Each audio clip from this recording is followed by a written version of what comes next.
On a cruise ship, the best student in school, Gao Chenyu, confesses to Ellen, the school goddess. Everyone cheers them on. Meanwhile, an uninterested student, Qin Tian, watches Master Talk's wilderness adventure vlogs. Just then, the weather turns stormy, and everyone panics and goes back to the cabins. Qin Tian wonders who mentioned Titanic before. He knows it is too late to go back to the cabins and runs off somewhere. He tries to grab a float and the ship capsizes. Everything turns dark and the wilderness system activates. Qin Tian got washed up on the shore and woke up. He survived, but he can't see anyone on the island. There might be a rescue team, but he must hold out first. He discovers coconuts in the area, and he is glad that he can use the knife now that he bought after falling in love with Master Talk's vlogs. As he drinks coconut water, he remembers hearing a system when he was unconscious. Just then, the system presents the novice package. He gets surprised by the system window and clicks on the package. He acquired 2 books about common plants and animals. The books got absorbed in his head, and Qin Tian gained some weird knowledge. He notices that he can see the information on the coconuts. Just then, he hears a loud scream and realizes that there is someone else on the island. Qin Tian runs in the direction of the scream and discovers Ellen being attacked by a venomous snake. Ellen screams for help. Qin Tian grabs the snake and slams it against a tree. He then tells Ellen to cover herself first. Ellen gets embarrassed. She feels thankful to Qin Tian but wonders if she is not attractive because he didn't even look at her. They both introduce themselves to each other, and Ellen is glad she got to meet a companion from the shipwreck. Later, they eat coconuts and drink the water. Qin Tian asks if Ellen has a phone, but she claims that all her stuff is gone. However, Ellen is optimistic that rescue teams will come. Qin Tian tells her first to prepare a fire to drive away insects and snakes.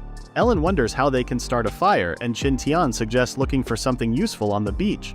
They have been walking for an hour, but the beach is too clean. While Qin Tian is thinking, Ellen finds something. She discovers a plastic bottle and plans to throw it away. Qin Tian stops her. Ellen wonders how it will be useful. Qin Tian gathers some wood and grass. He uses the bottle with water like a magnifying glass, and he successfully starts a fire. Later at night, Ellen wonders if they are going to starve to death while waiting for rescue. Qin Tian reassures her that rescue will come in a few days, and they can survive for a week with the resources they have. He needs to lie in order to calm Ellen's mind. Qin Tian then brings out the snake and starts butchering it.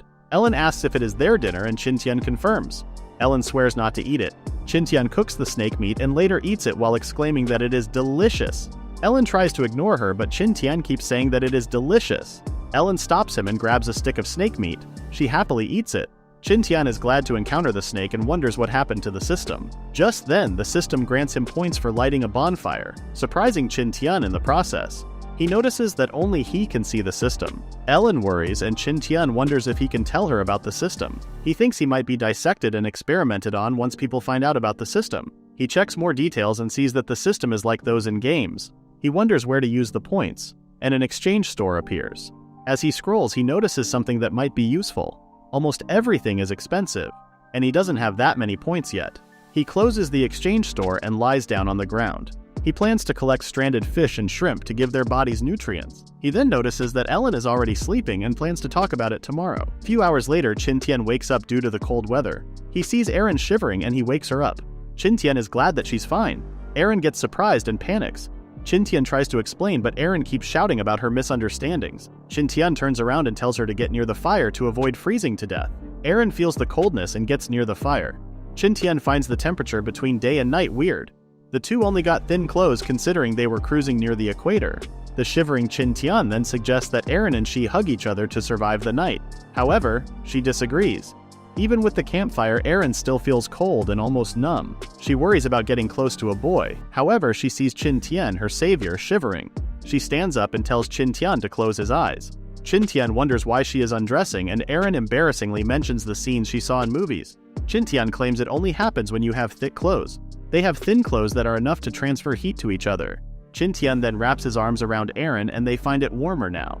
The next day, Erin wakes up and sees that it is already daybreak. She finds the scenery beautiful. Seeing that it is low tide, Qin Tian runs to find stranded crabs and shrimp. Despite Erin struggling to catch crabs, they manage to acquire breakfast. Later, Qin Tian starts preparing the crabs. Erin wonders why he throws away the carapace with meat and roe. Qin Tian explains that crabs are cold, which can make your stomach uncomfortable. While grilling their catch, Qin Tian suggests building a refuge in the forest. The beach is colder at night and they are at risk. Qin Tian also mentions that the forest has more resources. Before leaving for the forest, they need to have some water and leave a signal for help. They look up at some coconuts and Qin Tian removes his belt. He turns it into a bipedal rope and uses it to climb the tree. He tells Ellen to get away and starts plucking out the coconuts. He is glad the fresh coconuts got more water and pours it into the bottle they found. Qin Tian tells Ellen to throw away the coconuts she is carrying. Ellen finds it a waste and Qin Tian tells her that she will vomit if she drinks too much coconut water and has diarrhea. They left the beach with a help signal. The two traverse the forest and take a break afterward. While replenishing their liquids, Ellen asks Qin Tian why he keeps observing small bushes along the way. Qin Tian then mentions that the snake from yesterday usually lives in freshwater. Ellen gets excited knowing that there is freshwater nearby. She wonders how they can find one, and Qin Tian points out a path free of grasses and branches. Ellen realizes that animals are like humans, so the animals might have taken the path to get water. As they continue traveling, Ellen asks if Qin Tian is a person who loves outside activities. Qin Tian claims he is someone who loves outside activities without practical experience.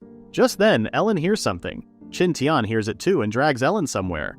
They find a free-flowing body of fresh water. Ellen gets excited and Qin Tian washes his face with the water. Ellen also picks up the water and Qin Tian stops her. The two later move a bit further and Ellen suggests taking refuge on the riverbank. However, Qin Tian reminds her that wild animals will bump into them. They find a flat area, and Qin Tian tells Eren to collect large leaves and branches while he finds wood for the campfire and tent building. Qin Tian finds some dried wood and quickly makes a campfire. He remembers passing by some trees that he can use for a tent. However, he only got a knife. He remembers something and goes to the riverbank to find a rock, which he turns into an axe later. He uses the stone axe to cut down a small tree. Later, he ties up the small trees he cut and returns to their refuge. Ellen greets him with some banana leaves she found. She claims there is a banana field near the riverbank. They now have materials, so they start constructing their tent. Qin Tian plans to make a one-sided tent. He sharpens a tree branch and sticks it to the ground. He finishes building the tent, but Ellen looks disappointed. Qin Tian claims it is helpful to expose the fire's warmth in their direction. Just then, the system rewards him points for building a trash tent. He laughs, seeing the system laugh at his work. Now that they have a tent, the next problem is food. The seafood and coconuts are quite far from their current location. He then plans to visit the banana field Ellen discovered. However, their new problem is jungle mosquitoes that can cause fever if bitten too much. Ellen asks for help and Qin Tian attracts the mosquitoes with a whistle. He burns some leaves so he can smoke out the mosquitoes. Their condition is better now and Qin Tian suggests keeping watch on wild animals. However, Ellen is already fast asleep. She lays her down and decides to keep watch instead. He uses the time to make some rope using tree bark. Morning comes and Ellen wakes up from her refreshing sleep. She finds the rope Qin Tian made and the latter threatens her to do the night watch next. She apologizes and offers to do the night watch, but Qin Tian doesn't trust her after seeing that she can easily sleep while sitting. He then asks where the banana field is and she points out the direction. Qin Tian notices the nearby bushes and discovers raspberries. Ellen tastes them, but they are too sour. It seems like they are not ripe yet. They later find the banana field, and Qin Tian ties a rope to a rock. He throws it at the banana stalk and tries to pull it down. The banana tree breaks instead and falls on Qin Tian. He pulls out a banana and offers it to Ellen. Because Ellen refused, he peeled the banana and ate it himself. However, the banana is hard and Ellen mentions that it might be raw. Qin Tian claims that they can't eat it because it is a wild banana with huge seeds. Seeing as the tree hasn't gone into mutation, the bananas are inedible. Qin Tian then suggests eating meat instead. Ellen wonders what it is and Qin Tian shows the banana leaf with a worm. He claims that the banana worm has 6 times the protein content of a buffalo's meat. They return to their camp and they grill the worms. They ate them and Ellen enjoyed them. She finds it more satisfying than the snake meat. She then discovers Qin Tian changing the bottle's shape. He claims it is for catching fish. He saw some fish in the stream and he can use the bottle to trap them. He explains how the trap works. The system awards him some points for creating the trap. Ellen wonders what to use now to drink water, and Qin Tian suggests using coconut shells. Ellen worries that the coconut shell will break when boiled. Qin Tian suggests using heated stones in it. He plans to leave the trap first before setting out to the seashore. They leave the trap with banana worms in a shady area. Ellen suddenly smells something and walks away while Qin Tian finds the smell familiar. Ellen finds something and they are bushes of mint. Qin Tian decides to get some to repel the mosquitoes in their camp. Ellen gets surprised by the new knowledge and starts collecting a bunch of them. After getting a lot of mints, they return to their camp and plan the mints around the camp. The two sat down, and Qin Tian told Ellen to take her time to rest. Qin Tian creates a stone hammer and gets system points. He realizes he can get more points by making survival tools. Ellen wonders why he is happy. Later, they discover the coconuts they left on the seashore have been opened. He notices how the coconuts are broken by a strong force not belonging to a human being. Ellen gets scared thinking it might be tigers, but Qin Tian confirms that they don't eat coconut. He sees a trail and thinks of other coconut-eating creatures present.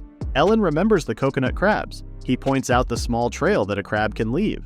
They follow the trail and discover the coconut crab climbing another coconut tree. Ellen drools at the massive claws of the crab. They prepare to catch it, and Ellen notices that it has already come down. Ellen hurries, but Qin Tian tells her not to worry because it has nowhere to go. Ellen gets scared seeing Qin Tian's expression. Ellen can't believe a coconut crab can crack open the coconut like a banana. Qin Tian menacingly approaches it and grabs the opened coconut. The crab angrily opens another coconut, and Qin Tian grabs the coconut again. The crab gets mad, and Ellen realizes Qin Tian's real motive. Qin Tian then easily ties down the coconut crab. They later walk back, but Ellen requests a break. She mentions that it is already the third day and there are still no rescue teams. Qin Tian gets worried. However, Ellen reassures herself that it might take them a week instead. She walks again, and Qin Tian also worries. They return to the stream and discover that their fish trap worked. He tells Ellen to return to the camp while he prepares the fish. He plans to place the trap again, and the system rewards him with points for catching fish. He already had enough points to buy something from the shop. He returns to the camp and discovers Ellen building a stove with rocks to cook the coconut crab. They cook the crab and eat it satisfyingly. Qin Tian goes to sleep first, and he will change to night watch with Ellen at midnight. Ellen nervously does her night watch, and suddenly a hand taps her. Surprised, she tries to hit Qin Tian with the hammer. She claims that she hasn't called him yet. However, Qin Tian tells her to get some sleep already. Ellen goes to sleep, and Qin Tian wants to use this chance to check the shop. But first, Qin Tian tries to boil water using a heated stone. However, the ashes make the water unclear. Still, boiling it will remove the bacteria, and the mint is also helpful to keep him awake. Just then, Ellen screams in her dream. She dreams of the rescue team rescuing them. It looks like she is really not a positive person at all. Qin Tian thinks Ellen hypnotized herself to get over the tragic accident. If no one comes within a few days, then she will despair. Qin Tian then checks the shop and discovers books that he can buy with his current points. He chooses the book about manufacturing tools, and the knowledge is immediately delivered to his head. Qin Tian quickly learns things, and he can use them to live on the island longer. He then notices the lucky wheel and gets a free spin for his first purchase. The wheel doesn't have a free space, and a prize is guaranteed. He spins the wheel and wins a prize that is worth 10,000 points in the shop. He gets to choose to use it now and is scared that he is lucky today despite being an unlucky person. He chooses to use the prize later. Morning comes and Ellen wakes up. She looks for Qin Tian and the latter arrives with freshly caught fish. Ellen tells him to tell her the next time he leaves. While the fish are being cooked, Ellen shyly tells Qin Tian not to go to the stream. Qin Tian then advises her not to pollute the water. Ellen shouts that she will only take a shower. Qin Tian realizes that they haven't taken a bath since being stranded on the island and he can smell himself. He then shouts at Ellen that he will go look for other resources. Qin Tian looks around and finds wild oyster mushrooms. He is glad that he has the system to identify resources around him. However, some resources don't appear in the book he bought from the store, so he is not sure if they are edible. Qin Tian finds a rabbit. He uses his hammer as a distraction and tries to catch it. However, the rabbit is so fast. He remembers Ellen and goes back to the campsite. Just then he hears Ellen scream. He quickly runs over and Ellen claims that there is a snake.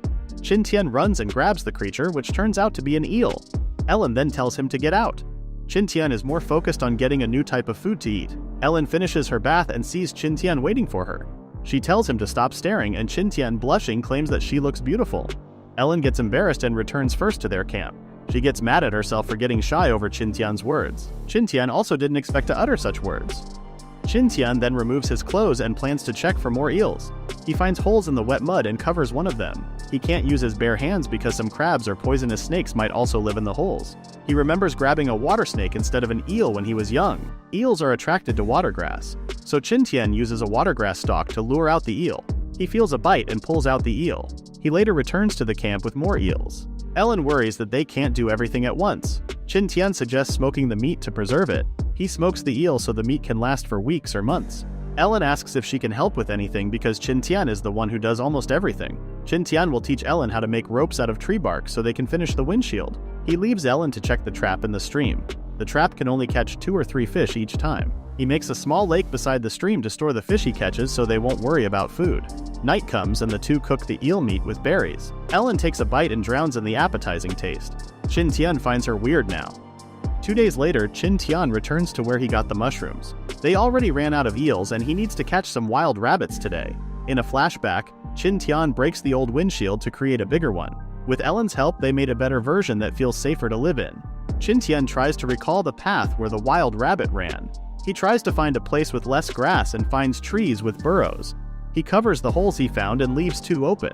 He places burning horseshoe fungi near the holes to smoke the rabbits out. Just then, a rabbit comes out and Qin Tian easily catches it. However, it is an offspring. Another rabbit runs out and Qin Tian recalls that rabbits live in herds. He checks the hole and discovers more small rabbits. He catches everything and brings them back to their camp. Ellen gets excited over the rabbits. Qin Tian is impressed that Ellen made a lot of ropes. He then claims to butcher them, but Ellen disagrees because they are too cute to eat. However, Ellen claims it is better to fatten them up first before they get eaten. Qin Tian didn't expect that side of Ellen. She knows that they don't have a choice but to kill them for survival. Qin Tian later butchers the biggest one and sets aside the fur for future use. The two eat dinner and find the rabbit meat stinky. Qin Tian asks Ellen why she is cheerful, and Ellen claims that the next day is the 7th day. She still thinks that a rescue team will come, and Qin Tian tries to act happy too. They are done eating, and Ellen wonders what Qin Tian is doing. Qin Tian plans to start a fire using a different method. Based on the camping book he got from the store, there are various ways of starting a fire. He tries using a wooden bow, and he is successful in starting a fire. The next morning they leave the camp and arrive at the shore. Qin Tian knows they will be waiting until night, so he starts preparing. Dusk comes, and Ellen asks Qin Tian why the rescue team is not yet here. She starts despairing and Qin Tian gets worried. Ellen grabs his hand and cries out that they will die on the island by themselves. She continues to cry as she despairs. Qin Tian slaps her and Ellen asks why he did that. Qin Tian tells her to cry everything out. Ellen hugs her while crying out loud. Qin Tian tells her not to worry because he is with her. The night passes by. The next morning, Ellen slaps Qin Tian as revenge for the previous night. She also thanked Qin Tian, but Qin Tian didn't hear her. She then tries to change the topic and asks him to check the low tide. Qin Tian corrects her, saying that it is not yet time. They have a meal first while waiting. Ellen read in a book that a person missing for 2 years is considered legally dead. Qin Tian mentions that a rescue team will give up after a month of no results. Ellen gets mad at him for being negative. Qin Tian then suggests creating a boat and escaping the island themselves. Ellen thinks Qin Tian is cool right now. Qin Tian then tells her to get some seafood now that it is low tide. They later return to the camp and Qin Tian is glad that the rabbits didn't run away. They cooked the seafood they collected. Qin Tian tells Ellen to eat first, but she must not throw away the shells because they will be useful later. The seafood is only temporary and Qin Tian must find another source of food. Ellen can notice Qin Tian's darkened eye bags. Qin Tian later takes a nap and asks Ellen to wake him up at midnight to switch to night watching. Ellen thinks it is her fault that Qin Tian didn't get enough sleep last night. The morning comes and Qin Tian is surprised. He gets mad at Ellen for not waking her up, but Ellen just wants him to fully recover from his sleep. Qin Tian then tells the sleep-deprived Ellen to rest for the day. Qin Tian sets out to find more resources. Qin Tian has been searching for 2 hours, but he finds nothing. He then decides to go to the shore instead to get seafood again. Just then, he notices something. He runs and comes across a bamboo forest. Bamboo is a multifunctional plant. Qin Tian has a hard time cutting down a bamboo tree. He brings one down and remembers that there might be bamboo shoots nearby. He cuts the bamboo into pieces and loads them up. He returns to the camp and Ellen tells him to eat what she cooked. Qin Tian stares at a burnt fish and Ellen asks how it is. It doesn't taste good, but Qin Tian says otherwise. Ellen tries it and she complains about how hard and bitter it is. Ellen apologizes for wasting food and Qin Tian claims that it is still edible. Qin Tian tells her to eat the oysters instead, but Ellen keeps eating the burnt fish. The night deepens and Ellen asks what Qin Tian is doing with the bamboo. He plans to make a fish trap to replace the plastic bottle. Ellen then helps cut some bamboo to create water bottles. Qin Tian is glad that Ellen is willing to work and finish it on her own. Based on the survival book, Qin Tian creates a fish trap, and he gets points for it. Ellen shows what she made and Qin Tian compliments her work. She asks if Qin Tian has anything to do tomorrow, and she plans to go with him to help. Qin Tian is impressed with how Ellen changed and plans to make good use of her. The next day, the two go to the bamboo forest. Ellen finds the place next to the bamboo forest more suitable for a camp. However, Qin Tian points out that food is their priority right now. Ellen is tasked with looking for bamboo shoots and she finds a bunch of them. After she collected bundles of them, she discovered a herd of wild boars. She stays silent and runs over to Qin Tian. Qin Tian gets surprised, and Ellen points in the direction of the boars. Qin Tian grabs Ellen's hands and tells her to run and leave the place quickly. Though they are carnivores, wild boars can attack ferociously. However, more wild boars appear on the side where they came out. Qin Tian signals Ellen to be quiet, but the wild boars smell them. The two then quickly ran away. However, the boars are fast. Ellen is tired, but she can't hold back Qin Tian. Ellen tells Qin Tian to go and leave her. Qin Tian gets mad at the movie cliché. He then faces the herd of boars and shouts out loud. The boars freeze in place, and Qin Tian continues making loud noises. It works well, and he throws his stone axe at the herd of boars. The herd runs away, and Qin Tian falls to the ground in relief. Ellen gets worried, and Qin Tian tells her that he is fine and they need to move now. Qin Tian notices a boar left alone and notices that it is wounded. A boar left alone will feel terrified and become more aggressive. Qin Tian throws his axe at the boar and baits it. He tells Ellen to go back to their camp. Qin Tian then activates his skill and he gets faster like a leopard. He gets far away, but the skill drains too much of his energy. He falls to the ground thinking that he escaped from the boar already. Just then, birds create a ruckus nearby. Qin Tian wonders if it is the boar, and yes, it is. Qin Tian gets surprised and climbs a nearby tree. As he feels lucky that the boar can't climb, the board starts striking the tree. Qin Tian grabs properly at the tree until the board gets tired and stops. As it walks away, Qin Tian remembers how precious pork is. He jumps off the tree and confronts the boar. The boar charges at him, which Qin Tian quickly dodges. The boar hits the tree, making it unconscious. Qin Tian finishes it off, but the boar had too much vitality. Qin Tian continues attacking it until it falls dead. He receives points for hunting the wild boar. The wild boar is too heavy, so he plans to get it back the next day after resting and recovering. He hopes that no other predators will find the boar. Meanwhile, Ellen is in a hurry to make a stone axe to help Qin Tian. She rips her dress and collects ashes. Qin Tian asks what she is doing, and Ellen claims that ashes can blind the boars so they can escape. Ellen then realizes that she has been talking to Qin Tian and he appears with a fish in hand. Ellen looks glad and hugs Qin Tian. She was afraid that she wouldn't see him again. She notices that he is wet and he claims it is a long story. It got awkward when Qin Tian started stripping. Ellen tells him that they are not kids anymore and reminds him to dry his clothes first. Just then, Qin Tian flashes himself to Ellen. Ellen quickly covers her eyes and Qin Tian claims he was wearing underpants. That night, Ellen feels bad about leaving the bamboo shoots behind. Qin Tian tells her that he killed the boar. Ellen worries about encountering the boars again, and Qin Tian can only think of making a bow and arrow to fight back. The next morning, Qin Tian quickly returns to the boar he killed and discovers that other animals found it. Luckily, there are more parts left. He notices a scratch mark from another animal. He starts butchering the boar and brings it back to the camp with bamboo. Meanwhile, Ellen is making a needle from a rabbit's bone and Qin Tian surprises her. Ellen gets mad and notices the meat Qin Tian brought back. Ellen wonders how he will use the fat, and Qin Tian claims that it can be used to make a fat-based oil. However, they don't have a container. Qin Tian then asks Ellen for help making one. He plans to do pottery and he feels lucky that the clay nearby is usable. He remembers the steps from the survival book. He tries to make one, but it looks like something unusable. He throws it away. He then makes a small bowl and discovers Ellen made better-looking ones. He then asks her to make one big enough for cooking.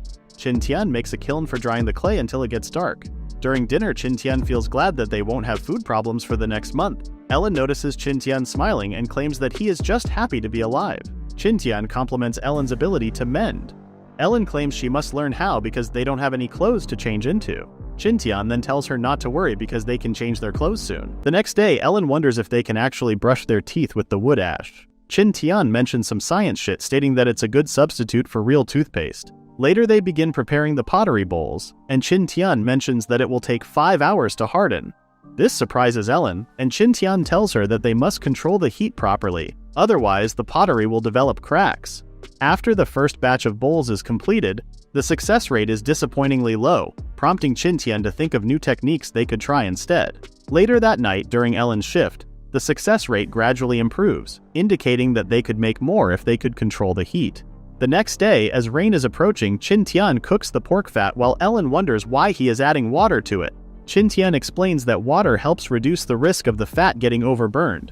They also prepare by grinding clamshells into powder to make soap.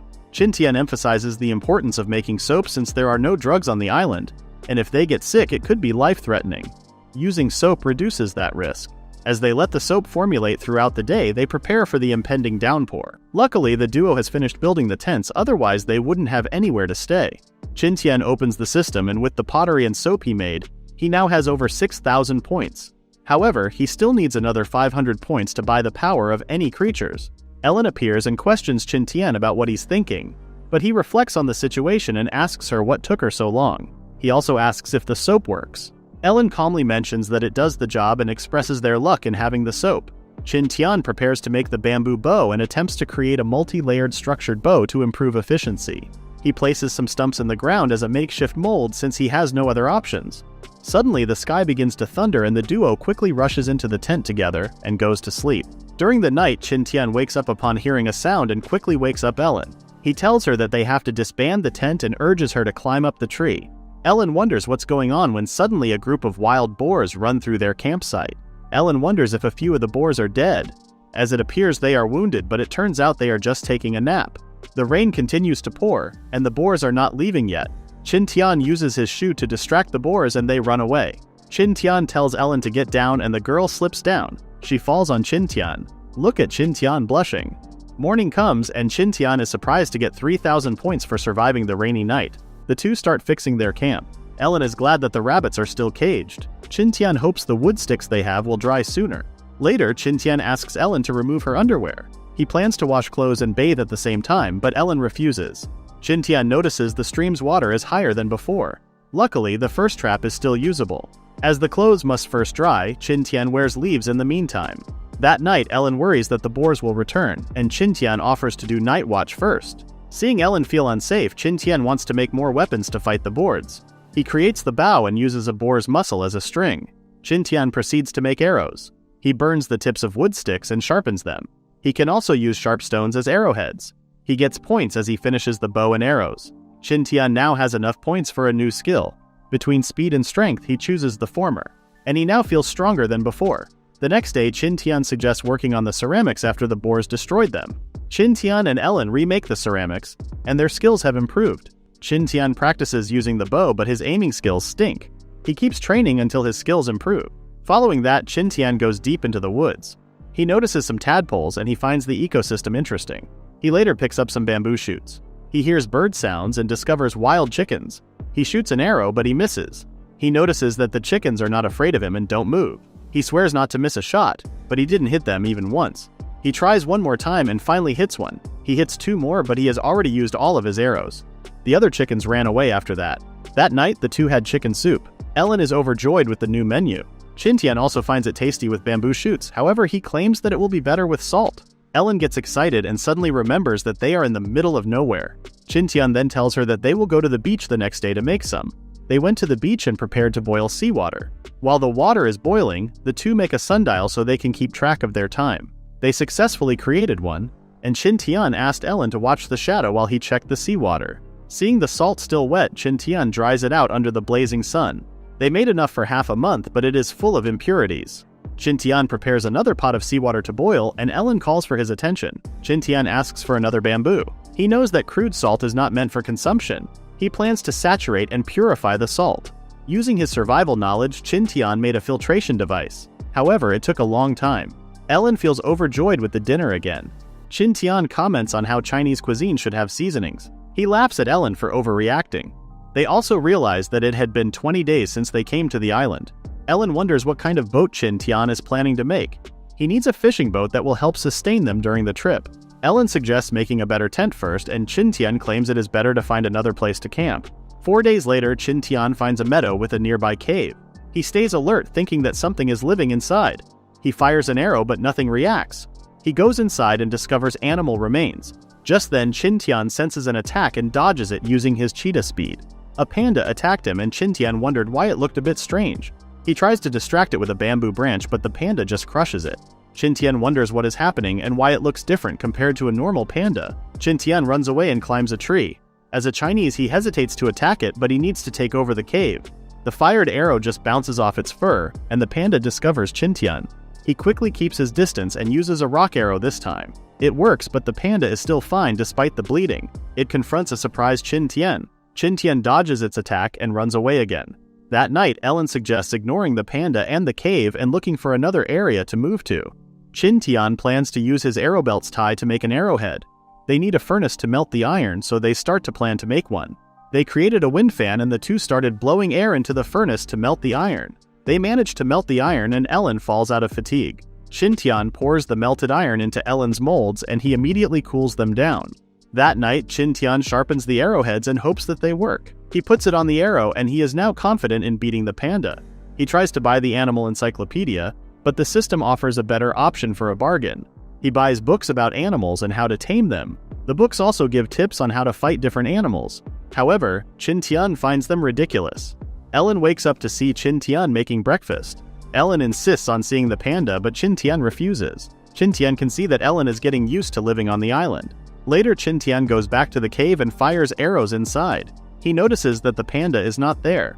He climbs a tree to wait for it, and it appears after some time. The system shows that it is an ancient panda. It further explains that pandas started as carnivores, which humans domesticated until they turned into bamboo-loving pandas. In 2 months, Qin Tian can tame it. He plans to hurt it to the point that it can't find food by itself. Qin Tian injures it, retrieves the arrow, and runs away. He kept repeating the process for many days. On the 4th day, Qin Tian can't find the panda. It ambushed him, and Qin Tian noticed that the panda was learning. It breaks an arrow, and Qin Tian runs away. On the way back to the camp, Qin Tian discovers poison dart frogs. He now had a solution to his problem. He captures one and plans to use its toxin for his arrows. He goes back to the camp, and Ellen rushes to hug him. Qin Tian apologizes for making her worry, but Ellen denies being worried. Ellen notices the poison frog, and Qin Tian plans to use it against the panda. The next morning, Qin Tian heats the frog until bubbles form on its skin. Qin Tian applies the toxins to the arrowheads. Ellen gives him the grass balls he asked for, and she wonders what their uses are. Qin Tian claims they got their use. Qin Tian later returns to the cave. Seeing the footprints, he knows that the panda is inside. He burns the grass balls and throws them in the cave. The panda gets smoked out and roars. It chases Qin Tian, and the latter plans to tire the panda out. Inside the forest, the panda looks for Qin Tian. Qin Tian finds a chance and fires an arrow with the toxins. However, the stone arrowheads are ineffective. Qin Tian dodges the panda's attack. Qin Tian fires an iron arrow this time. The toxin should take effect soon. Qin Tian shoots again, and the panda attacks him. However, the panda falls. Qin Tian is glad that the toxins have already kicked in. He observes the panda for 3 hours, and the panda wakes up. The next morning, Qin Tian prepares fish and bamboo. He goes to the cave and sees the exhausted panda. He inserts a bamboo shoot into a fish and throws it at the panda. The panda growls and notices the fish. It hastily eats, and Qin Tian shows it more food. It eats the remaining fish with bamboo shoots. Qin Tian wonders what name fits the panda. He notices how idiotic it is to relax knowing that it is poisoned. He then decides to call the panda Shanbi, which means dumbass. Night comes, and Qin Tian and Ellen eat dinner. Ellen finds out the name of the panda, and she gets worried about whether to compliment his naming sense or not. Ellen puts down her food and claims that she is not in the mood. Qin Tian guessed that it was that time of the month. Ellen tells him to be quiet. She claims it should have started days ago, but it is kind of late for her. It must be because of stress and a lack of rest. Qin Tian then thinks about making paper. However, making a good quality product needs a lot of processes. The next morning, Ellen wakes up due to the smell of urine.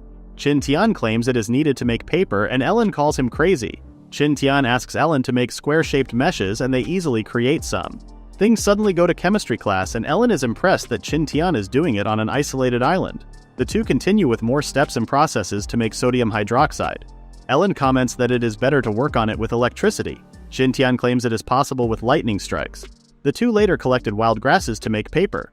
The grasses are soaked in sodium hydroxide for hours to obtain pure white cellulose. Qin Tian washes it next to the stream and washes it with clear water to get the paper powder. The powder is then put into the mesh frames. They dry the mesh with paper powder, and they successfully create paper. Qin Tian is glad that his bottom is not at ease with paper. Ellen says not to mention it during meals. She finds Qin Tian talented at making paper. Days later, Qin Tian sees Shanbi looking comfortable. It wakes up after smelling the food that Qin Tian brought. It looks tame now, and Qin Tian is feeding Shanbi. Domesticating Shanbi won't take long anymore. Qin Tian leaves Shanbi and walks along the stream. He finds wild gingers and brings them back to the camp. Ellen is experiencing cramps and claims that it didn't hurt like that before. She also had heating pads and a cup of yolk with red sugar to calm her cramps. Qin Tian then shows the ginger tea he just made. He claims he just accidentally discovered them, but Ellen can see proof that Qin Tian made an effort to do so. Ellen drinks warm ginger tea. The next day, Qin Tian visits Shanbi again. Shanbi now considers Qin Tian as a friend. A month later, she starts feeding Shanbi with pure bamboo shoots. Seeing Qin Tian's menacing aura, it accepts and eats the bamboo shoots. However, Shanbi is liking it. The system gives Qin Tian points for domesticating a panda. He gets an animal training seal that he can use on Shanbi. He applies the seal to Shanbi, and Qin Tian can now see Shanbi's status using the system. That night, Qin Tian tells Ellen that she can meet Shanbi now. He brings her to Shanbi the next day, and the two easily become friends. Shanbi also changed its diet to regular bamboo. Two later decide to leave the camp with Shanbi. They made a new camp in the field with the cave where Shanbi lives. Ellen enjoys looking at the starry night sky. Qin Tian tells her to continue watching while he sleeps, but Ellen suggests sleeping together because there's no need for night watch with Shanbi with them. Qin Tian gets surprised and asks Ellen to be his girlfriend. Ellen gets flustered as Qin Tian approaches her. Qin Tian teases her, and Ellen gets mad. The two do some cleanup before sleeping. The next day comes, and the two dig for nearby clay to make more ceramic. Qin Tian leaves with Shanbi to retrieve the fish traps in the stream. On the third day, they collect bamboo easily with Shanbi's help. However, the pet is distracted by eating. The fourth day comes and the two start to build a bamboo house kitchen. After a week, they have now finished the kitchen. All the effort is worth it because Qin Tian got so many points and bought a new book about plants. They go to the stream to take a break. Qin Tian is happy to see Ellen having fun now after some time. Ellen steps on something. She checks her foot and discovers a rock crystal. Qin Tian checks on it and claims that it is quartz, an ingredient in making glass. On closer inspection, it is of high purity. The two go upstream to look for more resources. They later discover a tree of honey locusts, and Qin Tian claims that the pulp is an ingredient in making shampoo. Ellen hopes they can make one.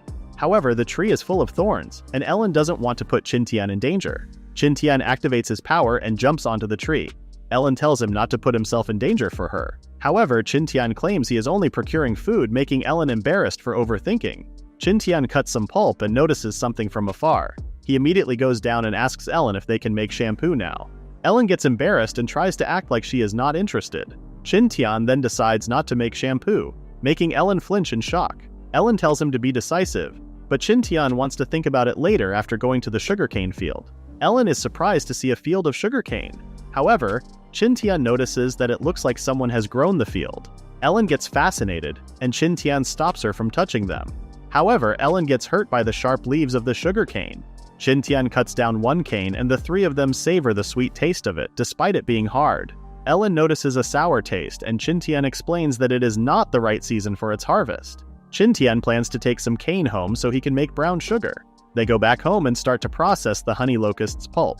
Qin Tian uses the extracts to make porridge, which Ellen enjoys eating. Qin Tian later finished squeezing the sugarcane stalks. Ellen surprises him with a basket full of mushrooms. Qin Tian pats her head. However, most of the harvest is poisonous. Ellen is discouraged that only a few are edible. Qin Tian tells Ellen to collect the resources listed on the blackboard to create shampoo and toothpaste. Qin Tian later proceeded to process the collected resources, and in the end, he successfully created shampoo. Ellen is sad that she can only try it tomorrow because it is already dark outside. In the middle of the night, Qin Tian wakes up hearing weird giggles, thinking it was a ghost, but it was Ellen who was sleep-talking about the shampoo. As thunder rumbles in the distance, Ellen wakes up and realizes that it's also raining heavily. Shanbi, the panda, starts growling, and Qin Tian uses his skill on the panda. He wonders if it's wild pigs again and instructs Ellen to stay inside while he goes to investigate. His prediction proves correct, as it turns out to be wild pigs. Shanbi lunges at them, attacking one of the pigs before getting attacked in return. While Shanbi distracts all the pigs, Qin Tian remains unnoticed. Shanbi rages on as he bites one of the pigs, just as another pig is about to attack him from behind. Qin Tian protects Shanbi and defends him by using his poison arrows to attack the rest of the pigs. However, a few of the pigs notice Qin Tian's presence. As he is spotted by the pigs, Qin Tian quickly devises a plan to lead them away from Shanbi. He utilizes his skill, dashing away from the pigs and finding refuge in a tree. While hiding, he wonders how Shanbi is holding up. Shanbi roars fiercely, causing the pigs to scatter in fear. Qin Tian reunites with Shanbi, giving him some reassuring head pats. Together, they make their way back to the camp. Upon their return, Ellen expresses concern over the scratches on Shanbi's body. However, Qin Tian reassures her that Shanbi has endured worse. They store the wild pigs in their shed for future food. Qin Tian mentions that he will find some bamboo for Shanbi as a reward for his bravery. Continuing through the forest, Qin Tian collects sprouts along the way. As he ventures deeper into the woods, he suddenly panics upon noticing tracks on the ground. He is certain that it couldn't be from a steamroller and decides it's best to retreat for safety. However, his panic intensifies when he hears a noise and catches sight of a Titanoboa, the largest snake ever known to exist and believed to be extinct. As Qin Tian flees, he is shocked by the sight of the Titanoboa and wonders if he will encounter a dinosaur tomorrow. Seeking guidance, he turns to the system for information.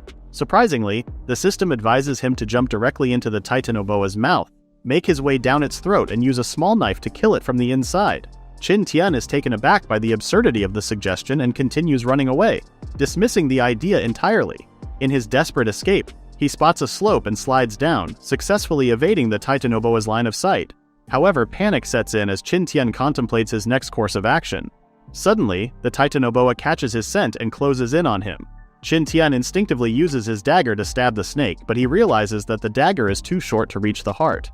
In a thrilling turn of events, he finds himself being taken for a ride by the Titanoboa. Desperate to survive, he considers staying silent in hopes of escaping. Then a foul odor reaches his nostrils and he realizes he has stumbled into the boar territory. The snake notices a boar nearby. As the Titanoboa engulfs the boar, Qin Tian seizes the opportunity to escape, lunging away from the chaotic scene. However, the encounter ends sooner than he anticipated. He stumbles and continues running, desperately hoping to find something useful in the system to aid his survival. Qin Tian realizes that the available rewards have changed, and he regrets missing out on an option. Nonetheless, he decides to give the horse superpowers option a try.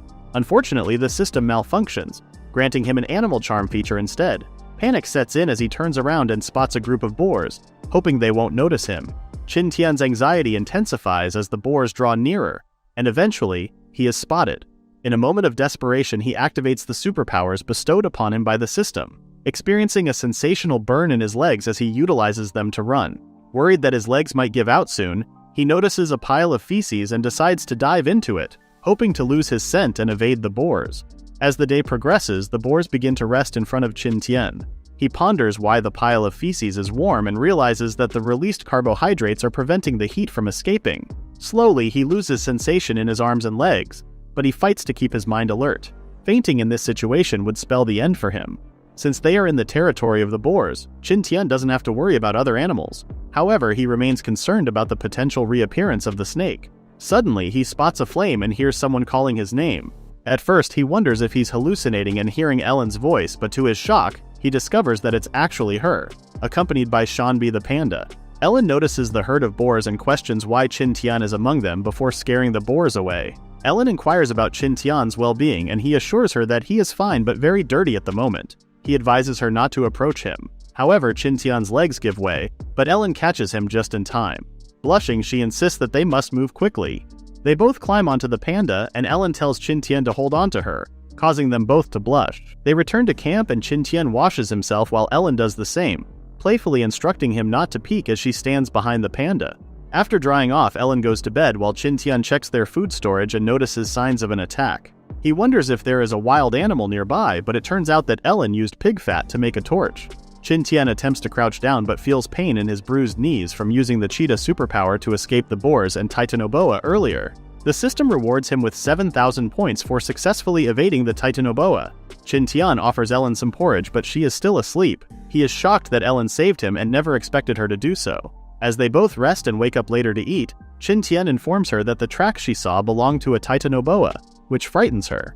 She wonders if they need to relocate from their hideout. Qin Tian assures her that if they stick to the forest edge while walking, they will be safe. He also expresses his gratitude for her saving him, which brings a smile to Ellen's face. Later in the day, Qin Tian begins slicing the meat in preparation. They set it up on the smoking rack as Ellen asks if it's safe to leave the meat outside. Qin Tian explains that they have no other space available. The following day, Ellen screams Qin Tian's name, informing him that their bacon has disappeared. Shocked, Qin Tian wonders what could have stolen the meat, especially since Shanbi didn't react to it. He prepares to guard the meat that night and catch the culprit. As he rests during the day to prepare for the night shift, Ellen offers him some mint tea, urging him to quickly figure out the situation before they face serious trouble. As dawn approaches, the thief has yet to make an appearance. Suddenly, Qin Tian spots a golden eagle swooping down towards the meat. He attempts to protect the meat but is unsuccessful. Later in the day, Qin Tian informs Ellen that the thief is a golden eagle. He shares his plan to trap and tame the eagle, explaining that they need to keep things normal and hang the meat outside so the eagle won't suspect anything. Qin Tian prepares a basic trap, but when they test it, it doesn't seem to work. Determined, Qin Tian exerts more force on the trap, causing the bamboo shoot to smack him in the face. He then instructs Shanbi to test the trap, as the panda's thick skin will protect him. As Shanbi pushes on the trap, it breaks, making Qin Tian realize that he needs to make a few more adjustments before it's ready. Later in the day, as Ellen wakes up from her nap, she questions whether Qin Tian is certain the eagle will return. Suddenly, the eagle appears above them. As the eagle swoops down toward the trap, the rope manages to catch onto its leg. Ellen wonders why Qin Tian isn't approaching the trapped eagle, and he explains that it's not the right time yet. The golden eagle has a deadly beak, and if they get too close, it will attack them. So they decide to wait until the eagle becomes exhausted. They discuss what to name it, and Qin Tian suggests the name Desert Eagle. The eagle looks like it doesn't like the name Sand Eagle. However, Qin Tian thinks otherwise.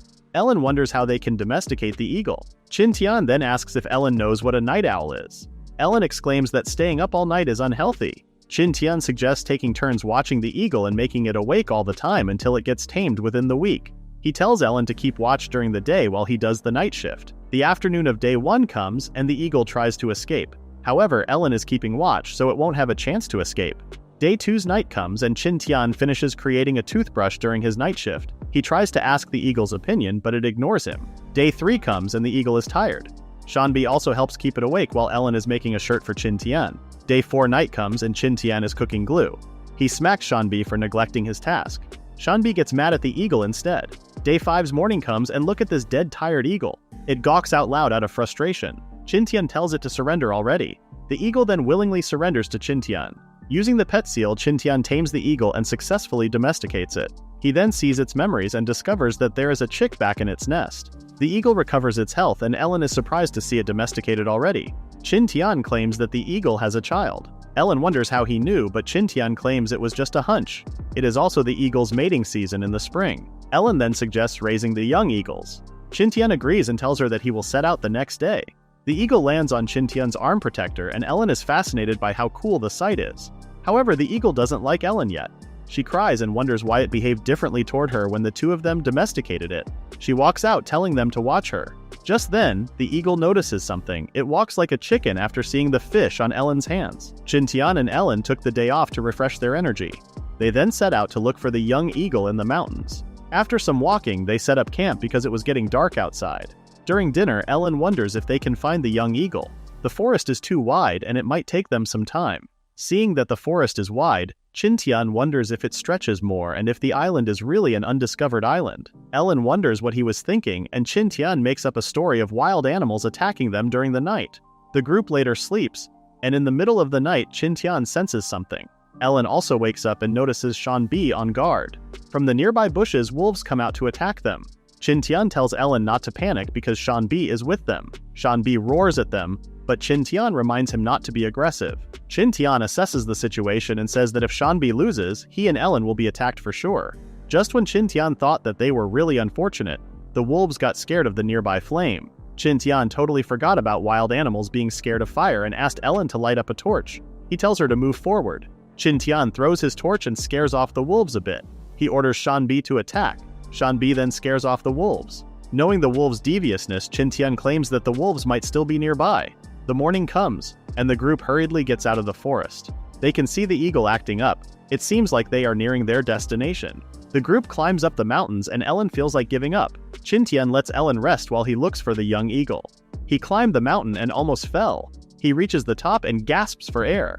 He enjoys the scene as if he is on top of a skyscraper. He then notices a volcano where plants are growing along the foothills. He plans to look for resources in that area later.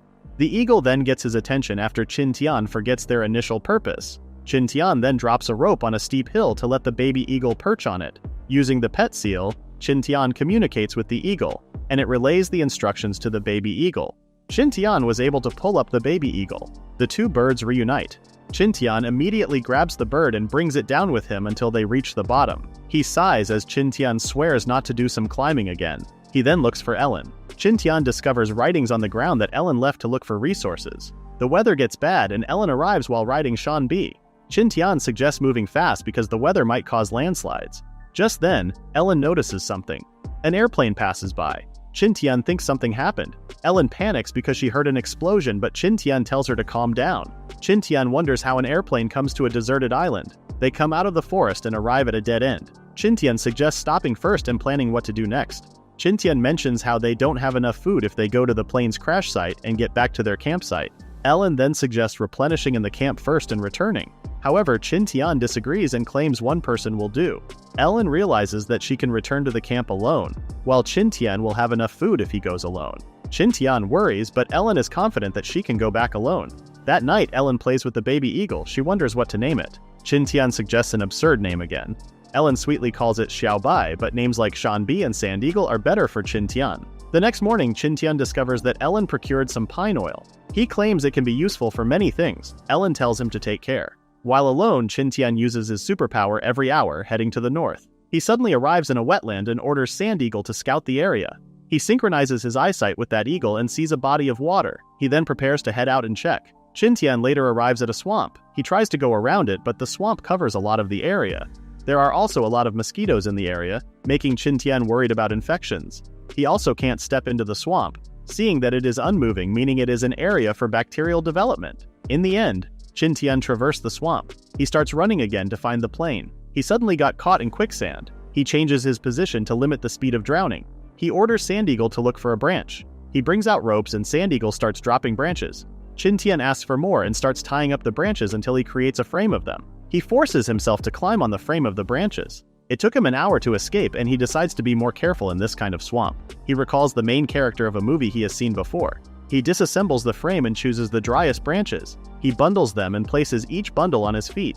Seeing that it works on the swamp, Qin Tian starts moving again on top of the swamp. As he gets near the landing area, he wonders if there are crews on the plane. Meanwhile, on the plane, a blonde-haired woman wonders where she landed. She recalls encountering a storm, losing control, and getting stuck in the turbulence. She was lucky enough to adjust her landing route before crashing. She is glad enough not to have been injured after her accident. She thinks she is in South America because of the swamps. She wonders if someone is living in the area.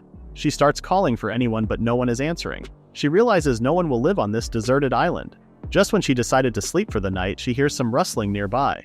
Not far away, Qin Tian is shouting and looking for someone. Thinking that the crew might be injured, Qin Tian is in a hurry to check on them.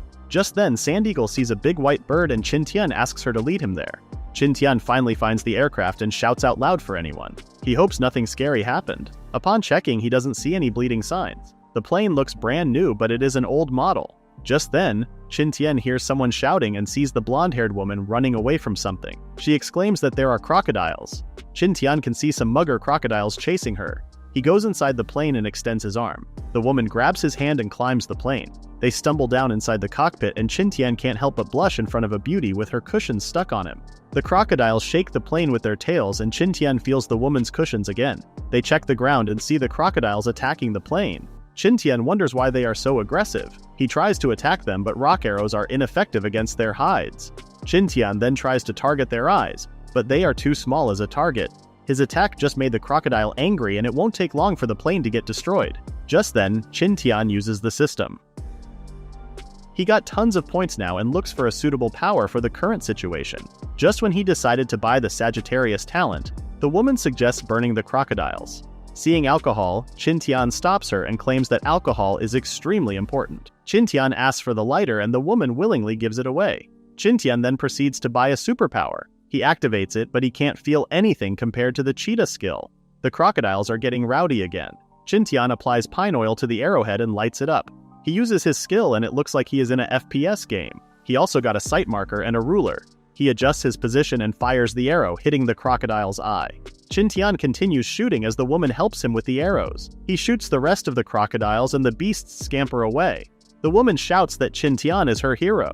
Qin Tian introduces himself and asks for the woman's name. She introduces herself as Jessica Hathaway. She asks where they are.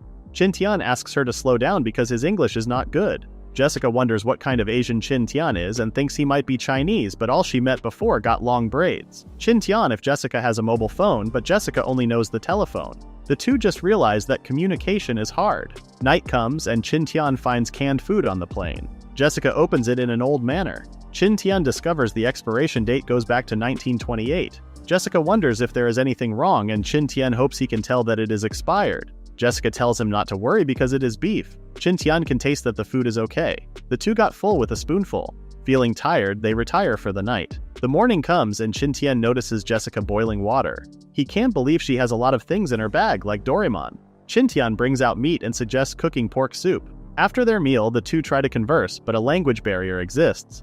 Qin Tian can only show Jessica the rough mapping of the island. Qin Tian thought of having Ellen talk to Jessica, so he invited her to their camp. He feels bad leaving usable parts of the plan out. Just then, Jessica notices the sand eagle and panics. Qin Tian tells her not to worry because it is his pet.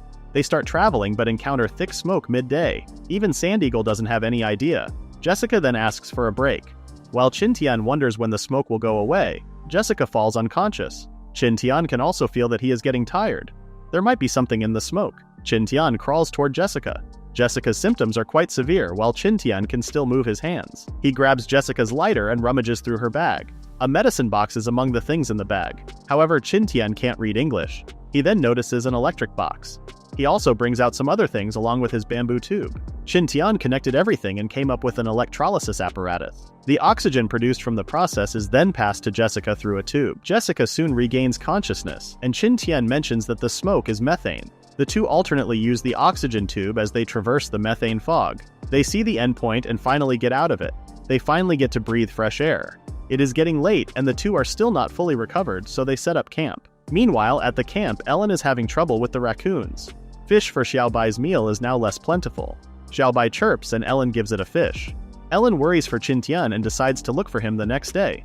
Just then, Xiaobai chirps as it sees its parents. Seeing Sand Eagle, Qin Tian is back for sure. Ellen gets excited to see Qin Tian, but seeing Jessica surprises her more. Qin Tian wonders if Ellen misses him after 3 days. Qin Tian introduces Jessica to Ellen and asks her to communicate with the foreigner. The two immediately kick off a conversation in Chinese. The confused Qin Tian wonders why Jessica is speaking in Chinese now. Jessica blames Qin Tian for trying to speak in broken English and not revealing his nationality.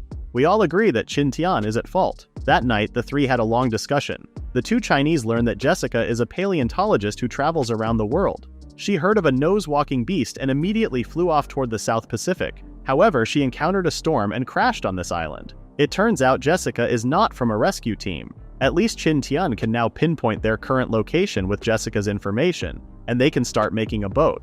Ellen wonders why Jessica is not worried about crashing on a deserted island. Well, the paleontologist's spirit is burning with passion and excitement. Her scary eyes are enough to cut open Shanbi and study him. Qin Tian asks this time if Jessica is not worried. She claims not because the two mention making a boat to escape the island, and the discovery of Haonang cats and individuals on this island is one of the greatest discoveries of the 20th century. Ellen corrects her, saying that it is the 21st century. Jessica claims that would be 70 years ahead of them, and wonders if the Republic of China is using a different calendar. Qin Tian claims that it is now the People's Republic of China. Jessica wonders if it is a change of regime again. The two Chinese get offended. Jessica apologizes and asks to be corrected instead. Qin Tian then tells her about the establishment of the People's Republic of China in 1949. Jessica claims that it is still 1927. Qin Tian and Ellen are shocked. Qin Tian can see that Jessica is not lying, taking into account the old plane and the canned foods manufacturing date. Jessica then asks what year it is, and Qin Tian surprises her by telling her that it is 2020 for them. Jessica then elaborates on what happened until she encountered the storm. Ellen claims that they also encountered a storm. Qin Tian thinks the storm might be a passage of time and space. The topic of time travel is heavy for them because they won't know the way back. Knowing that there are prehistoric and dangerous animals out there, Qin Tian suggests focusing on protecting themselves and improving their quality of life. Jessica wonders if Shanbi can also time travel, but Qin Tian finds it impossible since he has also seen a Titan python. As a paleontologist, Jessica knows that such creatures should have lived in a different era and couldn't live in the forest's refreshing temperature and conditions. Ellen then explains that they have encountered 2 heavy rains, which can explain how a Titan python can live in the area. Qin Tian and Ellen just hope it won't come through their front door. Ellen then tells Qin Tian and Jessica to rest while she does the night watch. Jessica wants to make it clear if Qin Tian and Ellen are lovers. The two shyly deny, and Jessica asks if Ellen is pursuing Qin Tian because she is interested in sleeping in the same bed as Qin Tian, while Ellen also sleeps on a separate bed. Jessica claims she already likes Qin Tian after seeing his heroic acts during her rescue. Ellen is clearly jealous and frustrated. Qin Tian then tells Jessica to calm down and explains how everything should start purely with getting to know each other based on Chinese culture. Jessica then starts flirting with him. A flustered Qin Tian then retires for the night and encloses himself in a sleeping bag. Ellen feels glad but suddenly gets threatened by Jessica's stripping. She is surprised at how open Americans are. She then checks on something and sees Qin Tian watching everything. Jessica says hi to her audience. Ellen scolds Qin Tian while the pets know how their master should be punished. Morning comes and Ellen gives Qin Tian a humble breakfast. Jessica wonders if Qin Tian upset her, but Ellen is only teasing our poor boy. Jessica can see that Ellen also likes him. Jessica knows that Chinese people are polygamous and she offers the first wife seat and big room to Ellen. Jessica feels this is a bit tricky. Ellen goes to Qin Tian and asks for a big room. She gets flustered after saying that. The three later discuss their future plans. The first stage is they need to explore and learn about the whole island. With Qin Tian's talent, he made barricades against the feisty boars. He also intends to capture some boars and raise them in captivity to ensure food for winter.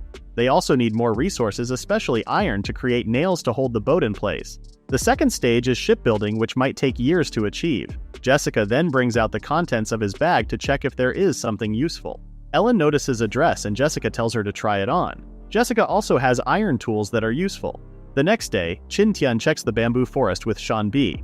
Just then, Sand Eagle discovers something. Jian arrives at the dunghill side and still can't believe he dove into it before. He tests it out and discovers soil nitrate. He collects some dung to make black powder in the future. He goes back to the camp where Jessica prepared a container for the nitrate soil. While preparing things, Qin Tian tells Ellen to guide Jessica around the camp. With a lot of nitrate soil prepared, Qin Tian starts cooking them, and the evaporated water and viscous nitrate start precipitating on the bottom. They filter out what is needed until they obtain potassium nitrate. It was a tiring day, so they had their fill first. After that, Qin Tian now obtains potassium nitrate, charcoal, and sulfur powders. He estimated the amount for each component and mixed them together. Ellen wonders what Qin Tian is doing. Qin Tian lights up the mixed powder and it explodes.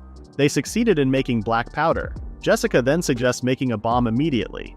They start preparing dried soil and dried bamboo for the bomb. Black powder is wrapped in a slightly damped paper, and Qin Tian starts making layers in the bamboo. Here is the anatomy of their homemade bomb. The girls are surprised at how Qin Tian can easily make a bomb. He laughs as he recalls the pranks that he was a part of when he was still a kid. Unbearable memories indeed. Soon after, Qin Tian tells the girls to back off, and he throws a lighted bomb outside of the camp area. It explodes and Qin Tian gains points for successfully creating a bomb. Seeing that the explosion is not powerful, they wonder how much black powder should be put into the bomb. Qin Tian claims he just needs a bomb that can scare off wild animals. Just in case, they later made more lethal bombs but were limited to only 3. Days later, the group starts cooking bricks in kilns. Seeing that it takes a day to dry one, they gave up. They then decided to use wood and bamboo instead. The summer heat arrives and it is getting into the hard-working Qin Tian. He takes a break and drinks some water. He realizes he hasn't moved the potassium nitrate for a while now. He then decides to use it to make ice. He puts a pot of drinkable water in a pool of water with dissolved potassium nitrate. He then starts preparing some raspberries. He pours out the water from the pot and discovers the accumulated thin ice. He tops it with crushed raspberries and the dessert is done. Ellen and Jessica come back and Ellen happily presents a grape to Qin Tian. Jessica claims that Ellen wants to surprise Qin Tian. Qin Tian then presents them with their reward. The girls are excited to see an ice smoothie. The girls enjoy the dessert, making Ellen feel like surfing in the ocean waves. Jessica wonders if Qin Tian used some Chinese sorcery to make it, but Qin Tian explains that he only used potassium nitrate. Embarrassed by the compliment, Qin Tian suggests putting in some grapes too. However, the glutton is already eating the ice smoothie as it is. In order to make better ice, Qin Tian and Ellen make some pottery similar to a matryoshka doll. The new tools can be used to greatly improve the cooling, and creating the ice will be more efficient. Meanwhile, Jessica is focused on making wine using the grapes they foraged. They make sure to cover it in tight containers or it will turn into vinegar instead. Jessica then checks on what Qin Tian is doing. He claims he is making fan blades, not the fan itself. However, he claims that it will be automatic. He will put it on a long stick and the other end will be pushed by steam from boiling water. Ellen suggests adding a condenser and Qin Tian agrees. Midsummer arrived and the group managed to improve their steam-powered fan. They made it to reuse the water being condensed. They also created raspberry popsicles. Sean B also got addicted to it. Ellen worries for Xiaobai and Sand Eagle. Qin Tian suggests giving them iced water. A storm suddenly comes and Ellen is worried that the boars will topple down their incomplete fence. Qin Tian assures her that it will be different this time because they have the bombs. Rain continues pouring down and the boars come out of the forest. Jessica has wanted to see this scene since she heard about it. Ellen wants to help too. Qin Tian can't believe how much the rain pours.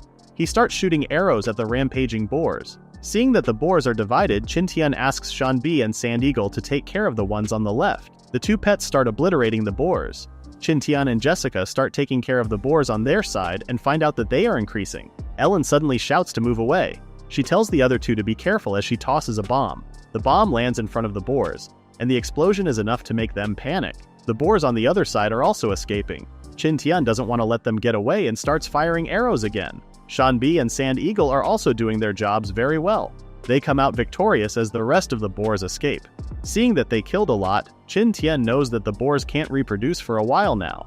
He needs to be careful, or they will lose their source of meat. With this amount of meat, they will have food for 6 months. The group then starts focusing on strengthening their fence during rainy days. During the 2 weeks of rain, they no longer worried about the boar raids. The island continues to experience the rainy season. Qin Tian wonders if the wine they brewed is now fine. The girls are excited but get disgusted seeing the insides of the pot. Jessica wonders if she brewed it wrong. Qin Tian explains that this is a normal phenomenon during fermentation. Qin Tian filters the impurities and presents their home-brewed wine. However, it is too sour to taste. Qin Tian then realizes that they should wait a bit longer. He then tells the girls that they will make distilled spirits. He tells them how the distillation process will go. He claims it will take until the night before the process ends.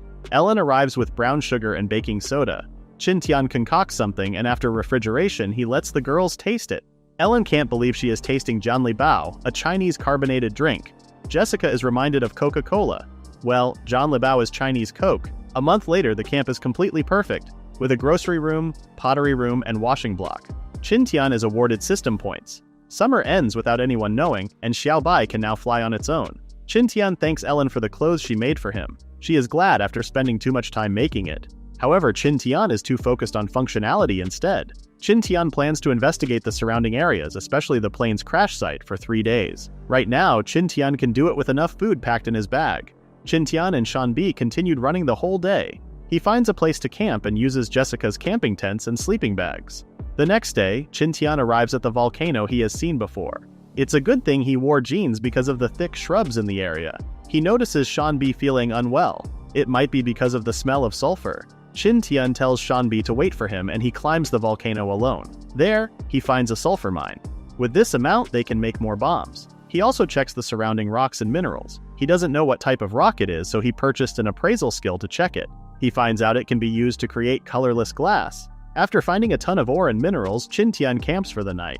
He tries excavating the volcano's surface the next day, but it's really hard, causing him back pain in the process. The Sand Eagle arrives with a letter from Ellen. She tells her to be alert and careful with love. Qin Tian blushes as he plans for his next actions. He then asks Sand Eagle to scout for him, and Qin Tian synchronizes with it. He needs to figure out the methane fog's duration. Sand Eagle reports that there are two-legged animals nearby. Qin Tian runs as he tells Shanbi to stay. He uses his superpower and asks Sand Eagle if he is getting near. He continues running until he finds people. A group of Viking-looking men is chasing a little girl. The cornered little girl tries to fight the men, but they have shields to block her attack. Still, she manages to target their vital points. She is alert enough to dodge the attacks of the other men. She didn't notice that she was surrounded. She shouts as she keeps fighting them. Qin Tian can see that they are really killing each other. He feels like he needs to save the little girl. He starts concocting a bomb right on the spot. He created a smoke bomb. He is nervous about using the bomb against people, but the island is lawless in the first place. To save the girl, he fires an arrow at the men. The little girl takes the chance to escape from the distracted Viking men. Qin Tian fires more arrows to distract the men. The escaping girl just noticed Qin Tian. Qin Tian throws the smoke bomb and it immediately explodes. The girl stopped and watched the smoke. Qin Tian tells her to run, and the girl follows him. The smoke clears out and the Viking men start chasing them. Qin Tian knows it is hard to win against them and running away is the only option. He can see that the girl is bleeding a lot and tells her to get on his back. However, the girl tells him to go alone instead. She plans to fight the men so Qin Tian can run away. Qin Tian sighs and grabs her. He uses his superpower to gain speed. Just then, Sand Eagle reports that the Titan Python is nearby. The Titan Python appears, scaring the Viking men. Despite the crowd in front of it, the Titan Python chases after Qin Tian. He wonders if it has a grudge against him. Qin Tian dodges its attack and the girl leaps on it. Qin Tian is impressed to see the girl maneuver on the python's slippery body. She stabs it and it makes the python hiss in pain.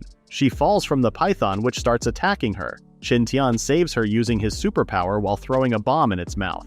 They get pushed aside by the python's body, and smoke starts coming out of the python's mouth. It tries to attack Qin Tian and the girl, but the bomb inside explodes. It falls to the ground and Qin Tian and the girl escape the area. Qin Tian and the girl continue to run away. The Titanoboa gets back up and chases after them. Qin Tian promises to pray to God every day if he saves them. The girl exclaims that there is no use in fighting a snake while the two hide in a bush. The Titanoboa's senses should be busted up after the bomb explodes in its mouth. Qin Tian sees the chance and orders Sand Eagle to attack the huge snake. Sand Eagle is now distracting the Titanoboa. However, Qin Tian was actually holding the girl's chest all this time. Qin Tian claims it is time to move. Later, the two meet Shanbi. The girl quickly stands on guard, seeing a beast. Qin Tian tells her that Shanbi is a pet and they can ride him. The girl bows down to Qin Tian. Qin Tian puts her on Shanbi and they travel until Qin Tian notices that he needs to tend to the girl's wounds. The girl is surprised to see a lighter that can easily light up a fire. Qin Tian then brings out medicine and uses sign language to tell the girl that it will be painful. The girl puts up with the pain and her arm gets bandaged. The wounds on her thighs are next and Qin Tian brainwashes himself first that she is wearing something colorless. The girl moans in pain and she finally gets treated. After setting up the tent, Qin Tian tries to move the girl inside, but her wildlife alertness kicks in and she attacks Qin Tian. Qin Tian narrowly dodges the blade, causing the girl to bump into him and they both fall. The girl apologizes, but Qin Tian understands her nature. Inside the tent, the girl's stomach growls. Embarrassed, she pats her stomach vigorously. Qin Tian gives her some dried meat and she humbly accepts it. Later, they sleep in a comfortable position. In the morning, Qin Tian wakes up to the sound of the girl screaming. He stops her from fighting with Sand Eagle. Qin Tian expresses gratitude to Sand Eagle for luring away the Titanoboa. Unable to communicate well with the girl, Qin Tian decides to take her to the camp. Ellen and Jessica, who had received a letter in advance through Sand Eagle, meet the girl. Jessica now doubts Qin Tian's taste in girls. The girl asks a question and Jessica replies that they are not witches. They continue their conversation. Ellen wonders what they're talking about and Jessica explains that the girl is Nick Hani, a member of the Lada tribe from Yemen. The Lada tribe was self-sufficient, but they mysteriously disappeared in August 1939. Soldiers haven't seen any signs of their departure. Qin Tian wonders if their situation is similar to theirs, traveling through time and space. Jessica asks Nick for more information and learns that they have been on the island for 3 years. However, a year ago, a group of men on ships started capturing them. Qin Tian recalls the pirates. Ellen suggests aligning with the Lada tribe and Qin Tian agrees. Nick shares that they have been surviving by hunting and foraging. They referred to the area covered in methane fog as the Land of the Dead since no one has returned after entering it. The fog stretches throughout the island and only disappears for 2 days a year during winter. Qin Tian states that they have 3 months remaining. Nick also expresses a desire for wizard Qin Tian to help them. Qin Tian wonders why he was called a wizard. Jessica explains that Nick saw his actions yesterday as mysterious and now reveres him as a chosen wizard by the saint. Qin Tian asks Jessica to clarify to Nick that he is not a wizard. However, Jessica suggests using this as an opportunity to connect with the Lada tribe. Qin Tian thinks it's a great idea and they start planning, scaring Ellen with their laughter. Later, Nick starts worshipping Qin Tian. Jessica suggests learning Arabic in 2 months, but Qin Tian refuses, fearing it will overwhelm him. Just then, the system suggests buying a book on world languages. They all divide their tasks. Ellen will cook, Qin Tian will bathe in the river, and Jessica will babysit Nick for now. Jessica helps Nick take a bath to prevent her from getting sick. Ellen finishes cooking later, presenting an extravagant dinner for the first time. They all praise Ellen's improvement in cooking. Nick remarks that it's the first time she has seen so much food on a table and finds it delicious. She cries, expressing her hope that her tribe can also enjoy such food. Later, Qin Tian sets up a tent to sleep outside after explaining Nick's situation to the 2 girls. Nick sleeps in the corner of the cave while holding her knives. The next day, Jessica teaches Ellen and Qin Tian the Arabic language. After their lesson, Ellen wonders if Qin Tian will search for the Lada tribe. Due to the fog, Ellen suggests building a boat to go around it. Qin Tian agrees and goes to search for wood. Nick tries to help Qin Tian cut down trees, but he tells her not to because she is still injured. Nick pouts and demonstrates her strength by easily chopping down a tree, leaving Qin Tian shocked. They manage to gather enough wood in 3 days. The following day, the smoke from melted pyrite is sufficient to scare away nearby animals. Qin Tian does more processing and finally obtains iron. However, pyrite can only yield a small amount of iron. While melting the iron, Qin Tian notices that Nick fits the lolly standard. Nick gets confused and coughs. Later, they pour the melted iron into a mold. During dinner, Ellen reports that their area has limited resources, specifically fruits, and expresses concern about winter. Qin Tian suggests making mixed canned fruits. To store the canned fruits, they need glass, so they all go to the river the next day to collect silicon, a material used for making glass. Qin Tian comments on the clarity of something he found and Jessica covers her white shirt. Just then, Ellen discovers something sparkly. Luckily, she finds gold. Nick appears with a handful of gold as well. Jessica wonders where she found it, and they all stumble upon a gold haven. Jessica also finds a piece of diamond. They celebrate the potential wealth they will have. However, they realize something and decide to focus on finding silicon instead. Afterward, they leave with baskets filled with silicon, gold, and diamonds. If they manage to escape the island one day, they will be rich. Later, Qin Tian prepares some shell powder and galena to reinforce the glass. He melts the materials together with Nick. Meanwhile, Ellen and Jessica make a blowing tube for shaping the glass. Afterward, Qin Tian demonstrates glass blowing, leaving Nick surprised and thinking it's magic. Qin Tian continues to give instructions on forming the glass. However, they encounter some failures, and Qin Tian warns the girls to be careful unlike him. Ellen attempts it in one go, and with Jessica's support, she starts shaping the bottle. The glass cools down, but Ellen isn't satisfied with the result. Nevertheless, she appears cool in front of the others, earning their praise. She wonders what to do next, and Qin Tian instructs her to dip it in water and use a knife to cut it. Ellen suggests creating a rotating round table for making crystal wares. Qin Tian polishes the glass made by Ellen and shows it to Nick. Nick exclaims that Qin Tian is truly a wizard, and Qin Tian can now understand her thanks to the system. In the following days, the girls focus on making more glass bottles while Qin Tian and Nick gather materials for making bombs. During their meal, Qin Tian proposes the idea of making a telescope for searching and investigation. He plans to create a Keplerian telescope with convex lenses. The next day, Qin Tian makes the lens molds with Ellen, managing to produce 5 of them. They pour liquid crystals onto the molds and wait for them to cool down. Qin Tian then assembles the lenses in a bamboo frame, and they finally have a telescope. They all try it out, and Nick is particularly amazed by it. Additionally, they also make magnifying glasses. With everything prepared, the next step is building the boat. However, they have limited sources of wood and iron. Based on the encyclopedia, Qin Tian decides to construct a 2-hull boat with a sail. Jessica suggests making paddles as well in case the wind blows them in the wrong direction, so they won't rely solely on the sail. Ellen is impressed by Jessica's knowledge. They immediately start working on the boat, and Qin Tian also installs a cabin as a precaution. After a week, the boat is completed and floating. While enjoying the night sky, Nick promises to save her father and tribe. Ellen wonders what Qin Tian is contemplating deeply. Qin Tian expresses his concerns about their first voyage, but Ellen tells him that it is exciting and thrilling instead. She assures him not to worry because Jessica is now with them. As Ellen tells Qin Tian to be careful, the two blush. Jessica wonders if this is a lover's conversation and asks if she can join in. The two are surprised, and Ellen tells Jessica to wear more clothing.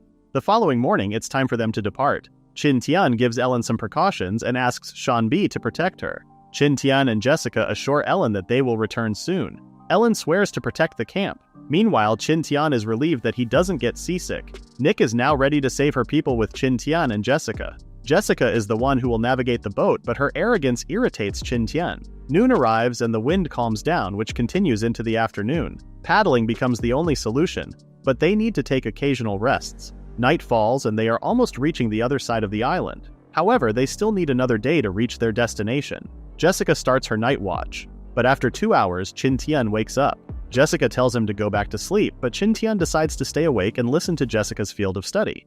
Jessica clings to him and tells the story of the Megalodon, the ancient king of the seas. Qin Tian gets scared and requests a different topic. Jessica suggests the Mosasaurus, but being at sea makes Qin Tian afraid of hearing about sea creatures. Jessica then suggests turtles, and Qin Tian agrees to that. Like a child, Jessica shares her knowledge about ancient creatures until morning comes. Nick shouts as she sees a coastline. They land and set up a camp for the night. Nick reveals that the pirates are also in the coastal area. The next day, they travel through the forest and vegetation until they reach the village. However, Nick suggests hiding first because she finds it strange that there are no guards at this time. Sand Eagle reports that there are many humans around. Qin Tian plans to scout the area first, but Nick starts running toward the village. Everyone was actually in a meeting to convince the elder to save Nick, who had gone missing. Suddenly, Nick appears and surprises everyone. She learns that the men, including her father, are also missing. The elder, Hamel, explains that they had been searching for Nick, who had been missing for days. Some men offer to search for the others who are missing, but Nick stops them. She then tells them that she crossed the deadly area and reached the other side of the island. She claims to have met the Mighty One. However, everyone considers her delusional and suggests that she rest from exhaustion. A man named Kata dismisses the idea of relying on a non-existent entity. Nick insists that the Mighty One exists, and Sand Eagle suddenly flies by. Panic ensues as Sand Eagle tries to scare them. Qin Tian makes his entrance with the help of Sand Eagle. Nick refers to him as the Mighty One, and everyone gathers around Qin Tian. Aware that they find him suspicious, Qin Tian decides to take action. He ignites the lighter and everyone is astonished to witness what they perceive as magic. The lot of people immediately kneel before him. Kata rudely demands to test Qin Tian. Nick exclaims how strong Qin Tian is, igniting Kata's fighting spirit. Qin Tian showcases his superpower and surprises Kata with his speed, leaving everyone in awe of his inhuman swiftness. A stunned Kata breaks into a cold sweat. Qin Tian declares that he will use only 2 fingers and instructs Kata to stand. Despite Kata's efforts, he is unable to move.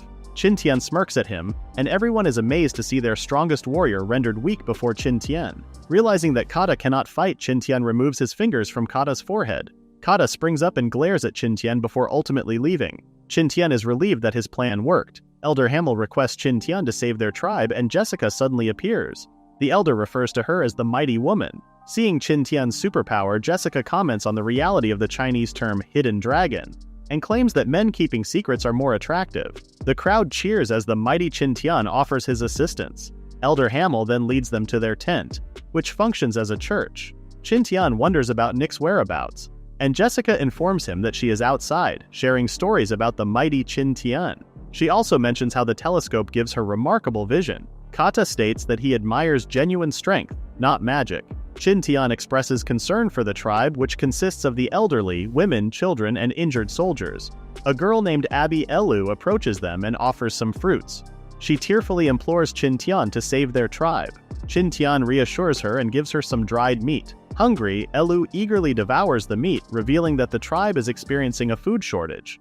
The presence of another group on the island has made it difficult for their tribe to acquire sufficient food. Qin Tian realizes the severity of their situation. Elder Hamel arrives and scolds Elu, but Qin Tian intervenes, assuring him that it's fine. He observes the amount of food Elder Hamel has brought and politely declines, acknowledging the food shortage. He emphasizes that he was merely fortunate to be chosen as the Mighty One, and requests to be treated as a fellow human. Qin Tian retrieves his bag containing smoked meat and offers to share it with the Lada people. Elder Hamel becomes emotional and expresses his gratitude to Qin Tian. The Lada people rejoice, believing that the gods have answered their prayers by sending the Mighty One to rescue them. Elder Hamel is relieved that the Mighty One is a kind-hearted person. Qin Tian feels the weight of his title, but Jessica assures him that everyone is supporting him. She reminds him of the Chinese saying that changing the world is possible with everyone's help. The next day, Qin Tian and Jessica search for the others. Nick explains that they went to find food. Elder Hamel offers fruits to Qin Tian once again. Qin Tian inquires about the other fighters, but Elder Hamel insists that the Mighty One alone is more than capable of dealing with the brutes. Jessica clarifies that the Mighty One has exhausted much of his powers to descend. Qin Tian feigns weakness and states that he can only investigate now. Elder Hamel becomes emotional, believing that Qin Tian has made significant sacrifices. Fortunately, Nick knows the enemy's location and leads Qin Tian to a coastal encampment. Upon realizing that they are Vikings posing as pirates, Qin Tian deems it impossible to establish peace with them. Nick notices the Lada people being held as slaves. Seeing the guards around the perimeter, Qin Tian assumes the presence of an enemy. Sand Eagle reports that someone is approaching, prompting Qin Tian and Nick to hide. A group of armed pirates appears and they discuss a near-death encounter with a Titanoboa. One survivor shares their experience, causing some of them to feel fear. However, another pirate claims they can defeat the Titanoboa once they obtain the Fountain of Youth. Recognizing the Titanoboa, they believe the Lada people have hidden it. Continuing their patrol, Qin Tian can hardly believe he heard something fantastical. Realizing that these pirates intentionally arrived on the island, Qin Tian suspects they possess a map showing the way home. Nick expresses surprise that Qin Tian understands the pirates, and he explains that he can easily learn any language. Determined, the two set off as Qin Tian plans to discuss a strategy with Jessica. Meanwhile, a group of tribesmen is being pursued by the pirates, led by Kata. He instructs Ragna to leave behind the injured Aruba so they can escape. Aruba pleads not to be abandoned, but Kata reminds him that he is a courageous soldier and leaves him behind. Ragna feels guilty, but it is for the sake of the tribe's survival. Suddenly, Nick appears, and an arrow strikes one of the pirates. Kata warns against sounding the horn. Nick struggles in her fight against the pirates. Kata charges forward with a spear, taking down one of the pirates. However, they are outnumbered, and Kata calls for Ragna's assistance. Surrounded, Nick whispers to Kata, advising him to conserve his energy.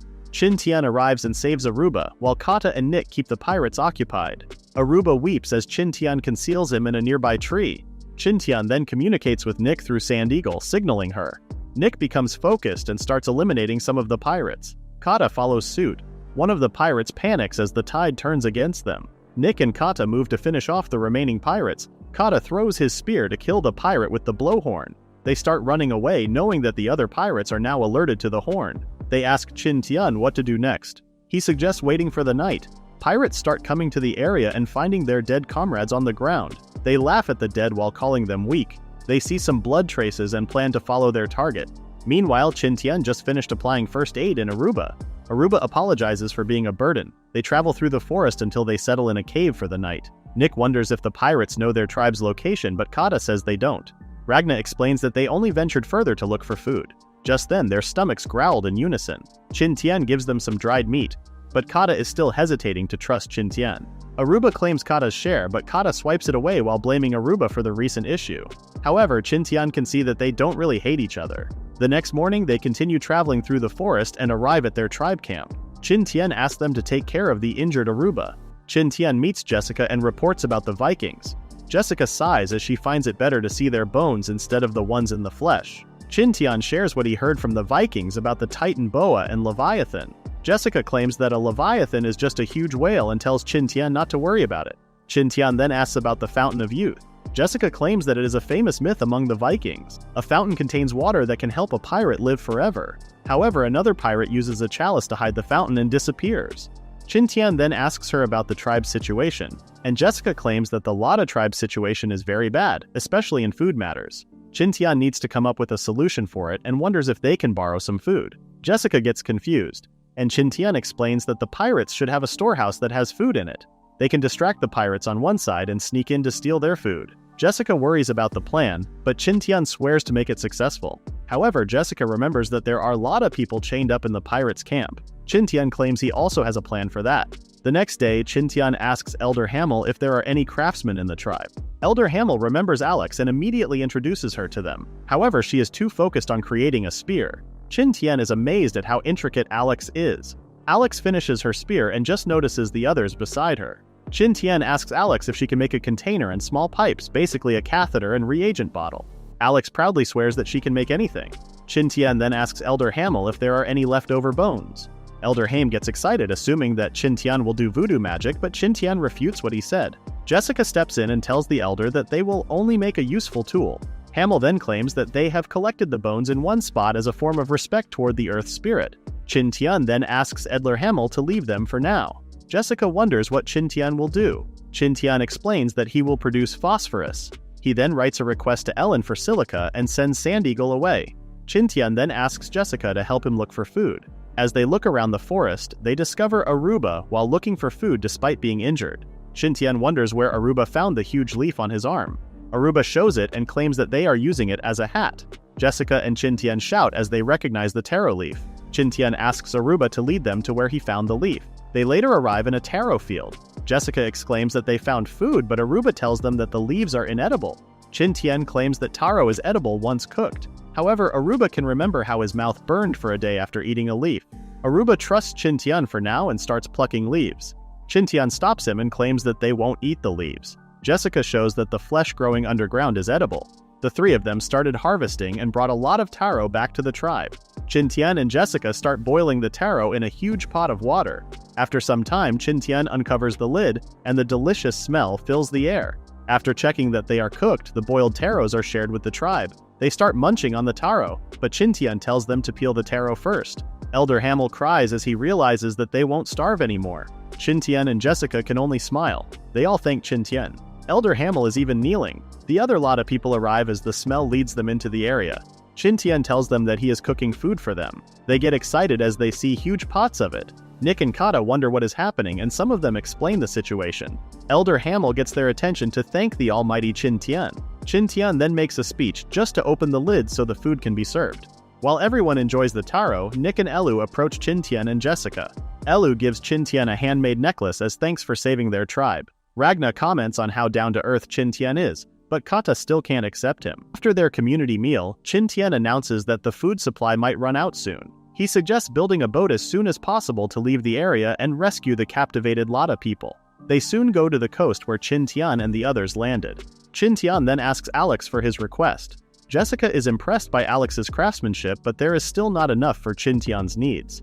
Later, Qin Tian starts collecting seashells to ground them later and gain calcium hydroxide. Jessica boils seawater to acquire salt brine. They mix the two together and go through different processes until they acquire magnesium powder. Seeing that it is ready, Jessica suggests testing immediately. Qin Tian lights up a bit of the powder and the flashy spark is enough to be called witchcraft by the Lada people. The tribe later stops working and takes their dinner. Alex reports to Qin Tian, who asks her to create a tenon and gives her a blueprint. Alex is impressed by how things get connected without ropes. She claims it will take a long time if it will be done on the boat. Jessica explains to Alex that it will not the boat as a whole and marks the parts to focus on the blueprint. Alex claims that it will just take 3 days and Qin Tian leaves the job to her. The next morning, Sand Eagle is back with a package. Qin Tian is glad to see new tools and commends Ellen's craftsmanship. She even has a note to warn Qin Tian of his safety. With the animal bones, Qin Tian grounds and mixes them with some of phosphorus. They can obtain a safety match soon. What Qin Tian wants is the red phosphorus match because it is safer. He continues working on the processes. While at it, he and Jessica prepare tree bark for the matchsticks. They soon finished all the components for the safety match. Qin Tian starts mixing things until Jessica asks him if he is ready. Qin Tian strikes the match and it successfully lights up. Jessica gets excited and hugs Qin Tian. Qin Tian then moves over to work on Aqua Regia. The two later return to the coastal camp. Nick proudly shows how her wounds are now healed. Alex shows how they have already made 6 boats. Qin Tian is impressed by how sturdy they are. Alex wonders when they are going to save the captivated ones, and Qin Tian tells her that it will be in 4 days. 4 days later, Qin Tian and Jessica give out 1 safety matchbox per person. Qin Tian then demonstrates how to use it, and Elu immediately tries it out. Everyone is amazed by the magic, but it is only chemistry for modern people. Everyone is amazed that they can light up a fire easily by themselves. Everyone finds them convenient, especially our tsundere kata, Qin Tian. Then it is almost time to rescue the captive tribe members, and everyone cheers for their success. Qin Tian then announces the members of the rescue team. He chooses the twins Bokuma and Bohama, who are both good with bows and knives, and Viru, who is the oldest dual-axe-wielding warrior. Nick, Kata, Aruba, and Ragna will also join them. Qin Tian tells them the plan and dismisses them. Jessica worries that Qin Tian doesn't have the determination to kill a person yet. She reminds him that even animals kill each other for survival and points out that the pirate's hands are already bloodied from killing people. Qin Tian calms down as Jessica hugs him. The next night in the pirates' camp, guards complain about how cold the weather is outside. Just then, one of them notices a light in the forest and thinks that it must be the Fountain of Youth. Everyone panics as they see the divine light. Everyone then moves out. Meanwhile, a man is fishing in the nearby area. He notices a shark taking the bait and pulling it up. He then throws a harpoon to capture it. Just then, someone calls him. The guard reports to Captain Swomeng, but the captain reminds him not to disturb his fishing time. The guard then points at the diving light from the forest. Swomeng commends him and claims that a bright light will surely attract a lot of fish. Everyone runs toward the light to get the treasure and gain a reward from their captain. Swomeng wonders who will be the fish or catcher tonight. The pirates are surprised to see the light move. They continue chasing it. Meanwhile, Qin Tian can see that the pirates are following the flashlight. Seeing that they are leaving the camp, Qin Tian orders Bokuma and Bahama to stay behind and give them support when necessary. He, Nick, and Kata move toward the camp wall. Kata nimbly crosses over the tall wall. Nick follows Kata's move. Qin Tian didn't have a choice but to use his superpower. The three successfully infiltrated the camp and entered a room. They find Nick's father and other captured Lada people. Qin Tian tells Kata to stand guard as he makes the Aqua Regia. He uses it to easily melt the iron chains that lock the cages. Just when they almost finish releasing everyone, they hear the pirates' horn blow. The pirates start moving in their direction, and Bohama panics about what to do next. Bokuma reminds her about the magic powder left for them. The twins then start firing flame arrows at the pirates. The food warehouse gets caught on fire. Swomeng orders the others to put out the fire while he goes somewhere with other men. Just as he expected, he sees the Lada people escaping. Qin Tian can't believe there is someone smart among these brutes. Seeing their slow progress in escaping, Qin Tian lights up a bomb. He throws it toward the pirates and causes a huge explosion. Qin Tian tells everyone to hurry up. He hopes they can hold out before the pirates can catch them. A pirate suddenly flies toward them, and Kata immediately defends themselves. Swomeng appears and breaks Kata's spear. He fights as he wonders how he will torture them. Seeing that the pirates are gaining their senses, Qin Tian worries that he and Nick are not enough to stop them. Swomeng then offers 200 gold per tribal head for his men. It was enough to revive the pirates' senses. Qin Tian throws another bomb, but a pirate with claws deflects it to the side. The clawed pirate tries to attack Qin Tian, but Nick blocks him in time. Nick asks Qin Tian to leave the pirates to her. More arrows from the twins rain down on the pirates. Their shields and clothes easily caught fire because of the substances Qin Tian added to the arrowheads. He also pulls his bow and shoots at the pirates to incapacitate them. They all became wary of him. A pirate tries to attack Qin Tian from behind, but Chief Frasong defends him. Qin Tian gets help to get over the wall. Chief Frasong shows how much of a fighter he is and easily fights the armed pirates with his bare hands. Qin Tian realizes that Chief Frasong doesn't need any help at all. Everyone tries to mob him, but Chief Frasong scatters sand around. Qin Tian worries that only Kata is having a hard time because he is injured. Kata continues fighting Swomeng, but his spear is not holding out. The remaining bomb pirates are also getting back up now. Qin Tian can see that it is time to go and light up another type of bomb. He throws it and orders his allies to close their eyes.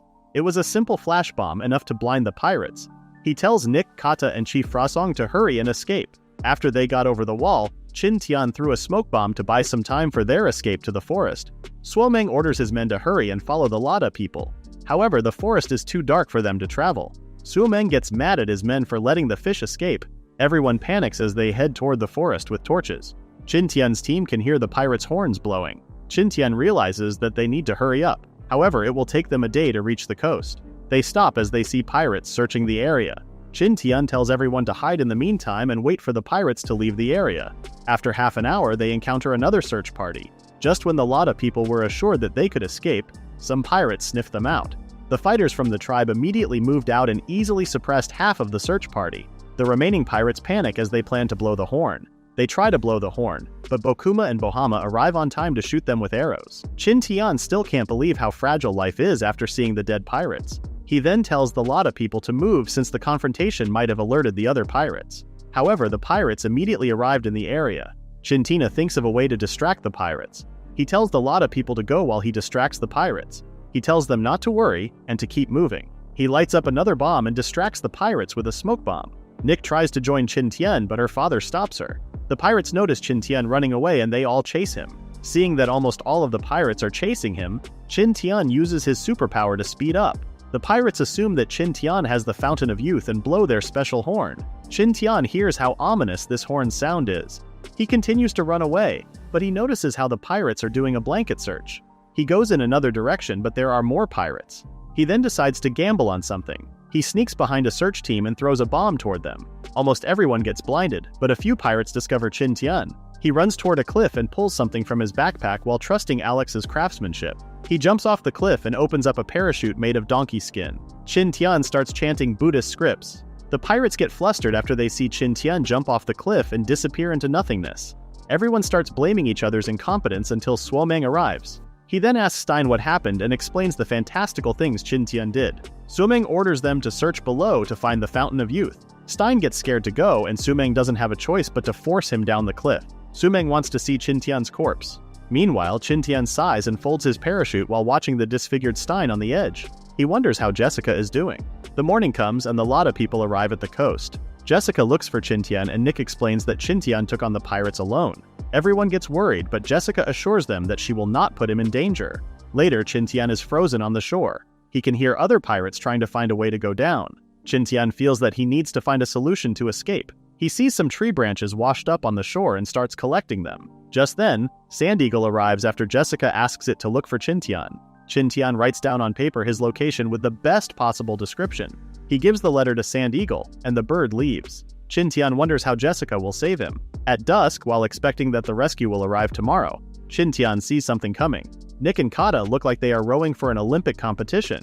Qin Tian is impressed by their speed. However, Ragna suffered being with those inhuman. They set up a tent, and the group brought in food to eat. The next morning, they all rowed the boat. They arrived at the coastal camp in the afternoon. The Lada people cheer as they see that Qin Tian and the others are safe. Jessica checks on Qin Tian and claims that everything and everyone is ready. They start sailing to migrate to the other side of the island. Jessica calls off for a break and orders the rest to put down the anchors. A tired Qin Tian slept throughout the night since they departed.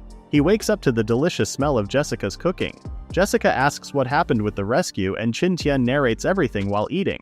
Jessica is glad that her hero is back safely. The next morning, Suomeng finds the tribal village and orders his men to capture the Lada people. However, the huts are all empty, and the village is technically deserted. Suomeng orders his men to look for them nearby. Meanwhile, Qin Tian, Jessica, and the Lada people arrive on the other side of the island. Qin Tian leads everyone to his campsite. The Lada people are scared after hearing a loud roar. Qin Tian assures them that it was his pet. Ellen comes out of the fence and greets them in Arabic. Everyone greets Ellen as the great mistress of the Mighty One, surprising her in the process. Qin Tian tells the Lada people to get inside, and he plans to explain everything to the confused Ellen later. Jessica offers to handle the tribe and suggests not making Ellen wait for him for too long. Qin Tian approaches Ellen and immediately receives a loving hug. Ellen cries as she mentions her worries for Qin Tian. Qin Tian apologizes, and Ellen immediately turns around after getting embarrassed. That night, everyone feasts on the food prepared at the camp. Qin Tian and Ellen arrive after some time. Qin Tian realizes that they need to expand the base camp. Jessica wonders if the lovebirds' time is over and claims that it is her turn now. Qin Tian hugs Jessica and thanks her for everything. After their dinner, Ellen worries about where the Lada people will sleep. Qin Tian suggests letting the kids, women, and elderly sleep in the cave while the men camp outside in the meantime. After settling down, Qin Tian takes a bath to wash his tiredness away. Everyone gets to sleep well after knowing that some conflicts are over. Noon comes and Qin Tian just woke up. He discovers the girls embracing him in their sleep. He immediately wakes them up and receives different reactions. Qin Tian later leads a team to collect bamboo. Meanwhile, Jessica and her team go fishing. Other lot of people stayed with Ellen to help with various chores. The camp's development is still in progress. Ellen recalls the first time they set up a camp without other people. Jessica and her team return after harvesting a lot of food. That night, the lot of people danced around the campfire. Jessica pulls Ellen into the dance. Just then, Chief Frasong appears and asks if he can sit beside Qin Tian. Qin Tian notices how Chief Frasong speaks in English. Hamel wonders what they were talking about. Chief Frasong explains that they are using a special language blessed by the gods. Chief Frasong claims his English was learned from the British Army. He kneels and thanks Qin Tian, who makes it clear to him that he is not a mighty one. However, Qin Tian's actions in saving the tribe are enough for him to be called one. Qin Tian acts humble, and Chief Frasong asks for his future plans. The next day comes and Qin Tian discusses with everyone their housing problems. They were all divided into 3 teams.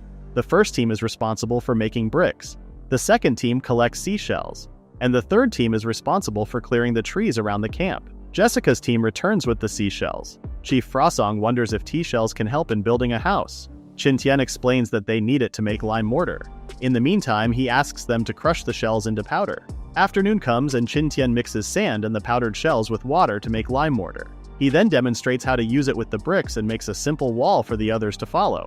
One member claims that the wall is soft and Qin Tian exclaims that it will take time for it to harden. The next day, everyone was impressed to see the wall harden overnight. Kata attacks the wall and concludes that this kind of wall is enough to protect them. Elder Hamel moves forward and cries that they always experience cold weather in the desert. He can remember how harsh the winter was when they arrived on the island and everyone can deeply remember it. Qin Tian assures him that their winter this time is warm. Meanwhile, the pirates are still looking for the Lada tribe. Suomeng did recall the report about them going into the fog. Knowing that they haven't experienced winter on the island yet, Suomeng plans to give up for now. He orders his men to prepare for the winter. On another day, the Lada people are fascinated with glassmaking. As a craftsman, Alux is obviously fascinated by it. With Qin Tian's suggestion, Alux immediately tries out the process. She feels embarrassed by her first product, but it is actually better than Ellen and Qin Tian's first trial. Qin Tian hopes they can make a lot of glass jars before winter and leave the task to Ellen and her team. Qin Tian later focuses on making an outline of their camp. Jessica comes to fetch him for lunch. However, at the dining table, Qin Tian, Ellen, and Jessica are already sick of eating fish. Elder Hamel wonders what is wrong, but the 3 claim that they are not just hungry. Qin Tian tries to think of something to increase diversity in food to improve their diet. Qin Tian asks Chief Frasong if the warriors can hunt a boar, and the chief confirms that they can as long as it is not a group. Chief Frasong wonders if they will hunt some, but Qin Tian claims that they will raise some in captivity. Qin Tian explains the idea to them. Frasong is happy to know that they won't hunt for food in the future if that is the case. Though it might take generations to turn them into domesticated pigs, the next day's hunt, Sand Eagle reports a horde of them, and Qin Tian reminds the others about their plan. The wild boars were just chilling until Shanbi appeared to scare them. The boars scatter, but the Lada people have already surrounded the perimeter. However, there is a huge boar among them. Kata is present to knock it out with his brute strength. They continue herding the remaining wild boars until the animals fall into a hole they have dug in advance. Everyone celebrates as they capture a lot of wild boars. The others feel disappointed that one wild boar managed to escape, but Qin Tian tells them that there is no place for it to escape. Cages on wheels arrive and everyone starts pulling out the boars from the hole. The wriggling boars are giving them a hard time, and Kata offers to lend a hand. Qin Tian stops him and shows them a trick. The boar calms down as Qin Tian covers its eyes with a piece of cloth. They have caged all the wild boars and surprised everyone back at the camp with their accomplished mission. Jessica asks Qin Tian to check something on the wall intended as a pig pen. The Lada people continue to capture more wild boars until they have captured 21 boars. After a few days, Sand Eagle reports that there are no wild boars anymore in the bamboo area. The camp is upgraded to some extent and the system rewards Qin Tian with some points. He wonders what talent he should buy next and gets confused about what to do. Ellen suddenly calls his attention and he is surprised to see a lot of glass bottles. Ellen and Alex are proud of the craftsmanship. Qin Tian then announces the start of making bottled fruits for the winter. It was a simple process of boiling peeled grapes and pineapples. They later sealed them into disinfected bottles and sterilized animal skin. The others wonder if they can really keep the fruits for several months. Qin Tian actually wants rock sugar added to them to make them taste better and be better preserved. He assures them about it and starts explaining about microbes. However, Aruba and Ragnar don't know the scientific term. The next day, Qin Tian reminds the others that the pirates can invade them after the winter season. They should improve their weapons to prepare to fight the pirates. Elder Hamel assigns Nick, Kata, and Ragnar to protect their mighty ones at their next destination. The girls get worried for Qin Tian, who assures them that he will be well. Qin Tian's team sets out and later sets up a camp to spend the night after some distance. Nick wonders what iron can do, and Qin Tian explains that it can improve their weapons. Qin Tian then shows them a pair of daggers and tells them that they are made of iron. Alex, who was trying her best before to make stronger weapons, can now see a way to improve things. She wonders if they can make the same weapon as the pirates with iron. Qin Tian tells her that they can make it better. The group soon arrives at the volcano, and Qin Tian reminds them not to swim on it. They start mining for pyrite, but they haven't found anything for 2 hours. After some breaks, they are still unsuccessful. During the night, they would fix and maintain the pickaxes. Because they have limited drinking water, Qin Tian teaches the others to collect water with dew. Soon after, Nick hits a hard surface and calls Qin Tian's attention. What Nick struck was a volcanic rock, and they have collected a lot already. Qin Tian knows they will find pyrite soon. The 4th day comes and one complains about how he found another volcanic rock. However, Qin Tian notices something. He asks everyone to continue digging. Everyone gets hyped up and soon manages to find pyrite. Qin Tian is glad that there are still pyrite reserves. That night, Alex calls what they found as ordinary stones, but Qin Tian explains that the iron is inside those stones. Kata breaks one open and claims there is nothing inside. Qin Tian explains that it needs to be processed first, but Kata just ignores him. Early morning comes and they install blast furnaces. Qin Tian hopes they can smelt a lot of iron. He plans to make pickaxes and shovels first using the smelted iron. He pours melted iron into Alex's molds and cools them down with lime water. The next day, mining was easier with the new iron tools. However, they can feel the cold weather already and expect snow after a few days. Qin Tian expects winter after a month, but Ragnar explains that this is what usually happens on this island. Qin Tian can see that they have mined enough and tells everyone to clean for today. The next day, they all leave for the journey back to their camp. During their camp at night, Nick wonders how strong the iron weapons will be after seeing the iron pickaxes. Just then, Kata senses something in the bushes. A wild beast appears, and Kata hits it with a shovel. Qin Tian sends out Shanbi to fight the beast. Qin Tian is surprised to see a saber-tooth tiger. He tells everyone to be careful. Ragnar gets attacked by another saber-tooth tiger, and he falls. Nick comes to the rescue and drives the beast away. A third saber-tooth tiger appears, and Kata swings his shovel, but he misses. A torch gets thrown at the beast's face and it hides back in the bushes. Everyone groups together as they take arms. Meanwhile, Shanbi gets injured as he fights one of the saber-toothed tigers. Qin Tian is anxious to see ferocious beasts fighting each other. He opens the system and waits for the right time. Kata accidentally drops his shovel, and a saber-toothed tiger suddenly jumps into them. However, it was a feint, and Kata dodged. The others block the saber-toothed tiger's escape route, and Kata strikes it with all his might. While they focus on the other beasts, a 4th saber-toothed tiger appears from behind. Just then, Qin Tian's system confirms receiving a gift. Qin Tian quickly slices the 4th saber-toothed tiger's belly. Kata strikes one of them. Nick confronts one, but Qin Tian swiftly kills it instead. Everyone is impressed by Qin Tian's speed and power. However, Qin Tian gets dizzy after using a superpower for a few seconds. Nick suggests helping Shanbi, but Qin Tian tells her to wait until Shanbi asks for help. He knows Shanbi has his own pride as a beast. Shanbi roars as he kills the saber-toothed tiger. The group continues traveling the next day and they arrive at the camp at night. Qin Tian wakes up and just notices how a lot of things have changed in the camp while he has been away. He goes to the kitchen and Ellen is happy to see him up. Ellen is glad that they are okay after the saber-toothed tiger's attack. Qin Tian asks about the camp's development. Ellen reports that there are now a lot of different functional areas in their camp. They have preserved a lot of fruits too. Viru was leading the fishing every day. Frasong also found pheasants and kept them captive. Qin Tian then asks Ellen to tell the others except those in charge of food that food will be available in the afternoon. They will now start making weapons. The next day, everyone starts making improved furnaces and even frying iron pools for making steel. Alex wonders why they need to cook the iron. Qin Tian starts explaining that there are different irons and processes to be done to get the best iron out there. Qin Tian plans to get the best steel out there. They later manage to start smelting. Qin Tian tells everyone to be careful. Qin Tian plans to copy the process used during the Han Dynasty. While he works on steelmaking, the women are making scabbards and handles for the weapons and knives. They also process the fish maw to get isinglass, a sticky material that can be used as glue. They later manage to process pig iron. Ragnar starts hammering on the ingot to remove the impurities. He wonders how many strikes he should make. He gets depressed after hearing that he has to do it 100 more times. After some time, Qin Tian can see that the first product is okay. Alex gets excited that it is now time to make weapons.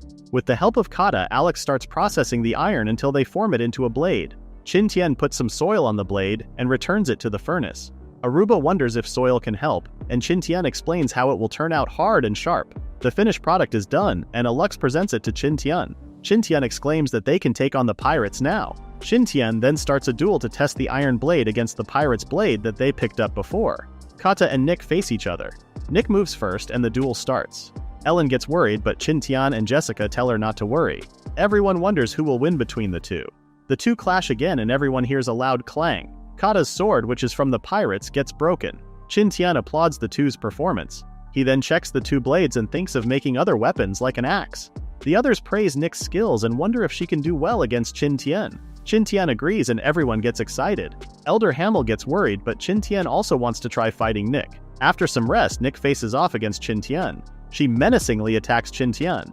Qin Tian activates his superpower and quickly reacts to Nick's attack. The two continue clashing swords, and Qin Tian is genuinely surprised. Ragna is surprised by the fight and Kata claims that Qin Tian is just training Nick. Everyone tells Nick to defeat Qin Tian, and he gets disappointed.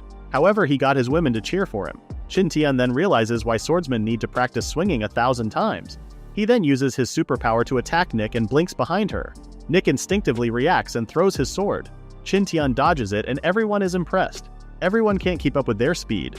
Qin Tian and Nick clash one more time. Their blades clash and everyone falls silent. Nick lost her blade and everyone praises Qin Tian's strength.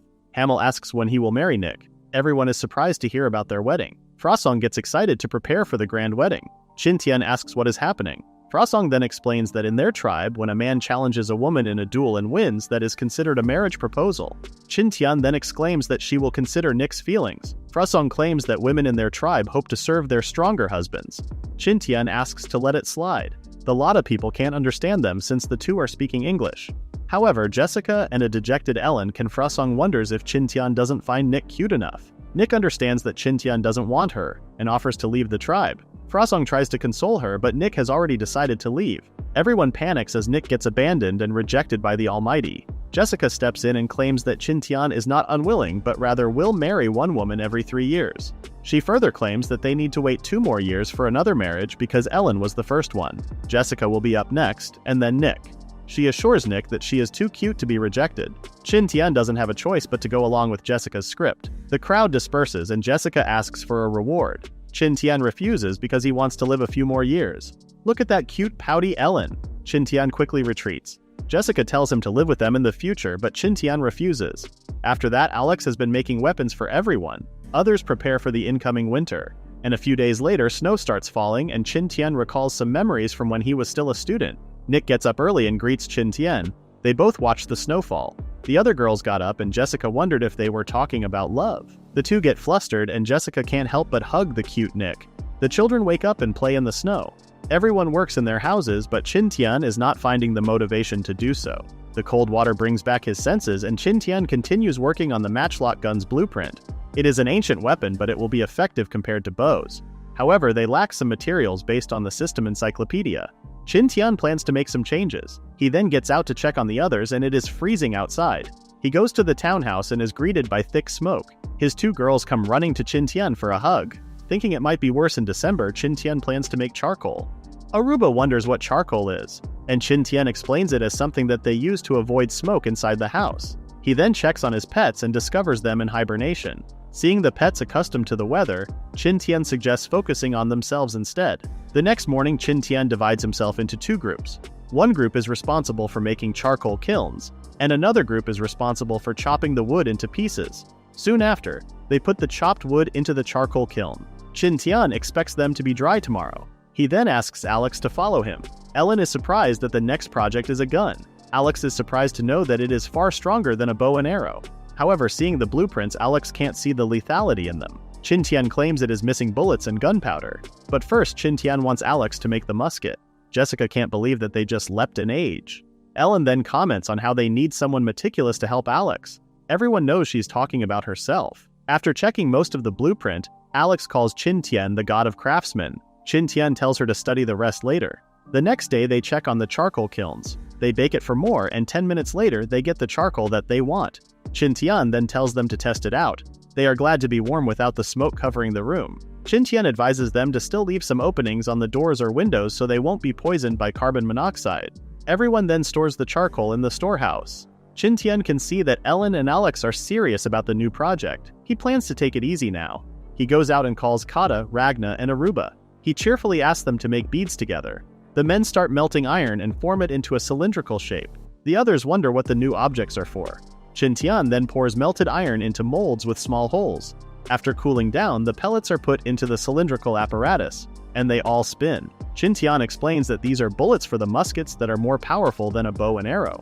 Aruba and Ragna are happy to have a powerful weapon. Kata comments about easily killing the pirates next time and avenging their dead tribesmen. The atmosphere becomes dark. They collect the pellets, however, Qin Tian can see that they are not yet perfect. He then asks the others to continue making pellets. After some time, the laboratory was finished. Now that the camp is complete, the others wonder what to do next. Qin Tian then tells them to enjoy their free time and do anything they want. Everyone gets confused and asks for confirmation if they can do anything. Qin Tian affirms, and everyone celebrates. Qin Tian wants them to have time off for themselves while Ellen and Alex are still working on the musket. Also, to prepare their bodies for the upcoming battle, that night, howls were heard throughout the area. Qin Tian claims that they are wolves. Nick and Kata come out along with the rest of the warriors, claiming that this is the winter beast's wave. Nick claims that it happens every winter. Jessica thinks they are searching for food outside the forest because it is winter. They only have a few soldiers and can face consequences. However, they can't just sit and wait for death. Qin Tian, Nick, and Kata plan to go out. Qin Tian tells the rest to keep the wolves away from the camp. The warriors then move out, nearing the source of the howlings. Just then, a louder howl was heard by the team. Qin Tian and the rest discover the wolves fighting the saber-tooth tigers. Everyone stops to watch the fight. The beasts then attack each other ferociously. A black wolf appears and starts ripping the flesh of the saber-tooth tigers. Everyone is impressed by the black wolf. They notice that some wolves are protecting something at the back. Seeing that the wolves are losing, Qin Tian orders the others to support them. While distracted by the arrows, the saber-tooth tigers are attacked by the wolves. They can see that the battle is almost over. The saber-toothed tigers continue to struggle until they notice a few wolf cubs at the back. Nick also notices them and Qin Tian jumps into the fight. A saber-toothed tiger targets the wolf cubs. However, the black wolf blocks it. The two beasts furiously fight each other. The black wolf gets gravely injured. More saber-toothed tigers try to help, but one of them gets killed by a spear. Qin Tian and the others start attacking the saber-toothed tigers. Kata is happy with his new iron spear. Qin Tian is glad that the spear he asked to be made suits Kata's battle style. The others are also satisfied with their new weapons. Seeing that the wolves won, Bokuma wonders what Qin Tian will do next. Qin Tian orders everyone to go back to their camp. Everyone picks up the dead saber-toothed tigers as the wolves still feel wary of them. Everyone praises how kind Qin Tian is. Qin Tian claims it is not to ruin the ecological balance. Kata tells them not to ask anymore or the earth spirit will get angry. Truth be told, Qin Tian was just worried about the wolf cubs. On top of a cliff, the black wolf watches Qin Tian's group go home. They finally get home and everyone greets them. Jessica is surprised to see saber-toothed tigers, but they are already dead. Qin Tian explains to everyone that there was a territorial war between beasts. Jessica can see why because of the scarcity of food during winter. Chief Farsong comments on how they don't need to go outside anymore because they have a lot of food already. In the next few days, everyone gets the sleep that they always need, but it is getting boring already. Alex finishes her project with Ellen. Qin Tian calls Kata, Ragna, and Aruba. He claims they will play a game. They all work on smelting, and Qin Tian leads everyone. Qin Tian starts connecting some parts, and Alex can't believe that her work turns out to be like this. Jessica claims that this is the birth of the steam machine on this island. Ragna ignites the fire pit of the machine. Qin Tian starts up the machine and everyone is amazed at how the machine moves by itself. It might not be perfect for now, but it is still usable. Alex inserts a log in place of the machine and reduces it to a perfect stick. Seeing that there is no problem, Qin Tian plans to start making gun barrels. A bamboo with clay will have its center pushed out by the fine wood, and it will make a mud stick. Melted iron is poured into an empty bamboo with the mud stick. In this way, a smooth iron pipe can be created. Next is to use precious diamonds as a turning tool to polish the gun barrel. Qin Tian assembles all the parts and their secret weapon against the pirates is done. Qin Tian demonstrates how to load the bullet and tries it out on a target. He fires and the loud noise surprises the Lada people. Qin Tian is rewarded with points for making a matchlock gun. Everyone is impressed by the gun's penetrating power and loud noise. Kata and Bokuma can't see the bullet and know that its shield is useless against the gun. Farsong recalls that these are weapons similar to the British Army. Qin Tian announces to produce of more matchlock guns. With his newly added points, Qin Tian then checks the system's store. It is basically empty, so Qin Tian redeems a book about traps for now. He receives what he has ordered and checks the information. He sees all kinds of outdoor traps and starts drawing them on prints. He is also hurrying the production of the matchlock guns to the point that no one leaves the camp. Jessica checks on Qin Tian. She wonders if she can help him, especially with his personal needs after seeing crumpled papers around. Jessica notices that Qin Tian is designing a trap.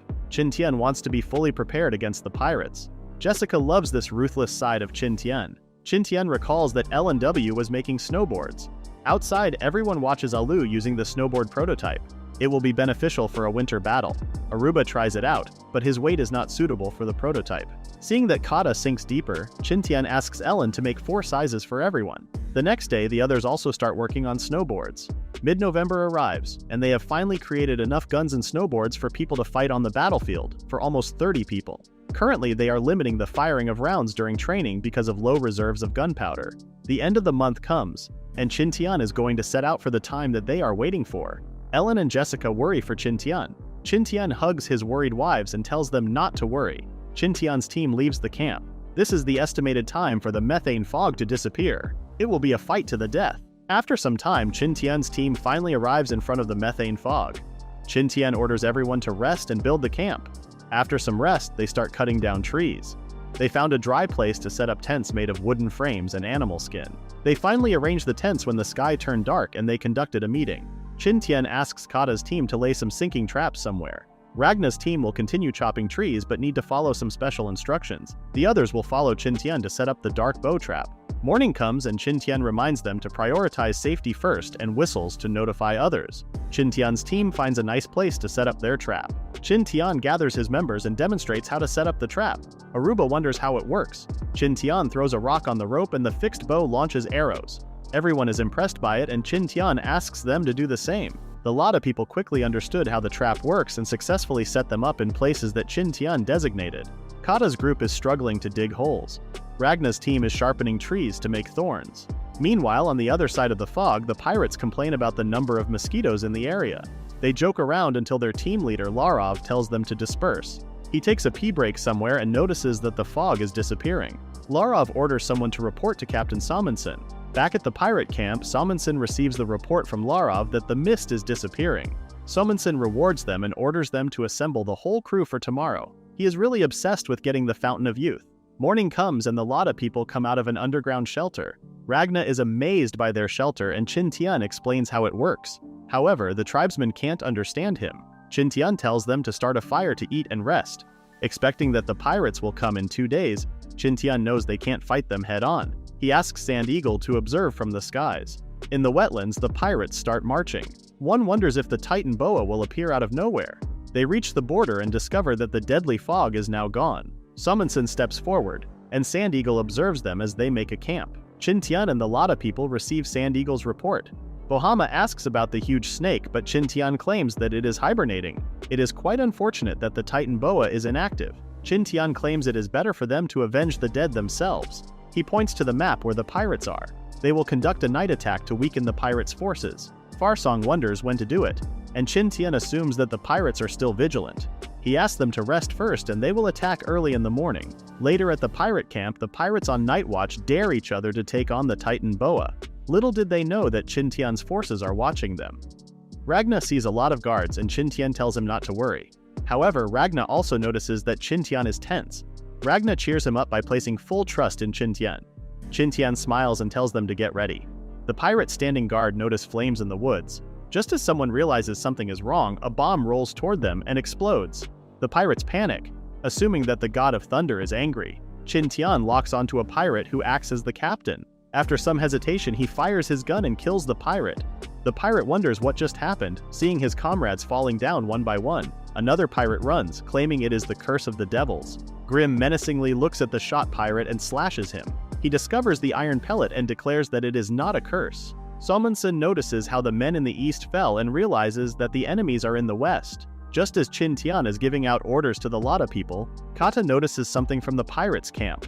Summonson is running towards them, asking for the Fountain of Youth. The other pirates now realize that it was the Lotta people attacking them. Qin Tian knows how strong Summonson is and orders his team to retreat according to the plan.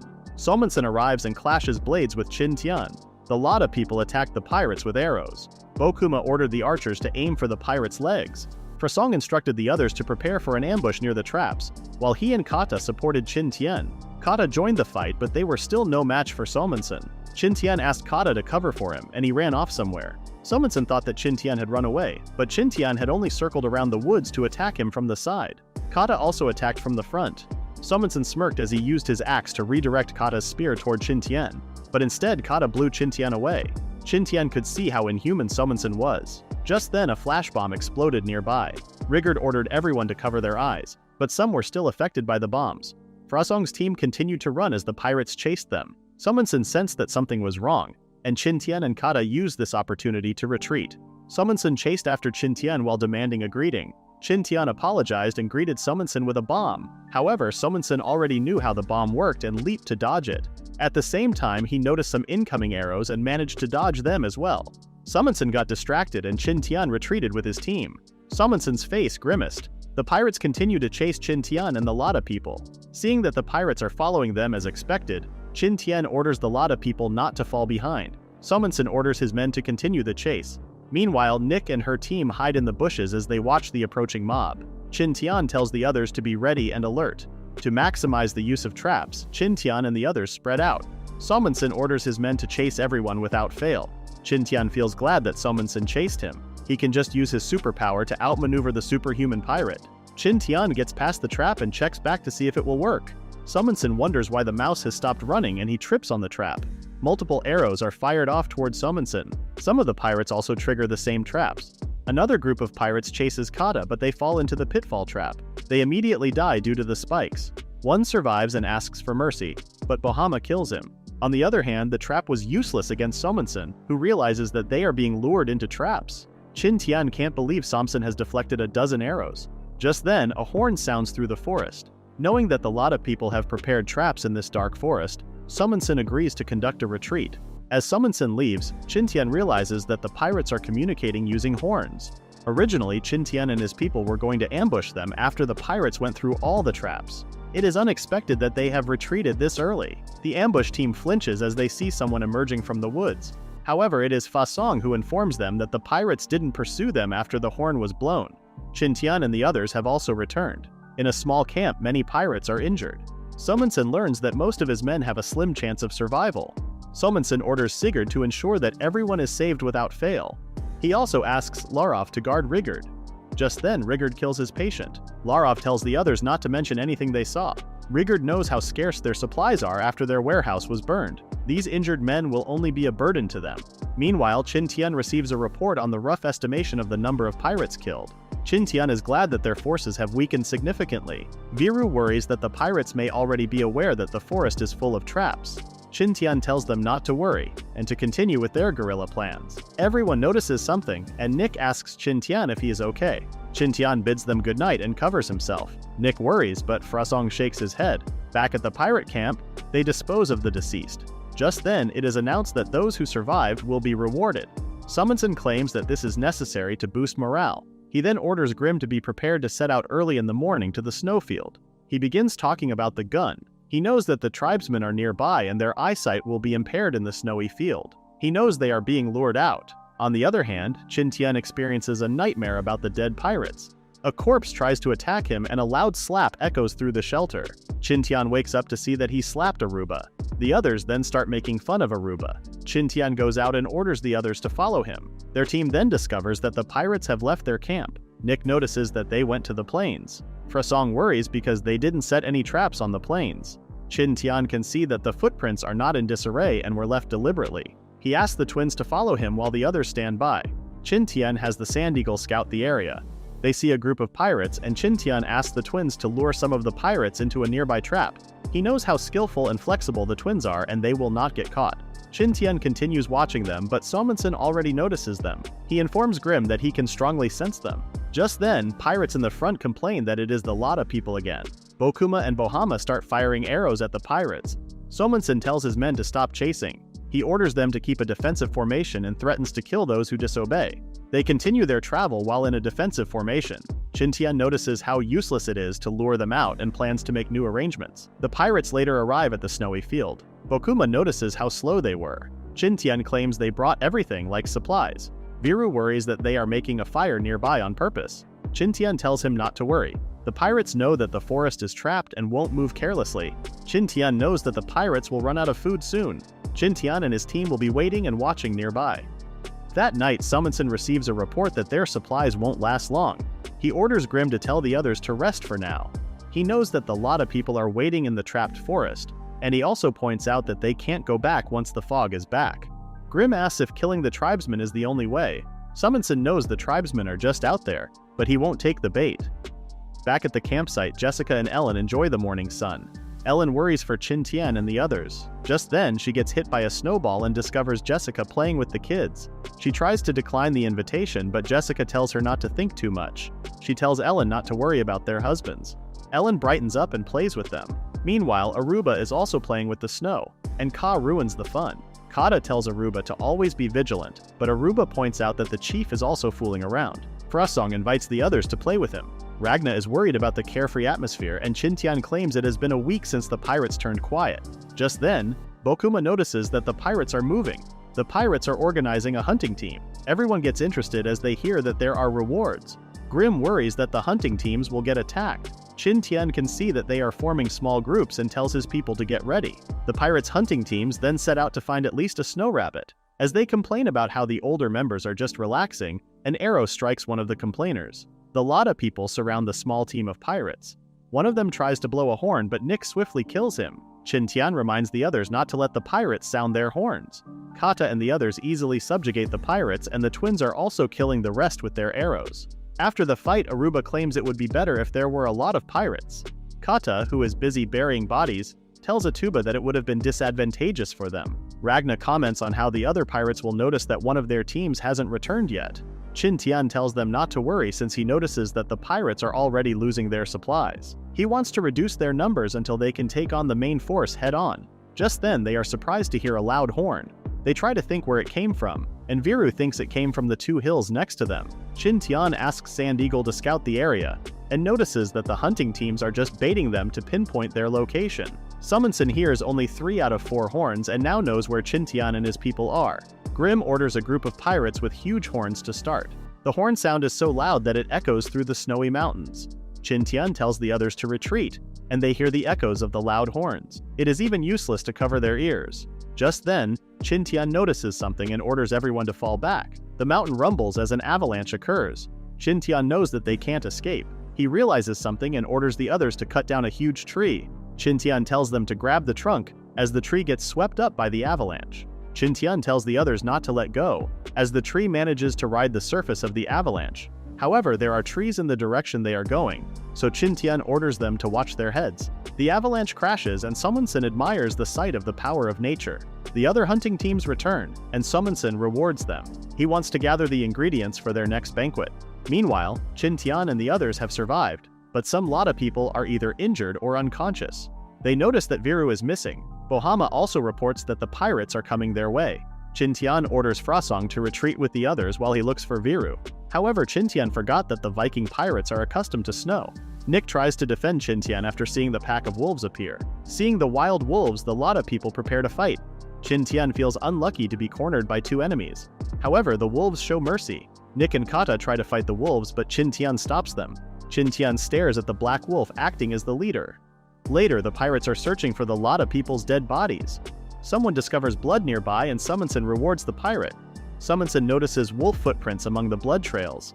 Grimm thinks the wolves dragged the dead bodies, but Summonson still orders his men to give chase. Qin Tian and the others are aided by the wolves. Viru's life is also not in danger. Everyone is glad to hear the news and impressed that the wolves are following Qin Tian. Qin Tian claims that they are just returning the favor. The Lada people know that it was because of Qin Tian's kindness toward them. They soon arrive at their camp and lay down the injured. 5 of them have lost the ability to fight and they blame the sudden avalanche. Qin Tian explains that the pirates caused the avalanche. Kata wonders if the earth spirit helped them, but Qin Tian corrects him, saying it was the sound their loud horns made. Aruba wonders how the pirates found out about their location. Ragna realizes that it was the horns the hunting teams made. However, the others find it ruthless to use companions as bait. Frosong worries about the next plan, but Qin Tian tells him not to worry. The sky darkens and Summonson and the pirates notice separate traces. Summonson orders his men to spread out and look for the Lotta people's bodies in teams. A group of pirates scours the area and discovers the wolves dragging a Lotta person. They hurry so they can gain rewards, but a pitfall trap surprises them. The rest are surprised that the Lotta person is alive. Just when they try to blow their horn, some of the Lotta people push them into the pitfall. Frosong looks down at the dead pirates. In a flashback, Qin Tian tells the others that the pirates have assumed that they are already dead. Using footprints and traces, they need to divide the pirates into smaller forces. They will ambush them one by one, and Qin Tian will use Sand Eagle to send information. Currently, Ragna's team has just eliminated a group of pirates and is worried about the others. Meanwhile, Nick and her team have also cleared some pirates. The twins' archer group has also killed a group. Qin Tian receives a report from Sand Eagle that things are going smoothly. Everyone is rushing toward the middle path. Qin Tian asks the Black Wolf for a favor. A monster is already coming their way. Kata and Qin Tian are waiting for their old enemy. Kata knows traps don't work on that monster. The two are preparing as they see incoming pirates led by Summonson. Summonson wonders why they are still alive. Qin Tian gives him a signal and the pirates fall into a pitfall. Summonson uses one of his men as a foothold and escapes sudden death. He realizes how tricky these tribesmen are and tries to blow his horn. However, Kata and Qin Tian distract him. Summonson doesn't have a choice but to fight back. He wants to talk with Qin Tian, but Qin Tian refuses to talk with the dead. The two then clash.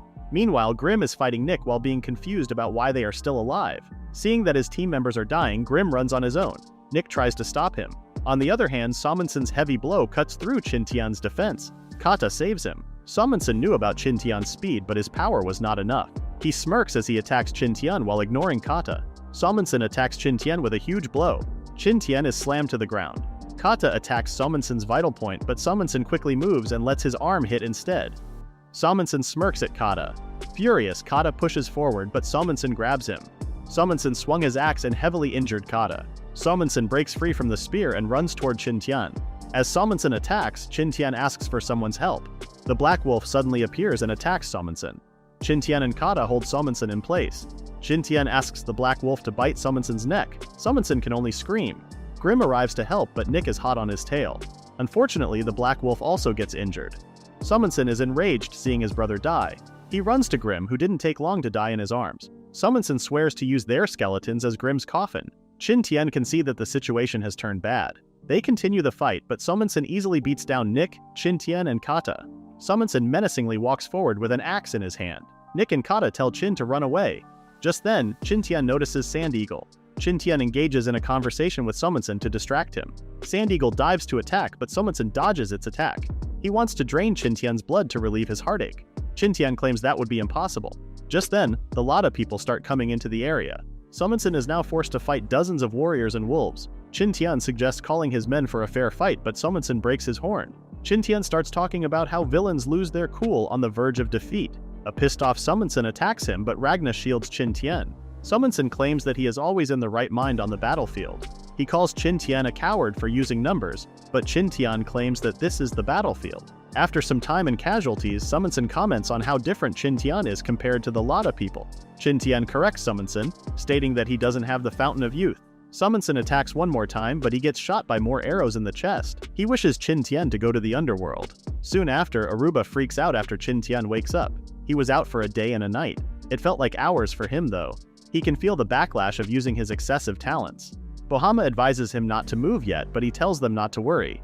He asks to be left alone. Frasong then tells the others not to disturb their mighty one. The Lotta people begin building a bonfire. Qin Tian leans against a tree, reflecting on the recent killings and acts of violence. His heart feels heavy as he observes the others collecting the dead bodies of Lotta people and wolves. Qin Tian falls into deep silence, and he asks Bokuma about the identities of the deceased. Bokuma feels embarrassed about being discovered, and Qin Tian inquires about Bokuma's injuries. Bokuma proceeds to recount the actions of the deceased Lotta people. Buer hugged two pirates, jumped into the pit, and perished alongside them. Wutu smiles as he sacrifices himself to protect the others. Charlie used his life to make a trap work. It took them a day to search for their bodies, but the wolves aided in locating them beneath the snow. The wild wolves departed afterward. Qin Tian recognizes that they were all courageous warriors. Aruba calls out to Qin Tian, and Bokuma assists him in standing up. Qin Tian walks toward the already set up bonfire. Frasong passes him the torch and Qin Tian ignites the bonfire. The wolves howl as the fire continues to burn. The lot of people then commence their celebration of victory. Qin Tian falls silent once more. Frasong then taps his shoulder and asserts that companion sacrifice is necessary. It might be a loss or sacrifice for Qin Tian, but for the Lada people, the deceased become stars in the night sky. Frasong tells Qin Tian to grab the stars tightly in his hands, put them within his soul, and they will always exist within him always. They will always be stars in the sky, watching over the living. In the camp, Jessica, Ellen, and Alex talk about cars. Ellen then hears something from the outside. Jessica tells her to meet Qin Tian and the others. She knows how Ellen feels. They all go out to the gate and greet Qin Tian and his team. They are finally home. The warriors get treated. Of course, Qin Tian is tended to by Jessica and Ellen. Qin Tian worries that his odor might bother the girls. Jessica warns Qin Tian that she will pull the glued bandages off his skin. Qin Tian puts up with the pain, and Ellen brings in a hot towel to soften the blood clot. Qin Tian tells Jessica to do a countdown before she peels the last layer. However, Jessica rips it out without properly counting down. She claims that experiencing short-term pain is better. Poor Qin Tian. Ellen wipes off Qin Tian's sweat and blood. She worries that Qin Tian is badly hurt, but Qin Tian tells her not to worry. Qin Tian gets to sleep and rest in the cave, and the two girls go outside. Jessica checks on Ellen, who immediately cries into her arms. She is emotionally glad that Qin Tian is back. 2 days later, Qin Tian and the others visited the sacrificial corner of their camp. Qin Tian throws a vase that contains the ashes of their fallen friends. The Lada people and Qin Tian pray for their souls. They probably return to the spirits of Earth. It felt like a long time for Qin Tian. It was indeed unreal, like everything was just a long dream. Qin Tian is glad to have peace of mind in building the ship. However, it was reported that wolves are lurking around. Qin Tian wonders if the wolves followed them. The girls get confused. Qin Tian then explains it to them. A minute later, Jessica gets excited hearing about the black wolf, while Ellen wonders if they will ignore them. Qin Tian wants to check on them first. After handling the pirates, there are no more outside threats for them. However, their main labor force is currently injured, and everyone is forced to stay in their houses because of the weather. Qin Tian is also recuperating, and this is the most relaxing time he has had since he came to this island. One night, while Ellen and Jessica are talking about the wolves howling, Qin Tian comes out of the cave. Ellen wonders if Qin Tian feels better now. Qin Tian wants to go out and check on the wolves. The girls get worried and plan to ask the others to follow him. Qin Tian wants to go alone on his own. Jessica tells Ellen to let Qin Tian be alone this time. Qin Tian rides on Shanbi while dragging a butchered boar. Qin Tian and Shanbi travel through the harsh weather. Qin Tian notices that Ellen still sent some men to follow him. Well, Qin Tian understands her first wife's sentiment though. They finally arrive at their destination and Qin Tian tells Shanbi to relax. Qin Tian opens the quest of becoming the island owner and gets his reward points. He buys another slave beast seal, which is seriously expensive. If he subdues the black wolf, then he will have the entire wolf pack. He has already formed a camaraderie with them, so taming should be easy. Just then, the forest turns into something like a thriller movie, with shining eyes showing from the darkness. The wolves start coming out of the bushes, putting Shanbi on high alert. Qin Tian tells him to calm down and offers the meat they brought to the wolves as a thank you gift. Qin Tian does feel that the black wolf is intelligent and wants to understand it more. He uses the slave beast seal, but the black wolf is not yet tamed. It seems like Qin Tian needs some time to connect with the wolf first. Qin Tian sits down and confesses that he needs some help from the wolves again. The Lada people wonder what Qin Tian is talking about with the black wolf. Ragna suggests asking Qin Tian later for more details. Qin Tian then explains that he plans to retrieve the supplies left by the pirates and that he needs the wolves' help. Aruba agrees because it would be hard to transport the supplies in the snow. Just look at Nick, being silent, knowing Qin Tian is behind the other two. They then realize that Qin Tian has been with them the whole time. The three then blame each other, but Qin Tian tells them to go home together. That night, Qin Tian tells everyone about the plan and organizes some work. For the next 2 days, everyone is busy making ropes and sleds. They make enough sleds to be pulled by 30 wolves. On the third day, the children wonder what sound Qin Tian just made. He tells them about the whistle and how it works. Alex is also present during their discussion. Ellen calls Qin Tian's attention because the wolves have just arrived. Ellen is amazed to see a black wolf, and Jessica explains that it is a result of crossbreeding, like domestic dogs in their timeline. Ellen wonders if there are domestic dogs on the island, but Jessica claims that it might be a natural mutation. Knowing how strange the island is, Ellen laughs and jokes that a golden and red wolf won't surprise her anymore. Qin Tian tries to convince the black wolf to be leashed, but it just slaps Qin Tian's hand. The black wolf is really acting tough, like a Giga-Chad. Just then, the children come to play with him, and Shanbi can only laugh at him. Ellen wonders how long Qin Tian will be away again. With the wolves' help, he confirms that it will take 2 days at most. Qin Tian then sets out later on. The travel is smooth, with Aruba getting excited with their speed. Nick can notice that Qin Tian is still walking on eggshells while passing by the corpses of the pirates. He recalls Suomeng's words that Qin Tian would also go to the underworld. He raises his middle finger, making thoughts of Suomeng disappear from his head. Nick wonders if Qin Tian is alright because he looks tired. They then arrive at the lakeside to rest. The group then talks about the methane fog absence, which is unusually long this time. A lot of people start making speculations here and there. Qin Tian can also think of some possibilities, but their goal for now is to get to the pirates' camp before it gets dark. With the help of the wolves, the trip is quick, and they are able to travel smoothly on the snowfield. A lot of people didn't use the existing tents on the field and set up new ones. Their hatred for the pirates is really ingrained in their minds. Qin Tian orders them to look for things that might be useful. He goes to look for Suomeng's tent. He then finds a suspicious tent and discovers a huge box. Qin Tian opens the box and expensive gold and treasure are inside. However, Qin Tian had enough of them from the river nearby. He then finds some papers and reads them with surprise. The writings show how a son holds a deep hatred for his father. Qin Tian finds it interesting that a pirate loves writing diaries. The diary narrates how Suomeng encounters Westerners for the first time and gets greedy for their women and huge ships. Qin Tian concludes that the pirates are from the 8th century. Suomeng also narrates how he found the map that leads to the Fountain of Youth, which makes one immortal. His crew immediately sets out and later loses hundreds of crew members along the way. They also encounter Leviathan, the monstrous creature in the seas, along with a vicious storm. However, this made Suomeng excited because it meant that they were nearing his goal. After some time, they reached the mysterious island. They encounter indigenous people and start enslaving them. Qin Tian can see that Suomeng came to the island through a storm just like them. Just then, something catches Qin Tian's attention. Suomeng describes a ring that shows God's symbols and draws 2 characters that he can remember. Qin Tian then turns his attention to the treasure box after seeing Chinese characters in the diary. Qin Tian's group later harvested everything useful and left the pirates' camp burned. The trip back to the camp took much longer because of the spoils of war. They returned 2 days later to the camp. After the mission, Qin Tian keeps inviting the wolves to stay, but they leave after getting their reward. The girls are excited to see lamb meat and ale. Bokuma and the rest wonder where to put what they just unloaded. Qin Tian checks the contents and finds wheat, a greater treasure than gold on the island. Jessica is excited to smell the scent of wheat bread. The desert people wonder what it is, and Qin Tian claims that it is food. Aruba hurriedly eats the grains and spits them out afterward. Qin Tian explains that they need to cook the wheat first. As long as they plant it correctly, they don't worry about food anymore. Later, Qin Tian, Jessica, and Ellen analyze the ring that Suomeng has described in his diary.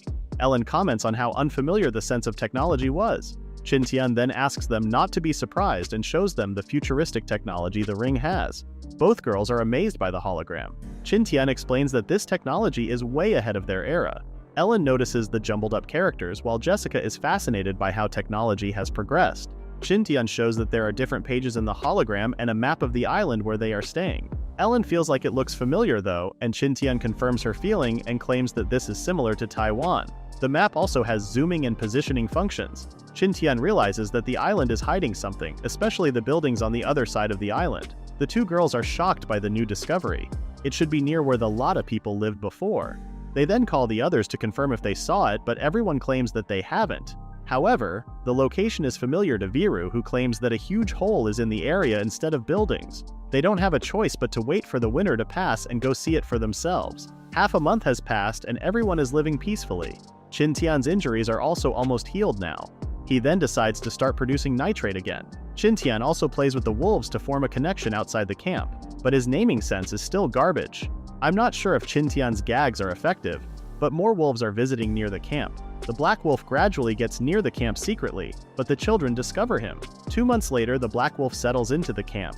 Meanwhile, Alex, Jessica, and Elin are using a stone mill they made to process the wheat grains. Qin Tian also returns from outside and checks on the flour the girls were processing. Qin Tian is excited to eat some dumplings. Alex comments on how Qin Tian keeps smiling lately, but Ellen feels something different.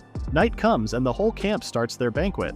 Qin Tian brings in some bundled bamboo and the modern girls immediately recognize it as fireworks. Ellen didn't know that it was already New Year's Eve. Qin Tian has been counting the days since they came to the island. Ellen wonders how her parents are, and Qin Tian assures her that they are definitely in better condition. The fireworks are then lit in the night sky. The Lotta people are amazed and compare them to flowers. They know the people who became stars can see the fireworks. Ellen now knows why Qin Tian has been being secretive lately. The part about making the fireworks was easy with the prepared gunpowder. Qin Tian used various metals to add color to the flame reaction. As Qin Tian continues explaining, Ellen notices his rugged hand. She hugs Qin Tian and commends his hard work. Qin Tian claims it was worth it as they all watch the fireworks together. After the fireworks show, everyone celebrates with food and drinks. They all enjoy the new menu, dumplings and malt beer. The middle-aged men are happy to see their tribe mates smiling widely. Qin Tian teases Kata to smile to snag some girls. Frosong teases Kata not to look sullen because the pirates are now dead. Nick notices how different Qin Tian is acting. Jessica claims that he is just venting his emotions. The night passes and Nick starts pulling a drunk Frosong back to their house. Qin Tian is also dead drunk, and the girls regret ignoring Qin Tian during the celebration. Jessica asks Ellen to take care of Qin Tian first while she cooks ginger tea. Ellen tends to Qin Tian, who then notices her. She can't believe the prettiest girl on campus is taking care of him. His head suddenly aches, and he claims that it was just the alcohol. Ellen hurries off to get the ginger tea. However, Qin Tian grabs her arm and pulls Ellen into his arms. With a trembling voice, Qin Tian tells Ellen that he killed a person. Ellen's heart aches. She knows this is what Qin Tian has been keeping for the past month. Qin Tian cries like a child in front of Ellen. She then gets Qin Tian's attention and tells him that he was not the bad guy but the pirates. She calls Qin Tian everyone's hero. She keeps on repeating those words to calm Qin Tian down. Ellen kisses Qin Tian. Qin Tian is surprised. Ellen wonders if he feels fine already, and Qin Tian gets flustered. Jessica suddenly appears and notices the atmosphere. She knows something just happened. A flustered Ellen then pushes Jessica outside. Qin Tian lets out a deep sigh. Suomeng talks about how the kissing part of any epic legend is so disgusting. Qin Tian refutes Suomeng and calls him an illusion. He tells Suomeng to get out of his head. The next day, Jessica wonders how Qin Tian became energetic overnight. Qin Tian starts designing the ships. 2 months have passed and the methane gas has disappeared for real. Still, they prepare weapons against other dangers, like the Titan python. The wolves were still arrogant and left the camp after the winter ended. The rainy season comes and everyone is getting bored with a week of rain. Ellen worries that the Titan python's hibernation will end sooner than expected. Our archaeologist, however, wants to see it up close. Just then, Sand Eagle reports that something just appeared. Near the wetlands, a huge shadow looms over the crocodiles and attacks them. The Titan python is back in town, but there are people sneaking on the sides. Just then, the Titan python notices Qin Tian, who greets him. Qin Tian wonders if his old friend forgot about him, but the python immediately attacks him. The others appear to be throwing Molotov cocktails at the monster. The python wriggles in pain as it gets burned and hit by arrows. It then tries to escape, but the twins are there to blind it with their accurate shooting. Everyone then gangs up on the python until it dies, earning points for Qin Tian in the process. Everyone cheers as they hail Qin Tian's presence in the fight. Qin Tian notices how low the points are compared to when he escaped from it. It seems like getting help from others lessens the points earned. Jessica cries out to see the python dead. Aruba tries to take a bite, but Kata stops him out of curiosity. Qin Tian and the others then wish that it would rest in peace. Well, getting snacked on by the crocodiles is not peaceful. Qin Tian's group continues deep into the swamp to retrieve Jessica's plane. If there is a treasure on the island, it would be Jessica's plane. Even if it can't fly, the parts can be used as materials for other things. The Lotta people are impressed to see the flying machine that they heard about before. Jessica confirms that it can't fly anymore, but the engine is not damaged. Qin Tian still decides to bring everything back home and do what they can later on. Bohama worries that they can't lift the plane, and Qin Tian confirms that the plane is indeed heavy. Just then, Kata and the gang manage to lift it up and move it to the trolley. Jessica comments on how strong the physique of the Lotta people is compared to that of normal humans. Qin Tian just hopes they didn't drink anything weird. However, Kata accidentally snaps off the plane's wing. Noon comes, and Qin Tian manages to create a simple hoist with a pulley with the others. The others are impressed by how simple wheels can help pull up a huge heavy object. He tells everyone to pull it off with such complicated calculations. Question marks appear in their heads, but they still get fired up to do it. Everyone then counts to 3, and they are able to lift the heavy plane. Everyone is surprised that it didn't take much effort. Qin Tian then tells his girls to go back to the camp with the plane, while he goes to check on the sinkhole the others had described. Qin Tian, Nick, Kata, and Ragna then travel back in the direction of the sinkhole. They encounter a lot of snakes, and they know there are still crocodiles around. They can't stay overnight in the marshlands. The group later arrives at the old village of the Lotta people, where they stay for the night. The next day, they immediately set out and traveled until Qin Tian could hear the sounds of waves. Nick warns her that the sinkhole is just in front of them. They got out of the forest and Qin Tian finally saw the sinkhole. Ragna comments on how the hole makes the people who visit it feel insignificant. Just then, the ring shows a hologram of an arrow pointing in a certain direction. Qin Tian then asks the others if they know what is under the sinkhole. Nick wonders if Qin Tian wants to go down. Qin Tian can see, though, that it will be hard to go down or up in this sinkhole. Kata warns Qin Tian that the underwater currents are vicious. Qin Tian is surprised that he knows. Ragna explains that all their warriors have gone down as a test of the spirit of the earth. Kata then starts explaining their spiritual beliefs. They had to retrieve the stone marked and thrown by the patriarch under the water to pass the test. Qin Tian wonders how deep the water was, but the meatheads don't care about it as long as they get the stone.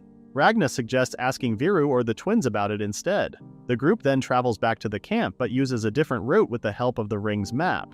They actually got back to the camp earlier than expected. Qin Tian didn't mind other matters for now and asked others to meet up with him instead.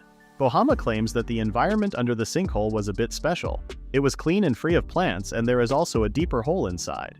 It was a black hole that Viru accidentally discovered. Qin Tian really needs to check the bottom of the sinkhole by himself.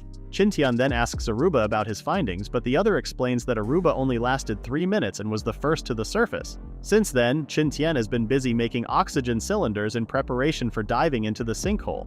It was difficult to make the cylinder. They just need to pour molten iron into a mold. However, the other intricate parts like the bottle mouth check valves and pumps are harder. The production is kind of cumbersome. After some time, they have successfully finished what they need to finish. Qin Tian had Aruba pump the air inside the oxygen tanks and feels confident about it. The girls worry about the pressure making the cylinder hotter. That is why Qin Tian placed it in ice water to cool down the cylinder and the air inside. Ragna's help was not enough, so Kata and Prasong also joined in to pump. Qin Tian tells them to rest, and another group will take over. After everything was prepared, Qin Tian and the rest set out for the sinkhole. They arrive at the sinkhole and they start preparing for the diving operation. 3 days later, all preparations are done. Qin Tian, Kata, and Ragna dive into the water. Qin Tian thought it would be too deep, but they already reached the bottom as soon as they dove. The ring continues emitting light and they all follow the direction it is pointing at. While looking at the unusual environment, Kata taps Qin Tian to stop. Qin Tian finds himself in front of the second hole that Viru has described before. Kata wonders if Qin Tian will go down. Qin Tian doesn't have a choice but to go down and check. He can feel the water pressure increasing as they go down into the dark waters. Just then, they discover a familiar building. Kata and Ragna find the place magical, but this is the building from the map. They approach the door and Qin Tian notices how tightly shut it is. Surprisingly, the ring emits a light toward the door, triggering something inside the building. The door opens and Ragna wonders if they will go inside. Qin Tian denies it because they might lose oxygen inside the building if it is submerged. They decide to go to the surface of the water first to plan things out. However, a man who is monitoring them from inside the building gets mad after he opens the door for them. He presses a button, and the three get sucked in by a water vortex. They are forced to get into the building and reach a water surface to breathe. Kata wonders if they are on the surface now, but Qin Tian claims that the sky and clouds are fake. Qin Tian plans to follow the direction the ring is pointing. It has been half an hour and they are still swimming. Just as they are feeling hungry, a shark appears to have them for lunch. Everyone panics and the man inside the building can't believe the experimented sharks are still alive. It was unlucky for them to meet the ancient megalodon shark. Qin Tian pulls his oxygen cylinder and releases the air toward the shark, making the water distract it for a while. Just as they try to escape, another shark joins the table. Qin Tian tells the others to open the cylinder's valve to maximum and hold it. They continue to propel on top of the water until they notice a glass wall. Qin Tian tells them to dive and look for an exit. They see some small cracks underwater and smash them more using the cylinders. The three are able to get through the crack. The sharks chase them, but one got stuck in the sharp glass and bled to death. Qin Tian notices the room they are in with various instruments that he has never seen before. He recalls the different ancient animals on the island and thinks of something. Ragna taps him and points out that the stuck shark is now a bone. The other sharks are trying to get in. Qin Tian signals them to move. They reach out for a steel door and try to open it with all of their strength. The sharks are now hot on their tails again. Qin Tian notices a scanning device near the door and uses the ring on it. The door opened, but they still needed to pull it open due to the rust on the hinges. Seeing the sharks coming their way, they all quickly got through the gap and almost became sharks' lunches. One of the sharks got stuck on the door and Qin Tian worries that the other one will push the stuck shark to get in. However, the other shark seems to be teaming up with it to kill it. Qin Tian gets flustered by the other shark and calls it an idiot. The stuck shark dies on the spot. However, the one outside is still lively. Qin Tian opens the door a bit to let out the dead shark. The other shark charged forward, but it got stuck on the door too. The shark was really dumb after all. The man observing them feels disappointed that the megalodons had low IQs despite being a successful experiment. The three then swim to look for a way out. However, they are already dead tired from the shark chase. As their bodies are getting cold, the three then make rafts from the pieces of wood they found. They spent a long time rowing and floating around the inside of the building, which looks like a maze. Just then, the ring lights up, and their raft gets lifted mid-air. Ragna wonders if this is one of Qin Tian's tricks. Qin Tian denies it as they fly through the hallways. They hold on for dear life as they are heading toward a closed door. The door opens and Qin Tian can see someone. The three crash inside a blue room and Qin Tian notices the ring breaking. A scientist confirms that the ring has already used up its energy. Kata and Ragna got alerted because they didn't notice the scientist's presence. The scientist tells them to calm down because there is not much time. He creates some chairs and tells them to sit. He forgot that they are foreigners, so he launches a language translation system. Everyone gets dumbfounded, and the scientist angrily tells them to bring out the cameras or recorders for the interview. Qin Tian informs him that they have nothing because they got swept into the island due to a storm and lost contact with the outside world. The scientist can't believe what he just heard and goes blank. Qin Tian wonders if the scientist is okay and asks if they can get out. The scientist gets mad and forces them to watch something instead. The television shows scientists panicking in the laboratory. The same scientist starts recording something. He is called Zheng Feng from Baodao No. 2 Wufang Laboratory in the New Era year of 336. Qin Tian can't believe the dignified person on the TV is the same as the one in front of them. Zhang Feng on TV is trying to explain the situation to anyone watching it, whether they are from the future or the past. He explains that Earth has reached its maximum usage of resources and energy. It has been a new era, and humanity can travel freely through space and gather resources. However, it is still lacking. Because of that, they have opened the laboratories. They created a man-made island with the design of Taiwan. The main research of the laboratory is the eternal preposition of time for the scientific community. They managed to conduct research in three-dimensional space to solve the shortage of energy. However, accidents are bound to happen. Just when Zhang Feng starts talking pompously again, a foot pushes him aside. Another scientist tells him to run away too. Zhang Feng claims that there is nowhere to run because the whole island is already affected by the turbulence. Just then, Zhang Feng in the present shouts as he got the password wrong for something. Continuing on the recording, Zheng Feng and his friend calmly took a tea break while the others were panicking. His friend is apparently the head researcher, Shuilin. Shuilin cutely introduces himself with a heart. Qin Tian can't believe these people are the heads of the lab. Shuilin explains that the whole island will jump for 200 years in an instant. The whole island will disappear from its current timeline and disappear in the gap between time and space. However, because the time gap is extremely unstable, the island will appear irregularly in different places at different times and in different spaces, taking the missing ships in the Bermuda Triangle as an example. Shuilin expects that destined people will come to see this recording. Zhang Feng then asks if there is a way to escape their current crisis. Shuilin then shows them an escape capsule that can help them get out of the lab and can travel 500 kilometers per hour. Still, that is not enough to escape the turbulence. In other words, they can only wait for their deaths. Just then, Zhang Feng claims that their bodies might not survive the crisis, but their consciousness can. Zhang Feng and Shuilin are discussing the preservation of their consciousness as stored data when they suddenly realize that it is possible. They both begin working on uploading their consciousness. Meanwhile, Zhang Feng finally manages to guess the correct password. He asks Shuilin how it feels to be reborn. Kata and Ragna believe that Shuilin is a god. Qin Tian is amazed by the advanced technology he is witnessing. Shuilin then starts attacking Zhang Feng. Later, they all sat down to talk about how they got to the island. Qin Tian asks for a way to get back to their original timeline, but the scientists tell him to stop dreaming. There is nothing they can do. However, there is a chance for them to go back. Shuilin brings out a ring and gives it to Qin Tian. It contains all the data from the Wufang laboratory. They claim it should be familiar to Qin Tian because it is part of Homeland Plan, Biosphere number 3. Qin Tian recalls reading about Biosphere 2 during his high school days. Biosphere 2 was a miniature artificial ecology cycle system built in the desert of Arizona. It is basically a simulation for Earth's ecosystem to prepare for migrating to other planets. However, it was a failure after the ecological factors drastically changed. It became a warning to the world to protect the environment. The Homeland Project is the continuation of Biosphere 2. Baodao 2, the island they are currently on, serves the Biosphere 3. They are producing the raw materials on the island and providing them to Biosphere 3. Biosphere 3 should still be fine and not totally damaged like Baodao 2.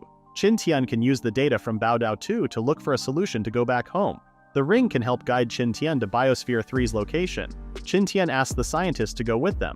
However, it is impossible because their current bodies are integrated into the laboratory. Qin Tian wonders if they are not afraid that Qin Tian might misuse the data they just provided. They just realized it. Still, they entrust Qin Tian with it as long as he promotes the progress of civilization.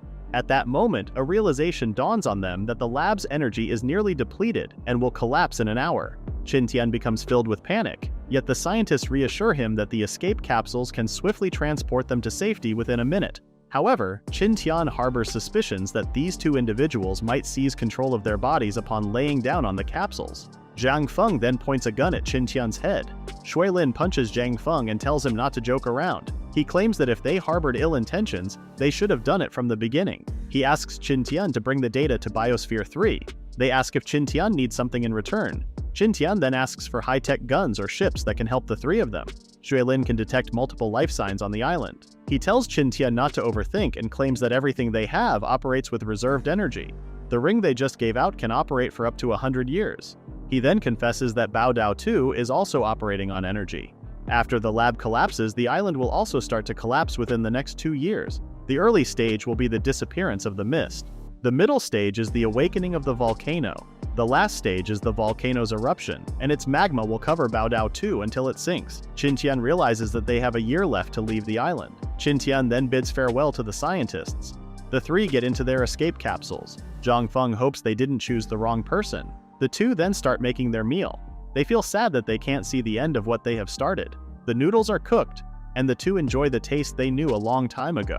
The laboratory starts announcing the evacuation. They also regret not seeing their grandchildren. Zhang Feng suddenly gets serious and claims he needs to take a dump. 3 escape capsules come out of the building. However, the capsules are starting to decay. The capsules got destroyed and the 3 finally reach the surface. He tells everyone to go back up immediately. An explosion occurs in the laboratory, and it starts collapsing. The explosion starts making the water in the sinkhole turn into a vortex. Jessica wonders what happened below because the 3 were underwater for 20 minutes. Qin Tian realizes that time flows differently in the laboratory. Qin Tian tells them to move back home because they don't have much time. Qin Tian gained a lot of information on this excursion and tried his best to explain everything to everyone. The Lada people didn't really understand everything, but they knew for sure that they needed to build a big ship. The next day, Qin Tian sets out with a team to cut down cedar trees for shipbuilding. It only took half a month to gather the necessary wood for the ship. It would take time for the trees to sun-dry, and everyone resorted to forcefully drying them.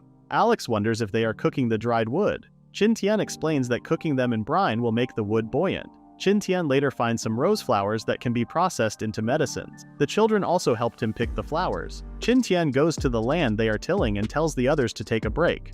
Alex wonders what Qin Tian is doing, and Ellen claims he is making an acid-base indicator. Qin Tian quickly makes it and tests the soil nearby. They find out that the land they are reclaiming is alkaline. He explains that soil testing shows how the land can either help the plants grow or die. Ragna worries that their hard work will turn into nothing. Qin Tian tells him not to worry and that they can just sprinkle the right amount of sulfur. Sulfur can help turn alkaline soil into something suitable for wheat growth. Everyone worked on what Qin Tian instructed, and Aruba couldn't help but get excited. However, Qin Tian tells him to wait 3 days before they can plant the wheat. Everyone realizes that Aruba is excited to eat dumplings again.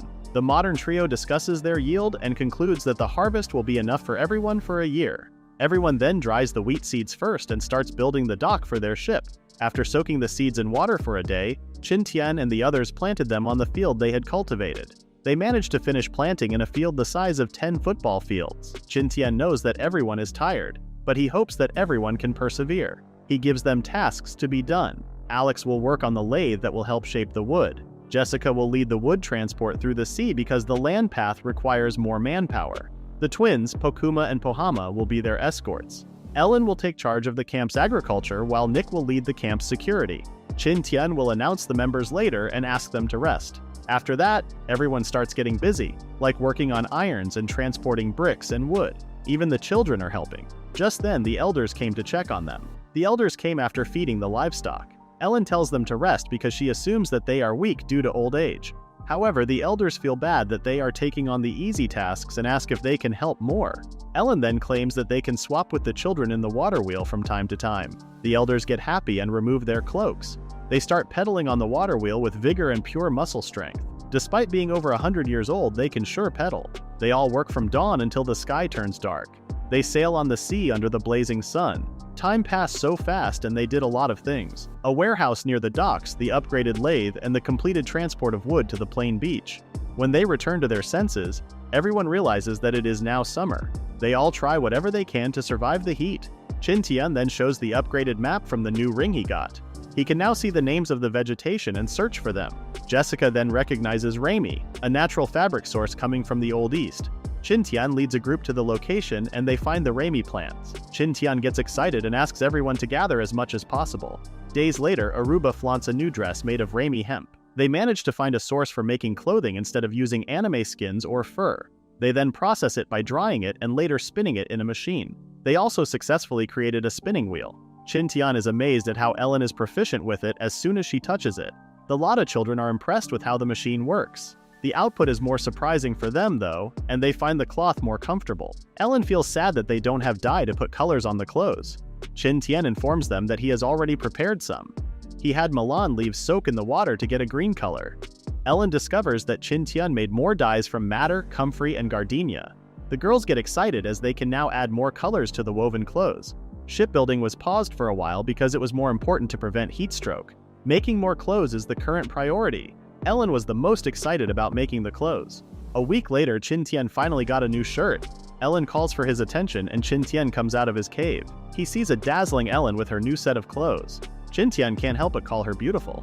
Of course, Ellen is overly flustered by her husband's sudden compliment. As Ellen tries to change the topic and check on Qin Tian's shirt, Jessica appears with a cheongsam. The university students approve of seeing a Westerner wearing a Mandarin dress. However, Qin Tian has different thoughts. Ellen drives him out while Jessica asks Qin Tian if he wants her to wear stockings too. The Lotta people are also looking civilized now with clothes on. Nick and Alu are also cute in their new clothes. The two modern girls come out and they all mingle with other female Lotta members. Now that they have food, clothing, and transportation, the only thing left is to leave. With clothes to protect them from the sun's rays, they all continue to work in shipbuilding. Ellen leads a team to collect food for the voyage. Everyone worked on their assigned tasks with no issues, and half a year has passed. Wild animals are starting to run away from the center of the island in panic. The wolves run to the campsite and the guards call Qin Tian. They all got woken up by the black wolf's howling, and Qin Tian told them to pack up. They all move together with the wolves. As he runs, Qin Tian recalls the scene from minutes ago. Shanbi claims that the ground is hot and shaking. Qin Tian realizes that this is the time. He orders everyone to move to the beach because the volcano is about to erupt. They all move to their ships and leave the coast on time. The volcano erupts and Qin Tian tells the others to cover their mouths and noses with wet woolen towels. The eruption sends strong winds and clouds of dust in their direction. The animals are shaking in fear. The Lotta people claim that the spirit of the earth is angry. The rumbling ends and Qin Tian checks on the others. Hokuma and Frasong also report that their sides are okay. Qin Tian can see that the island is now covered in volcanic ash. The girls claim that the eruption is not strong enough to cover the island with magma yet. However, they had half a year left in the first place. The morning comes and they discover that the eruptions are done. Qin Tian feels the heat enough to burn trees, but there is no fire in the forest.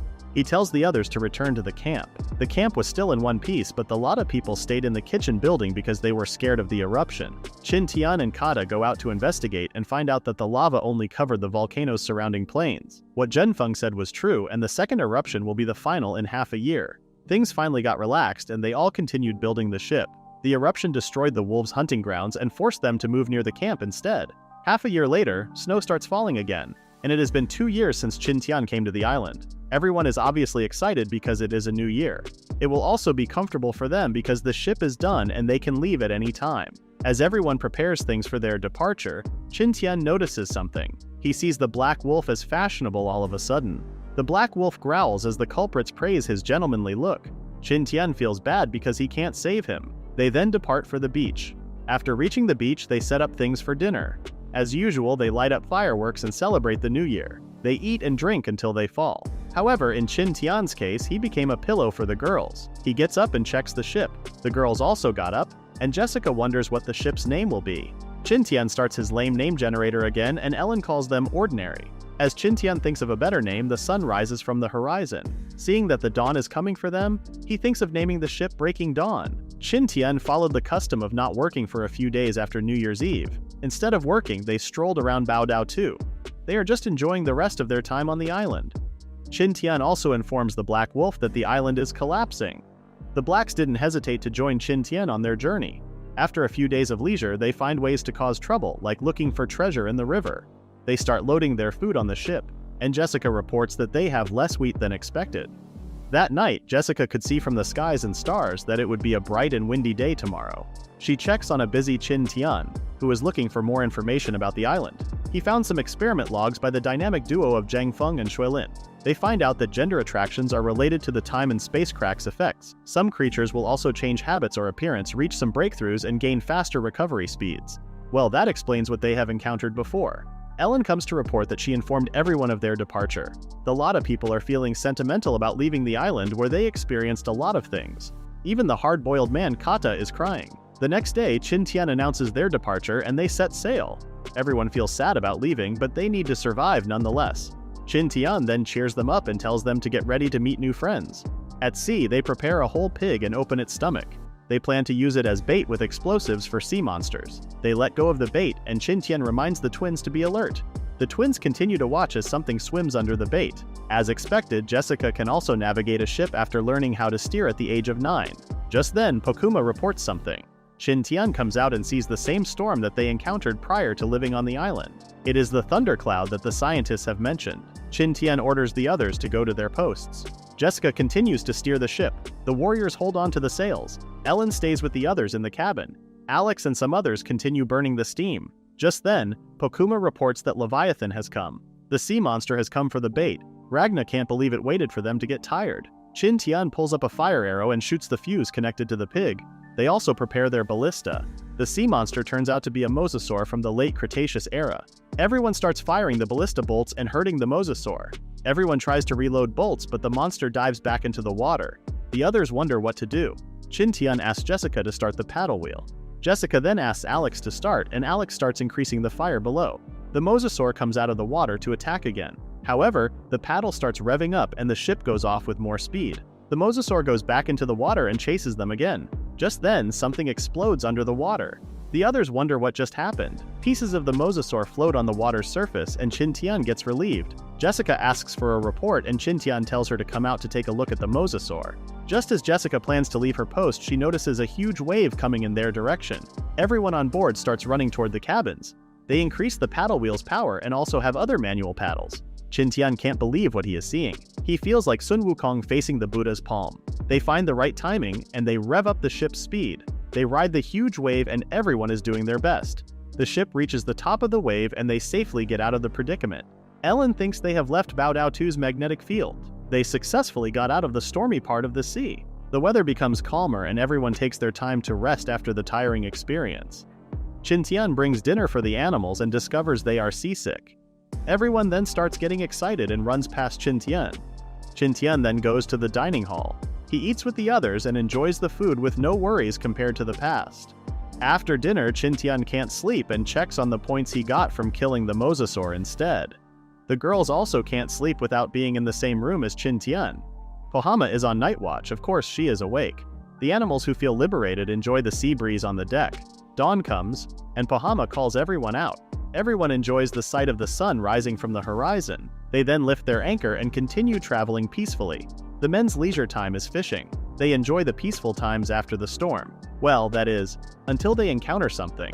Qin Tian, Ellen, and Jessica are studying the map of Biosphere 3. According to the ring, the Biosphere 3 is not just an island, but a continent with various climates and topographies. The map shows more information about the main topographic details. Nick comes to report on the thick fog they are encountering. No one can see anything now. They are surprised because the weather looked fine a few minutes ago. Qin Tian wonders how this fog will affect their travel. Jessica explains that most sea collisions are caused by fog. She claims it is better to turn on the fog light. They ask Bahama to turn it on, and Jessica explains that the light is necessary to indicate that a ship is on its way. Qin Tian then tells the others to stay in the cabin. He then follows everyone and finds Jessica telling ghost stories. She tells them the famous ghost ship story where the pirates are seeking revenge. They appear with an ominous-sounding bell. Nick feels ashamed of her scared father. She then asks Jessica about the fog light. Jessica wonders why she is asking about it. Nick points outside and claims that there is a yellow light. Qin Tian is creeped out by the coincidence. He tells the warriors to pick up weapons. Jessica asks Pohama to send a signal using the beacon light. However, there is no response at all. Jessica tells her to ring the bell instead. Aruba is already freaking out on the deck. With no response to the bell, they conclude that it is not a ship. Qin Tian asks them to avoid it. He wonders if it is really a ship and hopes that it is not something dangerous. Just then, Pohama shouts that there is a ship full of bows. A huge ship appears before their eyes. Everyone panics when they see such a huge ship. Qin Tian prepares the ballista, and the ship brings out a cannon from its side. In a panic, Qin Tian orders the others to fire the ballista. However, the bolts just pass through the ship. The huge ship fires off all of its cannons, and Qin Tian tells everyone to get down, even knowing that they will not survive. However, nothing happens or explodes. Pohama then reports that she witnessed how the shells just passed through their hull. Qin Tian realizes that it just meant something. He goes to confront an incoming shell, but it just goes through his body, he is now sure. Aruba asks if Qin Tian is alright. He claims it is just an illusion. Jessica is glad that it was just a mirage. Ellen finds it a spectacle. Nick wonders what a mirage is, and Ellen explains it in terms that Nick can't understand. Qin Tian steps in and compares it to a shadow. Just then, Jessica flinches as another one comes. Qin Tian is amazed that mirages can move. Jessica is embarrassed for acting surprised. They later get out of the thick fog, and they are glad that the ghost ship is nowhere to be seen now. They continue traveling toward Biosphere 3 as they remember the fantastical moment they just experienced. They still encounter storms along the way, but Jessica is now experienced enough to navigate through one. It has been 2 months, and people are getting used to the sea, except for the seafood. Qin Tian can see that the Lada people are getting bored. He then decides to have rotational training for more Lada warriors. Freisong worries because he claims that not everyone is born a warrior. There are only Kata and a few others. If they encounter new enemies, they will have a low chance of winning. Freisong nonchalantly asks Qin Tian to train others enough to protect themselves, but Qin Tian needs his help on this matter. He suggests making the warriors to be hunt and bringing back a beast more powerful than a wolf. This kind of test assesses the Lada warriors' combat power, wisdom, and hunting experience. He wonders how Aruba passed it. Qin Tian and Freisong chatted for a long time and decided to have the warriors defeat the wolves in groups. Qin Tian later communicates with the Black Wolf and Shan Bi, and the great war between humans and wolves commences. Small groups of Lada tribesmen face groups of wolves for each test. The assessment took a month to complete. In the end, 13 tribesmen passed as warriors. Those who didn't pass the warrior assessment are now being taught archery by the twins. Ellen also got interested in it, and Qin Tian decided to teach her. Their training session starts with Qin Tian carefully leading Ellen. She wonders why she is training differently than the others, but Qin Tian wants her to learn the basics first. Meanwhile, Nick, Ragna, and Kata lead the others in harsher training. Qin Tian also trains in close combat after feeling that he was lacking during the fight with the pirates. A month quickly passes by, and Jessica notices something. She announces to everyone that they are arriving at Biosphere 3. They just need to pass by one more thunderstorm along the way.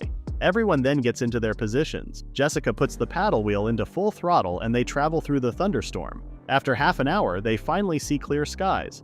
Everyone can now see the nearby land. Everyone celebrates as they reach their destination.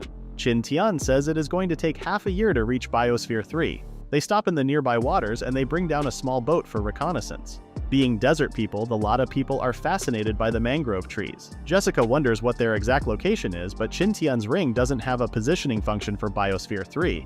However, based on the environment, Qin Tian concludes that they are in the rainforest area, also known as the D3 area. He claims it is dangerous to recklessly enter the rainforest because of the poisonous animals that frequently appear in such an environment. Qin Tian decides to look for a nearby area to dock the ship. He checks the map and sees hills that look like good anchor points. Qin Tian announces the plan to everyone and they just sail on the side of the island. According to the map, they can just follow the coastline to go to the A1 area. Everyone is bored again as they travel for 7 days. Qin Tian finds it weird that they are still in the rainforest area, which is different from the map. Just then, Pokuma calls their attention. He worriedly tells them to go out and check something. Everyone is getting confused. Qin Tian notices that they are in the same place where they arrived at the beginning. The three then conduct a meeting, and Ellen wonders if they went around Biosphere 3.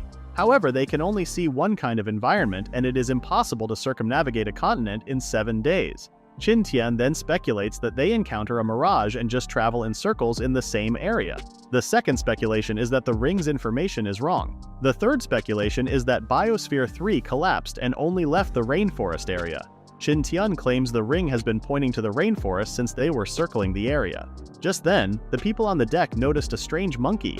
However, it is a sloth actively swimming toward the shore. Jessica claims that it is their mating season.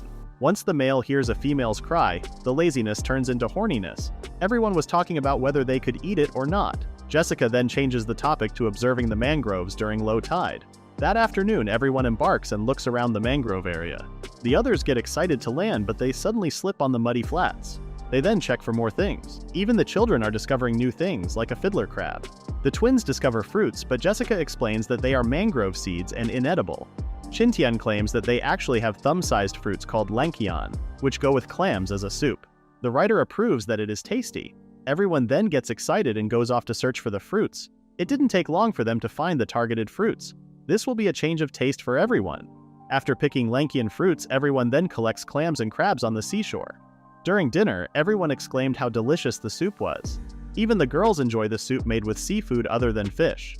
After dinner, Jessica suggests taking all the warriors with Qin Tian during the rainforest reconnaissance. Qin Tian declines and tells her to have the others protect the elderly and children on the boat.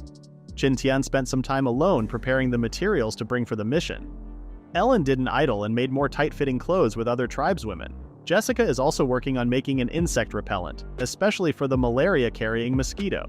The next day, everyone wished the recon team well. Qin Tian claims it will be difficult to move inside despite having the map.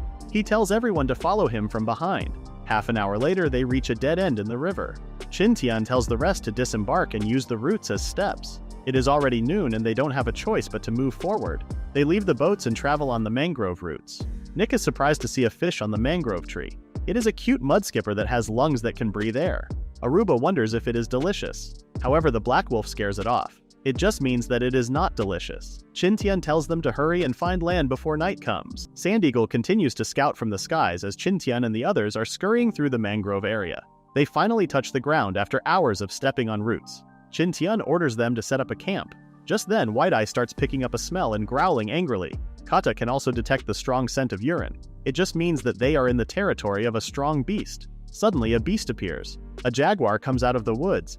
The Lada people had only seen lions before, and Qin Tian explains to them that the beast in front of them is a jaguar. It takes a piss on a nearby tree to mark its territory and growls at them. Qin Tian asks White Eye to tell the jaguar that they have already claimed the area. However, the jaguar furiously charges at them. The night comes and the group successfully sets up camp. The poor jaguar is their main dish for tonight. Everyone had different opinions on the taste, but Kata claims it is enough to fill their bellies. The morning comes and everyone can hear the lively sounds of the animals in the rainforest. Fortunately, nothing happened overnight while they were sleeping. They continue their travel as they slash through the vines in the unfamiliar rainforest. As Qin Tian worries about the weather and their sweating, he discovers something on Kata's boots. It is a highly poisonous Amazon giant centipede. He orders everyone not to move. He tells Kata not to be scared and lets the giant centipede pass by him. Qin Tian then kills the centipede. Everyone is glad that Qin Tian notices it, and Qin Tian warns them that there are poisonous things around the rainforest. After a few more trips, they finally got out of the rainforest. Qin Tian suggests taking a rest because the deeper they go, the more they need to be careful.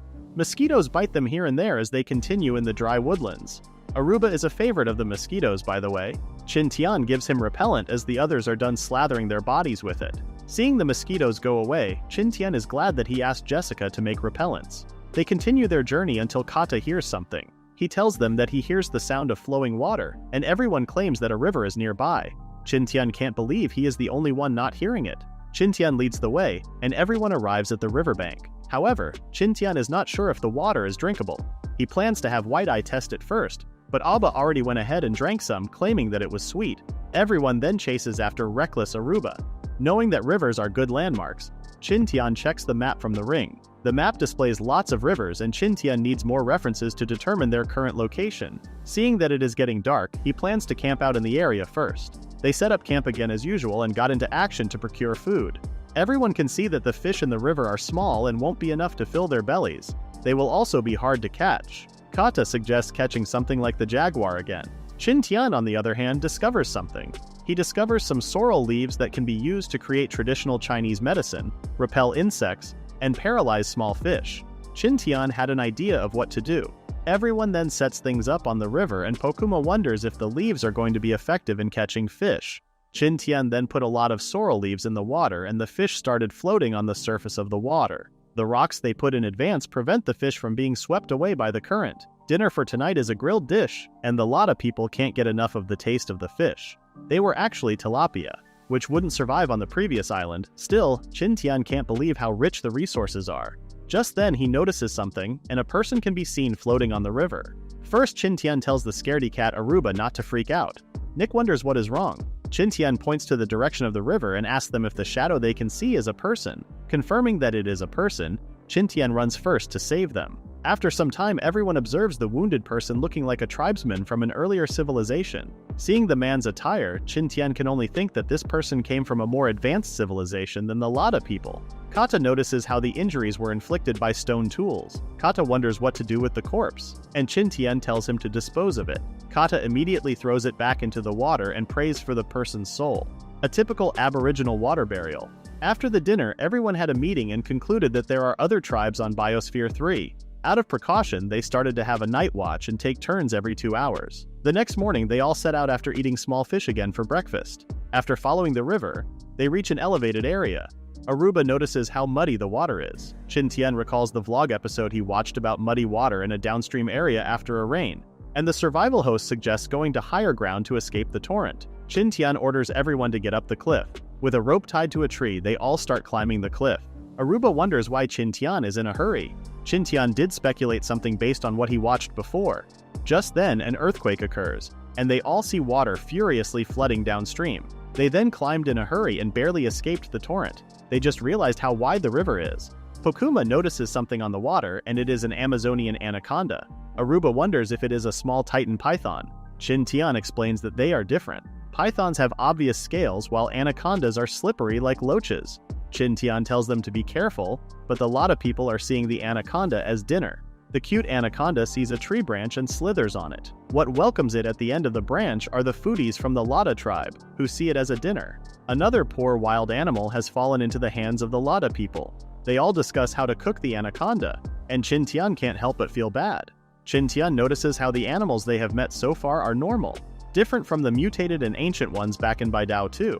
Anyway, he can't believe the others are really bringing the whole anaconda, weighing 225 kilograms. Because of the flood, the team didn't have a choice but to continue traveling in the rainforest. As the skies darken, they start clearing out an area to set up camp. Dinner for tonight is anaconda meat sprinkled with salt. Even sand eagles and white-eyed vultures enjoy the food. Just then, White-Eye notices something and growls toward the bushes. The sand eagle immediately reports that something is coming.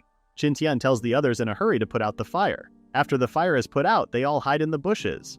What Sand Eagle described were more likely aboriginals. It would be worse if they were cannibals. Torches can be seen from afar, and 3 men who look like a patrolling squad appear. Qin Tian tells the others to wait. 2 hours later, they lit up the campfire again as they heated up the cold meat they left. Seeing the decorations on the men before, Qin Tian thinks that they are cannibals. Nick wonders if those men originated from their tribe because she understood their words.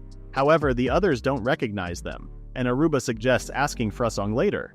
Qin Tian asks for another confirmation if the men who passed by were speaking in Arabic, and Pokuma confirms it. Pokuma wonders if there is something wrong, and Qin Tian tells them that there is. Qin Tian clearly heard the men talking in Mandarin. Everyone then tries to figure out what is happening until Aruba's brain gets fried. Meanwhile, a person picks up a huge ant and lets it bite her thigh wound. She uses the ants to close her open wound. The woman pants as she looks over a village from afar. The next morning comes and Qin Tian's team finds a settlement. Kata wonders if the men from last night are from the village. However, Pokuma sees dead people using their telescope. Ragna now knows why the village is quiet, and Pokuma suggests leaving. Qin Tian agrees and tells them to go around the area. Just then, they hear a baby's cry echoing through the area.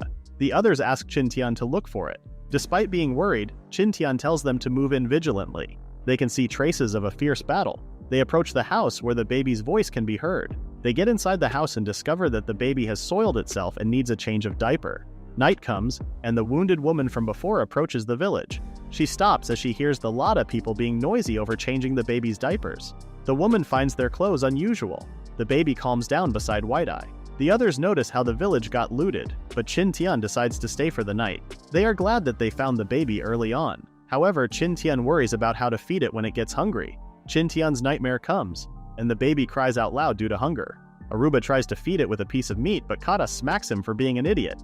Qin Tian lets it drink water for now, but it still cries out. Everyone continues to worry as someone sneaks around the area. The baby continuously cries as the woman outside tries to start a fire. Kata suggests knocking out the baby to make it fall silent, but then he notices the other houses burning. Qin Tian gets alerted, and they discover how the fire quickly spreads to the adjacent houses. They use their axes to bring down the nearby houses. Qin Tian finds it weird that the house suddenly caught fire. He knows that this is deliberately done, basically arson. The woman sneakily runs to get the baby, but Qin Tian discovers her. While holding the baby, the woman tries to slash Qin Tian, but Qin Tian manages to dodge her attack. Qin Tian just realized that the one who sneaked in is a woman. Qin Tian knocks her out after realizing that she is from the village. Qin Tian gets flustered as the baby starts fondling a melon. The fire soon dies out and everyone concludes that it was the woman who started the fire. Ragna wonders if she is the baby's mother, and Qin Tian agrees that she might be. The woman wakes up as Nick greets her. She starts going hysterical and calls them demons. Qin Tian asks her to calm down. The woman realizes that there are a lot of them, and if their goal was to hurt her, they should have done it earlier. The woman introduces her as Soram, and the baby is hers. Qin Tian then confirms if they can understand each other and comes to the conclusion that everyone in D3 can understand each other regardless of language. Qin Tian then asks Soram to sit down and have a conversation. However, Soram falls over because she is too tired and hungry. The morning comes and Soram finally takes a bite of food. Nick tells her to eat slowly. She thanks Qin Tian and the others. Qin Tian asks her what happened to the village. She then starts talking about what happened 3 days ago. The village was suddenly attacked by other tribes. The villages rose to put up a fight, but they were outnumbered and taken as prisoners to become slaves. Soram was given the opportunity to escape during the battle. Soram couldn't hold back her tears as she recalled what happened. Nick confirms that Soram fell asleep after crying too much. Qin Tian wonders if the Lada tribe can accept people from other tribes, but the others don't know about it. Kata confirms that this hasn't happened to them yet. Qin Tian suggests taking Soram back to their ship, Breaking Dawn. However, they need Soram's opinion about it too. For now, Qin Tian tells the others to sleep well for the night. Qin Tian initially planned to talk to Soram in the morning, but she is still sleeping due to fatigue. He then decides to leave Ragna and Nick behind while he and the others look for food to eat. The group aimlessly roams around the wilderness looking for food. A curious Aruba discovers a spider and calls out for Pokuma's attention. Pokuma gets mad at Aruba and kills the spider. Qin Tian notices that there are Joro spiders around and clearly remembers a collector buying these for a fortune. The group soon arrives at a coconut field and everyone gets excited. They check for coconut fruits, and Pokuma notices how they are different from the ones they usually know. Qin Tian explains that this type of coconut tree doesn't bear fruits, but the starch inside the trunks is edible. The others misunderstood him and started biting on the coconut trunks. The group cuts down one tree and Qin Tian shows them the edible starch. However, they need to filter out things first using water. The others are worried that they don't have water anymore and haven't seen any sources nearby. Qin Tian claims that there is a nearby source of water since Soram's tribe mates have cut down some of the trees before. They see 2 trails, with one showing signs of the trunks being dragged away. They soon reach the river and Aruba wonders if they can catch some fish. They then start extracting the starch from the trunk. They started chiseling the starch and also created some containers using the outer barks. They did some rubbing and then used a cloth to filter the starch liquid. They left it for some time until the starch gradually sank into the bottom of the container. Qin Tian explains that starch flour is basically the same as wheat flour. He then tells the others to start moving back to the village. Meanwhile, Soram wakes up and thanks Nick. However, Nick tells her to thank the Mighty One instead. She claims Qin Tian is the messenger of the Almighty. Qin Tian's group returns and Soram starts prostrating herself in front of Qin Tian while calling him a priest. As they cook the starch, Soram explains that the priests in their eyes are those who communicate with God and lead others. Qin Tian then asks Soram what she wants to do next. Soram wants to go to the city-state, much to Qin Tian's surprise. She claims she only heard from the elders that the city-state is a large tribe with huge stone houses. Corn and cocoa are abundant, and there are kings and nobles living there. During festivals or disasters, the king asks the priests to conduct a ceremony with offerings to seek blessings and protection for the people. Qin Tian falls silent upon hearing new information. The silence broke when the starch popped off. Soram didn't know they could cook the starch that way. Meanwhile, Qin Tian ponders the fact that the pattern of the continent is indeed bigger than expected. Qin Tian asks how Soram's tribe usually cooks the starch. Soram explains that they usually make porridge out of sago starch. Qin Tian wonders if it was the priests who imparted their knowledge, and Soram confirms it. Qin Tian knows that the word sago is modern. He then asks if Soram really wants to go to the city-state.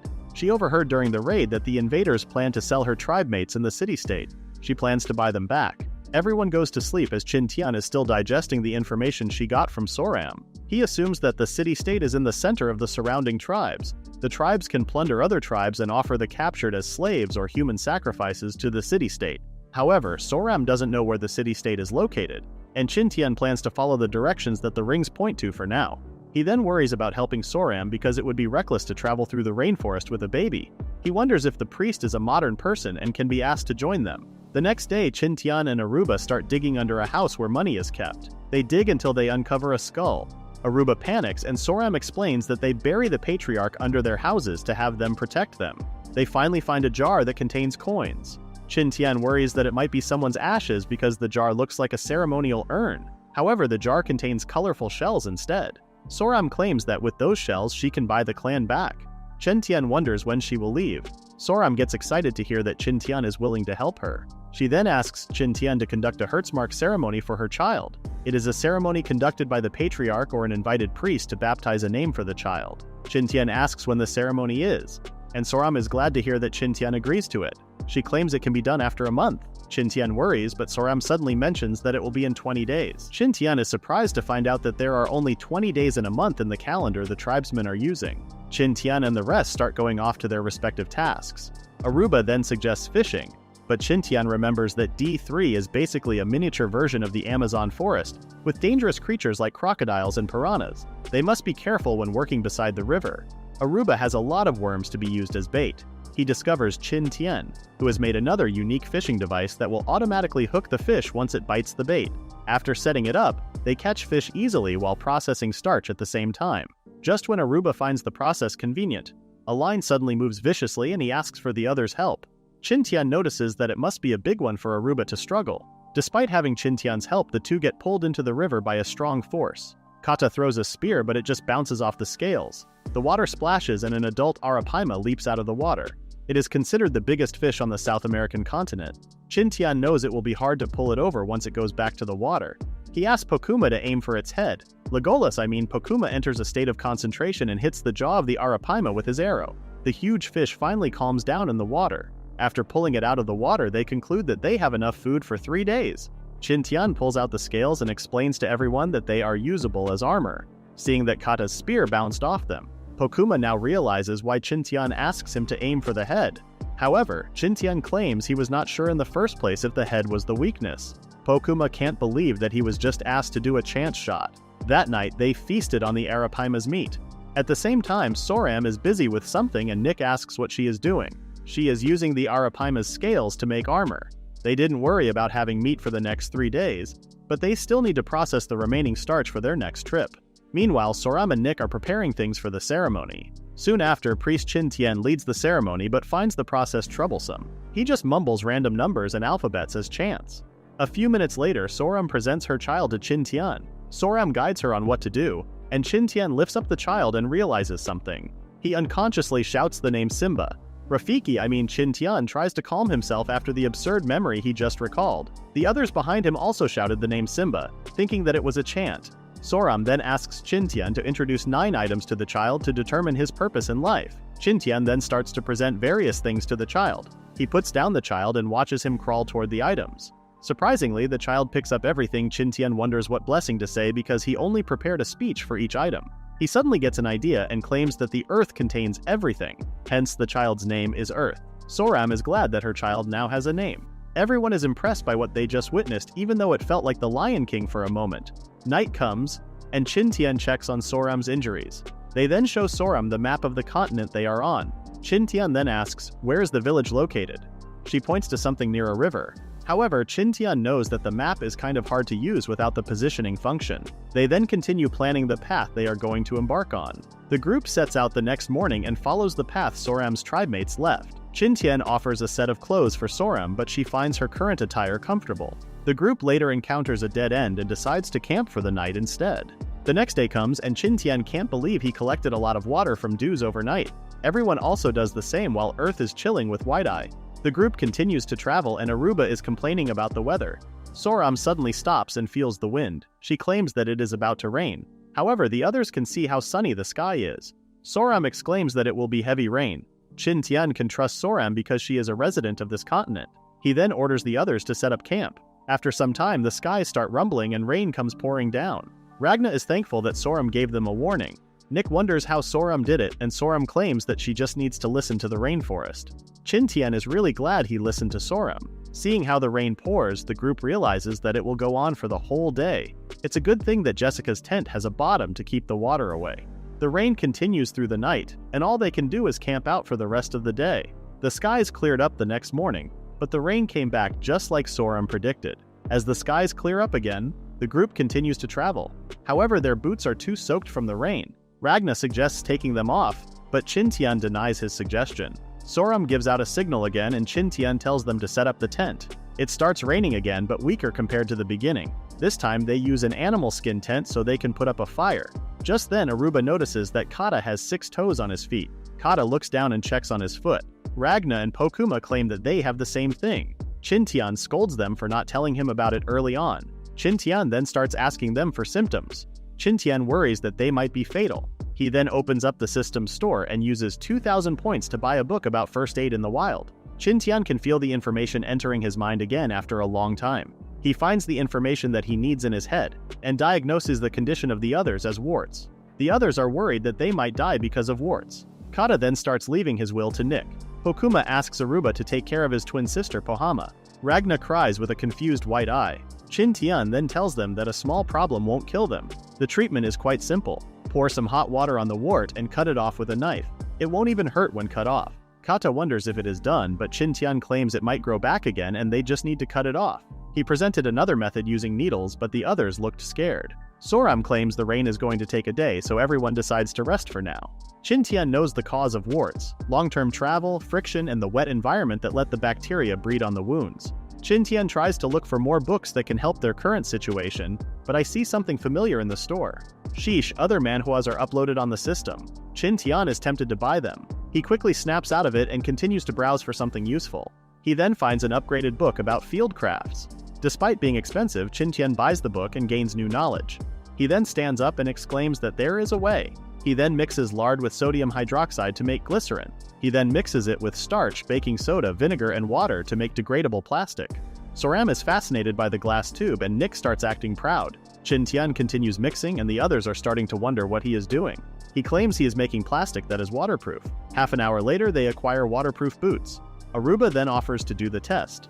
He then starts stepping on a puddle like a kid, and Kata punishes him for splattering water on him. Qin Tian is glad that they can protect the others from warts now and prevent them from redeveloping them. The rain boots were quite useful during their travels. It can even help them when they accidentally step on shallow puddles. The rain was really terrifying because it accumulated too much water in the forest. They even discover a shark in the river, which soon becomes a meal. Because of the climate, Qin Tian's group is traveling unnecessary distances. During their travels, they encounter avocado trees that bear fruits that are highly nutritious.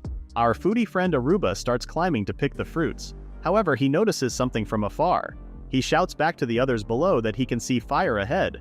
However, Sorum claims it is not a flame. It is actually a colony of flying fire ants. They use their jaws to clamp human skin, which can cause blisters, burns, and even anaphylactic shock, with the risk of death. Qin Tian tells everyone to run away. While running, Aruba points out that it was just ants, but Qin Tian exclaims that this kind can kill people. Qin Tian realizes that they can't just run away from the colony.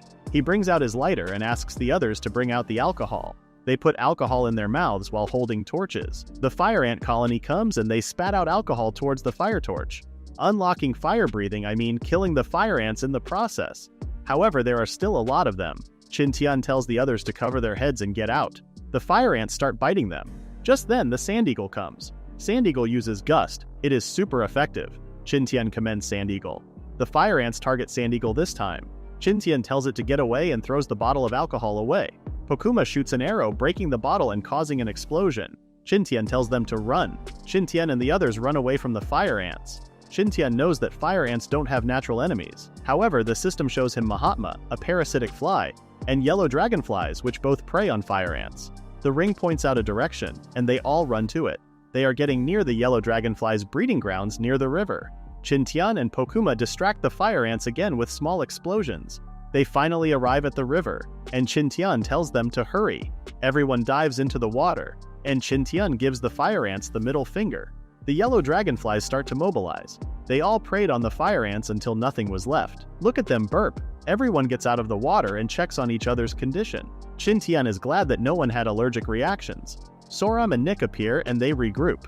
They set up their tents nearby and Qin Tian starts giving the others first aid, making the itch go away. This is the most embarrassing day for Qin Tian and the others since they entered the rainforest area. They take their time to recuperate their fatigue and stress. Their rain boots were also damaged in the encounter with the fire ants. However, they are lucky to camp nearby milk trees. Qin Tian explains that it is a tree that produces milk. Well, its sap has the same composition as milk. Qin Tian collects some sap and cooks it to remove the unpleasant smell. The smell became more pleasant and everyone got to taste milk for the first time. Qin Tian feels amazed by nature after encountering sago palm trees and milk trees. Later that night, Qin Tian comes out of the tent to check on Soram, who is praying outside. He wonders if she is worried about the safety of her clan. She claims that there is a month left before the sacrificial ceremony. Qin Tian recalls that Soram did mention it before, and her clanmates might be the ones offering this time around. Qin Tian reminds her that it will be just a few days before they reach the city-state. However, Qin Tian's group doesn't know the exact location of the city-state. Hence, they can't estimate the distance that they are supposed to travel. Along the way, with the help of Sand Eagle, Qin Tian discovers other villages that range from small ones to larger ones. Qin Tian thinks the city-state is just nearby because of the villages gathering in its proximity. Still, Qin Tian and his group decided to avoid the villages to avoid unnecessary troubles.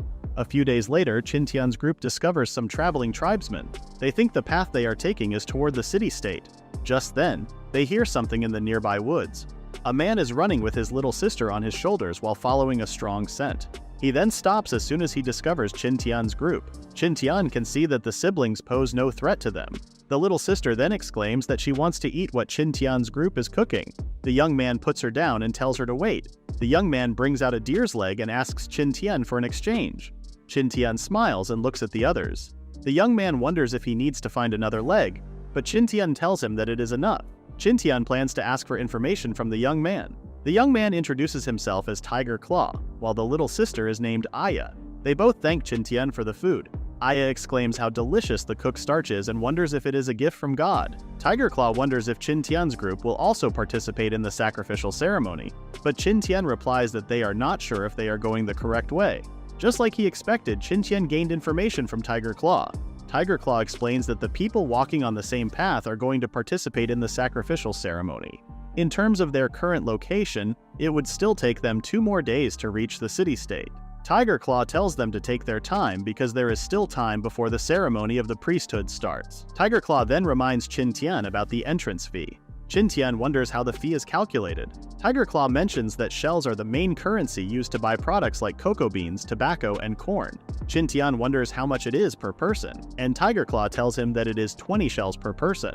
Tiger Claw suggests trading their items for currency and offers to trade some for Qin Tian's food. First things first, Qin Tian wants to know if plundering happens in the city-state after knowing that looting between villages happens. Aya then cheerfully suggests killing the other party to gain more things. Tiger Claw tells the anxious Qin Tian that others normally target other small groups. Qin Tian wonders if the siblings are in danger.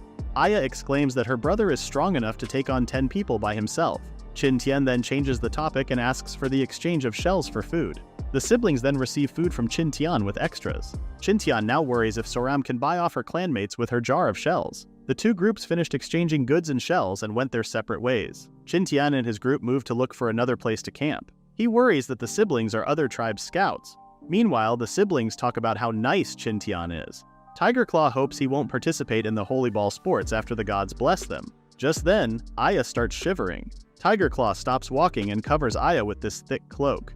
They spent the night as the older brother warmed up his little sister. The next day, Qin Tian's group takes a road different from the main road. Qin Tian tells them to wait and see. He recalls Tiger Claw's warning that other tribesmen target people on the road. Suddenly, Qin Tian notices a glint in the woods. An arrow appears, and Qin Tian immediately has his superpower that speeds up his mind and movements. He knew that this kind of situation would come, and didn't expect the tribesmen to be smart enough for an ambush. Knowing that they are nearing the city-state, this kind of ambush is a normal occurrence. Qin Tian can also see another party waiting for the result of the scuffle. However, it is a pity that they chose the wrong target. Qin Tian, Kata, and Ragna quickly fought back and overpowered the tribesmen. Their modernized swords are enough to scare the tribesmen. However, the tribesmen are proud of their numbers compared to Qin Tian's group. Aruba now knows how the pirates felt when they were at an advantage with their weapons. Qin Tian is now worried about the enemy's numbers. They have just come out. A spear suddenly appeared between the 2 forces. Tiger Claw comes running with Aya on his shoulder. The other tribesmen freaked out after seeing Tiger Claw and bounced out of the scene. However, the strong man that the others are scared of tripped on a random rock. Aya skillfully jumps off of her brother and greets Qin Tian's group. Tiger Claw asks for their well-being, but it seems like he needs to check on himself first. Qin Tian helps Tiger Claw get up and mentions how the coincidence is so great that it looks like the siblings knew their location. Tiger Claw immediately spouts random stories and reasons for helping Qin Tian's group. The siblings even mention how God guided them to meet again. They suggest traveling and eating good food together. Qin Tian accepted their suggestion, and the way to the city-state was now easier with the siblings. Qin Tian's group can't believe seeing a sudden number of people. Pokuma wonders why the others are distancing themselves, and Tiger Claw mentions their clothes, saying that only nobles can afford to buy them. They then decide to sell their clothes and blend in with the people. On the other hand, they are all glad that they don't need to stay in the muddy forest anymore. And the skies show that the weather is good for the next few days. That night, everyone camped out. Tiger Claw expresses his shock as he discovers that Qin Tian's group has refined salt. He mentions how they only got it by simply drying salt water. Just then, they notice a sudden commotion behind them. People got their hands tied on their backs, and a menacing man shouted his order to stop. Tiger Claw explains that they are city-state soldiers that ransack human sacrifices and offerings from nearby villages. Qin Tian asks about the siblings' village, but Aya claims that they are strong enough to kill the soldiers. Qin Tian expresses his worry about the soldiers' retribution, but the little girl explains that the city-state won't know as long as they kill everyone. Soram suddenly jolts up to check on the prisoners. Qin Tian lends her his telescope. Soram checks on them and shakes her head, meaning it is not her clanmates. Later on, the siblings enjoyed using the telescopes for stargazing. It was interesting enough for Aya to trade her brother for one. They continue traveling the next day and see conflicts along the road. Everyone ignores these conflicts, including the city-state soldiers. After walking for 3 days, they finally see a huge structure, more than enough to know that it is already the city-state. Nick is genuinely surprised, unlike Ragna and Kata, who have already seen the laboratory before. Qin Tian asks Sand Eagle to survey the area and borrows its sight. Qin Tian is surprised by what he sees. Mayan pyramids appear before his eyes and he can't believe it. Qin Tian asks if the siblings are Mayan people, but they claim they are corn people. Qin Tian can't be mistaken for thinking that these are Mayan pyramids. He does recall that the Native Americans cultivated corn way before others. Tiger Claw wonders if there is something wrong. Qin Tian shakes his head and asks to keep going. Qin Tian asks Tiger Claw if he knows about the 5th Maya prophecy, but the latter doesn't know about it. It seems like these people were also brought to the island by the time and space storms. Qin Tian can see that people are paying the gate fees with crops and such. He can also see a moat, which is quite unusual for Mayans. He wonders if some people have attempted to jump over those moats, which is doable. The siblings get flustered and mention that God is watching all the time. Just then, they see someone get in without paying, and Tiger Claw explains that the person is a resident of the city-state and always brings a special identification card. Qin Tian wonders how to become a resident, but Tiger Claw claims that there is no way. He further explains that one day the gods descended on a random village and imparted wisdom until it became a city-state. As they get further inside the gates, they see other people getting banned from entry. Afterward, Qin Tian's group sees wide farmland full of flames. Qin Tian discovers that slaves are being used to collect the fallen leaves and corn stalks and burn them to be used as fertilizer. After 10 more minutes, they can now see low-rise buildings. Based on Tiger Claw's explanation, the city-state is divided into 3 parts: the farmlands, the residential areas, and the temple in the center of the city-state. They arrive at the market and things are lively. Tiger Claw wonders where they will go, and Qin Tian wonders where they can see slaves. Aya calls him disgusting, but Qin Tian explains that he is only curious to see Tiger Claw point in a direction where slaves are being sold. A visibly strong man is currently being put on auction, and everyone bids on their cocoa beans and shells. Soram lets out a deep sigh. Aya soon learns that they are looking for Soram's clan, which has been captured.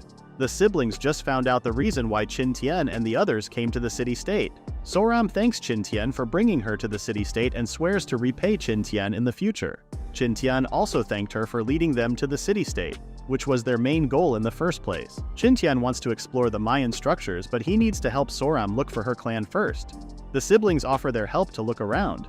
It seems like giving them discounts before made the siblings feel gratitude toward Qin Tian. The city-state is wide and it already turns dusk, searching for Soram's clan. Everyone gets hungry after walking around, and Tiger Claw wonders if Aya wants to eat her favorite. A man wearing a business smile sells hot cocoa. There are also other things to eat at the food stalls. Qin Tian hears the price of the hot cocoa, but he worries that the siblings already used it during their transaction with Qin Tian. Aya claims that is the reason her brother is helping people get paid now. Tiger Claw shouts and tells Qin Tian to help themselves, but Qin Tian wants to pay for their food themselves. Just then, the merchant wonders if Qin Tian owns the golden eagle. A bowl of hot cocoa is slammed on the table, and Qin Tian, Ragna, and Nick are unaccustomed to the taste of cocoa with chili. Meanwhile, Aruba and the siblings are enjoying the delicacy. He tells everyone to thank the sand eagle for providing its feather as currency. Poor sand eagle got its feathers plucked out. Night comes and it is camp time again. Qin Tian recalls the rumors that the Mayan civilization was built with the help of aliens. Aya suddenly feels hot, and Tiger Claw starts taking out some of the fire. Tiger Claw quickly leaves with Aya and tells Qin Tian's group not to worry. Tiger Claw easily jumps over the moat with ease, despite warning Qin Tian during the morning. Aya continuously feels hot. Tiger Claw then jumps into a river while holding on to Aya. Poor Sand Eagle became their piggy bank again for the next morning's meal. Qin Tian was worried after seeing the siblings soaked in water and Aya unconscious last night. Some people then talk about the holy ball games in the temple. Qin Tian gets curious about it and Tiger Claw claims that it is a very sacred sport.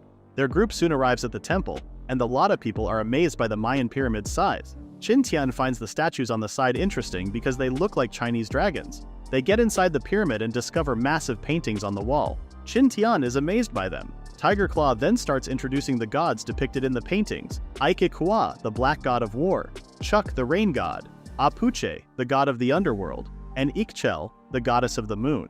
There is also the Quetzalcoatl, Kukulkan, the lord, who has a giant snake on his head.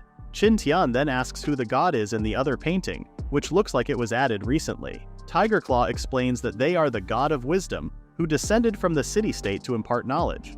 Qin Tian can't help but think of the ancient Chinese frescoes. However, the Mayan frescoes show more content, and the process of their brutal human sacrifice ritual.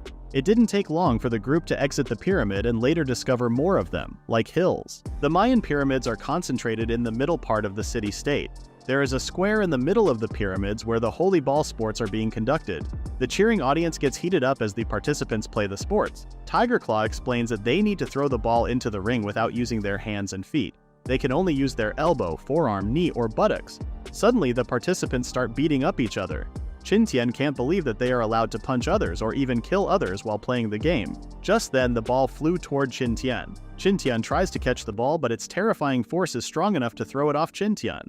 Tiger Claw, on the other hand, easily catches it. Tiger Claw checks on Qin Tian, who asks for the ball. The ball weighs at least 6 pounds, and Qin Tian notices how it feels like rubber. The players then ask for the ball. Seeing the injured players, Qin Tian wonders if the sport is really dangerous. Tiger Claw claims that this only occurs when the priest hosts the game. Everyone seems competitive this time around.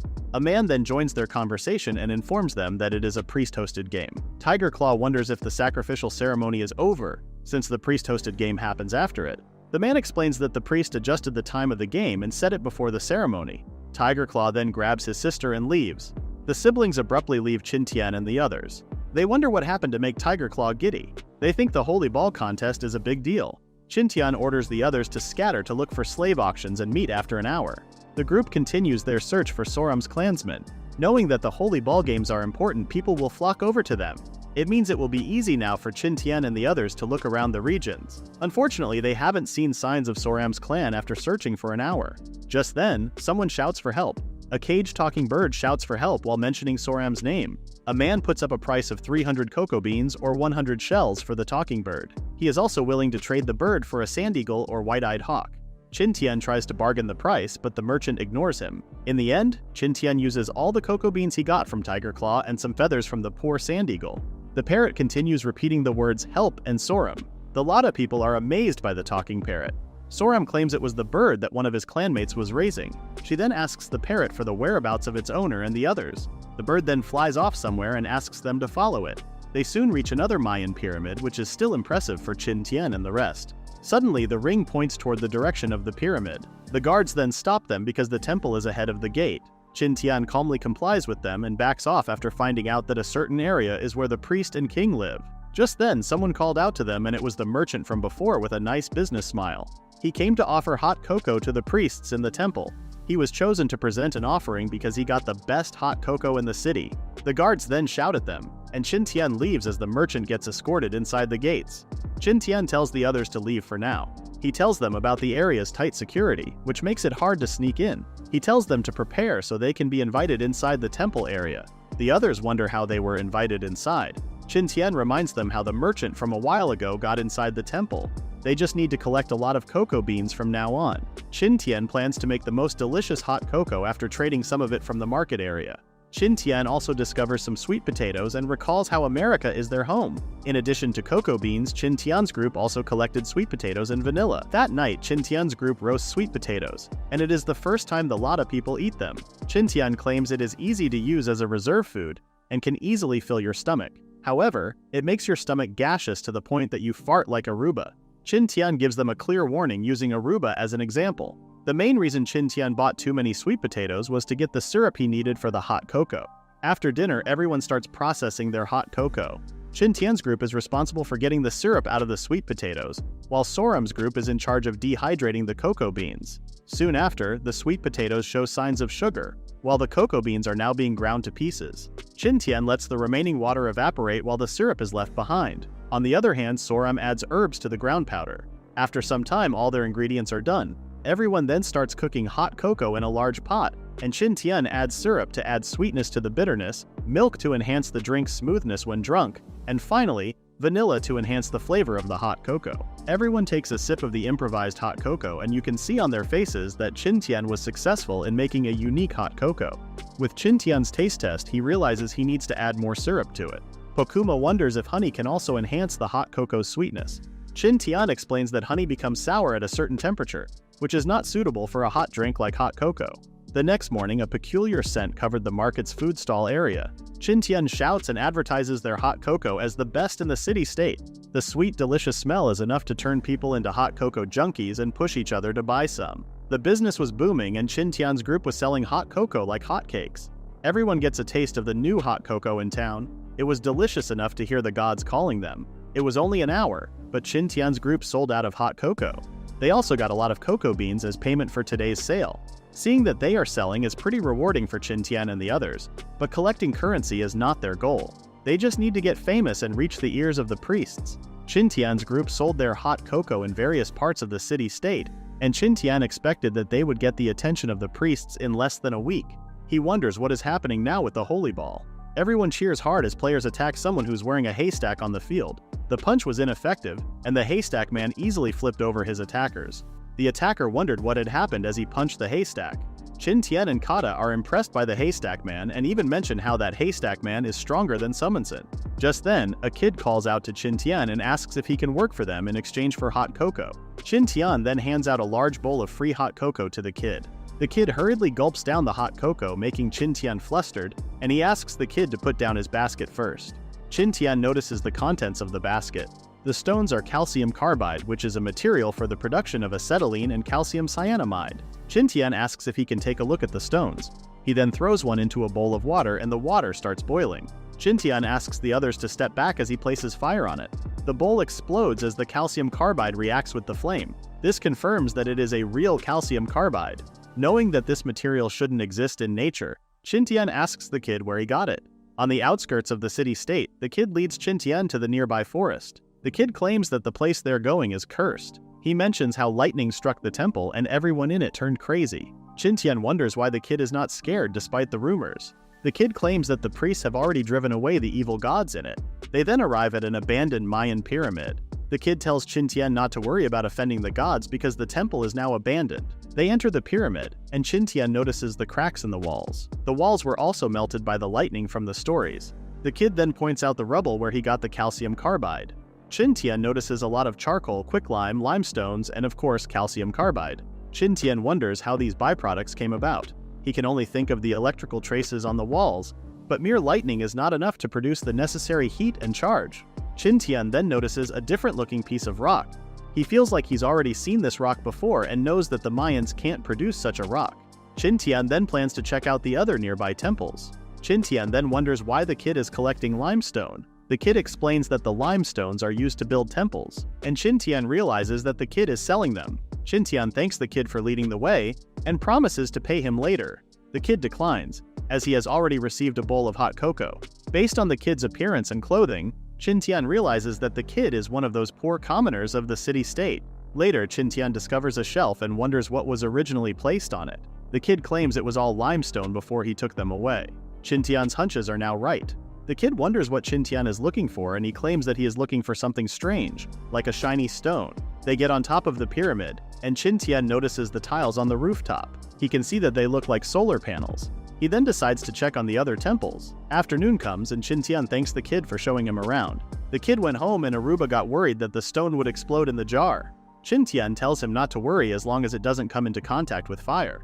It was a shame that Qin Tian only gained calcium carbide during his excursion. However, he is more worried about the temple roof, which clearly resembles solar panels. He had checked the other temples and discovered that not all of them got solar panels. Some of them got ruined. He notices how it was deliberately broken by someone. Because of the impact of the hit, the panels explode, leaving holes behind. Those panels are obviously not a product of this era, and Qin Tian can't help but think of them. He initially thought that the calcium carbide was made by the priests, but it turned out to be the product of an accident. Just then, Nick reports that the hot cocoa is sold out again. Qin Tian tells them to pack up and prepare to return to camp. The next day comes and the holy ball sports are still raging on.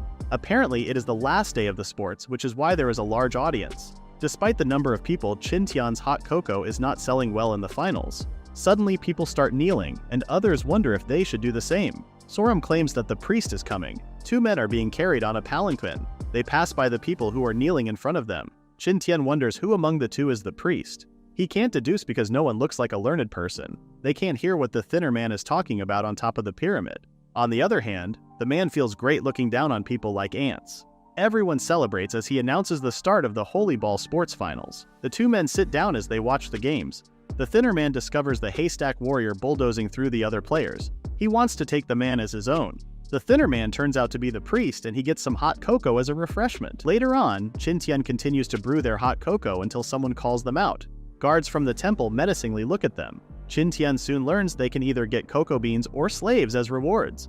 The guards confirm and inform them that they will pick them up tomorrow morning. They must prepare before that. Qin Tian is glad that saving Soram's clan is now easier thanks to the fat man or the king giving him slaves. A rewarding choice. Just then, Pokuma points somewhere.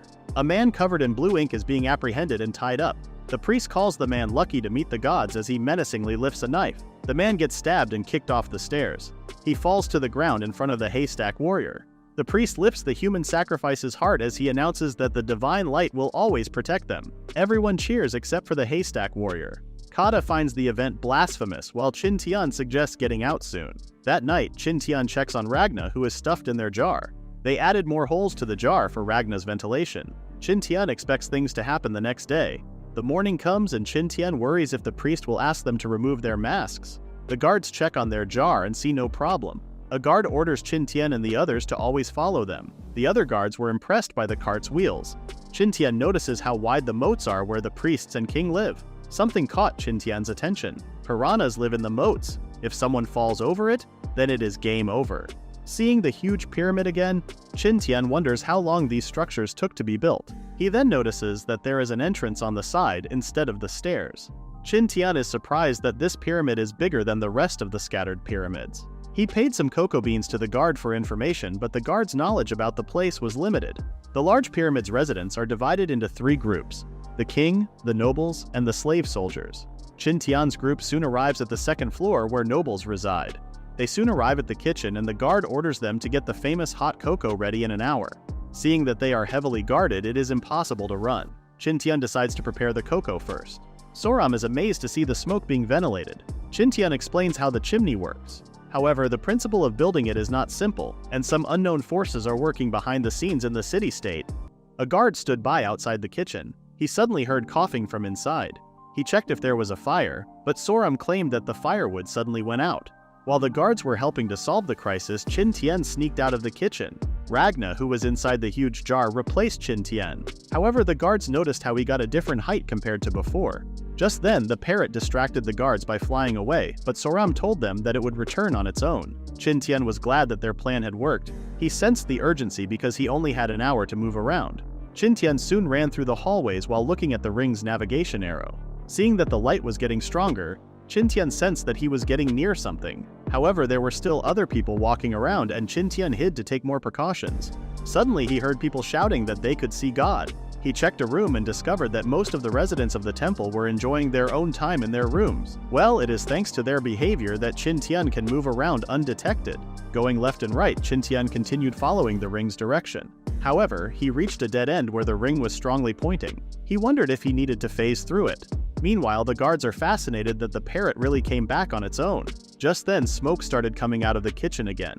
The guards checked on them again while Qin Tian sneaked back inside. They hid Ragna during the commotion and joined Soram in apologizing to the guards.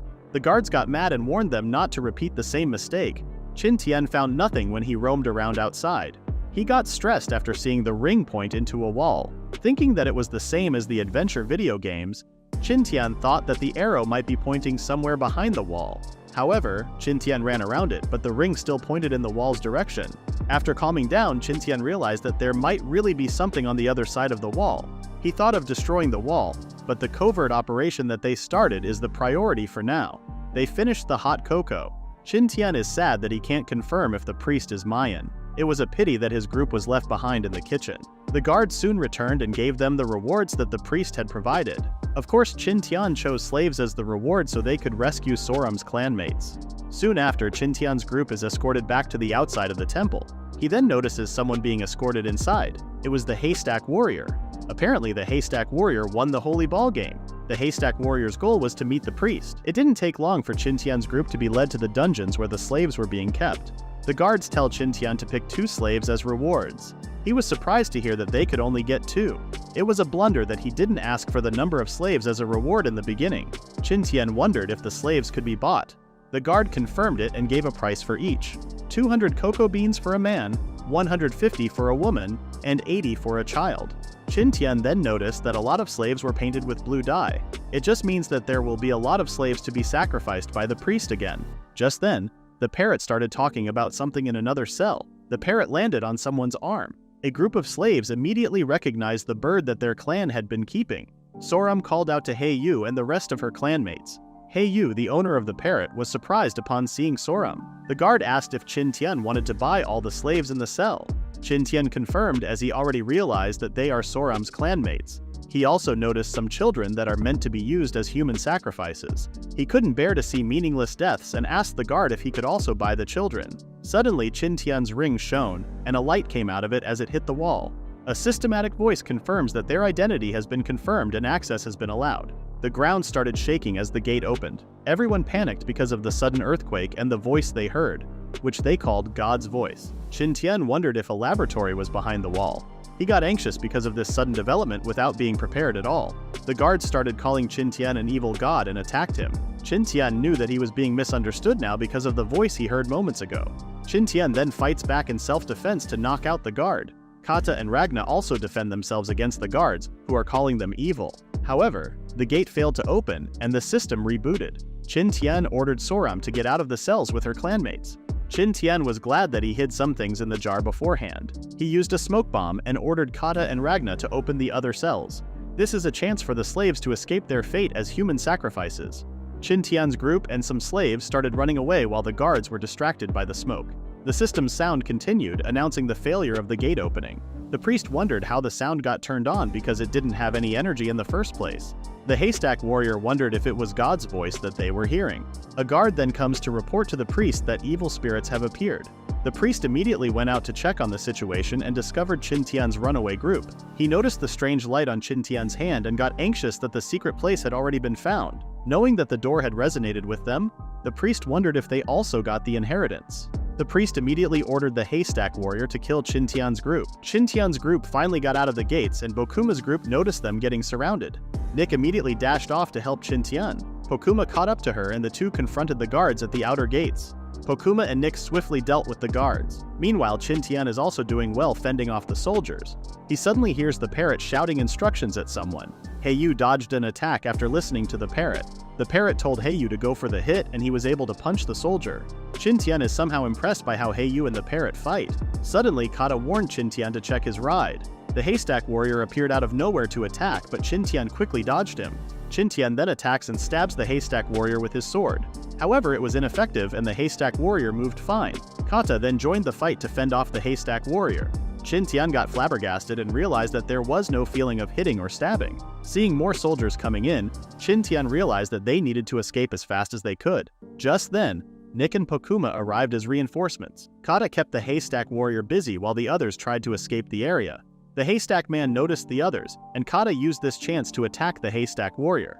The haystack warrior retracts his arm, and a spear comes out of the haystack. Kata got surprised and dodged. The haystack man used this chance to chase Qin Tian. Kata shouts from the top of his lungs to warn Qin Tian. Qin Tian blocked the haystack warrior's punch, but he felt the heaviness of the attack. Ragna tried to support Qin Tian, but Qin Tian told him to escape with the others while he dealt with the haystack warrior. Qin Tian knew that only he could stop the haystack warrior. Meanwhile, a sick Aya woke up because of the noise from outside. She complains to her brother, but she discovers that he is missing. She went out to check what was happening outside and noticed soldiers chasing some people. Nick asked where Qin Tian was, but Ragna told her that they needed to go first. However, Nick wanted to help Qin Tian. Ragna stopped her and told her to believe in Qin Tian. Meanwhile, Qin Tian and Kata were fighting against the haystack warrior. After fighting for a long time, Qin Tian realized that the haystack man was using the haystack to cover his posture. In that way, his enemy would get confused. However, his haystack cloak can only confuse stabbing attacks. Qin Tian used his power to surprise the haystack warrior with his speed. Qin Tian managed to slash the haystack man and blood spurted. The haystack man backed off quickly, and Qin Tian was amazed by his nimbleness. The haystack man then got serious and brought out a weapon. Qin Tian orders Kata to find a way to disarm the haystack warrior. They need to hurry and help the others being chased by the soldiers. Qin Tian and Kata then surround the haystack warrior. Qin Tian easily destroyed the stone spear. The haystack warrior tried to counter with a punch, but Kata was behind him. The three quickly made a distance from each other. They then gritted their teeth for one more clash. However, a familiar voice intervened in the fight, shouting at her brother. Everyone was surprised to hear and see Aya, who was out of the house after running. Hearing her call the haystack man her brother means only one thing. Aya then asks her brother what he is doing, and the haystack man tries to make up a reason. Aya wonders if Hu Zhao is doing this for her.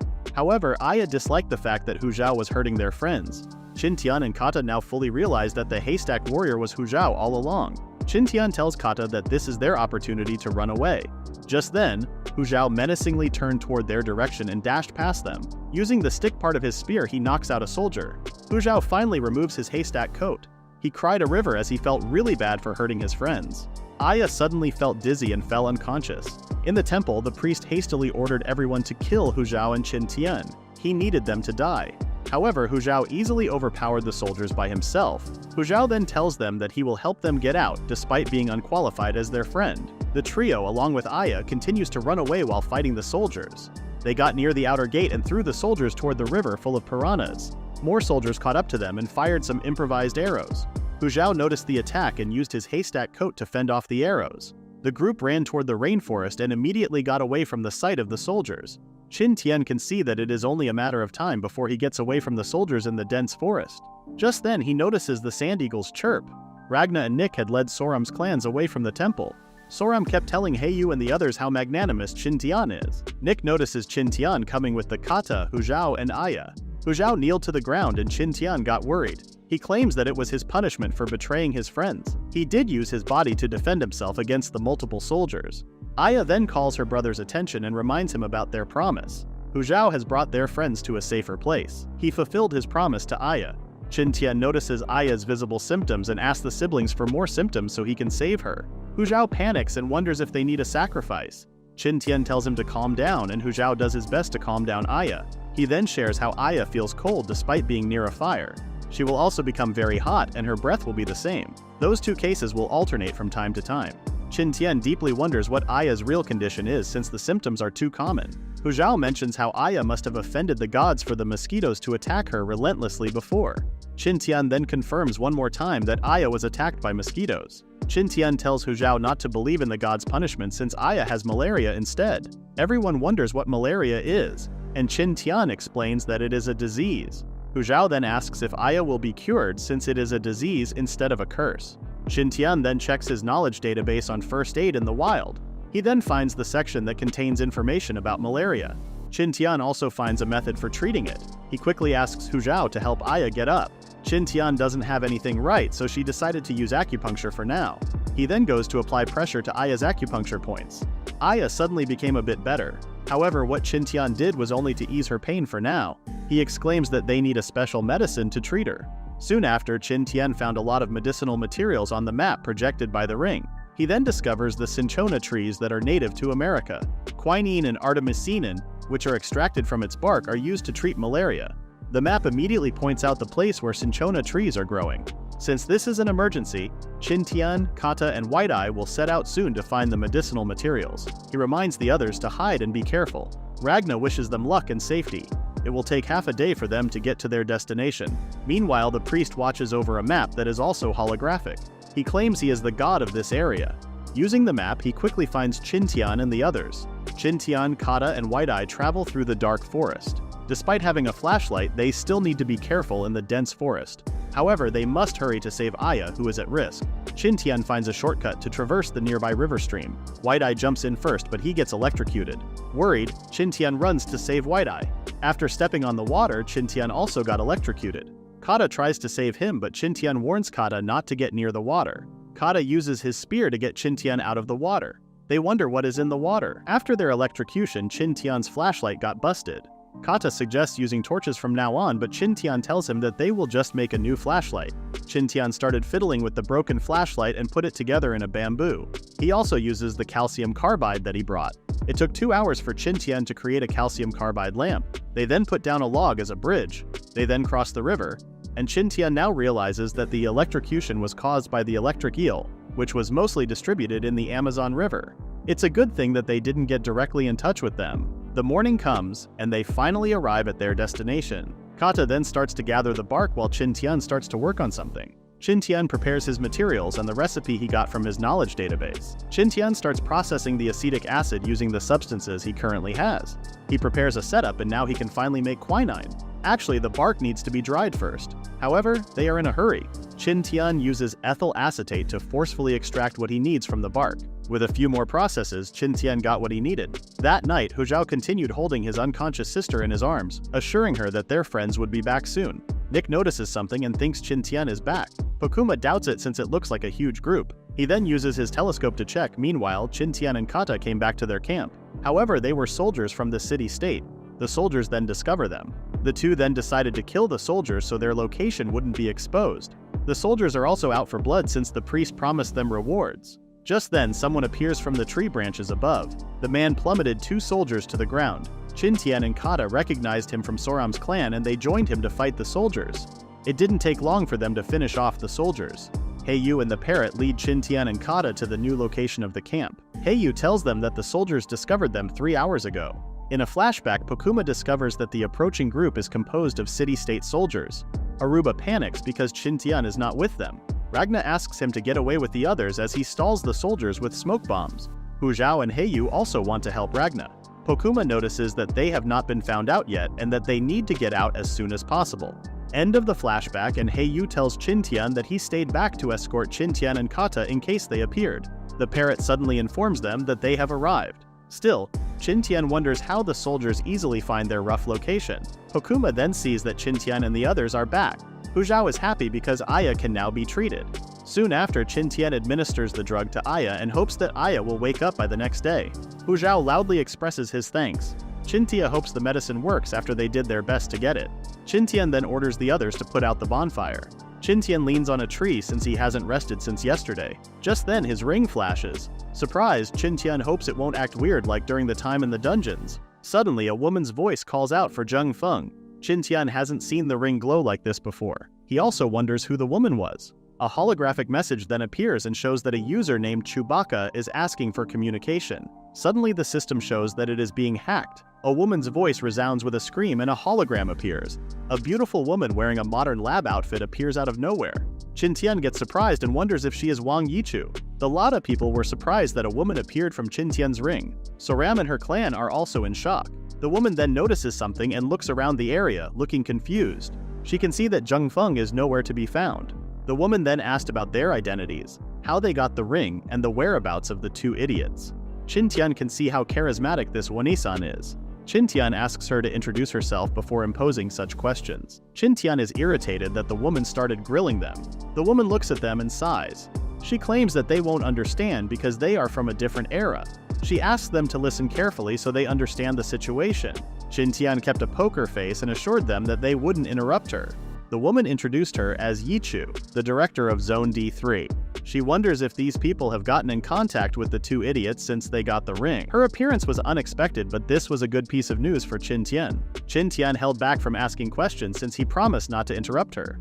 After Yichu discussed everything, Qin Tian explained that he met Zhang Feng and Shu Lin. The two continue talking while the others are confused about what they are talking about. However, Ragna notices some torches and warns the others that the city-state soldiers are coming. Qin Tian wonders how they are found so easily. Yichu then explains that the priest's ring is connected to the laboratory and can see everything in D3.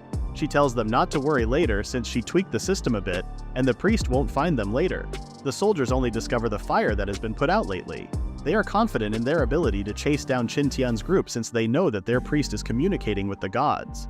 They left the area while Qin Tian and the others were hiding nearby. Yichu claims that her bait is working. She can see the priest being confident while looking at the map. Qin Tian suggests revoking the priest's access to the ring's functions. Yichu explains that it will cause some difficulties. Qin Tian is amazed that Yichu can easily lure away the enemies and realizes that she expected things to happen like this. Yichu then calls it a day and tells Qin Tian to continue their discussion in her laboratory. Qin Tian exclaims that Yichu should solve this issue since this is her territory. Yichu refuses to help and leaves. Qin Tian's head is hurting due to the information overload.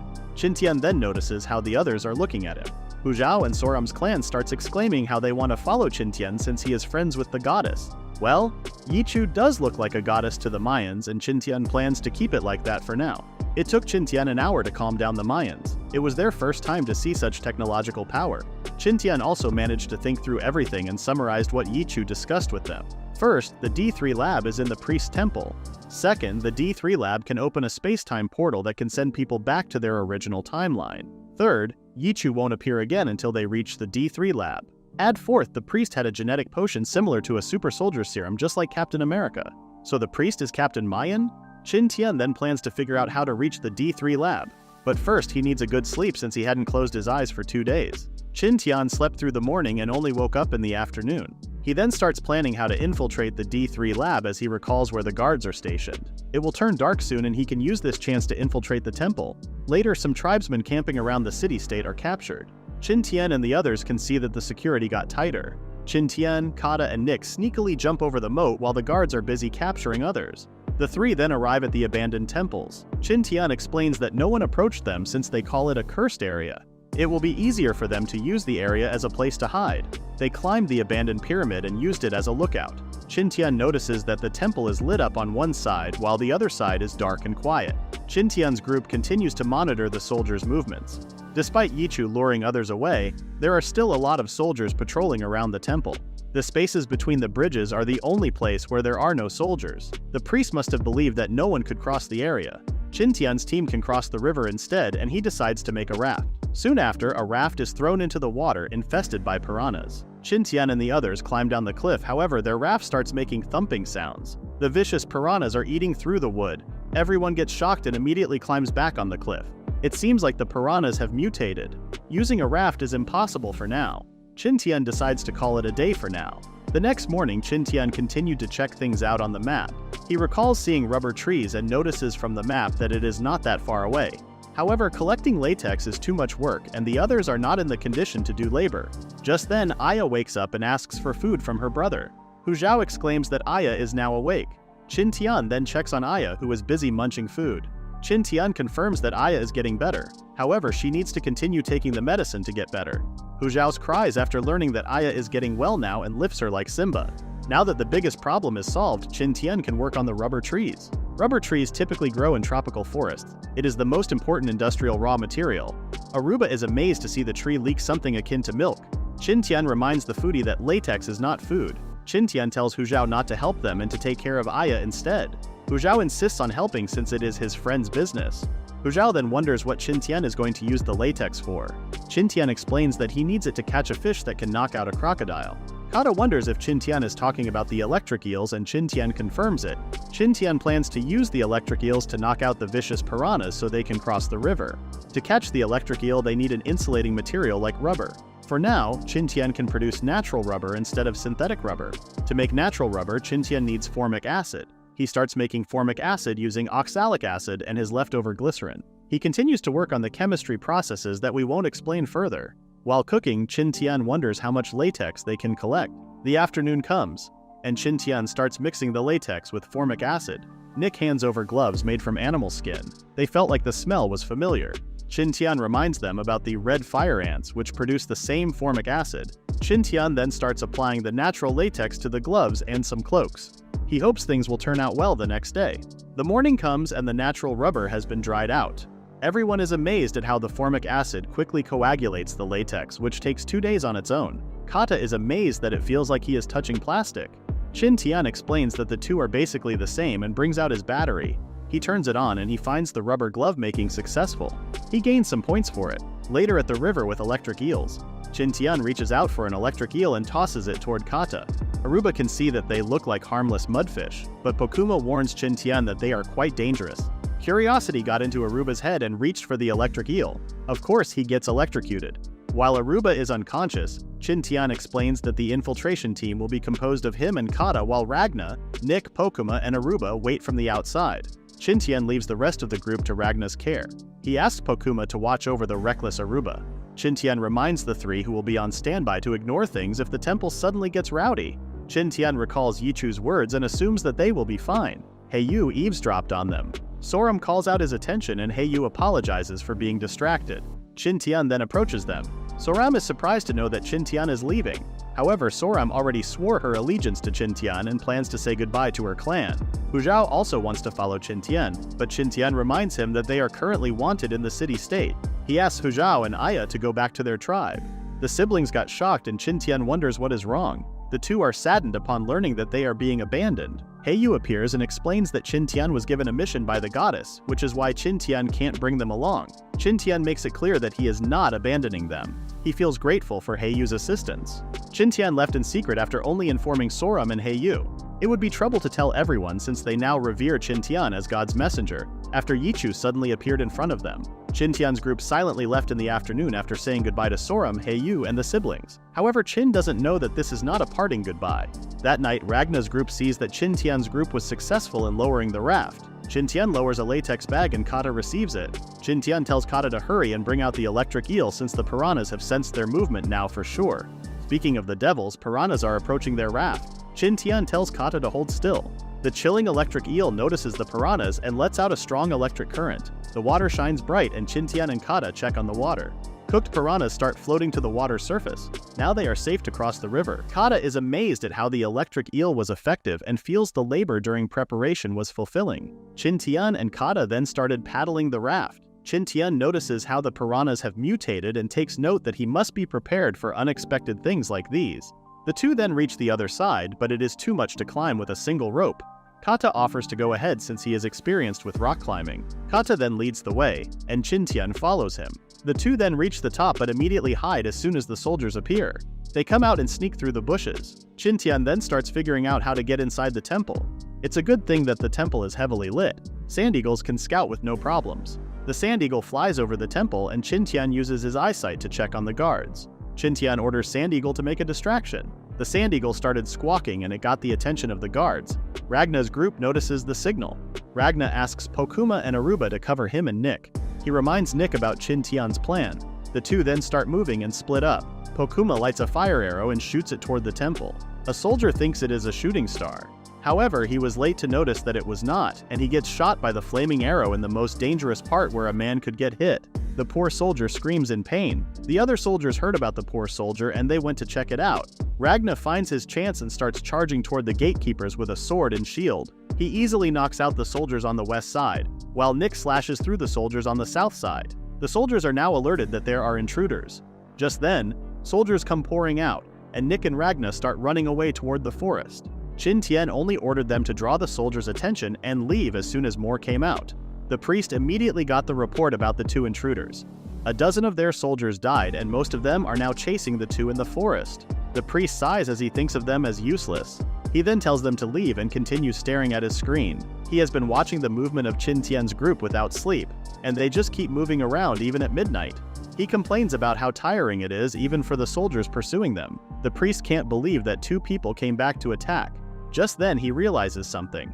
Most of the soldiers are gone, but 4 more guards are left behind to guard the dungeon. Qin Tian then tells Kata what to do next. The two use their sneaking skills to pass the guards and enter the dungeon. Qin Tian notices that the temple hasn't brought in new slaves since they escaped from there. The two then arrive at the stone wall which was described by Yichu. Kata wonders if they will use a bomb, however they haven't brought any gunpowder. Still, Qin Tian is well prepared for this and rummages through his back. He brings out bamboo containers that have carbide and sulfuric acid in them. They then pour some of the carbide into the small cracks. Just when Qin Tian is going to pour the sulfuric acid next, incoming footsteps are heard by them. The priest has come with his soldiers. He knew that there would be infiltrators in the dungeon. They suddenly discover a pair of shadows. However, they are only rats sticking against the wall near the torch. The rats ran off and the soldier thinks the infiltrators can use witchcraft and transform into rats. The priest gets mad and slaps the soldier. The priest looks around and notices the small cracks in the carbide. He then orders the soldiers to look for the infiltrators even if they have to open cracks. With the priest's orders, the soldiers scurried through the dungeon. They stab haystacks with the spears and continue to check every nook and cranny. Qin Tian watches them while hiding in a haystack. Good thing Qin Tian was quick to hide with Kata. There are a lot of them, and it will be hard to kill them, so Qin Tian plans to attack the priest directly instead. The priest is heavily guarded, but that also makes his position constrained. Qin Tian and Kata then decide to kill the priest. Kata comes out of the haystack and leaps toward the priest. Soldiers cover for the priest, but Qin Tian suddenly appears and steps on Kata's back. Qin Tian leaps toward the priest and the priest is glad that Qin Tian came out. Qin Tian felt something off. The priest smirks as he grabs the sword with his bare hands. The priest calls Qin Tian careless and tries to smack him with his mace. Qin Tian uses his superpower and quickly backs off. Kata gets worried, but Qin Tian claims that he is okay. The priest then introduces himself as Stuville. He claims he has been waiting for them. He realized that he was being tricked by the group and thought that Qin Tian would come to the D3 lab. Stuville then announces that he will kill them as punishment. Meanwhile, Nick is doing well in luring the soldiers away from the city-state. Ragna is also doing his best, but the soldiers' persistence is already pissing him off. From the top of the abandoned pyramid, Pokuma fires off arrows as support. Soldiers are killed, but of course Pokuma's location is discovered at the same time. Seeing them distracted, Ragna lights up a smoke bomb and throws it at the soldiers. Aruba gets worried and wonders if they need to support Qin Tian. Recalling Qin Tian's words, Pokuma tells Aruba to stay and wait. He reminds Aruba to trust Qin Tian and continues monitoring. Just then, he notices two individuals and wonders why they are there. Sand Eagle also notices it. Back inside the dungeon, Qin Tian laughs out loud at the priest's joke. The priest claims that Qin Tian and Kata can't escape. Qin Tian then tries to respond but forgets his name. Stuville shouts out his name. Stuville thinks that Qin Tian is still unaware of his power. Qin Tian then comments on how huge Stuville's eye bags are waiting for Qin Tian. Stuville asks Qin Tian how they can move without rest every day at every moment. Qin Tian decides to tell Stuville about it. He claims that his ring is more advanced and that Stuville's ring is inferior compared to his. Stuville gets pissed off by Qin Tian's bluff. However, Stuville also realizes that Qin Tian is not showing any fear at all. It is Stuville who is getting anxious right now. Qin Tian then claims that he still has some tricks. He pulls out a bamboo stick. Stuville orders his soldiers to kill Qin Tian and Kata. Just then, they hear a loud noise from the dungeon's entrance. Qin Tian did expect someone to come. A soldier comes flying in and Hu Zhao and Heiyu come as reinforcements. Hu Zhao is glad to see his friend again. Using Sand Eagle's shared vision, Qin Tian discovers the two infiltrating the temple. Stuville then announces that he will give out rewards to whoever kills the infiltrators. Qin Tian then tells his allies to hang in there while he gets busy for a minute. Kata and Hu Zhao shout as they comply. The two then block and protect Qin Tian. Qin Tian then opens the bamboo and pours acetic acid into the cracks with carbide. A chemical reaction starts and produces calcium sulfate. Qin Tian then brings out a water bottle and gulps some water. He sprays the water from his mouth over the cracks. The calcium sulfate starts reacting with the water and explodes like a bomb, cracking open the wall. Stuville can only curse, which leaves him no choice but to use something. He cracks his staff and a vial appears. Is this the serum that Yichu was talking about? Qin Tian knows that the substance is not something Mayans can produce. Stuville then injects the serum into himself. As the serum enters his bloodstream, Stuville's body starts changing. His heart is pumping harder than before, enough to make him scream in pain. Stuville screams out loud like a berserker. Qin Tian notices that the cracks are gradually increasing. Stuville then dashes forward and even swats aside his own soldiers. Kata quickly covers for Qin Tian. He can sense a power more terrifying than Salmonson's. However, a warrior like him should always face someone stronger. Stuville quickly dodges Kata's spear and counters with his own. The impact was so strong that it sent Kata flying. Kata can feel the numbness in his hands after defending Stuville's strike. Stuville attacks one more time and Kata blocks. He almost cracked his skull open. Stuville overpowers Kata. Kata is already saying his goodbyes to Qin Tian when Qin Tian surprisingly appears behind Stuville. However, Stuville notices Qin Tian and attacks instead. Qin Tian can't believe Stuville looks like he's got eyes on his back and dodges. Captain Stuville is now stronger and fiercer because of the power serum. Qin Tian gets anxious because even the strongest Lada warrior was just swatted to the side like a rag. Stuville attacks Qin Tian instead. Qin Tian dodges all of Stuville's attacks. Stuville then mocks Qin Tian for bluffing before and wonders if he is only good at talking. Stuville claims that Qin Tian will die at his hands. Meanwhile, Kata keeps beating down other soldiers around the area. Knowing that they will be rewarded, they flock on Kata. Qin Tian gets worried that Kata is outnumbered. However, he is also quite busy with Stuville, who is relentlessly attacking him. Stuville tells Qin Tian to stop worrying for others and focus on himself instead. Huzhe exclaims that they will be on Qin Tian's side soon. Even with Hu Zhao and He Yu, Qin Tian knows that they are still at a disadvantage. A soldier suddenly tries to attack Qin Tian for the reward, but Stuville knocks out his own soldier. He orders his men to get out of his way. Qin Tian suddenly got an idea. He then starts mocking Stuville that he kept missing his attacks for a while now. An offended Stuville tells Qin Tian to die with a scream. Qin Tian continues mocking him while leading him somewhere. The soldiers panic as they see the rampaging Stuville coming their way. Qin Tian runs in between the soldiers. On the other hand, Stuville smacks his soldiers away. He Yu wonders what is happening. Hu Zhao tells him that this is their chance. They knocked out more soldiers and decided to assist Qin Tian. More soldiers went away to assist Stuville. Only a few are left to confront Kata. Seeing their few numbers, Kata then easily defeats them with no issue. Meanwhile, Qin Tian is still playing tag with Stuville. Stuville gets more frustrated. His soldiers call his attention and discover that almost all of them are incapacitated. He just realized that he went berserk fueled by Qin Tian's teasing. He gets mad at Qin Tian, who is still teasing him. He describes how beaten up the soldiers are by the priest that they believe in. The enraged Stuville orders his remaining soldiers to attack Qin Tian. However, the soldiers are now faltering. Stuville then decides to take action by himself. A spear suddenly comes flying and Stuville dodges. Kata, He Yu, and Hu Zhao have come to assist Qin Tian. Kata tells Qin Tian to go and do whatever he needs to do while they stall Stuville. Qin Tian then leaves and runs toward the dungeon. However, he already reached his limit and is getting tired. He worries because despite being alone, Stuville is still strong. Even if he redeems for new abilities, he won't be able to use them. The only choice he has right now is to open the lab's door. An enraged Stuville gets mad that Qin Tian left without permission. He then chases for Qin Tian, leaving the others. Qin Tian hears some noise behind him and discovers He Yu thrown toward him. Qin Tian catches He Yu and checks on him. Kata and Hu Zhao are trying their best to hold down Stuville. Qin Tian recalls Zhang Feng's explanation that the ring can summon a shield. However, it will consume a lot of power and the ring will turn into a scrap. He Yu then asks Qin Tian if he can snuff out the flames in the dungeon. He claims that no one can defeat him in the dark. Seeing He Yu's cloudy eyes, Qin Tian realizes that He Yu is blind. Qin Tian then lends his sword to He Yu. Qin Tian then extinguishes the flames and He Yu attacks Stuville from behind with a surprise attack. Stuville gets slashed and he orders his remaining soldiers to do something. However, everyone is having a hard time in the darkness. Stuville still notices Qin Tian in a direction. He Yu appears to confront Stuville. Stuville dodges as he wonders what is going on. He notices that He Yu is more agile than before. Stuville realizes that He Yu must have trained his ears to have his hearing amplified. Everyone, we are seeing Captain Mayan versus Tribal Daredevil.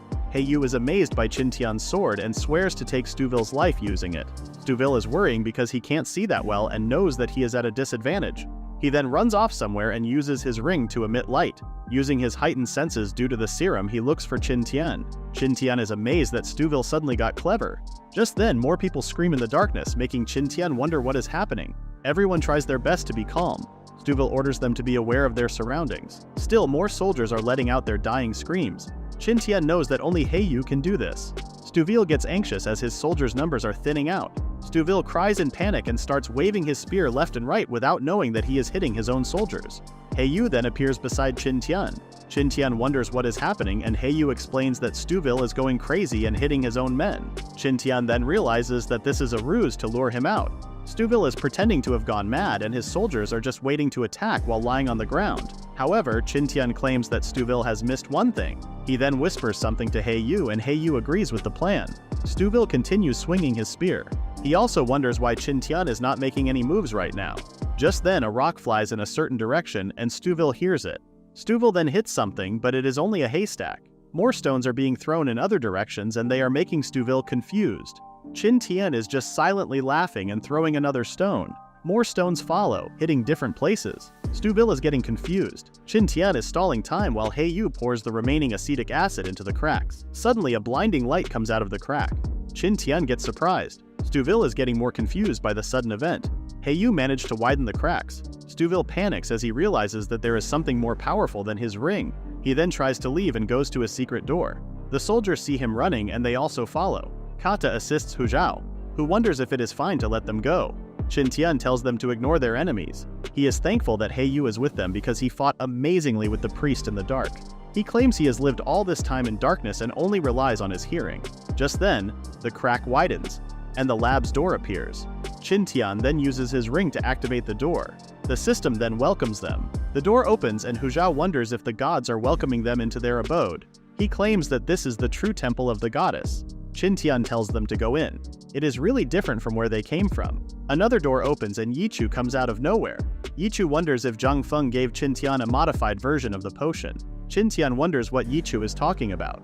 Yichu might have been suspicious of Qin Tian's super speed. Qin Tian asks if she is watching them. Yichu claims she only appeared right now because she is also saving on power. Yichu tells Qin Tian to enable the backup energy. She also confirms that she saw everything since she is part of the lab. While walking, Qin Tian wonders why they are not using any transportation. Yichu apologizes and explains that the D3 lab is not the same as the big labs like the Wufang lab. She only had basic equipment. Yichu then snaps her fingers and transport appears. She tells them to hop in, and the men follow her like chicks following their mother hen. She claims that the vehicle is autonomous and sets off immediately. They travel through the lab with sheer speed and soon arrive at the infirmary. Yichu activates and opens the capsules. She orders the 3 tribesmen to enter them. Qin Tian wonders how long these Dragon Ball-like capsules can heal them. Yichu is not sure, but the wounded will undergo hydrotherapy, and the medicine will hasten their recovery. The 3 then got inside and got locked. Liquid starts pouring into the capsules. The 3 tribesmen get shocked and wonder if they will drown to death. Yichu tells them to relax so they can breathe normally. Kata inhales air as much as he can and finally gets covered by the liquid. Kata soon realizes that he can breathe. Yichu commends how they trust Qin Tian a lot. The other lot of people also arrive in the dungeon. They went in after waiting for so long and discovered the lab's door. They wonder if they should also get in. Hokuma reminds them how terrified that priest was when exiting the dungeon. He knows Qin Tian is alright. Nick suggests taking a rest and Ragna agrees. Meanwhile, Qin Tian gets excited and wants to try the capsule too. Yichu then snaps her fingers and another capsule appears. However, the tank got a different liquid suited for the patient and it might produce a hypnotic effect on him. Qin Tian wants to rest and sleep, but he can do it later since the others are waiting for him outside. Yichu then wonders why Qin Tian didn't use what Zhang Feng has left behind. Qin Tian claims that he doesn't want to dig himself into a hole. If he used the shield, then the ring would be useless. Qin Tian then wonders what was up with the priest's genetic potion. Yichu then decides to check the records back to when she awakened. She then notices Qin Tian looking around and claims that he is looking for a stool to sit on. She then discovers the footage of Qin Tian meeting the 2 idiots. Yichu then claims it is fine not to listen to her. Qin Tian then sits on the floor and asks for her story while they are extracting the data from the ring. Yichu then claims that the situation of the D3 lab is the same as the Wufang lab. They also experience time turbulence. Everyone died, and Yichu is the only one who managed to upload her consciousness into the computer at the last minute. During the tragedy, Wufang went into standby mode to maintain the whole treasure island, and uses as much as little energy to go on. On the other hand, D3 was not affected much by the time turbulence and didn't use much energy compared to Wufang, and the dome was also taken with it. Ever since that day, Yichu started investigating the cause of the accident and figured it out after a year. She started reverse engineering the data recorded and ultimately discovered the way to return to the original world. The process was indeed long, and it took Yichu nearly 60 years to figure a way to open the cracks in space-time. Qin Tian gets excited that there is a way home. Yichu did mention it the first time they met. Qin Tian felt the beat-up he experienced was useless since the ring was not significant. However, Yichu explains that she needed invaluable data from the ring for the scientific development of their country. Of course, it is not important for the young Qin Tian. Qin Tian then claims that he is obligated to contribute to his country and he feels honored. Qin Tian then asks what happened next. Yichu then tells him that the D3 lab went to standby mode. She discovered that the D3 lab doesn't have enough energy to open the portal between 2 timelines. It was a certain amount way beyond anyone's imagination. She then mentions how Qin Tian's group is from the 21st century, but Qin Tian claims that there are some from the 20th century. Yichu then mentions that a different timeline needs a different amount of energy. Qin Tian then complains because he knows Yichu can produce energy on her own, like sending out robots to build nuclear reactors or something. Suddenly, they discover the Mayans banging on the lab's door. Qin Tian is so relaxed that he is inside the fortified lab. Qin Tian then asks Yichu to continue. Before shutting down the lab, Yichu programmed it to reactivate once someone arrives at the lab. She also sent out a drone to find human beings, but it never found anyone. Suddenly the lab activates after 100 years. Yichu knows that it is an outsider since the lab personnel were wiped out. She soon finds out that the detected humans were Mayans from ancient times. At first, Yichu intended not to interfere with their lives. However, the mutated beasts and plans imposed dangers on them. She appeared before them using the drone as a projector, and she suddenly got revered as a god. She then established a subordinate supervisor relationship with them, and she provided the knowledge that they needed. Qin Tian got surprised that the Mayans' technology was from Yichu. Soon after, she ordered them to create solar panels, and since then the lab was hibernating to save energy. At that time, the Mayans continued developing cultural knowledge based on what she taught them. The Mayan pyramids were their one product since they needed a high place for the solar panels. This is a shocking discovery for Qin Tian, but the sacrifice ritual was not an idea from Yichu. Qin Tian then wonders why the panels were destroyed. Yichu explains that the Mayan civilization has reached a new height with a growing population. She woke up for the second time and selected some of them as her students. She made clear that she was not a god, but they still revere her. She imparted them a ring after she taught them everything.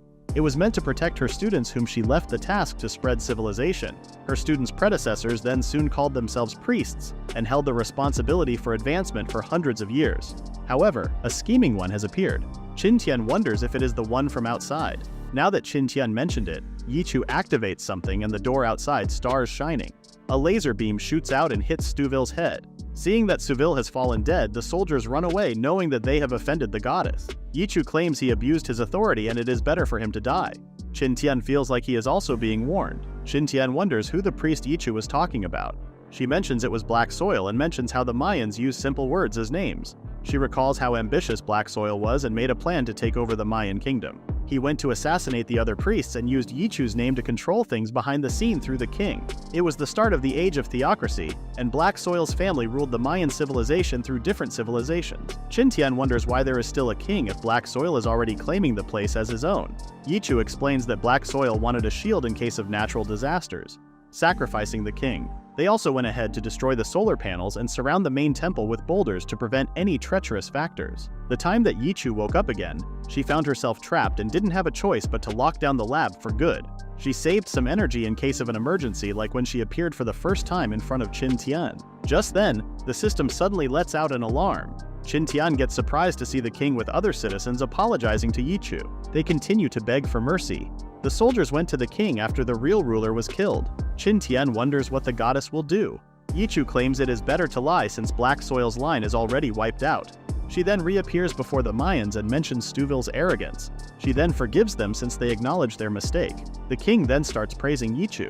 Qin Tian can't help but recall how he also used his position to gain the trust of the Lada people as God's messenger. However, his fake identity is making sense now, and he plans to lead them further in the future. Yichu then uses this chance to push the responsibility to Qin Tian by appointing him as her divine incarnation. Suddenly, the capsules started opening. Heiyu, Kata, and Huzhao can't believe that they got better in such a short span of time. However, long-term issues like Heiyu's impairment were not cured. Qin Tian then interrogates Huzhao and Heiyu. Heiyu claims that he overheard the plan and told Huzhao about it. They were just observing at first, but soon jumped in after sensing that Qin Tian was in danger. Qin Tian then thanks them and everyone laughs as Huzhao exclaims that they are friends. Yichu then comes back because the calculation report is done. She claims that it is both good and bad. They can open the portal, but it would only be up to the Mayan period. Yichu further exclaims that the lab has only enough energy for up to 100 years, and they can only manage to open the portal to the Mayan period. Qin Tian claims it is a good thing while looking disheartened. Huzhao tells him not to give up, and Qin Tian realizes that he still has them. Qin Tian then wonders if they can put back the solar panels and replace human force with robots. Yichu agrees, but it will still take a long time to accumulate energy. She is afraid that Qin Tian will die of old age before that. Qin Tian gets depressed again. He suddenly remembers the dome Yichu mentioned before. Yichu explains that the dome lab was the central lab in Biosphere 3. It serves as a solar core, which is an emergency energy source for the lab.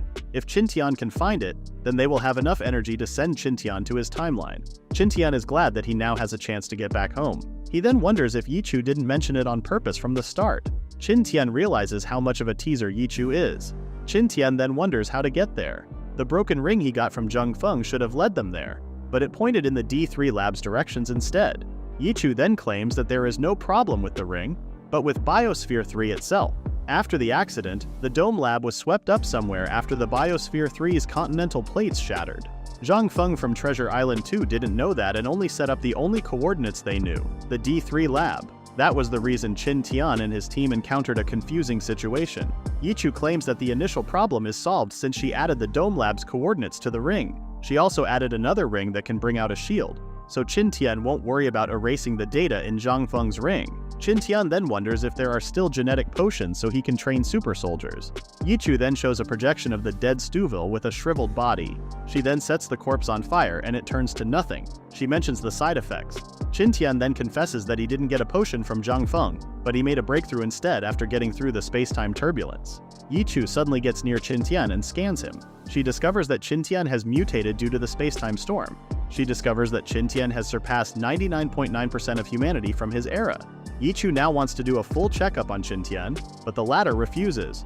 Yichu then shares the information that there are other potions out there. One can increase one's maximum lifespan, and Yichu recommends it for Qin Tian. Qin Tian thanks her and asks for it, but she doesn't have it. She claims he might find it at the Dome Lab. Qin Tian feels sad that he can't take anything from D3. Yichu then tells him that Qin Tian can use the capsules anytime he wants.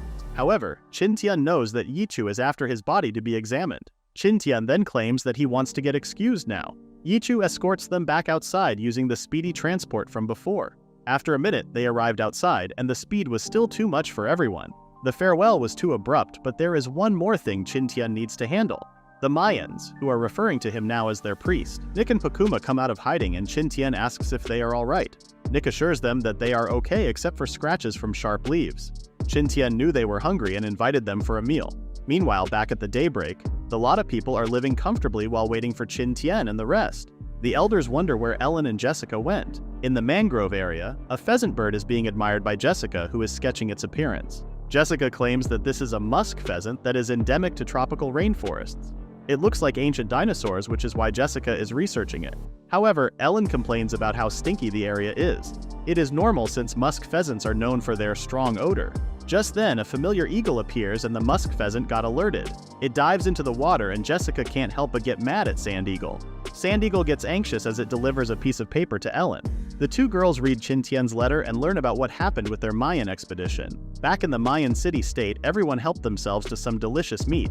Qin Tian then suggests making a toast. However, the others don't know the concept. Qin Tian teaches them how to do it. A female servant appears informing Qin Tian that they have roasted lamb meat. Qin Tian expresses his gratitude to the king and swears to grant blessings to their kingdom. The female servant is ecstatic to hear that. Night comes and Qin Tian wants to resign for the day and check things tomorrow instead. Suddenly, the ring glows and Yichu comes out scolding Qin Tian for being late. She then shares the news that she is done building the space-time portal. Qin Tian is surprised that it was built so fast after assuming that it will take months. Instead of sleeping, Qin Tian runs off to meet Yichu. While riding the transport, Qin Tian still can't believe that the portal was done overnight. He then enters the lab and discovers Yichu in a bikini while chilling on the beach. God damn that body. Seeing that Qin Tian has arrived, Yichu snaps her fingers and the environment changes back to the laboratory. Qin Tian discovers the energy core that powers up the D3 lab. Qin Tian asks if it is possible to postpone opening the space-time portal because he needs to gather enough supplies for the journey. Yichu claims that it is too late since there is less remaining energy. The island will sink soon, and Yichu advises Qin Tian to leave within half a month. She claims that Qin Tian can gather enough supplies within that time frame for a half-year journey. Qin Tian wonders if Yichu now knows the exact coordinates.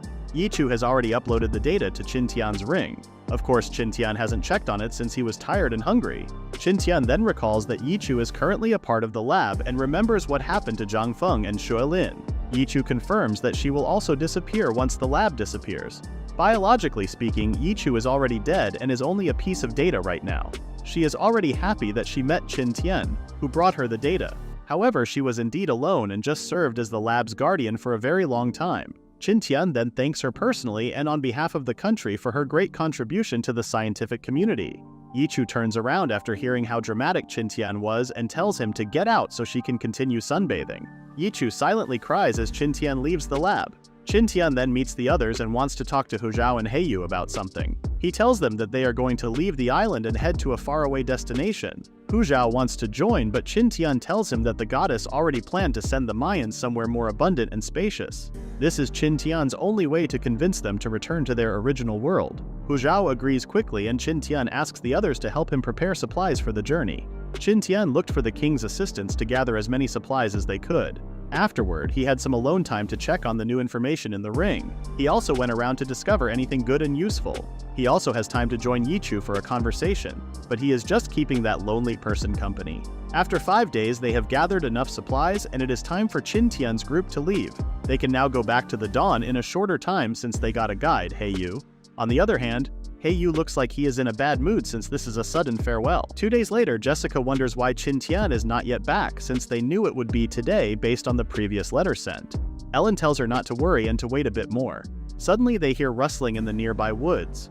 Someone hanging on the coconut tree exclaims that Qin Tian and the others have arrived. The group then comes out of the thick woods. Ellen and Jessica immediately jump into the arms of Qin Tian, asking him if they missed them. Qin Tian exclaims that he did. Soon after, Qin Tian presents the Mayans with an Angry Bird plushie as a present. Aya calls it ugly, but Soram says otherwise. Qin Tian wants to give it to Earth as a farewell present. He then tells Aya not to forget a kind big brother like him, but Aya claims Qin Tian is an uncle. Ellen and Jessica give Qin Tian some time to say his farewells to the Mayans. It didn't take long, and a lot of people are done loading up the supplies on the ship. Qin Tian then moves to ride the boat.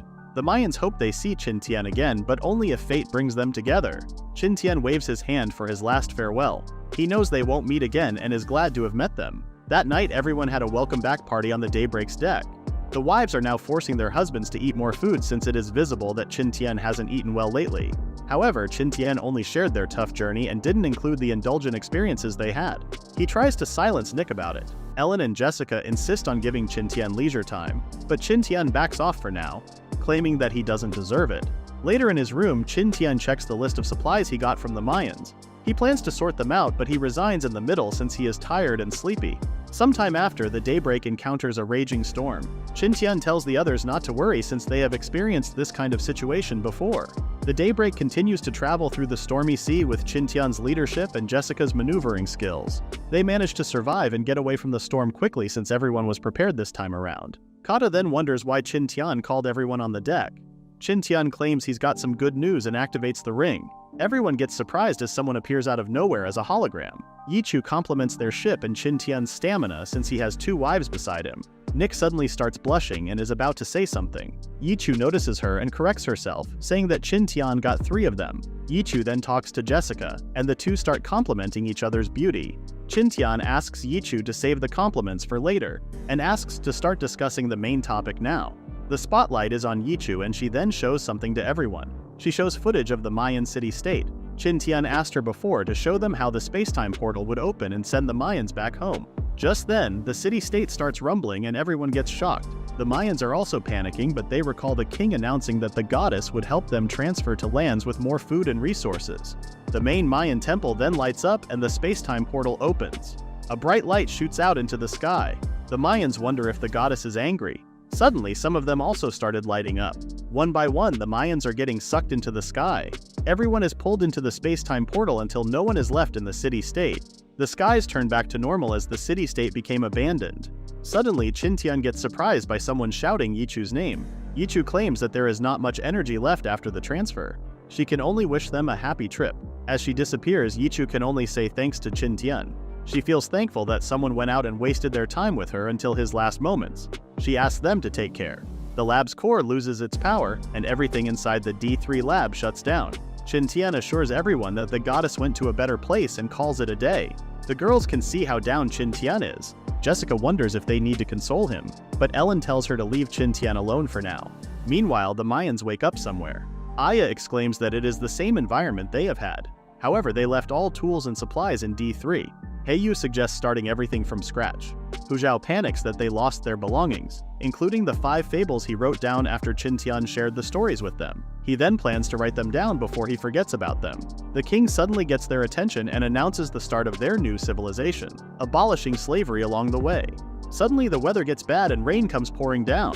The king then leads them all to shelter. Back at the Daybreak, the kids are playing as usual and Ellen and Jessica commend their energy. Surprised, Jessica notices something. Qin Tian is in his room checking his system points. He made some purchases that are very useful in the D3 area. He made new items along the way too. He then browses for new skills to buy and thinks that the bull's strength is useful. He recalls having the speed to beat Stuville but lacking the strength to fight back. Curious, Qin Tian checks on the store's mystery items. He discovers a new list with vague descriptions. He complains about how he needs to buy and use them first before he can know their full description.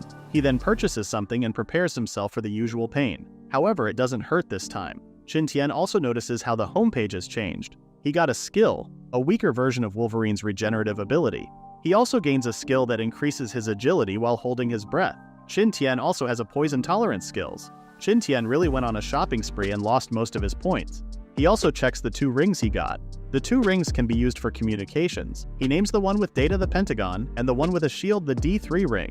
Just then, the ship violently shakes, and Qin Tian wonders what is happening. Jessica announces over the intercom that they are on a highway and will sail faster. Curious about the highway thing, Qin Tian comes out and asks Jessica about it. Ellen tells him to take a look. Qin Tian then checks the sea and discovers a whirlpool. Jessica explains that this one is an ocean current that forms when the water current is fast. Qin Tian then recalls the geography class he had about ocean water movements, and realizes that the daybreak is moving fast because of it. Ellen hopes that it will lead them to the A1 zone, and Jessica claims that it will be up to their luck. Feeling that the wind is too strong, Qin Tian tells the girls to get inside the cabin. Ellen now realizes why the Mayan and Chinese civilizations share some similarities. The Mayans from the D3 area passed their knowledge to the Mayans in the Americas, which resulted in the Classic period. The Mayan civilization was divided into 3 periods: the pre-Classic, Classic, and post-Classic periods. The Classic period was the most glorious time of the Mayan civilization, and it happened overnight. Archaeologists had a lot of theories, like how the Mayans came from outer space or were backed by aliens because of the modern-looking murals and artifacts. As an archaeologist, Jessica feels pumped up knowing this revelation. The reason they were adept at astronomy is because their teacher is a top researcher from the future. Jessica then wonders why their calendars are different. Qin Tian explains that they used Yichu's calendar from her era when planets experienced a significant change in position. That is why the Mayans' calendar was similar to that of their era. Meanwhile, Pokuma notices something from afar. A ship is approaching them. Pokuma immediately reported it to Qin Tian. Jessica claims that they have seen the ship before. She claims that it was the ghost ship that they had encountered before. Everyone is amazed by its structure and weapons for the second time. However, Pokuma claims that he can see the ship clearly this time because there is no mist around, especially the black flag with a skeleton on it. Qin Tian checks on the ship himself and realizes that it is a pirate ship. Qin Tian thinks that things are different this time and orders the others to go back inside the cabins. He orders Kata and the others to be on high alert and start the paddle wheel. Qin Tian has the feeling of avoiding them at all costs. Just then he notices the pirate ship bring out paddles to speed up. The ship is clearly after them. Nick comments on how the people on the ship have fair skin unlike them. Qin Tian checks on the ship and discovers pirates checking on them too. Qin Tian can see that they look like an army with a noble aura. Meanwhile, the pirates are amazed at the daybreak's speed and movement while assuming that it is only a ghost ship. The bearded man, Schwartz, comments on how the spirits move and calls them lowly. The mustached man, Captain Chadley, warns Schwartz to watch his mouth or they will get back on him. Schwartz laughs and asks Chadley not to joke around. He claims that the Daybreak's crossbows are inferior to their cannons. Chadley reminds him not to be aggressive since the ship might be a treasure ship. They are glad that they are free at sea to bring offerings to their king. Schwartz complains that they lack women on board. Qin Tian can clearly see that they are speaking in English and realizes that the ship is real. He is sure that they saw the Daybreak before at the same time they encountered each other's mirages. They must not know that the Daybreak is not a ghost ship. Qin Tian decides to speed up. Just then, Schwartz got bored chasing the Daybreak and tossed his bottle toward it. The bottle almost hit Qin Tian and crashed on the deck. The pirates were surprised that the ship was solid. Qin Tian orders everyone to stay alert. He orders the others to put the paddle wheel on full power. The others load up the ballista and use this chance to strike first. Schwartz fully realizes that the Daybreak was real all along, and gets excited to see women on board. He orders his men to speed up and the pirate ship chases the Daybreak. Nick wonders how they can easily catch up to them. Qin Tian explains that they had more manpower. Schwartz gets frustrated that Daybreak is faster. Chadley then orders his men to launch the chain and obtain wealth and women from the Daybreak.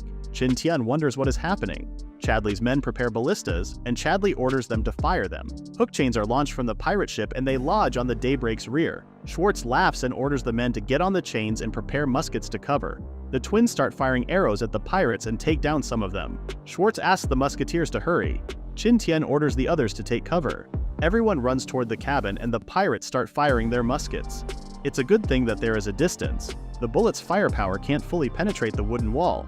Qin Tian then tells the others to use the pirates' reloading time as their chance to fight back. Kata and Nick will fend off the ones on chains.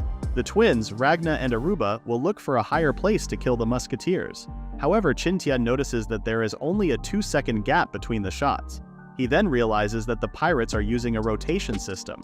The others are getting worried about the pirates on the chain. Qin Tian is getting anxious since they are outnumbered and under heavy fire. Kata offers to buy them some time, but Qin Tian tells them to wait for his signal. Everyone got worried that Qin Tian was going alone outside. They don't want Qin Tian to be hurt. Just then, Qin Tian uses his ring, and the others think that Qin Tian is using his wizard power. A shield appears and blocks the incoming bullets. Qin Tian is lucky that it works. He then tells the others to stay behind him and wait for his orders to counterattack. Kata, Nick, and the others start their counterattack. Kata and Nick are truly exceptional when it comes to close-quarter combat. The twins are also good at marksmanship. The pirates then start panicking after seeing their comrades die. Qin Tian knows that the daybreak is at a disadvantage, but they must use this chance to injure or kill as many as they can. Qin Tian orders the others to hit the pirates hard. Chadley can't believe that they are not scared of bullets and assumes that they are indeed ghosts. Schwartz is also in disbelief and decides to use the big guns. The pirates then prepare their cannons. Qin Tian tells the others to hide behind him. They fire a cannonball, and Qin Tian hopes that the shield will work. The cannonball bounced off of the shield, but the impact was enough to make Qin Tian's hand numb. He orders the others to counterattack, and ballista arrows start flying toward the pirates and even the cannoneers. Just when Qin Tian is praising the shield's effectiveness, the ring notices that it is now low on battery. He then hands over the ring to Aruba, who is scared to use it. Qin Tian tells him to wait there. Qin Tian barges into the animal cabin and picks up some chickens. He goes to the experiment lab and puts the chickens in a weird position on the wooden floor. She learned this during childhood, a Taoist method to make the chickens immobile. When he got to college, he learned that these animals' tonic immobility is a survival mechanism when they are in danger. He then places a board on top of the chicken's head, and Qin Tian now has a stable desk in the moving ship. Next, make a miracle. Qin Tian calms himself down. He then prepares the sodium carbonate solution. He added concentrated nitric acid next. Saltpeter is added to cool down the solution. Next is concentrated sulfuric acid, and the hardest part is the glycerin acid. The chin must be steady, and let the glycerin acid drip every 10 seconds. The solution starts dropping like the pirates outside are dropping into the ocean. Nick checks on Aruba, who is barely holding out when using the ring's shield. Pakuma tells them to hang because he knows Qin Tian has a solution. Speaking of the devil, Qin Tian finishes his solution, nitroglycerin, the most explosive liquid in history. Qin Tian must be careful with the next step or the daybreak will blow into pieces. Qin Tian then slowly pours the solution into distilled water. The excess oil separates from the nitroglycerin. He did learn this process from the book he purchased recently, but it was a dangerous experiment. He needs to properly store it.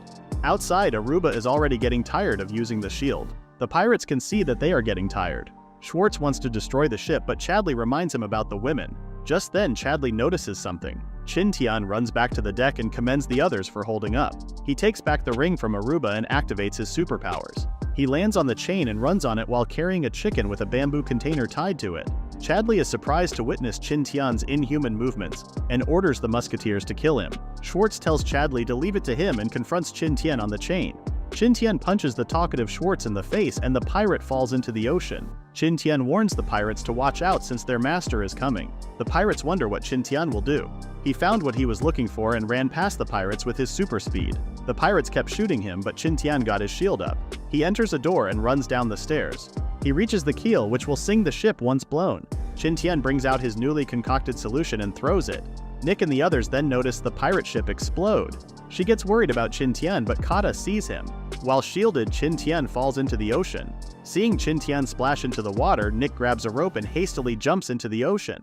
The others can see the pirates panicking as they are being sucked into a whirlpool. They even betrayed each other for the sake of survival. Ragna gets worried that Qin Tian and Nick will also get swept into it. Pokuma asks Jessica to stop the ship while Ragna jumps off the daybreak to save Qin Tian and Nick. Jessica is having a hard time turning the ship and Ellen comes to help her. Nick reaches out for Qin Tian's hand and grabs him. The rope tightened as the whirlpool tried to suck the two away. Qin Tian orders Nick to let go or both of them will die. However, Nick won't let go. Qin Tian knows that Nick won't hold for too long. Nick suddenly releases the rope and Qin Tian quickly pulls her into the shield. The two get sucked into the whirlpool as Qin Tian hugs Nick tightly. Soon after, Qin Tian wakes up to see the chicken who assisted him in blowing up the ship. He then sits up and checks on Nick. He then discovers himself in an icy environment. Qin Tian keeps slapping Nick until she wakes up. However, she got hurt after straining her arms during the incident. She wonders where they are right now, but Qin Tian doesn't have an idea. Just then, the ring beeps, and it should be Ellen calling. Ellen and Jessica appear on the screen and are glad that Qin Tian and Nick are well. The screen starts buzzing and Qin Tian discovers that the ring is low on battery. The shield disappears and they all fall into the cold water. Qin Tian saves the injured Nick.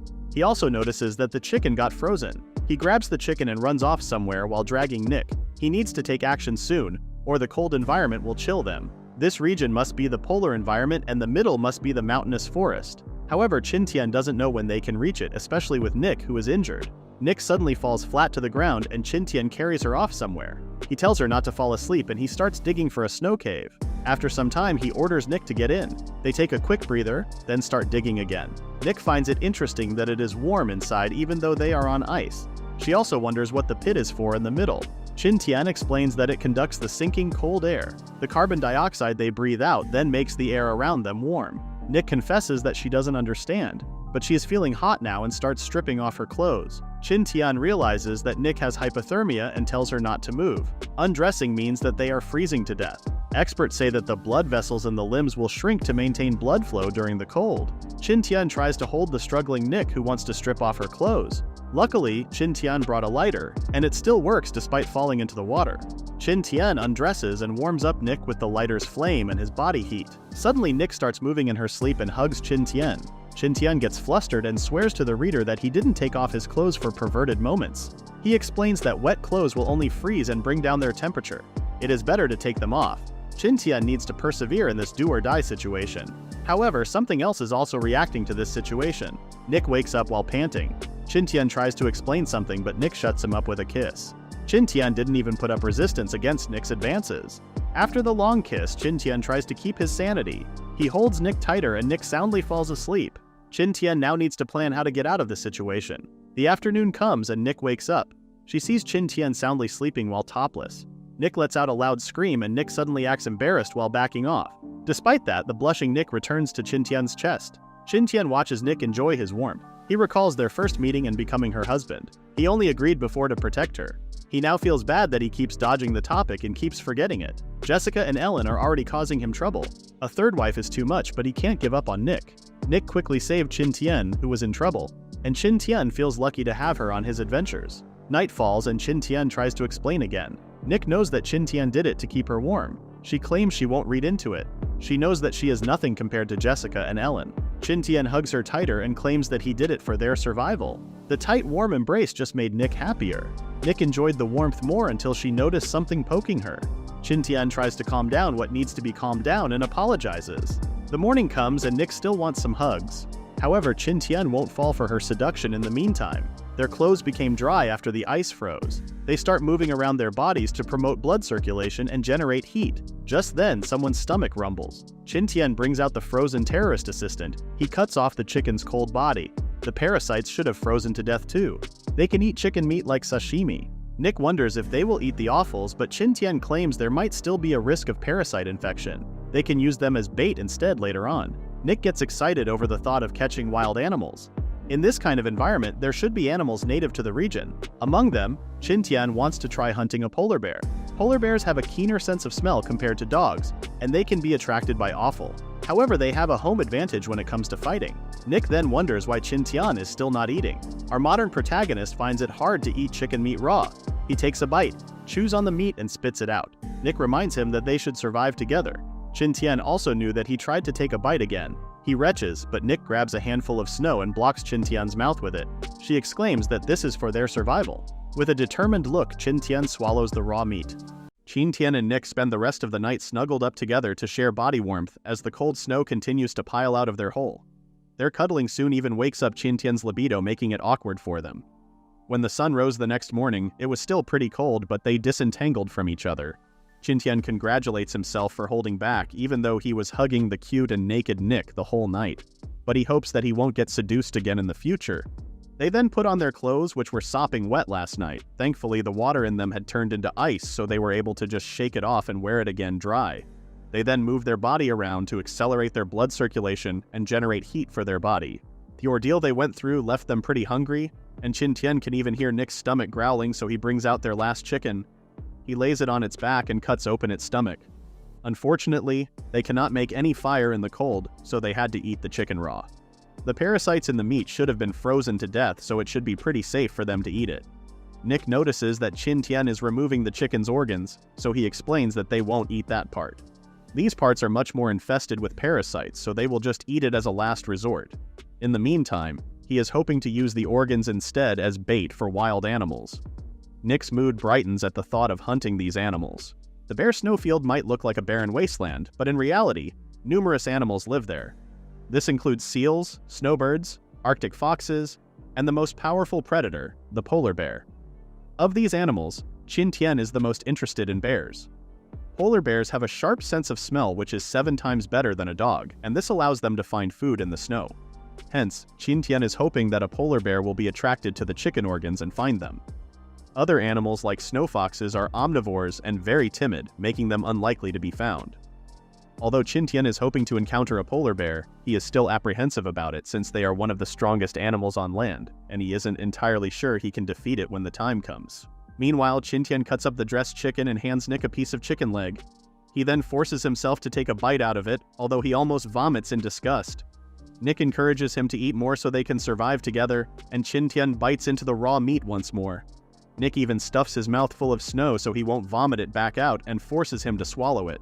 Outside the barren snowfield, the cold wind continues to blow across the land, bringing forth new snow and lower temperatures. Inside their warm hole, Qin Tian and Nick grunt in exertion as they exercise and perform their workout routine to increase their body's temperature. A few minutes later, Qin Tian finally feels hot enough and ventures out of their hole to check their surroundings. Outside, the weather had calmed down a bit, so they decided to continue their journey. The chicken's organs they saved were now frozen in ice, so Qin Tian pockets it in the hope that it might be useful in the future. The two start on their trek across the frozen ground, only leaving footprints behind on the snow. A few hours later, Nick remarks that they seem to be walking in the same spot, but Qin Tian explains to her that this is actually because they can only see snow all around them. Thus, it creates an illusion of walking in circles and making people give up halfway. However, they must continue on to survive. A few more hours later, Qin Tian rubs his eyes since something seems wrong with them. Nick concernedly asks him if he's okay, but when Qin Tian looks at her, his vision seems to be blurry. They decide to take a rest for a moment while Qin Tian wonders if he has already expended too much energy, and there's an insufficient blood supply in his brain. However, his eyesight continues to worsen, and slowly but surely, he can't even see Nick but just a white wall of light. Thankfully, he can still hear her freaking out about his condition. Nick volunteers to carry him if he cannot see anymore, but Qin Tian decides that they first need to calm down. There must be a reason for his eyesight, and he checks the Wild First Aid Collections book he bought. Maybe there is some relevant information in it. After a few minutes of reading, he found the reason for his supposed blindness. It was a phenomenon called snow blindness. This is caused by the UV rays from the sun bouncing off the reflective white surface of the snowy ground and into one's eyes. The UV rays damage the cornea, causing one to have blurry vision or temporary blindness. It is advised that the patient go to a dark place or cover the eyes with an ice towel. If one avoids using the eyes, then vision should recover after several days of rest. It is also recommended to use fresh milk as eye drops to relieve the pain. In an emergency, one can also use acupuncture to relieve the symptoms. Most importantly, repeated snow blindness will gradually weaken the vision and can cause chronic eye problems or even permanent blindness. Despite this grave warning, Qin Tian breathes a sigh of relief since it's still just a temporary illness for now. He cuts off a piece of cloth from the edges of his pants and gives it to Nick. He instructs her to cover her eyes with it so what happened to him won't happen to her. The cloth is made from cotton and linen, so it has relatively large gaps between them, allowing her to see slightly through it and still guide them through the snow. This would be the best way for Nick to protect her eyes from the UV rays without making her completely blind. After Nick secures the blindfold over her eyes, Qin Tian grabs hold of her and lets her guide him where to go. Nick still suggests that she can just carry the blinded Qin Tian, but Qin Tian advises her this will be a bad strategy. Carrying him would take a lot of energy out of her, and they can only resist the cold by moving their body. If Qin Tian allows himself to be carried, he'll be frozen to death within 10 minutes. Thus, the two continue on their journey through the frozen wasteland with the cold winds buffeting them from all sides. Although he can't see, Qin Tian knows he won't get hurt if he falls down because the snow is soft all around them. However, if wild animals attack them, then it would be hard for the two of them to drive them away. Qin Tian decides to buy the gift Silver Wolf from the shop, which will help his eyes recover in the shortest amount of time. Thankfully, when Qin Tian turns on the system, it appears directly in his HUD so he can still read the menu even if he's blinded.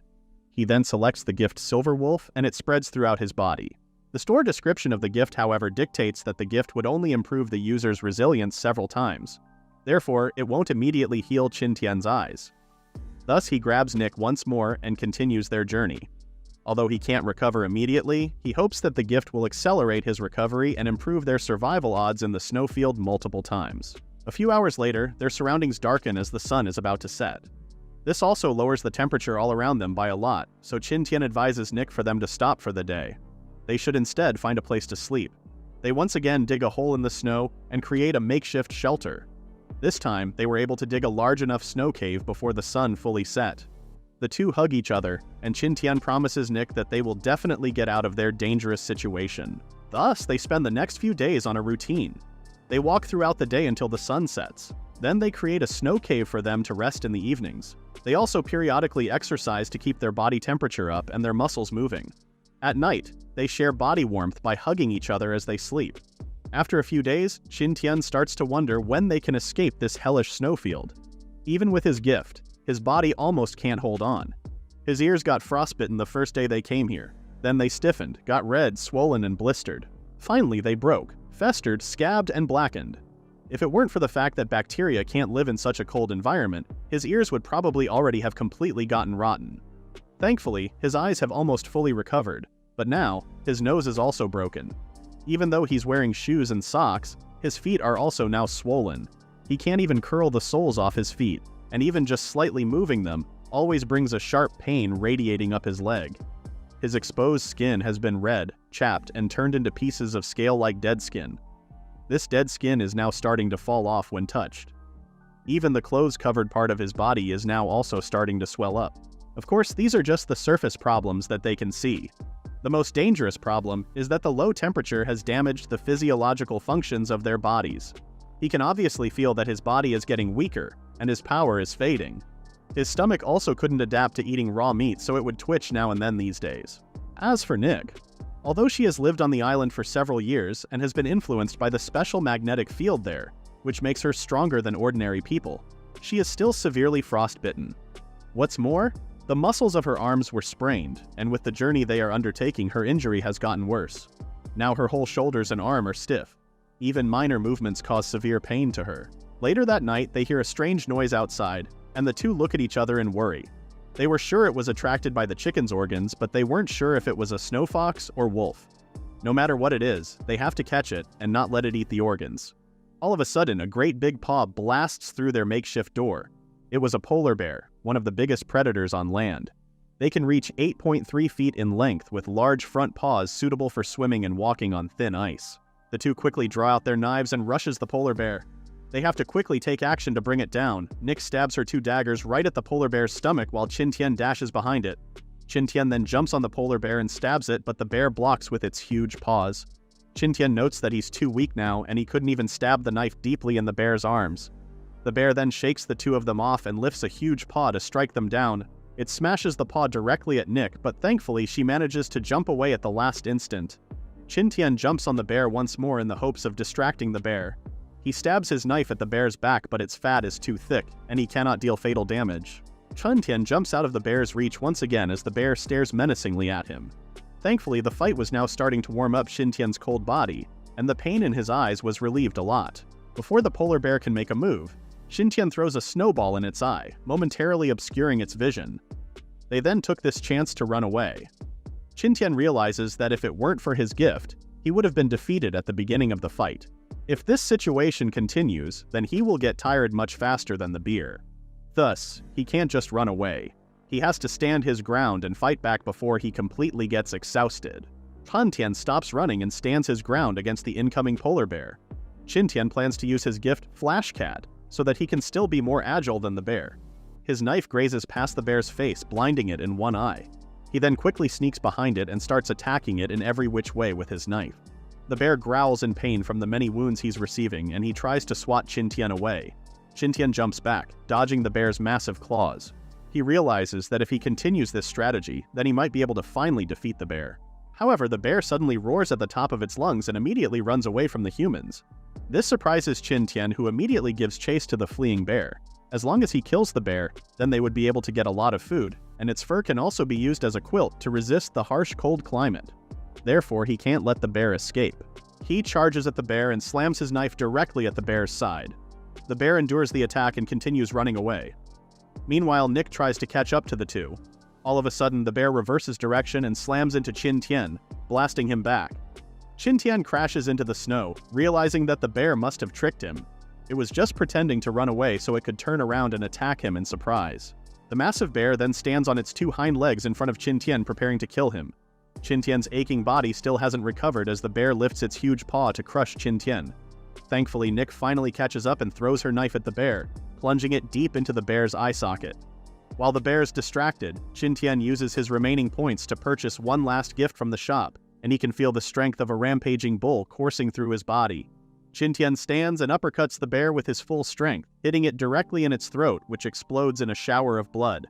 With that, the bear slowly loses its strength and topples on top of Qin Tian, crushing him under its heavy weight. Nick grabs hold of Qin Tian's hand and tries to pull him away from the bear. Thankfully, the land was packed with snow, so the one-ton polar bear didn't crush him.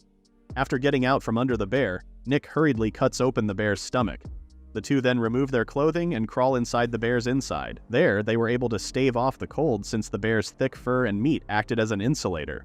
Not only that, the bear's body temperature is still high but slowly dropping, which means they can't stay there for too long. Qin Tian asks Nick how she's feeling, and Nick assures him that she's recovering pretty well.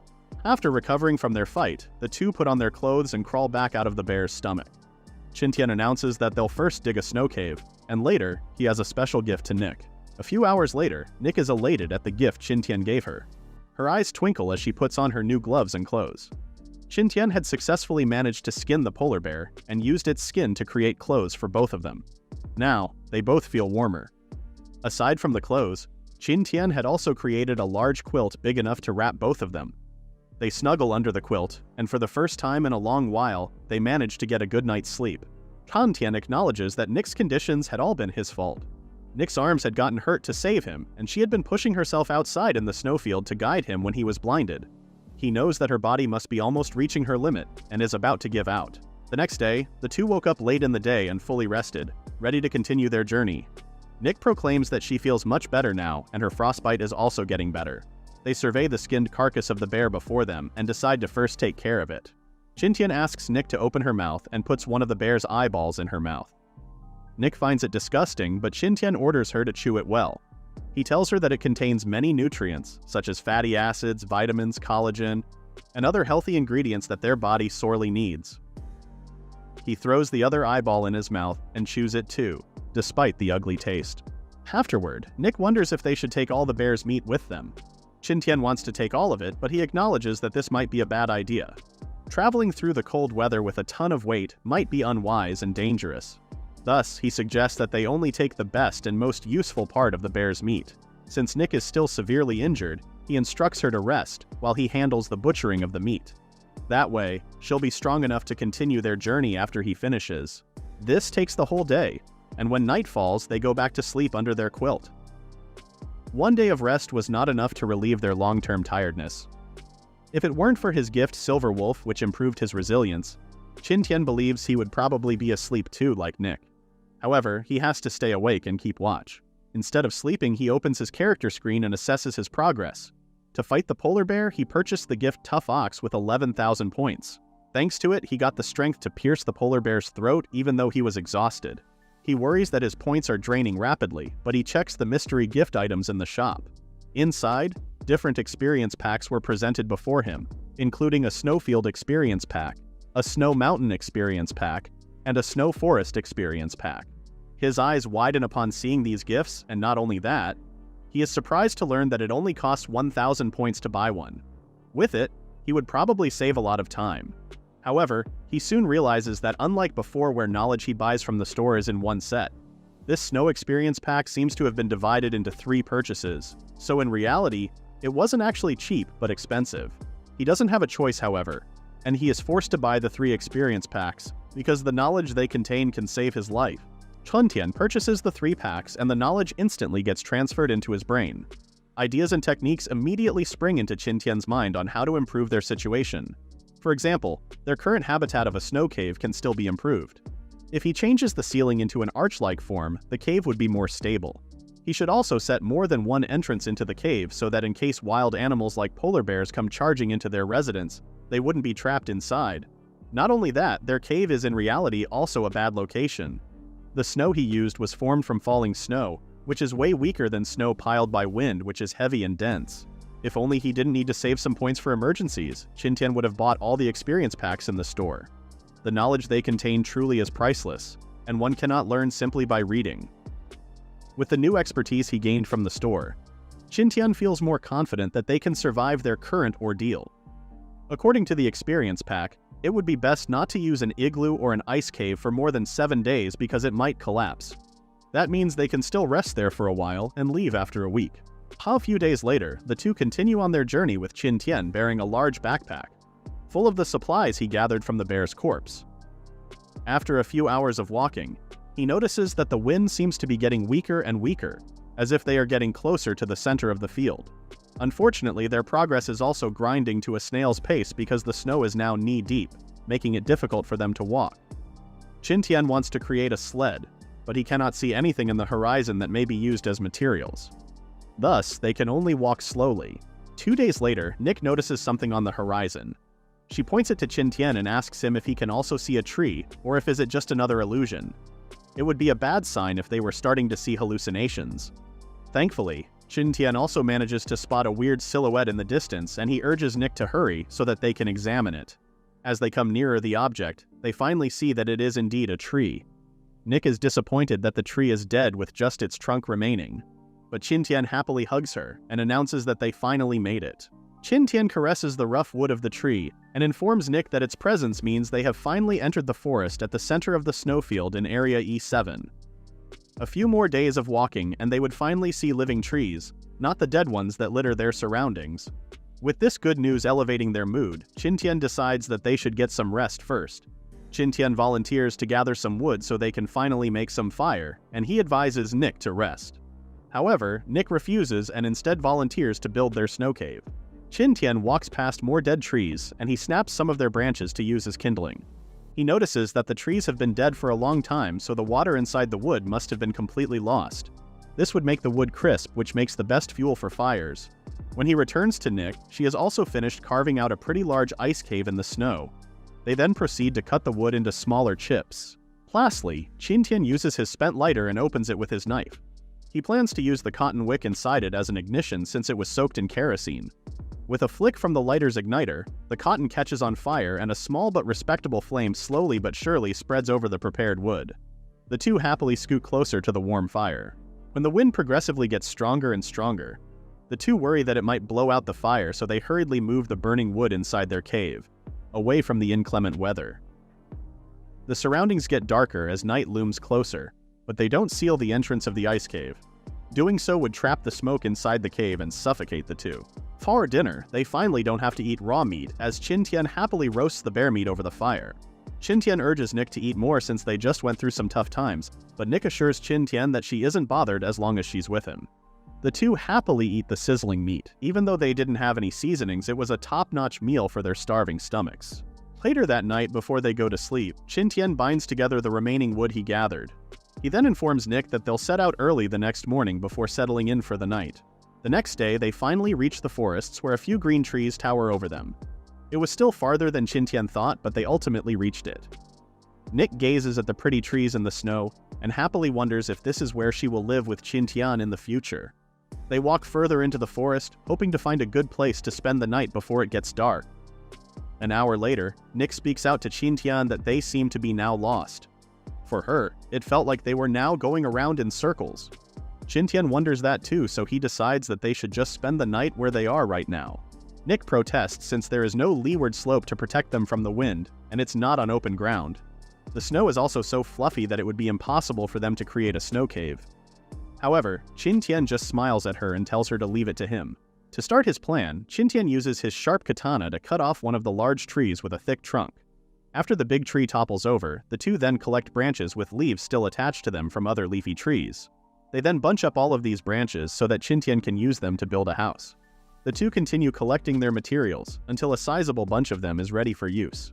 Afterward, they secure the needed materials. Nick ties up the big trunk of the tree to prevent it from rolling away, and then the two lay the collected branches spreadward over one side of the trunk, creating a wall of leaves.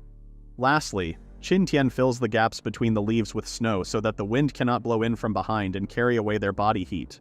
The improvised lean-to actually reminds Qin Tian of the very first camp he built back on their island. The only difference is now he's in RS7, and the one stranded with him is not Yellen but Nick. The thought of Yellen makes Nick wonder how the others might be doing right now. When Qin Tian and Nick are warming themselves up in front of the fire, Nick notices that her nose feels itchy. Upon touching it, she learns that it's full of blood. Nick is about to tell Qin Tian about it, but she notices that his nose is bleeding too. However, Qin Tian assuages her worries and tells her that it's normal. After their bodies become warmer, their body's blood rate accelerates back to normal. The capillaries in their noses, which are originally contracted and fragile due to cold, wouldn't be able to handle this new blood rate, so it would rupture and cause a nosebleed. Their noses bleed because they couldn't adapt in time. To fix it, Qin Tian splashes some snow onto his face to cool down his nose, thus slowing down its blood rate. Nick was about to follow his lead, but she noticed that her arms hurt when she tried to move them. Before she can hurt herself even further, Qin Tian helps her and cools her nose down for her. He instructs Nick to not move and instead get some rest. They have been tense the past few days, so they need to relax. As Nick goes to sleep, Qin Tian holds her tight to keep him warm. He then decides to take watch for the whole night. They haven't really encountered any other beasts except for the polar bear they fought and killed, but Qin Tian is worried that the forest isn't totally safe. There might be fatal risks hiding in the dark, so someone has to keep an eye out. The chance of encountering something dangerous might be small, but once it happens, it can be life-threatening, so he cannot let his guard down. He stares at the crackling fire and readies himself for a long night. A few hours later, Qin Tian shakes himself awake. He scolds himself for just staring blankly at the fire and falling asleep. He has to keep his mind busy so he won't fall asleep.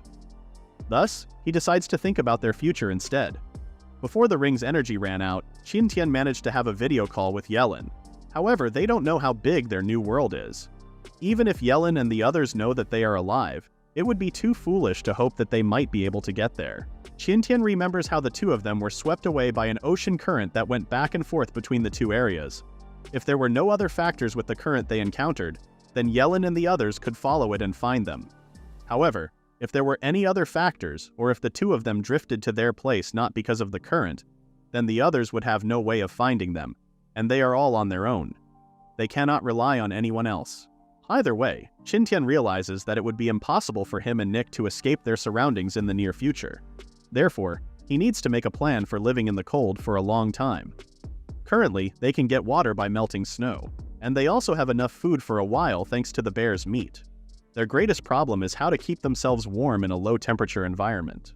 The woodshed they currently have does help them keep warm, but it's too small for them, making it impossible to stretch their bodies or have a good rest. Not only that, it also isn't very solid, and any large beast can easily destroy it. Most importantly, Qin Tian recognizes that, despite the cold, it is still summer in their current area. When autumn comes, it will be colder, and that's why he has to build a house that would protect them from colder winter winds and wild beasts before that time comes. For food and clothes, Qin Tian acknowledges that he needs to find a way to hunt animals. Otherwise, they may have a fire and a house, but they would still freeze and starve to death. As the hours pass, their fire dies out and Qin Tian can see the surroundings getting brighter. The sun is rising, signaling the start of a new day. Nick wakes up and asks Qin Tian if it's morning already, but he tells her it's still dawn and she should get some more sleep. Nick doesn't want to since Qin Tian had stayed awake the whole night for her sake. Not only that, he even hugged and held her. Nick tries to stand up, but her whole body still aches when she moves. Qin Tian hurriedly stops her and helps her. He suspects that her motion is restricted because of the strain. That would also explain why she would become stiff when she tries to move. To fix it, Qin Tian warns her that he will take off her clothes. The surprised Nick blushes confusingly at his statement. Qin Tian had to convince Nick that he didn't mean anything by what he said, and that he only wanted to massage her so that she would recover faster. He had learned about how strain can make someone's body stiff and aching from the wild first aid collections. It was recommended that one treat this condition with drugs, but since it's hard to find any right now, Qin Tian can only give Nick a massage to relieve her pain and accelerate her recovery. In the case of shoulder strain, the massage therapy recommended is through acupressure, basically pressing down on the body's meridians and then swiveling her shoulders. After he gives her a massage, he instructs Nick to go lie down and rest. Nick tries to apologize for being a burden on him, but he assures her that she is not a burden. If not for her, he would have probably frozen to death on the snow when he became blind a few days ago. She also saved him during that fight with the polar bear. He lets Nick know how important she is to him, so what she needs to do is to rest and recover soon. Nick flushed in embarrassment and covered herself up with her bearskin blanket. Meanwhile, Qin Tian eats some roasted meat for breakfast to start his day. For today, he was planning to start building a house that can keep them warm and defend against beasts. But there's another thing that he first needs to do. He cuts up a round piece of wood and uses both red-hot coals and his knife to carve it into two makeshift wooden drinking glasses. He then puts some snow in it and places it near the fire to melt it and make water. They haven't actually had any water to drink in days. The melted snow quenches their thirst, but Nick wishes that the water be hotter so it can actually warm up their body. Nick tells her that it can be done, but it would take a lot of effort. He could put a stone in the fire and throw it into the water to heat it up. But all he could find around them were more trees and snow. There was no stone in sight. He can also put the wooden cup in the snow directly, since the water inside wouldn't burn it. But over time, this would turn the cup into charcoal, causing it to crack and be poisonous. After putting Nick back in bed, Qin Tian leaves their camp to start the day. He worries that he might walk too far from their camp and Nick may run into danger. Looking around, Qin Tian feels like he is missing something, but he couldn't figure out what it might be. Thus, he decided to open up the system shop and learn more using the experience packs. The Snowfield experience pack he bought before applied only to the snowfields, so he had to use another gift called the Snow Forest Experience Pack. The gift immediately turns into knowledge in Qin Tian's brain, and he finally learns what he's been missing. From the moment they entered the forest, he still hadn't seen a single animal footprint. This must be because they're still on the edge of the forest, which is still scant with edible plants. The lack of edible plants would explain why animals wouldn't be there since they also need food to survive. From this, Qin Tian infers that maybe he should put off building a house first. Instead, he should walk deep into the forest and find the best location to live for a long time. While walking, he notices that the forest is made up of white birch trees, pines, and fir trees. He approaches a white birch tree and cuts off the bark with his knife. After exposing its inner trunk, he stabs it, and sap steadily pours out. Thanks to the experience packs, he learned that white birch trees collect and store nutrients at their roots before autumn ends. When spring comes, it will then grow rapidly with these nutrients.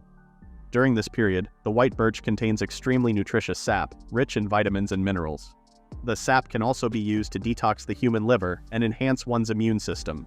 Using another stick, Qin Tian managed to guide the flowing sap into his wooden cap. He was disappointed to learn that he collected hardly any sap and that the effort wasn't worth it. He then peels off the rest of the white birch's bark and chops down the tree with his sword. After the tree falls down, Qin Tian cuts it up into smaller pieces. Now, he has a lot of wood for his projects, and thanks to the gift Tough Ox, he can manage to carry them back to their camp. The sun was beginning to set when Qin Tian arrived back at the camp.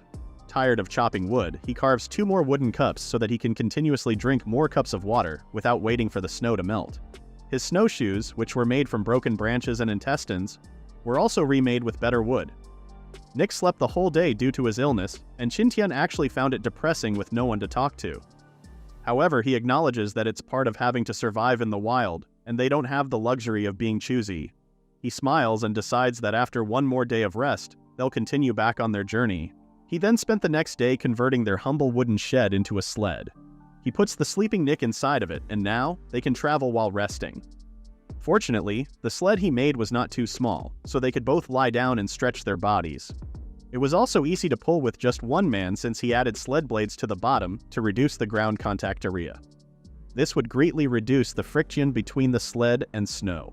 He was planning to use the gift Tough Ox to pull the sled quickly, but he learned that just like all his other skills such as Swift Cheetah, the gift doesn't actually give him superpowers but just stimulates his body's potential. He is still human, but he will still feel tired when pulling the sled. Later that night, Qin Tian observes that they are moving too slowly since there's only one person pulling the sled. They are still on the edge of the forest, even though he was walking the whole day. Thankfully, the sled carries their shed so he doesn't have to build it every time they take a break for the night. Nick then wakes up from her rest and joins Qin Tian for dinner in front of the campfire. She asks where they are now, and Qin Tian happily explains that they are still on the forest's edge. She tries to volunteer to take turns pulling the shed, but Qin Tian hurriedly shuts down her ideas.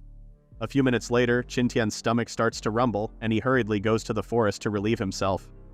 After a while, he returns feeling much better. Nick hands him some roasted meat to eat, but his stomach abruptly starts groaning again. He hurriedly goes back to the forest while telling Nick to eat first without him. 1 hour later, Qin Tian sits back beside Nick with a relieved expression on his face. Nick hands him some water to drink while Qin Tian ponders why his stomach seems to have turned on him. He must have eaten something bad, so he wonders if it's the chicken or polar bear meat that disagrees with his stomach. However, he realizes that his stomach should have ached days ago if the meats were the problem, but it only started now. Aside from the meat, water is the only other thing he had consumed, so what could have caused it? He then remembers something from the experience packs. If water is nowhere to be found, people can melt snow into water and drink it. But this would be dangerous for long periods of time.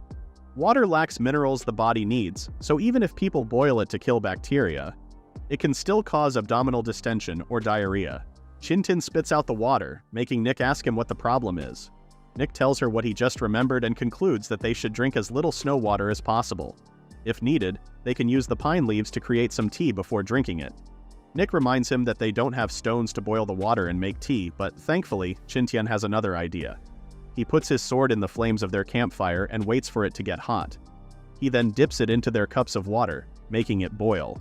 Nick was amazed at this idea, but Qin Tian admits that he thought of doing it a long time ago. However, he didn't want to do it because putting his sword in the fire would increase its carbon content, decreasing its toughness, and making it brittle and prone to break. It would also take too much time to boil water this way. He's only doing it now because they have no choice, or else they will get diarrhea, which might lead to dehydration. After putting some pine needles in the cup of hot water, the two enjoy their new cup of makeshift tea. Qin Tian then proceeds to rest first, since he has a lot more work to do in the morning. The next day, Qin Tian starts his day by carving a wooden shovel. Using it, he digs all around the snow, hoping to look for stones. Their drinking water is his top priority, so he needs to find some quickly. After a while, he finds a handful of small stones that would be useful in boiling the water. Afterward, Qin Tian resumed pulling the sled deeper and deeper into the forest. After a few hours, something catches his eye, and he hurriedly drops the sled to check it out. In a nearby tree, green moss is growing on its outer bark. It was a sign of life. As Qin Tian pulls the sled throughout their journey, he notices that the mosses on the trees are getting bigger and bigger. Moss itself has a simple structure, so it is greatly affected by its environment, including the soil, light intensities, and even air. That's why mosses can also be used as a pointer to the direction and location of water. In the wilderness, large rocks or trees usually have moss growth on their north side. Thus, one can tell the direction based on this difference. However, locating water is a harder task. Just looking at one tree is not enough to know the direction of a water source. It would be best to compare different mosses from trees at least a kilometer apart and judge their growth. Thankfully, Qin Tian doesn't really care that much about water, since they aren't lacking it right now. With each step Qin Tian takes, he can feel the change in his surroundings as he gets into the middle of the forest. The snow is thinner here, and most importantly, it's also warmer. It's still completely barren compared to tropical forests, but it is still a lot better than the snowfield they were trapped in before.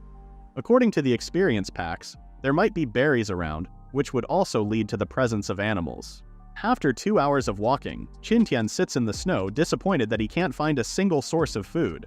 His mood was about to worsen when he spotted a bush a few meters ahead of him. He shows the bush to Nick and informs her that they have finally reached the forest. In the next few days, they'll be settling down in a more secure and permanent place. He then asks Nick if he can leave her for a while so he can find a source of water. Nick happily reports that thanks to Qin Tian's massage, the pain in his arms has been completely gone, and his body is no longer stiff. She can now defend herself to an extent, so Qin Tian shouldn't worry about her too much. Qin Tian uses Swift Cheetah to run around the forest looking for the water source. Without the sled slowing him down, it would be faster for him to do it this way. He studies the moss from different trees in the surroundings, and from them, he learns that the water source is farther from their location. He goes back to Nick and pulls the sled deeper into the forest. This proves fruitful since Qin Tian observes that the moss is getting larger and larger in the trees. Not only that, he finally found animal footprints in the snow. It was the footprint of a snow hare, but it was a few days old, so he couldn't track and capture the hare. Nevertheless, the footprint is a good sign that they were in the right location. After a while, Nick herself spots the creek flowing a few meters away from them. The creek is small and shallow, but the water flow is abundant. It is also full of stones, so they would be able to use those too. Qin Tian points out that they should build their shelter a half-hour away from the creek, since the creek is also essential to all animals. It would be dangerous for them if their shelter was attacked by animals, and there were only 2 of them to defend it. After searching, they found an excellent open space near the creek and decided that that would be their base of operation.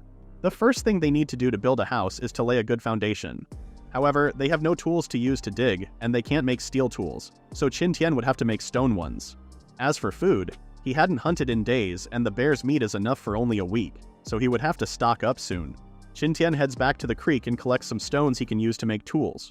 One of the stones he found is a flint, which is dense, hard, and is historically used in primitive societies. Back at their camp, he found Nick cooking dinner, so Qin Tian started polishing the stones into axes and hoes. The next day, Qin Tian leaves once more to gather more materials, while Nick, feeling guilty from resting all day, wants to help. She decides to polish the stones Qin Tian collected, since polishing doesn't require her soldiers to move too much. Meanwhile, Qin Tian spent the day tracking down animals. He found another fresh trail left by snow hares, which meant that this place was a regular trail for them. It would be too time-consuming to follow the footprints all the way to their nest, and the nest might even be empty, so he just decides to create a trap. First, he made a tripwire using a piece of stick, and then laid down a net under it. If the tripwire is activated, a tree branch above would pull the net shut, capturing any animals that might be on top of it. He then hid the trap under a fine layer of snow. It only took him 10 minutes to set the trap up, so he decided to continue searching for other materials. Qin Tian's search was rewarded with some oyster mushrooms growing in the bark of a tree. Luckily, the mushrooms were not only edible, but are also rich in protein, essential amino acids, and carbohydrates. Looking at all the mushrooms around him, Qin Tian was reminded that it had been a long time since they had eaten something other than roasted meat. He uses the remainder of the net and some bearskin to create a makeshift bag and gather more mushrooms. He wishes that he could use the other furs as bags, but they need them to keep out the cold from their shed. He decides that he should just get more furs later so that he can create some bags. Meanwhile, his mouth is already watering at the thought of mushroom soup for dinner. After walking around some more, Qin Tian also spots some acorns on the bottom of a tree. He could tell squirrels have been through the tree, so he rigs another trap using some tree branch, and the pine cone as bait.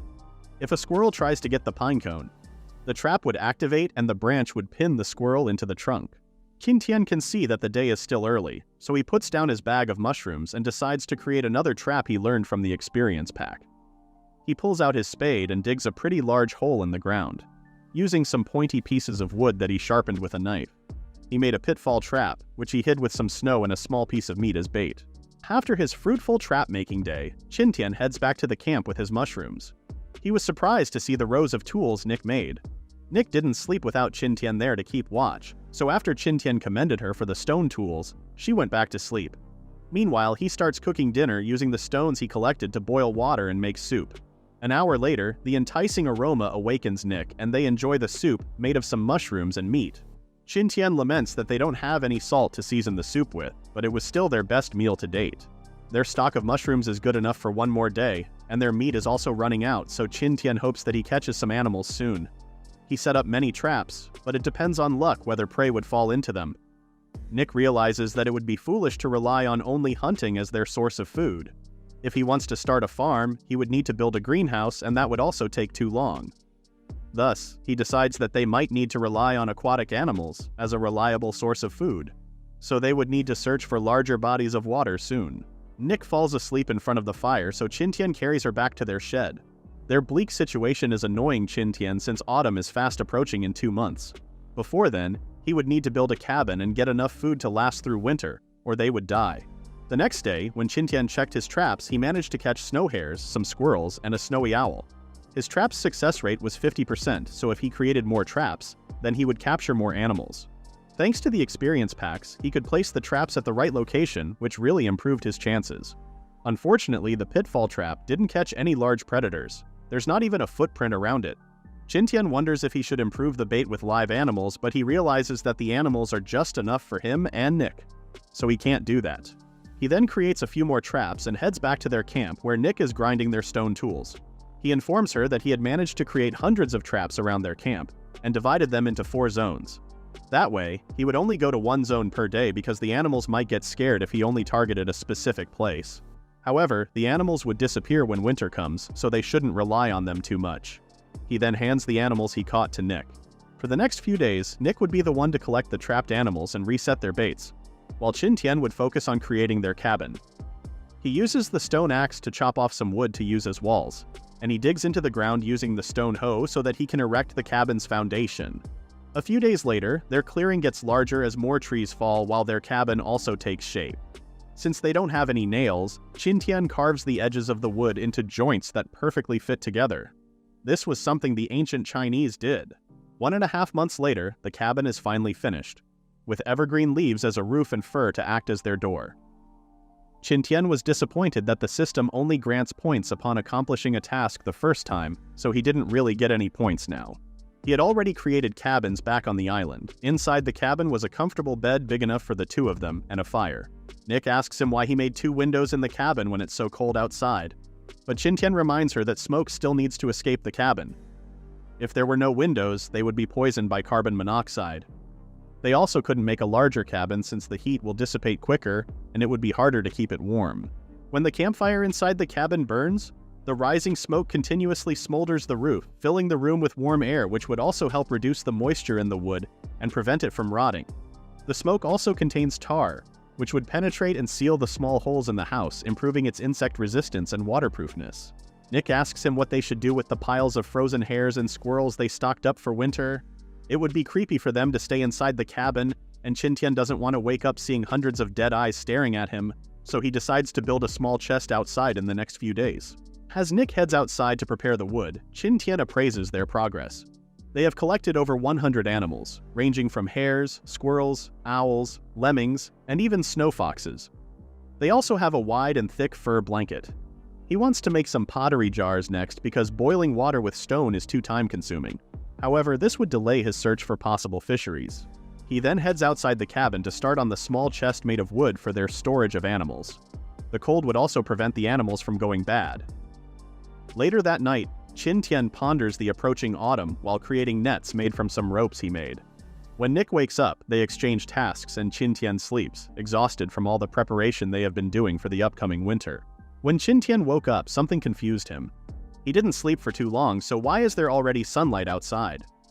When he opened the window, it indeed was daybreak, confusing him some more.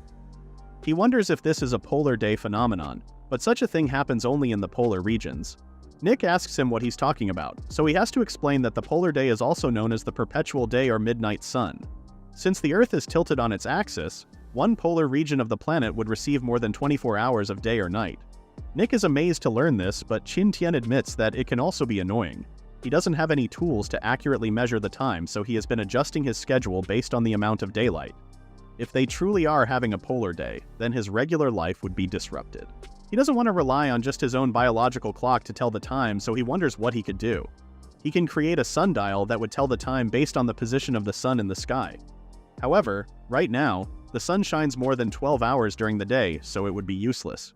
He also cannot use the stars, since most of the time it would be too bright to see them. If this continues, their schedule might fail to keep up with their biological clocks. Unfortunately, he couldn't really think of a solution, so he would have to rely on his biological clock for now. It may not be very accurate, but at least it can provide him with a rough judgment. He then goes back to sleep after asking Nick to wake him up when she feels hungry. 3 days later, the two set out on another expedition to look for a good place to fish after preparing multiple boxes. It was still summer, so the wind was still warmer than before. They follow the creek upstream in the hopes that it will lead to a much larger body of water. After walking for a whole day, they stop to rest for the night. The sun is still shining above them, but Qin Tian's biological clock is telling him it's already 6 p.m. While Nick is setting up their camp, Qin Tian leaves to set up a simple hangman's trap nearby. The trap would strangle any animal that will put its head through it, since the more it struggles, the tighter the noose would become. They brought a lot of food with them, so Qin Tian doesn't really need to hunt, but it would be great if he did catch something. The next day, a large animal spots Qin Tian's simple trap, but instead of getting caught, it just destroys the branch the rope is connected to. Qin Tian spotted the animal and wondered if it was a honey badger. A honey badger is supposed to be white, but this animal is colored brown, so he deduces that it might be a Wolverinian steed. Wolverines live in boreal forests and tundra grassland, while honey badgers live in the rainforests, so he believes that his conclusion must be right. The wolverine is a territorial creature, and upon seeing Qin Tian, it releases a loud roar and rushes to attack with its teeth and claws.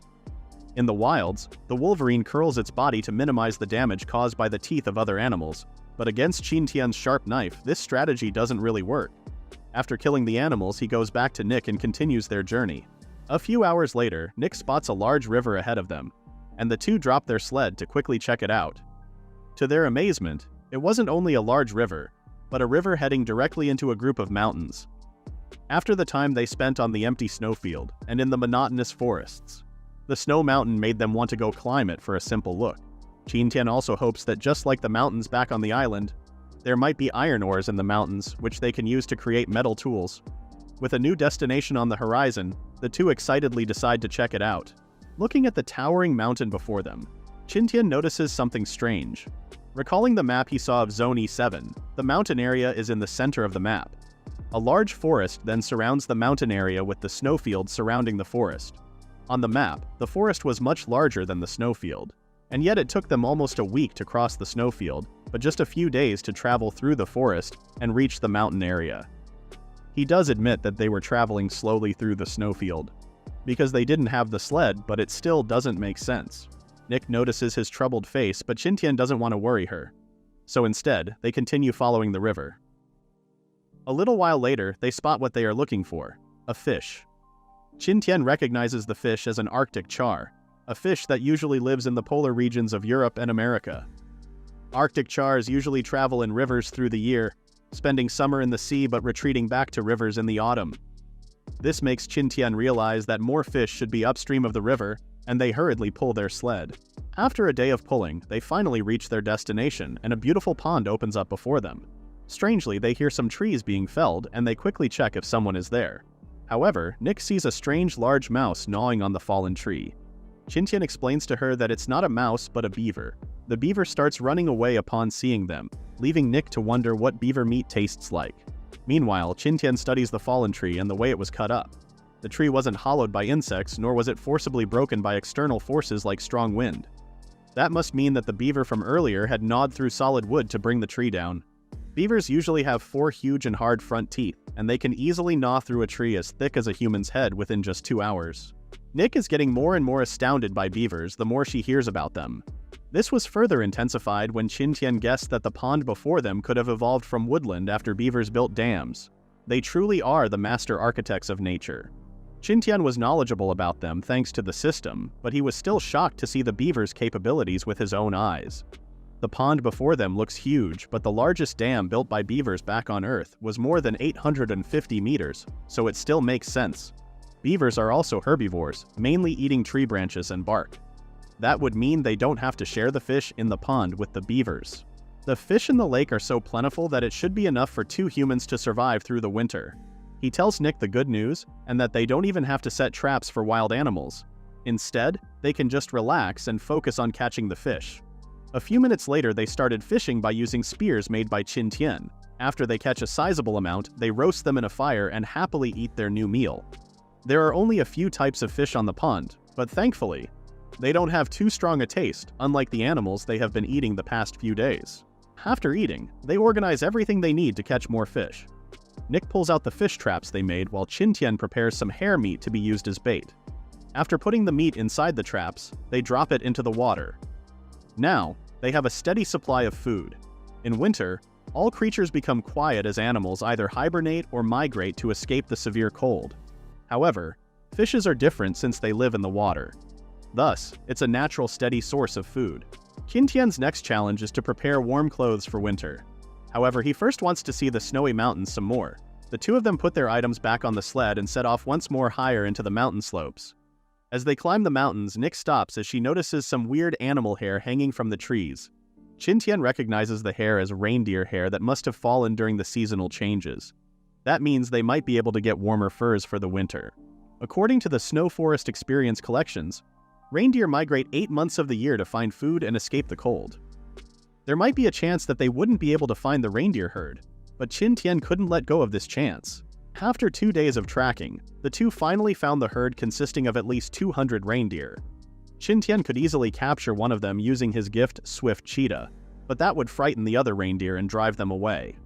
Instead, he tells Nick that they should retreat in the meantime and prepare themselves. Then, they can dig a trap near the herd so that the reindeer would run into it one by one. After 3 days of preparation, they are ready to enact their plan. Qin Tian quickly jumps out of the bushes yelling at the top of his lungs and waving his stone axe. Upon seeing him, the reindeer obviously get frightened and run for their lives. Qin Tian manages to catch up to one of them, and with one swing of his axe, the reindeer falls to the ground dead. Meanwhile, another reindeer distracts Qin Tian due to its strange behavior. Despite him being so close, the reindeer wasn't running away. The reindeer then suddenly grunts in exertion before running away, leaving behind a newly born reindeer fawn. On the other side of the clearing, the pitfall trap they created was activated, and 7 reindeer got caught in it. However, this wasn't enough for Nick, and she quickly charged at the herd of reindeer. Using her dual knives, she manages to take down a couple more of them, but the majority manages to escape. She hurriedly goes to report to Qin Tian, but she finds him nursing a baby reindeer fawn. Qin Tian informs her that the fawn was choking on the amniotic fluid, and he hands the fawn to her for a while. Meanwhile, Qin Tian approaches one of the trees around them and peels off its bark.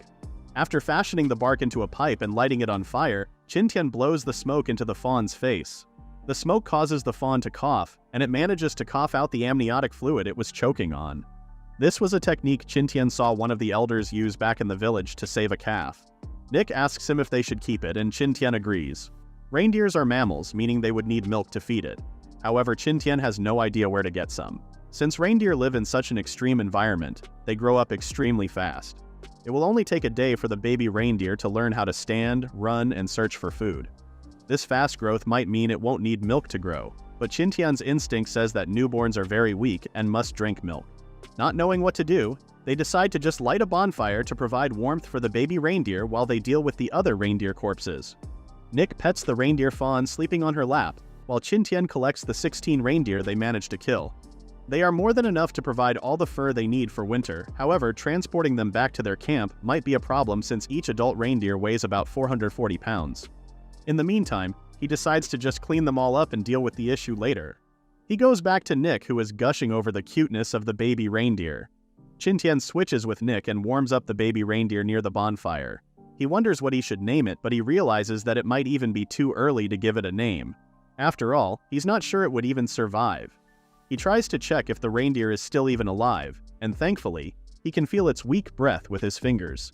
He starts petting the baby reindeer, while telling it that it needs to grow up since he needs someone to pull their sled just like Santa Claus's sled. The next day, the baby reindeer is alive and well as it shakingly tries to learn how to walk. Qin Tian wonders if it might run away, but surprisingly, the reindeer instead scoots over closer to him. The reindeer sniffs all over him, making Qin Tian suspect that it might be looking for breast milk. Qin Tian sadly informs the inquisitive reindeer that he doesn't have any breast milk. However, he opens his hand and offers him some moss he collected earlier. If the baby reindeer doesn't eat it, then he has no idea what to do then. Thankfully, the reindeer starts eating the moss after giving it some cursory sniff. Nick exits the shed after resting, and she is happy to learn that the baby reindeer can now stand up and even walk. She giggles as the reindeer licks her face, showing its affection for her. Qin Tian guesses that the reindeer might have remembered her smell. Nick did help in saving the reindeer's life by cleaning up the amniotic fluid. The two then switch tasks as Qin Tian enters their shed to rest, while Nick continues taking care of and feeding the reindeer. As Qin Tian lies down on their bed of furs, he starts thinking of what they should do next. They now have the necessary supplies to create warm clothes for winter. Should they head to the snow mountains some more, or should they return back to the cabin? In the end, Qin Tian decides that they should head back to the cabin. They were just planning to establish some fisheries, but they ended up taking a massive detour just to get reindeer fur. In addition, the materials they have gathered are increasing, and it's becoming more difficult for them to move it. As for the reindeer meat, Qin Tian wonders if he should even try to bring it back to their camp. At first, he was thinking of transporting them several times, but there's no need for that now. They already found a fishery, so there's no problem with their food supply. It would just end up tiring them out. Maybe he should just bring back the reindeer's furs and tendons. That way, they can just get some fish from the fisheries for their winter supply, and their load would be much lighter.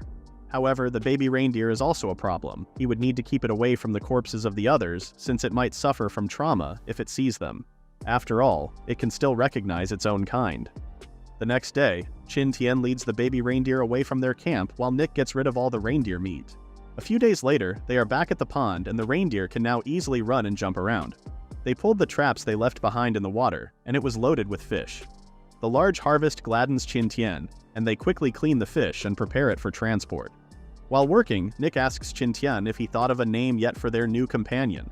Qin Tian agrees that they should probably name the reindeer since it's already growing so fast. Barring any accidents, it would surely grow into an adult reindeer. Qin Tian stares fondly at the cute reindeer and decides to name it Horn after the cute horns on its forehead. 1 week later, they were back at their main base and Qin Tian had spent the past few days creating a small wooden shed for Horn. It was even placed right by their cabin's window so they could keep an eye on it. Reindeers typically have thick fur so they can survive winter.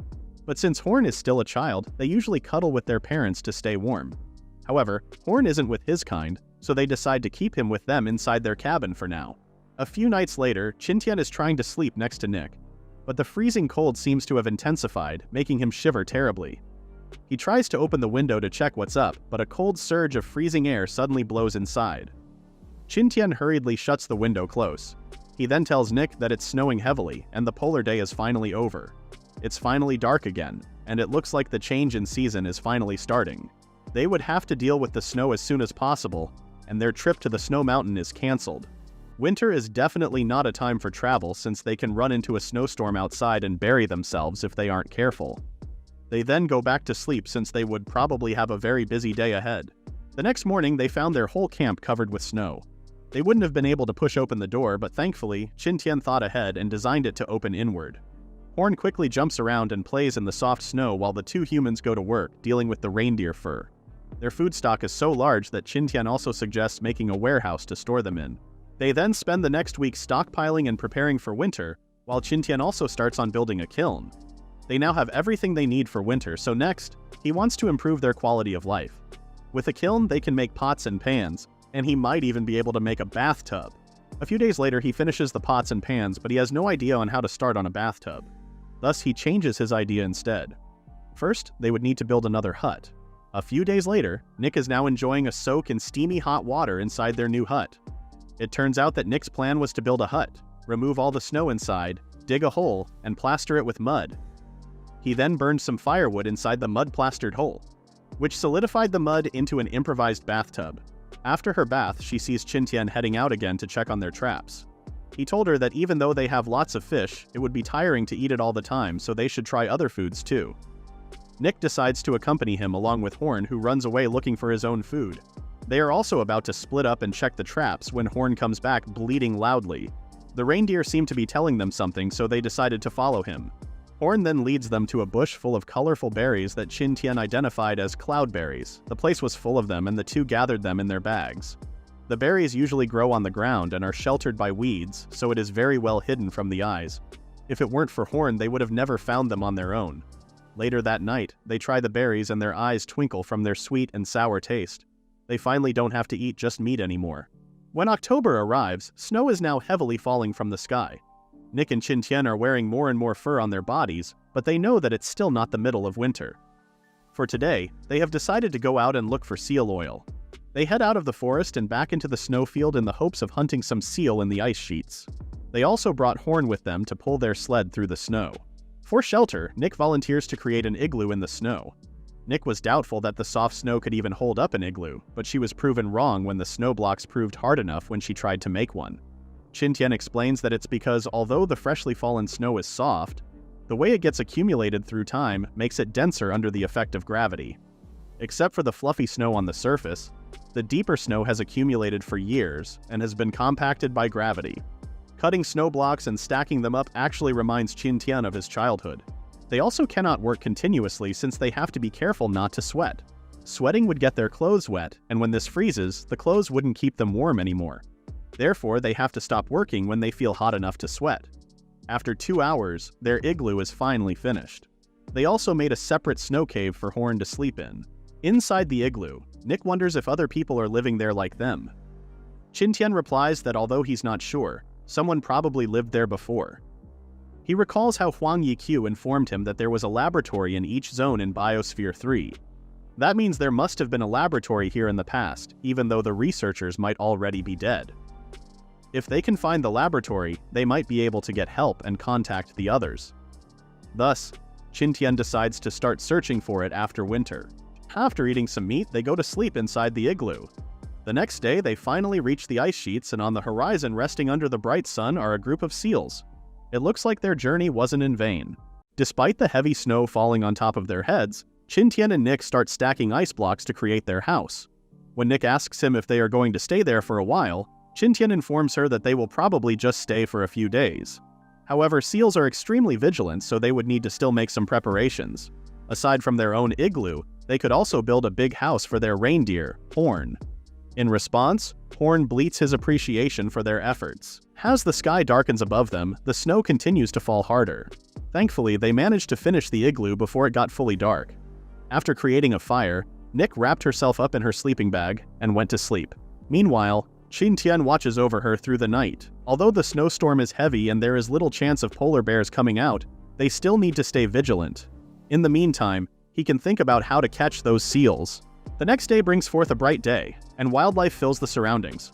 Birds catch fish from the sea while the seals frolic in the snow. Nick wonders why, despite seeing so many prey before her, she doesn't feel excited.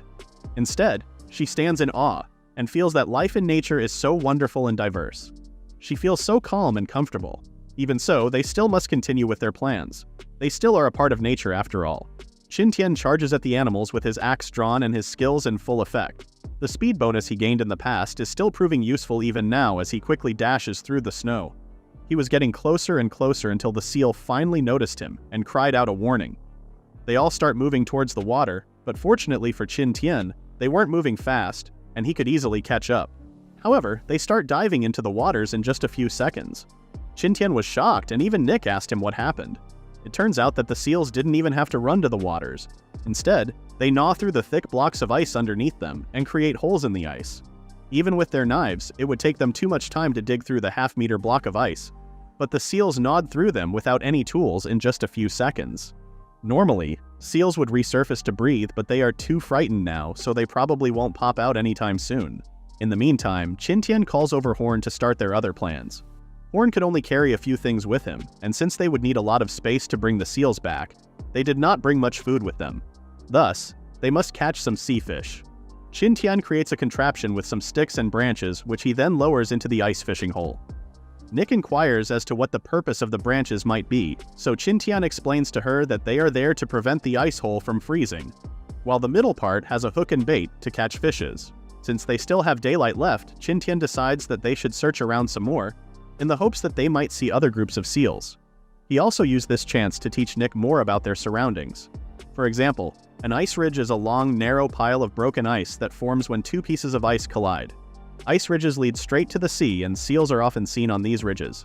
Nick also asks him why they did not capture the walruses on the ice sheet when there's many of them. However, Qin Tian points out that the walruses were on the edge of the floating ice. There was no way they could catch them because they could easily jump or roll over into the sea. They should just focus on searching for ice ridges and hope that they have seals. After a while, Nick points to a nearby moving ice block and asks if that is an example of the ice ridge Qin Tian was talking about. They excitedly search the surroundings, but unfortunately, that ice ridge is a newly formed one. Its structure is still too unstable, so there will be no seals on it for now. Since they have walked for a long time, they decide to go back to their igloo and start anew tomorrow. Thanks to Nick's contraption, they managed to catch a pretty big fish that would be enough for them for at least 5 or 6 days. Qin Tian advises Nick to go eat and rest, while he thinks up new plans to catch the seals. The next day, they venture out again in the hopes of catching their prey. They could probably stay in the ice sheets indefinitely thanks to their animal furs and igloos as shelter. They can also hunt fish for food. However, Horn needs mosses and lichen for food. These are abundant in the snowfield, but none in the ice sheets. Although both places are heavily covered by snow, the snowfield still has soil underneath it where plants can grow, while there are only solid blocks of ice under the ice sheets. Thus, they can only probably stay here for 10 to 15 days before they must go back to feed Horn. Nick was concerned that the seals might not show because it was heavily snowing, and few animals usually go out. However, Qin Tian was confident. Last night, he spent 1,000 points to purchase the Ice Sheet Experience Pack, so he knows that seals would be in the ice sheets even under this weather. Thankfully, they finally managed to spot some seals after a while. This time, Qin Tian has a new plan, and he orders Nick to stay behind with Horn. To start hunting the seals, Qin Tian first laid out his animal furs on the ground. He then lies down on top of it and wraps it around himself. Using his feet, he slowly but surely pushes himself nearer to the seal. His hope was his low posture and slow movement would not spook the seal and scare it away. Thankfully, the seal just looks at him curiously. He learned this method from the Ice Sheet Experience Pack, and it looks like he's already getting back his money's worth. Even Nick, who was watching from afar, is amazed at his method, and she wonders if it's because Qin Tian currently looks like a seal himself. When Qin Tian is near enough to the seal, he abruptly stands up with his weapons drawn. The seal immediately tries to run away, but Qin Tian is already too close.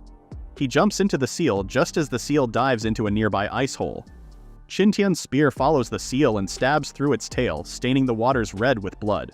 He then pulls on the rope attached to the spear and flings the seal back into the ice. The seal is still alive and tries to run away, but Qin Tian quickly ends its struggles with his knife. Nick runs toward him, congratulating him for successfully hunting the seal. She was amazed at how fat the seal was, which Qin Tian was also glad to see. The fatter the seal is, the more it has for them to collect. He was worried that it wouldn't be fat enough. They then start dissecting the seal right on that very spot. After a few hours, they had moved the resources they got from the seal into a couple of large clay pots they brought from the sled. Thanks to the Ice Sheet Experience Pack, their seal hunting is succeeding. Now they must continue their success. The sun is at its apex, signifying that it's still noon, so the two split up and hunt seals on their own. Nick copies Qin Tian's method and starts pushing with her feet while lying down on the ice while wrapped in animal furs. She discovered that it was still so cold that she couldn't feel her fingers. Qin Tian did this method earlier in the morning when it was even colder, but he didn't quit, so Nick pushed herself to continue. Meanwhile, the seal she's targeting is just yawning in the open, oblivious to the human getting closer to it. After a few minutes, Nick jumps up near the seal and charges right at it.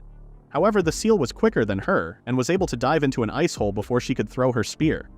She laments how slow she is compared to Qin Tian, and she couldn't catch up to the seal at all. It looks like she must look for another method of hunting. Nick then decides that she's just going to do it her way. She'll be waiting by the ice hole, and if a seal swims near it or shows up, she'll pierce it with her spear. This might look like a dumb plan, but her stillness was so good that a seal slowly swims its way nearer to the ice hole. She then quickly pierces the seal and captures her prey.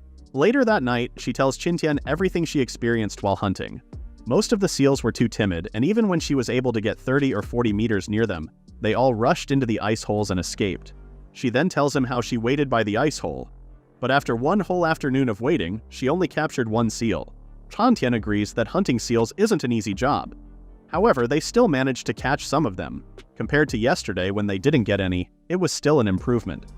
They then roasted some seal meat in the fire for dinner and went to sleep. On the fourth day, they once again captured a seal each. On the fifth day, their techniques are getting better, leading them to be able to capture 2 seals each. On the sixth day, only Nick managed to capture 1. But on the seventh day, they both didn't capture any.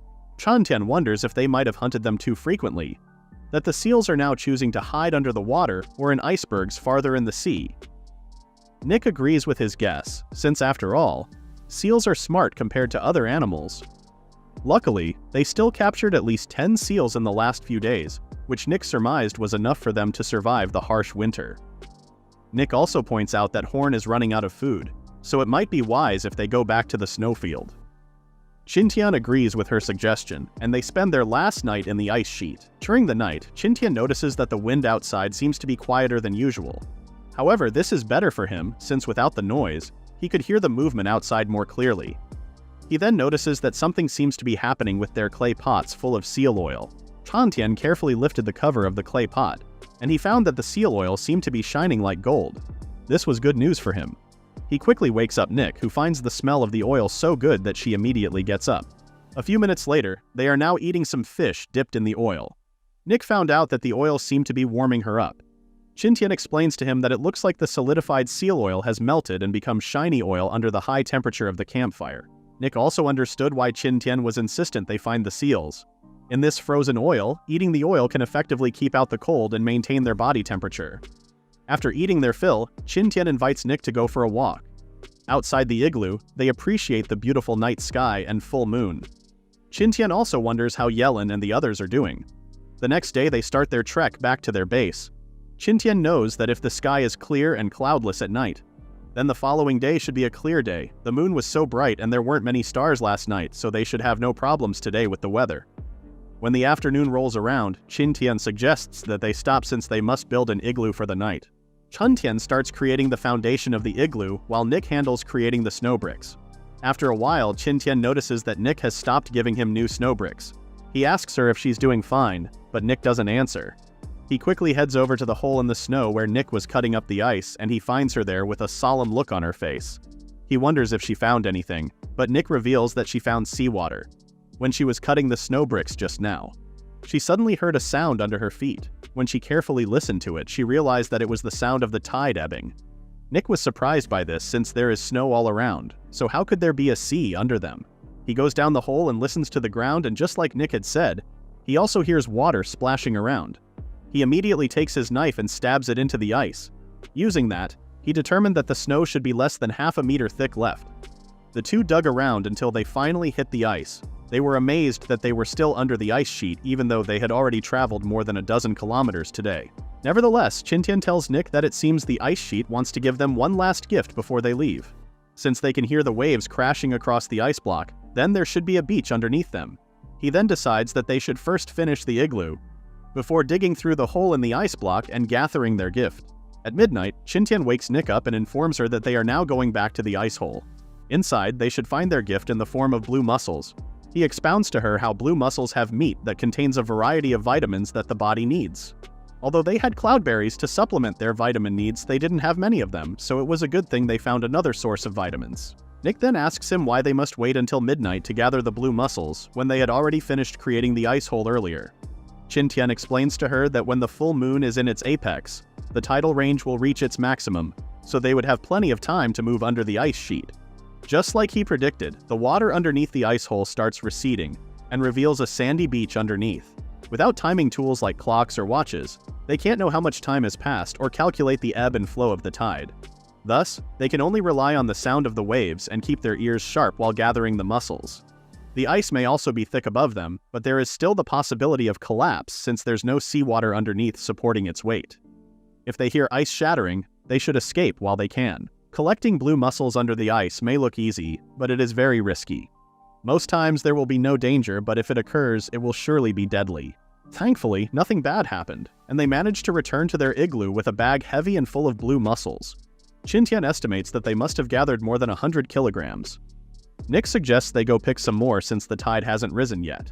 But Qin Tian decides against it. It has been low tide for so long, so the tide might rise any time now. They don't really need to take the risk, and they should just move the blue mussels to their sled. They also tried the blue mussels, and Nick found it extremely delicious.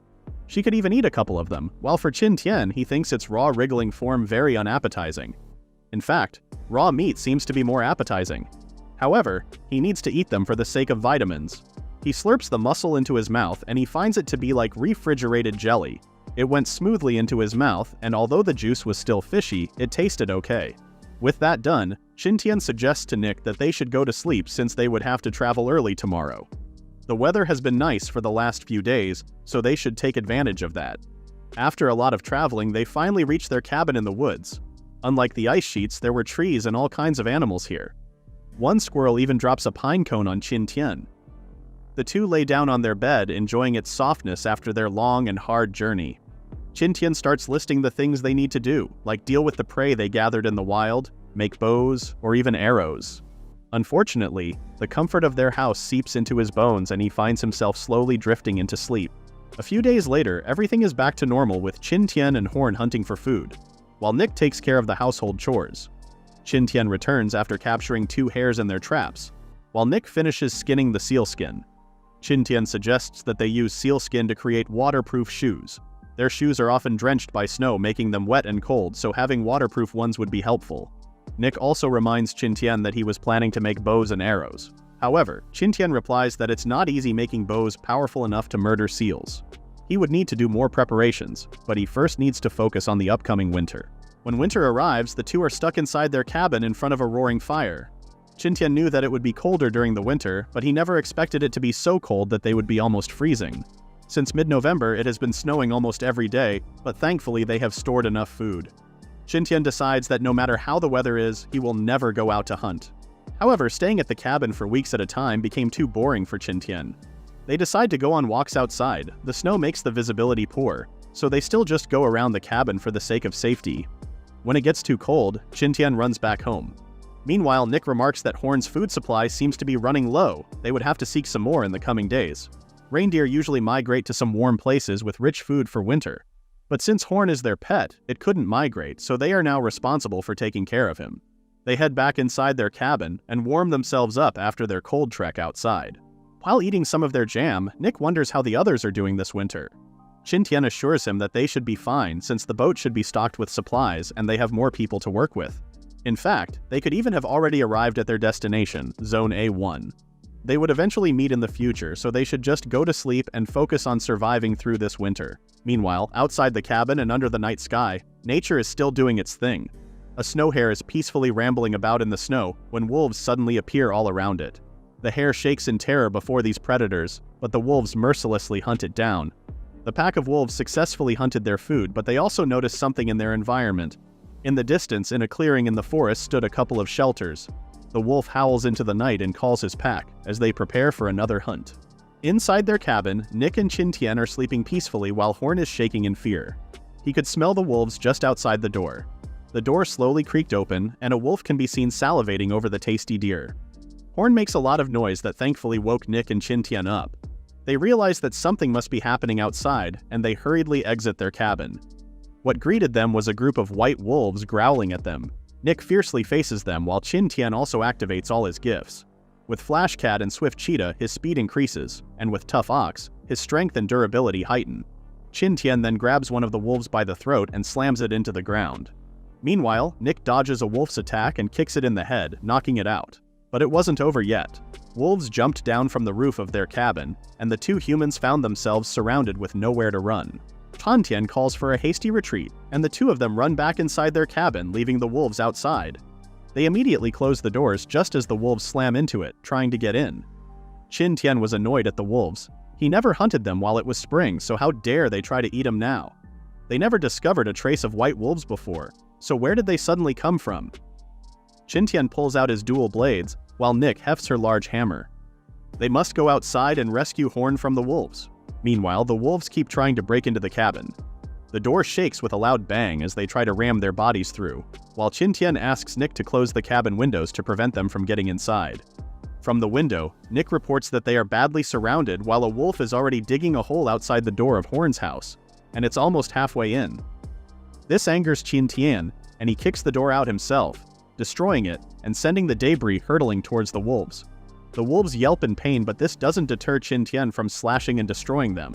Nick also jumps in front of Qin Tian and swings her gigantic hammer at the wolves, hurtling them back.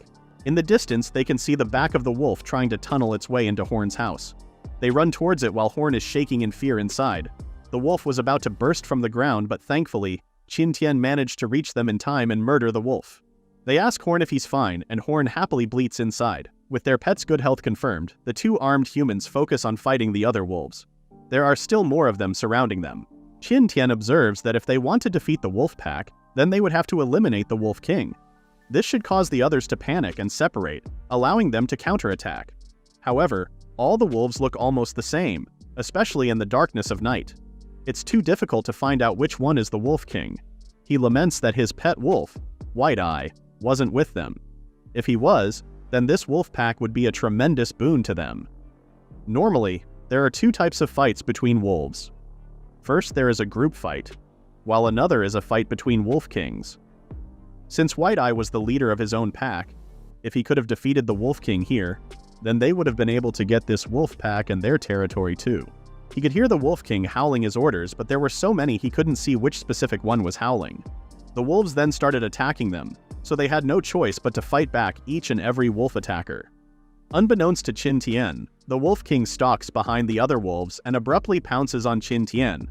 Qin Tian falls over backward and the other wolves immediately rush in and start biting him all over. Nick shouts out to Qin Tian and Qin Tian starts berserking, shaking off all the wolves on top of him. He then grabs the Wolf King by the throat and starts squeezing. He commends the Wolf King for using his followers to exhaust him first before attacking. However, he is also pissed off at how the Wolf King is just using his companions and not fighting by their side.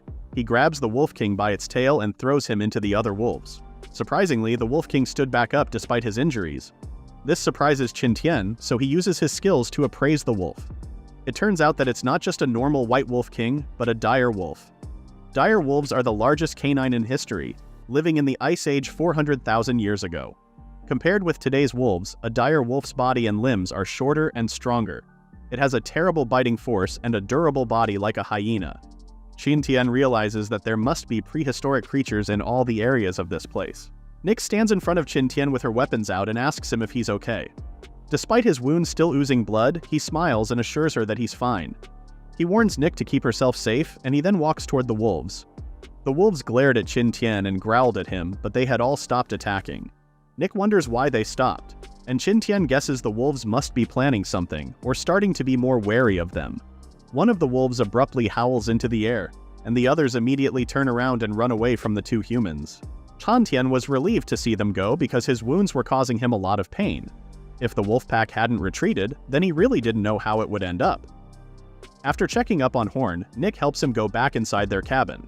She lays Qin Tian down on their bed and offers him a hot drink. She knows that he was badly injured, but she has no idea what to do. Thankfully, Qin Tian instructs her to first tie his thighs with animal tendons to stop the bleeding. Next, she should bandage the wounds on his shoulders with his shirt, not the hide.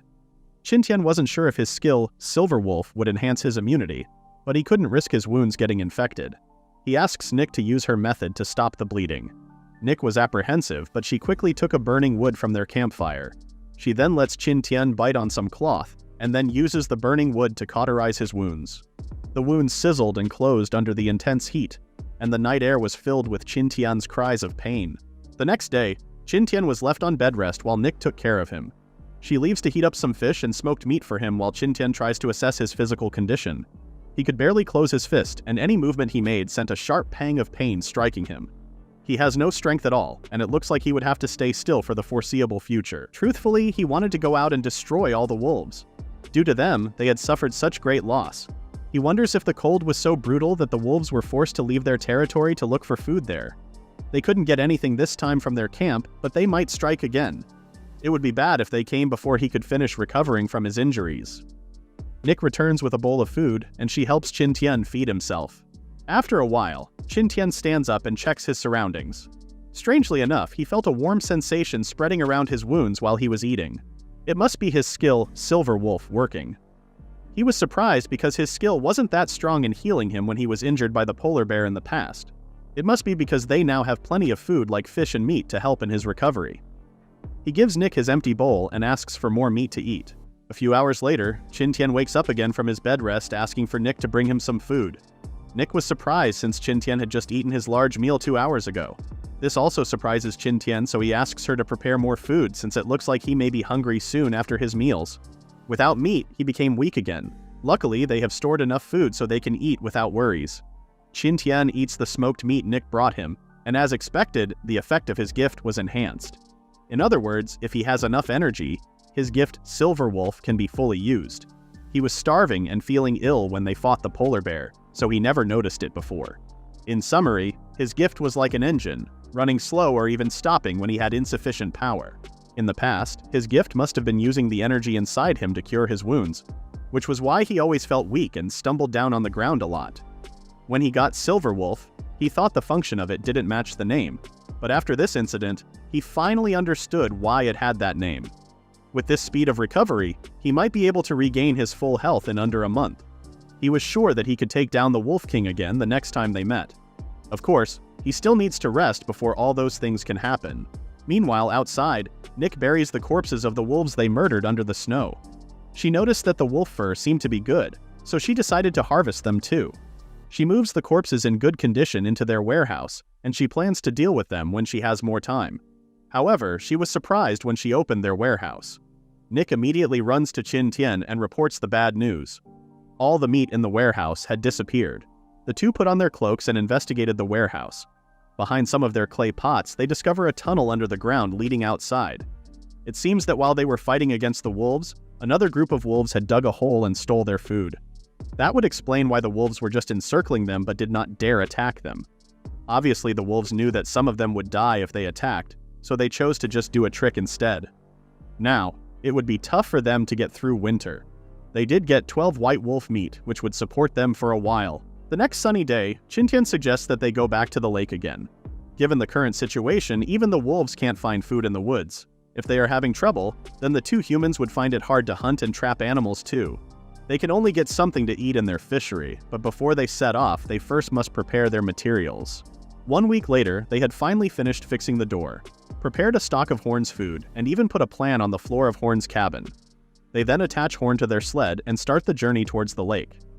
Qin Tian was worried about the worsening weather, so after a while, Nick suggested they take a break. However, Qin Tian points out that the longer they stay outside, the bigger the chance they might run into danger. As such, they should just continue traveling. The earlier they get to the lake, the sooner they can come back. After walking for just 2 hours, the parts of their skin that are exposed already hurt so much because of the cold wind. Moreover, even though they are wearing thick animal fur clothes, their body still feels icy cold, and their toes are nearly numb. They are now forced to take a break. They stop, enter their sled, and start a small campfire using embers.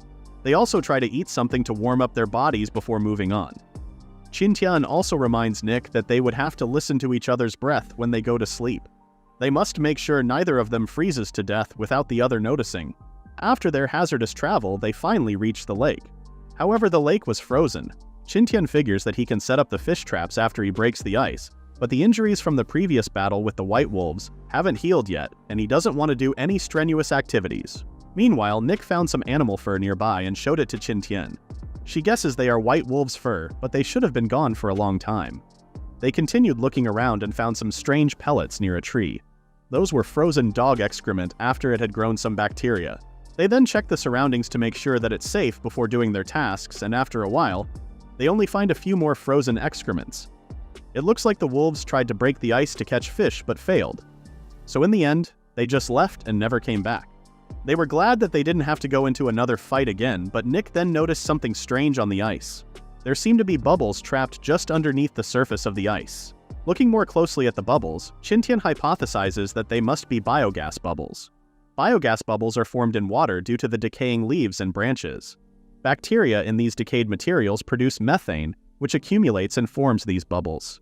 Qin Tian warns Nick to step back and then stabs the ice. He then lights up the leaking gas with his lighter, creating a huge blaze of fire. Nick is amazed at how flammable the gases are, but Qin Tian warns her that it's not just flammable, but explosive too. After their discovery, they resume their original task of catching fish. Nick creates some holes in the ice while Qin Tian lowers their fish traps into the holes. Nick could spot the fish swimming just under the ice, and Qin Tian explains that it's because with the frozen surface of the lake, oxygen and food became extremely scarce for the fish. Thus, the fish will get attracted to parts where there are abundant oxygen reserves like ice caves. After a while, their fish traps get filled with fish and they transfer them to their clay pots.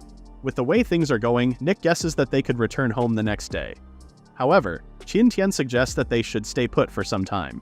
He wants to deal with the wolves before they leave. They'll catch enough fish to last them the whole winter and then wait for the wolves to come to them by the lake. One night by the lake, Nick kept watch outside by the bonfire while Qin Tian was resting on the sled.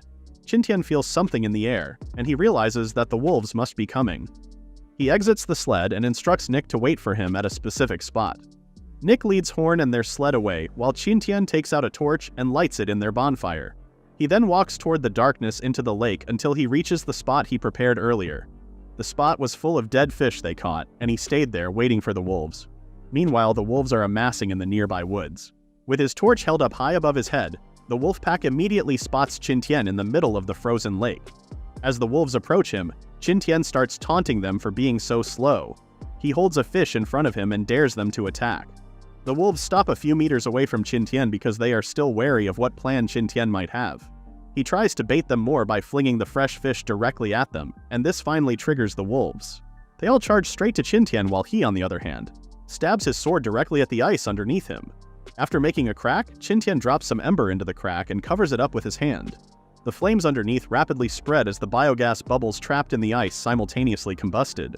Just as the wolves pounced on him, the ice couldn't handle the pressure anymore and it violently exploded upward, flinging the wolves in every direction and causing them to fall into the freezing waters below. Qin Tian approaches one of the swimming wolves and goads it to bite him. When its bite misses, he grabs the wolf by the head and dunks it into the water, drowning it. Even though the situation has changed and he has the advantage in the water, Qin Tian is still surrounded by the wolves. He couldn't defeat them all alone. One of the wolves tries to maul him, but an arrow hits it in the throat. The bow and arrow that Qin Tian made are now being used by Nick all the way from the lake's shore. Using her superior firepower, she shoots at the wolves in the water one by one, allowing Qin Tian to escape unscathed. The battle is finally over. After the battle, Qin Tian wraps himself in animal furs and tries to keep his temperature up. Getting wet in the freezing lake had caused him to sneeze all over the place. It would be bad if this worsens into a cold or fever. Although he was only soaked in the icy cold water for a few minutes, it being winter means that if it weren't for his strong physiques and gifts, he would have already been dead. Meanwhile, Nick heats up a cup of tea and gives him some to drink. Thankfully, the hot drink effectively warmed up his whole body. Qin Tian confesses to Nick that he has already been thinking about how to fight off the wolves ever since their last battle. The amount of food was not enough for all of them to survive the winter, which means after they finished the meat they stole, they would surely attack again. Originally, he was planning to set a trap, but after seeing the frozen pond and the biogas bubble, he thought of a better idea.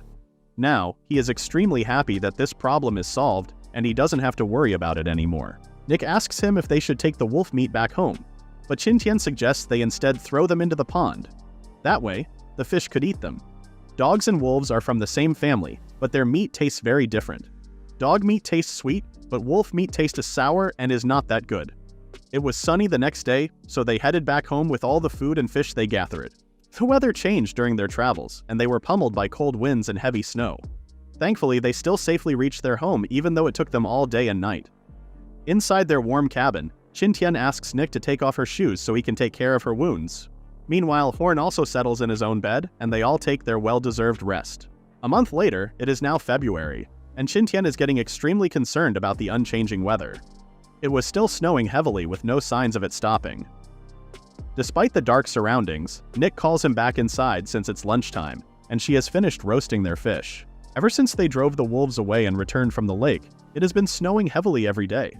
Thankfully, they have not been affected. They just stayed in their cabin and warmed themselves in front of the fire.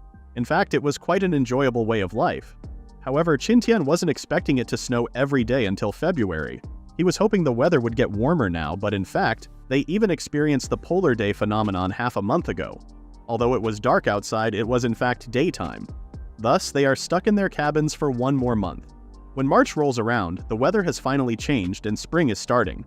It stopped heavily snowing, but the ground is still full of snow and it's still cold. After more than a month of rest, and with the help of his gift Silverwolf, all of Qin Tian's injuries are now healed. The sunny day means they can start harvesting materials from the environment again. Nick packed up all their potter bowls and wooden skewers, and they brought Horn along. On this fateful day, the materials they are planning to harvest are sap. Qin Tian spots some birch trees in the forest, and he explains to Nick that these trees store nutrients in autumn. After winter, they absorb melted snow water and decompose the nutrients to form birch sap. When he first came to this snowy island, he wanted to collect some birch sap. Unfortunately, it wasn't the right time. The sap in the birch trees had been depleted, but now that it's spring, the trees should now be filled with rich sap.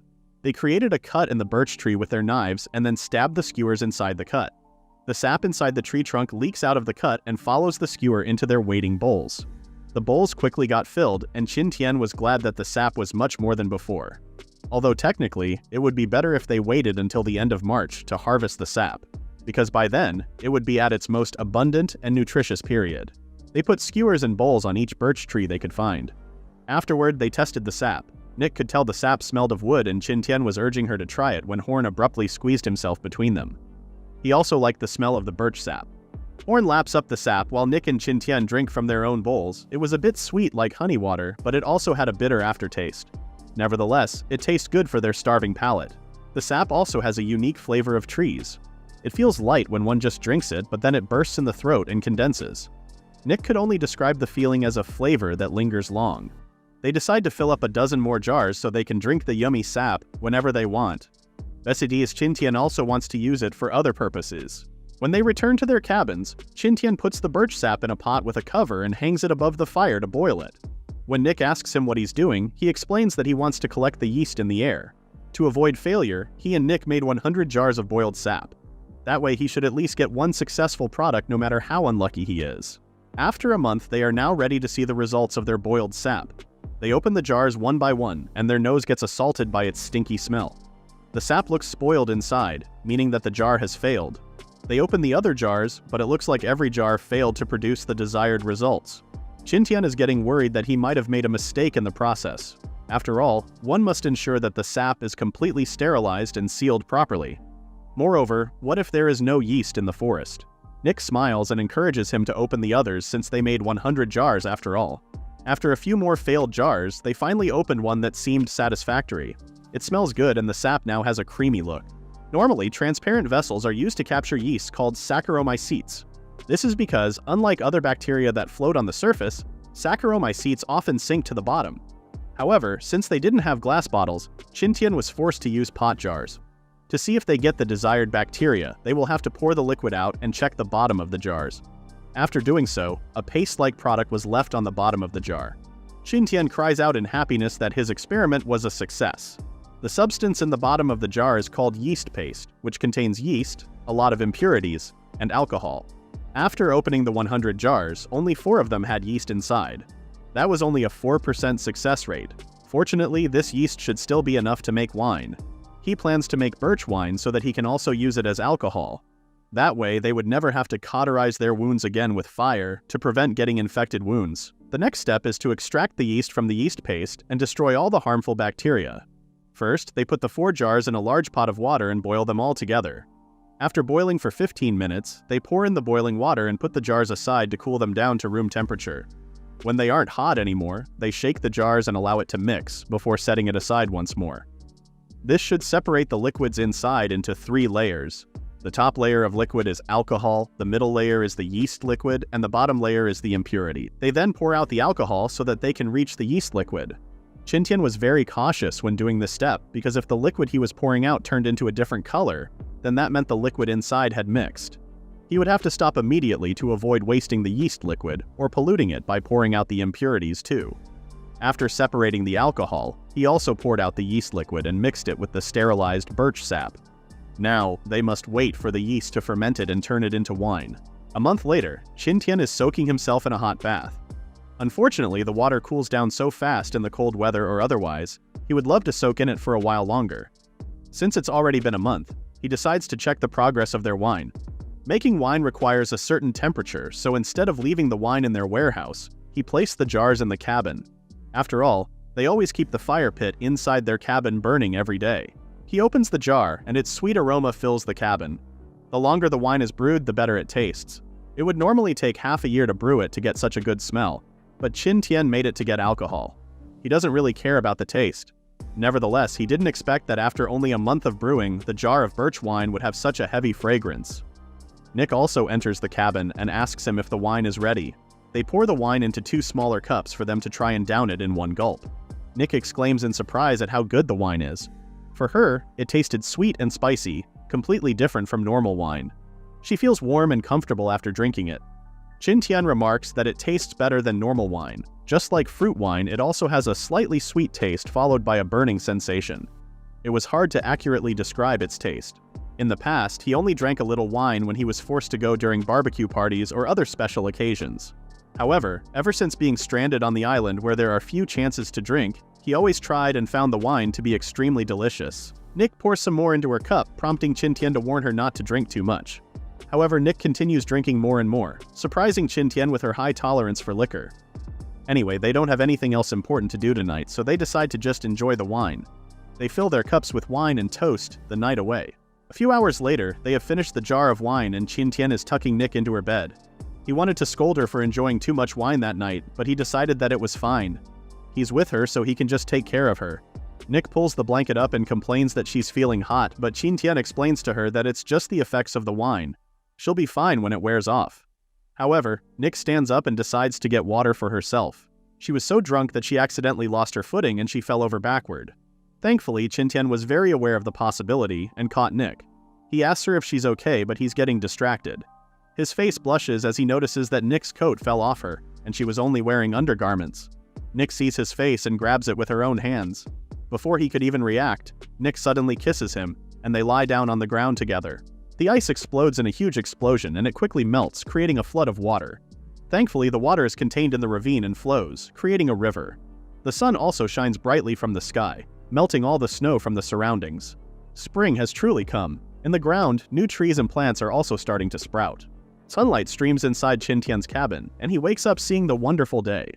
However, something is different. Nick is soundly sleeping beside him. He caresses her face, and she wakes up. Nick's face reddens as she remembers what happened last night.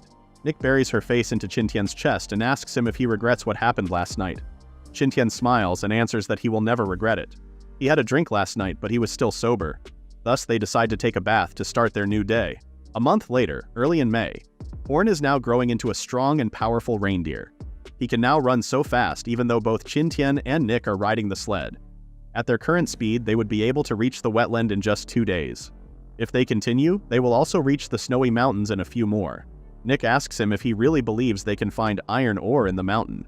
Qin Tian replies that he's not sure, but they must take the chance. Horn and their sled slice a path through the snow right toward the mountains. After just 4 days, they are already at the foot of the mountains. Nick wants to start finding the iron ore already, but Qin Tian reminds her that they aren't in a hurry. It's already getting dark, so it would be inconvenient to climb the mountains now. Instead, they should find a relatively flat place to spend the night. There is no vegetation in the mountains, and stones are everywhere. Qin Tian hoped that iron ore would exist among these rocks. Nevertheless, they can take their time. After a few days, they start exploring the rocky areas of the mountains. Nick spots a lot of stones protruding from the ground, but when she points it to Qin Tian tells her that it has no iron ore inside. Thanks to the gift Wild Minerals collections, Qin Tian can tell whether there is iron ore inside different rocks at just a glance. This saves them a lot of time in checking the surroundings. The Snow Mountain range is so big that even when they can exclude the areas without iron ore quickly, it will still take a lot of time to search through the surroundings. He's not even sure if there is iron ore on that mountain, but he needs to search the area no matter how long it might take. If they want to leave this snowy island, they will need to build a ship. However, shipbuilding requires iron. If they fail to find any metal here, he and Nick might have to stay here for the rest of their lives. After a while, Nick prompts him to sit and get some rest. They have already been searching for a week, so she's concerned about how stressed Qin Tian is getting. Qin Tian agrees with her and decides to go for a walk. Instead of searching for ore, they would just get some fresh air or set some traps to capture food. They head to a nearby forested area where the two start constructing traps on the ground. They finished quite fast, and it's still early, so Qin Tian suggests they just walk around. He remembers an adage that says, when you are looking for something, the more you want it, the less likely you are going to find it. Thus, maybe they will just stumble into the iron ore if they just wander around without actively searching for it. Suddenly, a howl reverberates through the forest. Horn bites Qin Tian's cloak in fear, but he doesn't run away. This earns him praise from the two for overcoming his trauma of being attacked by wolves. Meanwhile, Nick asks Qin Tian if the howl could be a polar bear. Qin Tian agrees with Nick's guess since he was very familiar with that sound from his past experiences with polar bears. The animal should not even be far from their location. They were looking for iron ores, not polar bears, but since polar bears are what they found, he was willing to take them. Nick and Qin Tian draw their weapons and rush towards the source of the howl. Another howl echoes around the forest, which makes Qin Tian wonder if there are wolves around the area. However, Nick thinks that the sound is a bit different from wolves. The polar bear then finally shows up and is running straight at them. Even though it was huge, Qin Tian orders Nick to stay behind and take care of Horn. It was time for him to get a new fur blanket. Unlike in their past fight with a polar bear way back when they were still on the ice sheet, Qin Tian is now prepared. He doesn't lack food and clothes, and he's also not ill. A polar bear was a measly foe for him, and was not even a threat. He activates his gift, Tough Ox, and grabs his weapons with renewed force.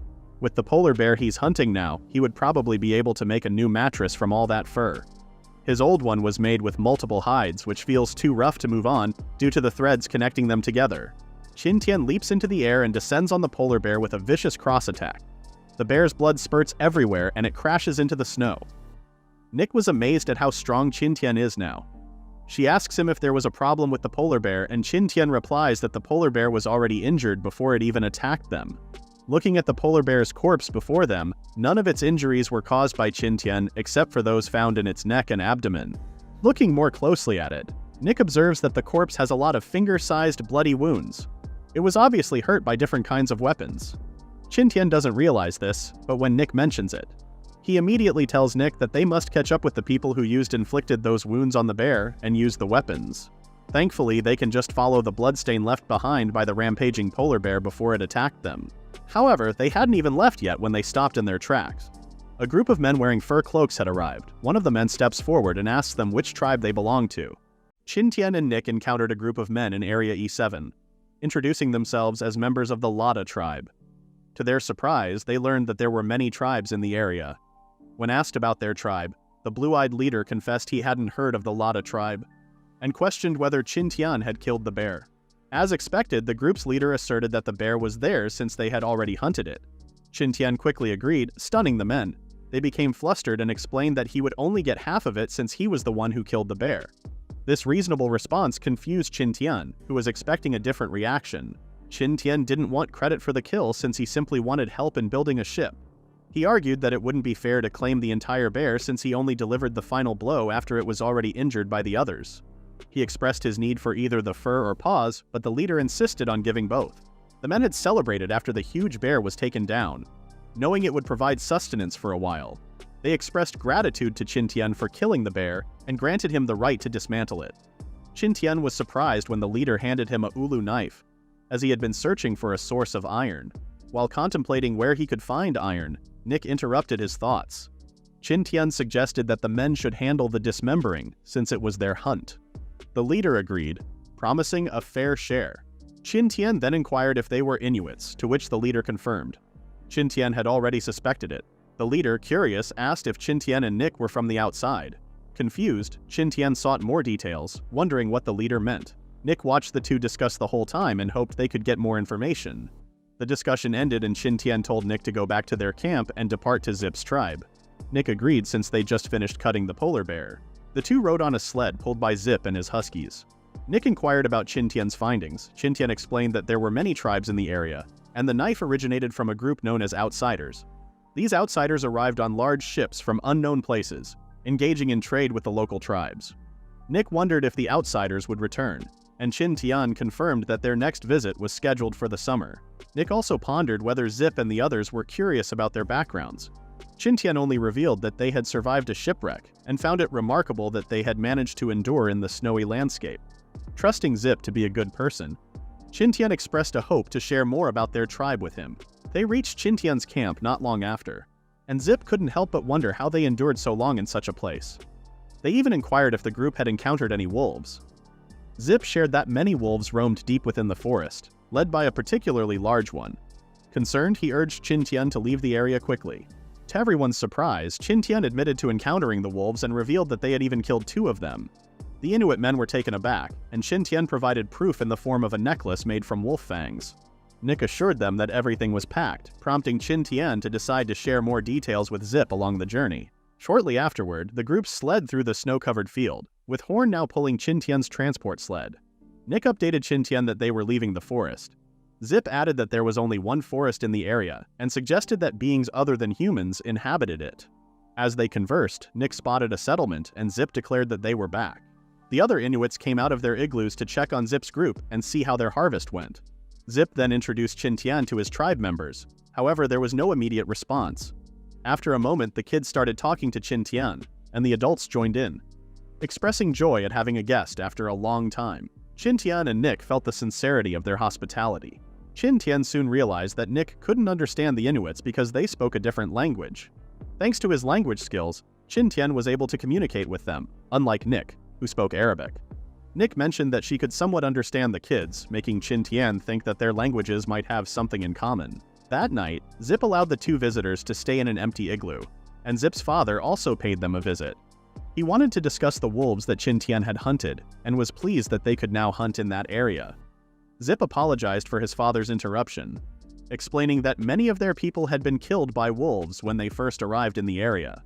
This left Qin Tian wondering about the significance of Zip's words. 30 years ago, their tribe, residing in Anjakuni, went through an unusual weather event. Strong winds and a sudden storm hit. Zip's father went outside to check the weather, but a sudden gust of wind knocked them unconscious. When they awoke, they found themselves in an unfamiliar place completely different from Anjakuni. Zip thought it was a believable story, but then Qin Tian reminded him that Zip mentioned coming from outside. Zip realized the implication, and Qin Tian confirmed they, too, experienced something similar to Zip's father. They felt a connection, but Qin Tian clarified that they originated from a different place. Reflecting on Elan's story about a village disappearing near Anjakuni Lake in 1930, Qin Tian pieced together that it was Zip and the others who vanished. At that moment, a woman walked in with a lovely plate, and Qin Tian thought it came from the trade with the fleet. Zip then announced the beginning of the celebration to welcome their new friends. Everyone enjoyed the drinks and food that were prepared. Zip even brought out something special, a fragrant wine. Qin Tian took a sip and said it was excellent. Despite Qin Tian always assuming the Inuits were primitive, it turned out to be the opposite, likely due to the visiting fleet. Later, Zip opened the sewn-up belly of a seal. A foul smell made Qin Tian and Nick uneasy. From the seal's belly, Zip pulled out a puffin. It was a pickled puffin placed in the seal's belly with seal oil and left in the permafrost for 2 to 3 years before being served. Qin Tian felt uneasy, finding it worse than canned herring. Zip and the other Inuits then invited Qin Tian to try it, putting our protagonist on the spot. Qin Tian said he was already full, disappointing Zip. He mentioned not knowing how to remove feathers, and Zip showed him while suggesting ways to eat the pickled puffin. Zip drank the puffin's juices, making Qin Tian uneasy. Encouraged by Zip, Qin Tian took a sip, imagining the internal organs turning into liquid after many years. In response to their hospitality, he took another gulp, and Zip brought out more. Despite Qin Tian warning Nick not to try it, Nick mentioned another way to eat it, making Qin Tian feel a bit foolish. They were then shown to their accommodation, which despite looking small turned out to be nice. After experiencing great hospitality from the Inuits, they went to bed. Qin Tian was happy to meet Zip after being lost for nearly a year with Nick. He was grateful for the opportunity to communicate with others. The next morning, the two went outside, and the Inuits happily welcomed them. Qin Tian wanted to check on Horn and gave it some food. Zip also invited them for breakfast and said sorry for not having many types of food. Everyone then started talking about narwhal hunting and the things they would trade. Qin Tian suddenly got curious about narwhals, and one of the Inuits explained that their horns and oil were precious products. Qin Tian remembered from his wild animal collections that narwhals did exist, but only populated the Arctic area. Since narwhal meat was extremely rare, they hunted every summer, and Zip invited Qin Tian to go with them. They soon went outside, and Qin Tian and Nick discovered kayaks made from seal skin. The others wished Zip and the other men luck, and they all set out using sleds. Zip then explained that it took them 2 days to reach the seaside, and the fleet would stay until autumn. Soon the sky started to get dark, and Zip suggested camping for the day. The following day, everyone started their journey anew. Qin Tian was amazed to find snow-covered mountains. Soon they arrived at the seaside, where seagulls and puffins were plentiful. Zip pointed out the docks where the fleet usually docked, but Qin Tian's attention was drawn elsewhere. In the distance, penguins were huddled together. Zip had a surprised expression when he found out that Qin Tian did not know about penguins. However, Qin Tian was even more puzzled upon seeing polar bears and penguins coexisting in the same area. He knew they usually inhabit opposite polar regions. Curious, Qin Tian inquired about the fleet's schedule, to which Zip responded that there wasn't a fixed schedule as long as it was summer. Zip suggested sending Qin Tian and Nick back to the village. Wondering if Zip and the others were going narwhal hunting, Qin Tian expressed interest in joining. Zip proposed staying with them to help with the hunt, and Qin Tian enthusiastically agreed, eager to witness narwhals and meet the fleet. Suddenly, Nick appeared and informed them of a good location to set up igloos. The pair had previously discovered mosses that served as Horn's food source. Zip then called everyone for breakfast. He also fed his huskies with yakum, which were dried organs and bones, so the doggos would always have strength. Qin Tian found the mutual relationship between humans and dogs amazing. Qin Tian and Nick later went to the seaside to spot some narwhals. Animals that were at the top of the food chain rarely appeared, but according to Zip, they would show up during summer. However, Qin Tian's eyes were already hurting from looking at the water's surface reflecting the sunlight. Qin Tian then wondered if they should just keep waiting for the narwhals, but Zip advised them not to waste time and to look for other prey nearby. Nick excitedly offered to go hunting, but Zip was hesitant because he believed women were only for routine chores. Just then, Nick drew an arrow and fired it toward a seal, hitting the mark without missing. Zip and the others were impressed to see Nick hit the seal from such a distance. Zip then agreed to let Nick handle the hunting. While Qin Tian inspected a kayak, he noticed Zip holding something made of sealskin. Zip blew some air into it, inflating it like a ball. Qin Tian wondered about its purpose, and Zip suggested teaming up. Qin Tian agreed, and the men headed to the cold waters. However, Zip and Qin Tian's kayak fell behind. Zip realized it was Qin Tian's first time rowing a kayak. Zip suggested following the swimming process. Qin Tian picked up the pace, likening it to riding a bike. They finally spotted a seal.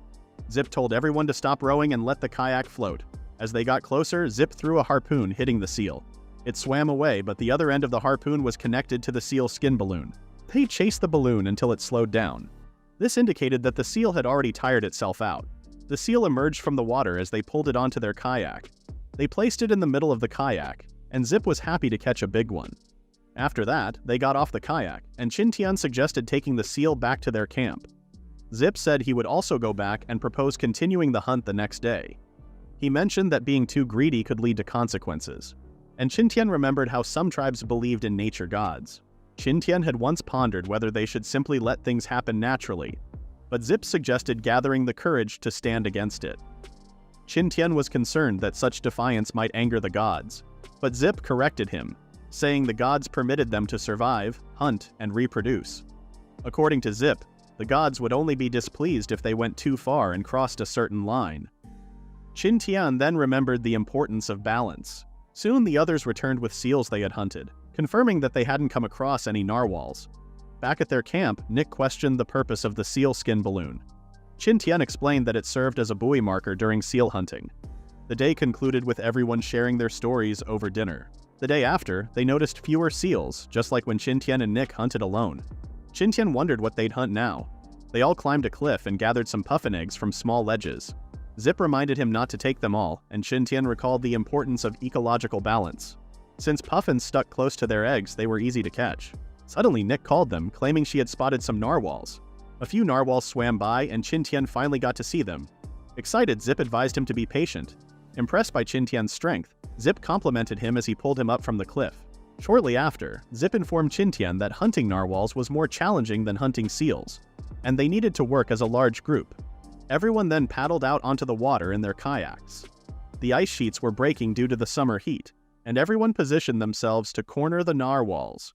Zip instructed everyone to stop and wait for their prey, explaining that the narwhals wouldn't notice them if they remained quiet. Qin Tian decided to follow Zip's advice since it was his first time hunting narwhals. 2 hours passed, and all the narwhals did was engage in sword fighting. Qin Tian wondered if playing was all they did. Just then, Nick noticed that the narwhals were approaching.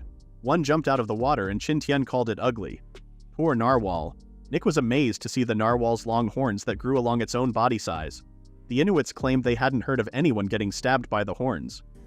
Zip told them to be quiet as the narwhals moved, and they decided to follow them quietly to their new playing area. They had been on the kayak for almost half a day, and Qin Tian could feel the fatigue despite wearing thick clothes. He called for Zip, who understood and instructed them to continue the next day, since the narwhals wouldn't be far. As it started to get dark, Qin Tian skipped dinner to prioritize sleep, hoping for a good night's rest for the next day's hunt. The following day, as Qin Tian headed to the seaside, he pondered whether narwhals had schedules like humans. He tossed his kayak into the water and returned to the spot where he waited before. The arrangement of the narwhals was different from the day before. He observed that they kept a distance to avoid harming each other. Suddenly, they spotted a narwhal swimming alone. Everyone followed it, and Zip told everyone to spread out. He ordered them to shoot, and harpoons flew from 3 directions. The narwhal got hit and quickly dove underwater. A narwhal is stronger than a seal, but it couldn't escape with the balloons attached. Zip told them to chase it and stay alert to their surroundings. Other narwhals started moving, but Zip told them to ignore the rest. Everyone scattered, and Qin Tian wondered where the narwhal had gone. Nick suddenly noticed something. It was the balloons. Zip then told them to be patient and wait for the narwhal to lose its strength. Shortly after, they had caught their prey, and Qin Tian began touching the narwhal's skin. Zip then tossed a freshly cut piece of narwhal meat to Qin Tian, expressing how tasty it was. Qin Tian took a bite and savored the delicious raw meat. Zip reminded everyone to feed the innards to the dogs before going for another hunt, cautioning against getting too excited over just one successful catch. The group became enthusiastic, raising their hands in anticipation. That night, Zip shared that they were fortunate to encounter a group of narwhals. They hadn't seen any for 3 days prior to this, the last time they went searching. Zip advised everyone to head back and get some rest. Feeling exhausted, Nick and Qin Tian decided to call it a night to recharge. Outside, Horn and the Husky slept side by side. Suddenly, Horn woke up and noticed the night sky glowing. As the snow continued to fall, auroras began to illuminate the sky. Nick also spotted them and woke up Qin Tian, who was surprised to witness auroras in the area. The couple enjoyed the breathtaking sight together. Qin Tian couldn't believe he was witnessing something he had only seen in the media before. Zip and the rest emerged and pondered what might await them at the end of the heavenly path, their term for the auroras. The auroras faded away, prompting Zip to suggest that everyone sleep through the next day and head back home the day after. According to Inuit belief, the auroras were a path constructed by the gods to guide souls from purgatory. Given their frequent hunting, they thought the gods had taken notice of them. Qin Tian, for the time being, embraced their beliefs and decided to take a break, as he hadn't had much private time with Nick lately. 2 days earlier, the hunting group returned to the Inuit settlement. The people who greeted them were delighted to see the results of the hunt, which turned out to be a significant harvest for just half a month of hunting. Zip then put aside the narwhal horns and promised to share the earnings with Qin Tian when the fleet arrived. He introduced his wife, Usak, who was skilled at cutting the narwhal horns. Qin Tian handed over the task to her. He was reminded to arrive early for the celebration and distribution of the harvest. They explained that the food would be divided for banquets, reserves, family shares, and the hard-working hunters. Everyone decided to take a break, and Nick invited Qin Tian to rest with them. That night, everyone gathered in the huge igloo. Families enjoyed the meat the hunters had caught. Zip approached Qin Tian, expressing his intention to bring narwhal meat. However, Qin Tian preferred seal meat. Zip agreed, thanking Qin Tian for his assistance. Qin Tian then spoke with Zip's father, the eldest among them, asking if he had seen any strange buildings or temples in the area. Zip's father couldn't recall seeing any, and others shared the same sentiment. Qin Tian sighed, realizing he had to wait for the fleet to arrive in 2 weeks. He hoped to find the laboratory during that time to recharge the ring. Zip had asked about how the building looked so he could check with the other tribes. Qin Tian just said they were memorable. After Zip brought it up, Qin Tian learned that the Inuits were trading with nearby tribes. He hoped those tribes had seen what he was searching for. Out of the blue, a few Inuits began teasing a woman named Irina because she was leaving. Zip clarified to Qin Tian that Irina was getting married. Qin Tian wondered if the groom had come from another tribe, and Zip confirmed that they always married people from different tribes. Qin Tian then understood that they were avoiding the risks of inbreeding, and since their population was small, marrying individuals from other tribes was the solution. They explained to Qin Tian that Irina had agreed to join them by the seaside, and they had made this arrangement a year ago. Irina had met Tiran, a kind young man and a skilled hunter, 3 years earlier. Zip burst into laughter as he remembered Tiran, who wasn't great at expressing love. Tiran used to make excuses to trade items with them just to spend time with Irina. It dawned on Qin Tian that the seaside was also a place for blind dates, where people could meet and connect during the trading day with the fleet. Usak had given Irina a ring she discovered around the Heavenly Stele. Nick suddenly noticed the ring's appearance and informed Qin Tian about it. Qin Tian took a close look at the ring Irina held. Awkwardly approaching them, he wondered if he could inspect the ring and promised to be careful with it. The couple began analyzing it. The ring looked scratched and old, and Qin Tian hoped it would still work. Despite his efforts to elicit a response, nothing happened. Qin Tian then inquired about where they found the ring and assured them not to misunderstand, because he also had a similar ring. Due to the cold weather, Qin Tian allowed Nick to hold it for him, and Nick showed the ring to everyone. Irina and Usak were surprised when they saw the same ring and wondered where they had gotten it because it was more beautiful than Irina's. Zip's father then said they found the ring at the Heavenly Stele. Zip offered to guide them to the snow mountain to see it. Qin Tian was excited and thanked Zip, happy that Zip was willing to help since they were friends. Qin Tian thought the Heavenly Stele was like the lab. The next day, everyone went to the snow mountains. Qin Tian thanked Zip for starting early, but Zip was okay with it because he noticed how eager Qin Tian was about the topic. Zip told Qin Tian it would take them half a day to get to the mountain range, and Qin Tian was okay with that. Morning arrived and the decision was made to camp for the night. During that evening, Zip explained that they had named the place Heavenly Stele, but in reality, it was a deep basin. Qin Tian pondered why it had such a name, and Zip clarified that at the basin's bottom, there were stones with inscriptions they couldn't decipher. Qin Tian wondered if it was similar to a sinkhole, like the one they encountered on the first island. The following day, the group tied themselves together with ropes, with some members guarding the sleds and dogs. They began their journey across the snowy mountain. Qin Tian, curious about how they found the place with no resources for hunting or foraging, asked Zip. As Zip began explaining it was to avoid wolves, he accidentally slipped off a cliff. Fortunately, he was connected by a rope to the others, and with everyone's effort, they pulled him back, eliciting a sigh of relief from Zip. Despite the danger, Qin Tian suggested they go back, but Zip refused, emphasizing that those who gave up halfway would be abandoned by the gods, and urged Qin Tian to focus on the path. After 2 hours of challenging travel, they finally reached their destination, a vast basin at the peak of the snow mountain. Upon spotting the basin and the unusual weather defying nature's rules, Qin Tian thought there must have been an accident in the nearby laboratory. Zip gestured towards the stone inscriptions in a certain direction. Everyone descended into the basin and touched down on its surface. Qin Tian was amazed to find numerous plants, speculating that an accident might have caused rocks to break and the soil to become fertile. The Inuits were once more impressed by the warmth inside the basin. They had been searching for a stone with inscriptions, and Nick quickly located one. Qin Tian approached it, confirming that the basin was indeed Area E7. As he examined it, he read the following information. The ecological balance in the area could be maintained without the need for energy. However, significant ecological changes could occur, rendering years of efforts futile and driving the inscription's author to contemplate suicide. Since his consciousness had been uploaded to the internet, he could only follow his programmed instructions. All he could do was observe the evolution of the land while awaiting hope. Qin Tian deduced that the inscriptions were a diary by a researcher from the lab. Zip had wondered if Qin Tian could read the inscriptions because he saw him deep in thought. Zip was curious about what the writings meant and if they were made by gods. Qin Tian then shared that the inscriptions were created by someone who designed the place. The Inuits thought of them as gods since they were creators. Even though Qin Tian didn't know the names of the creators, he wanted the researchers to be acknowledged. Qin Tian went on to explain to the Inuits that one of the writings mentioned how beautiful the place was. The Inuits, taking this as a sign from the gods, looked up at the sky and expressed gratitude for the gods creating such a beautiful place. They discovered an additional stone tablet, and the Inuits felt thrilled to learn the message. According to the inscription on the stone tablet, the study revealed that the laboratory had begun to crumble into dust. The lab's structure was expected to endure for hundreds of years. The researcher then chose to inform everyone about the happenings in Area E7 and utilized a laser to carve words onto stones. Another entry stated that erosion was triggering the imminent collapse of E7. The researcher wondered how people would react upon encountering the inscriptions on the stones. In the second month after the lab was lost, the natural balance of the area got messed up, kind of like what happened to Biosphere 3. The person who wrote in the diary was similar to Professors Yu and Wang, but different because he stuck around for hundreds of years until the lab ran out of energy. Sadly, no one ever showed up. After a while, the scientist woke up and saved his thoughts and the little energy left onto a ring, so it wouldn't disappear once he left the lab.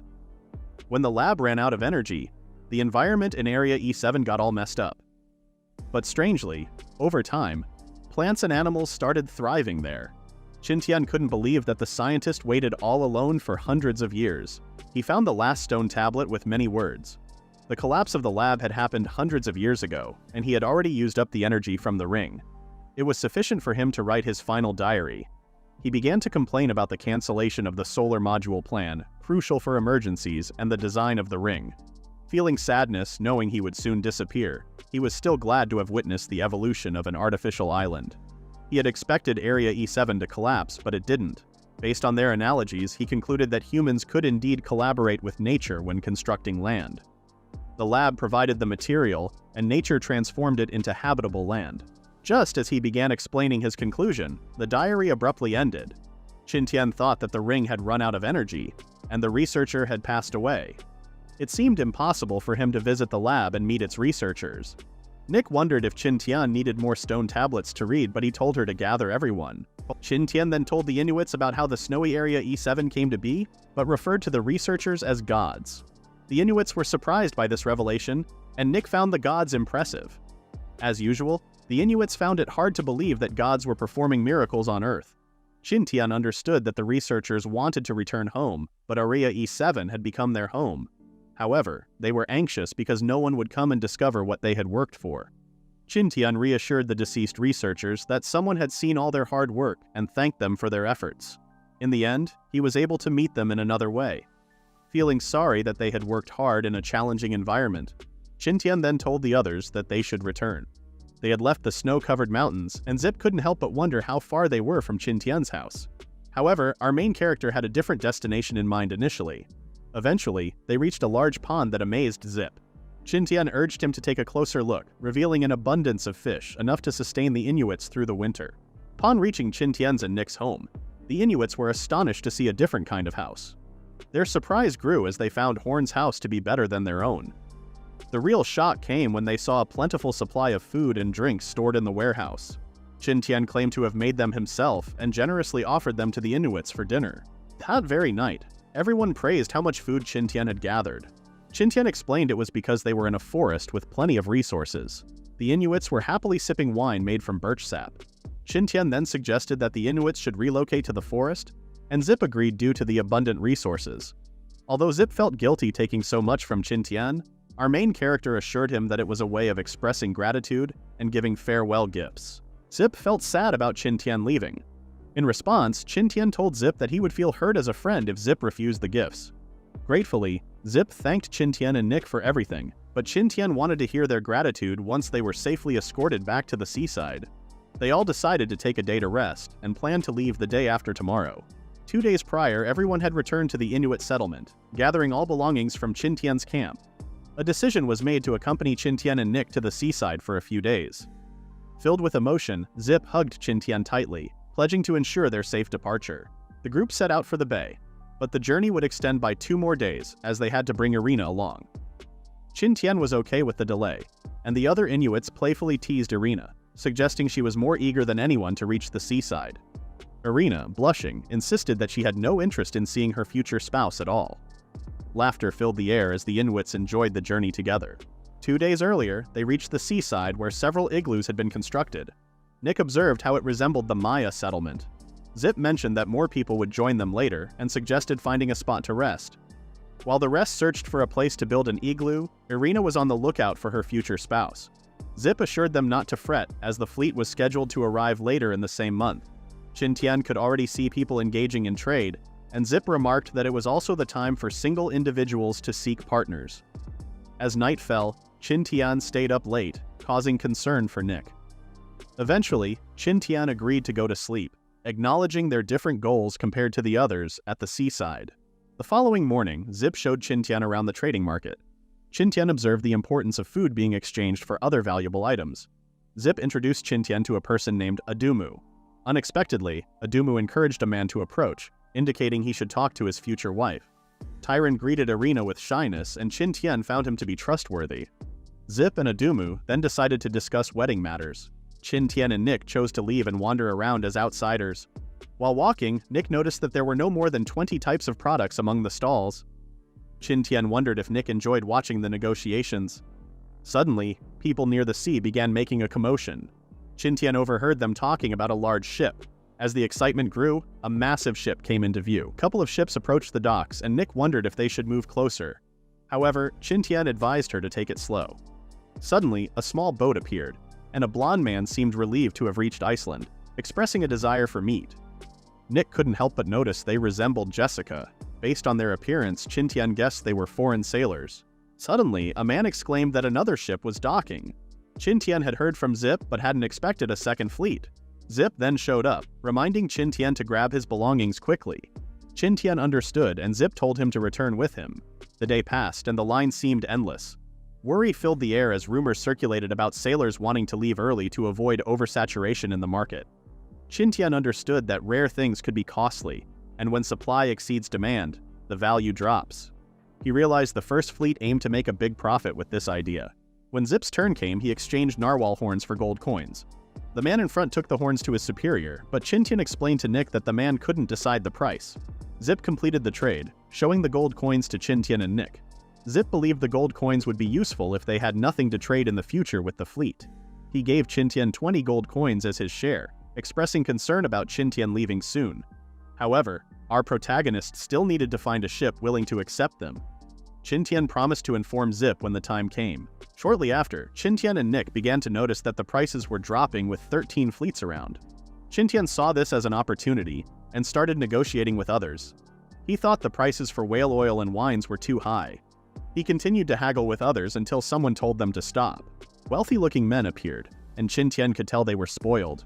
He wondered how he could help them, and the men said they wanted to buy his reindeer. Qin Tian realized he was the only one with a reindeer around. Qin Tian refused to sell Horn, but the men tried to force it with 30 gold coins. Qin Tian said he wouldn't even sell Horn for 300 gold coins. The spoiled-looking man behind the eye-patched man said he would offer more than gold, like weapons, wine, and food. Qin Tian's patience reached its limit, and he glared at them, making the spoiled-looking man flustered. He felt embarrassed for getting scared by a barbarian. The man stepped forward, claiming to be a baron, and challenged Qin Tian to a duel. Qin Tian said he thought having a duel was unnecessary. The baron then wondered if Qin Tian was scared. Just then, a man told the baron to stop. A guy with brown hair and blue eyes showed up with a tall blonde man and a woman wearing glasses. The baron got mad for being interrupted, but the brown-haired man went to greet with respect. The baron felt pleased to be respected by these civilized people, and wondered what the man wanted. The brown-haired man then said it wasn't worth it for a noble like the spoiled man to duel over a reindeer. The baron agreed, but still wanted Qin Tian to feel honored that his reindeer was noticed. Qin Tian noticed that the guy with brown hair trying to help him. He was ready to use force if needed. A woman with glasses then tapped the brown-haired guy and shook her head. The brown-haired guy told the baron that there were plenty of reindeer in the area, and he could get one as a gift. He also pointed out that more local people were gathering around. The baron got worried, thinking they might attack him for offending one of their friends. The guy with brown hair and his friends used to think the baron's worries were kind of silly. They told him that people weren't interested in fighting, they just wanted to trade supplies. Another wealthy guy sighed, saying Qin Tian missed his chance for glory. They left, but the brown-haired guy still thought the rich folks were a bit silly for caring so much about glory. Then, the woman with glasses scolded the brown-haired man for suggesting to buy reindeer for the spoiled nobleman. Intrigued, Qin Tian asked if he could join them on their ship. He thanked them and introduced himself. The woman, named Oshbel, said words alone weren't enough. Qin Tian offered Horn and his stuff, but the brown-haired man, Kent, insisted the woman was just kidding. He introduced himself as Kent, Oshbel as Oshbel, and the tall man as Gossin. Kent reminded Qin Tian to steer clear of people like the Baron in the future. Qin Tian had wondered if Kent was a merchant because he was seeking gold coins, but Kent advised Qin Tian not to get his hopes too high. They eventually reached the trading area where Kent had set up. Nick observed that people were joyfully conversing, unlike at other merchants' stalls. Qin Tian agreed, noticing the amiable relationship between the Inuits and Kent. He decided to board Kent's ship. Qin Tian managed to get 34 gold coins for his stuff eventually, and Oshbel said that was the going rate. Qin Tian trusted them and thanked them with 6 gold coins. He also asked if they could take passengers and inquired about the fare to get back to their homeland.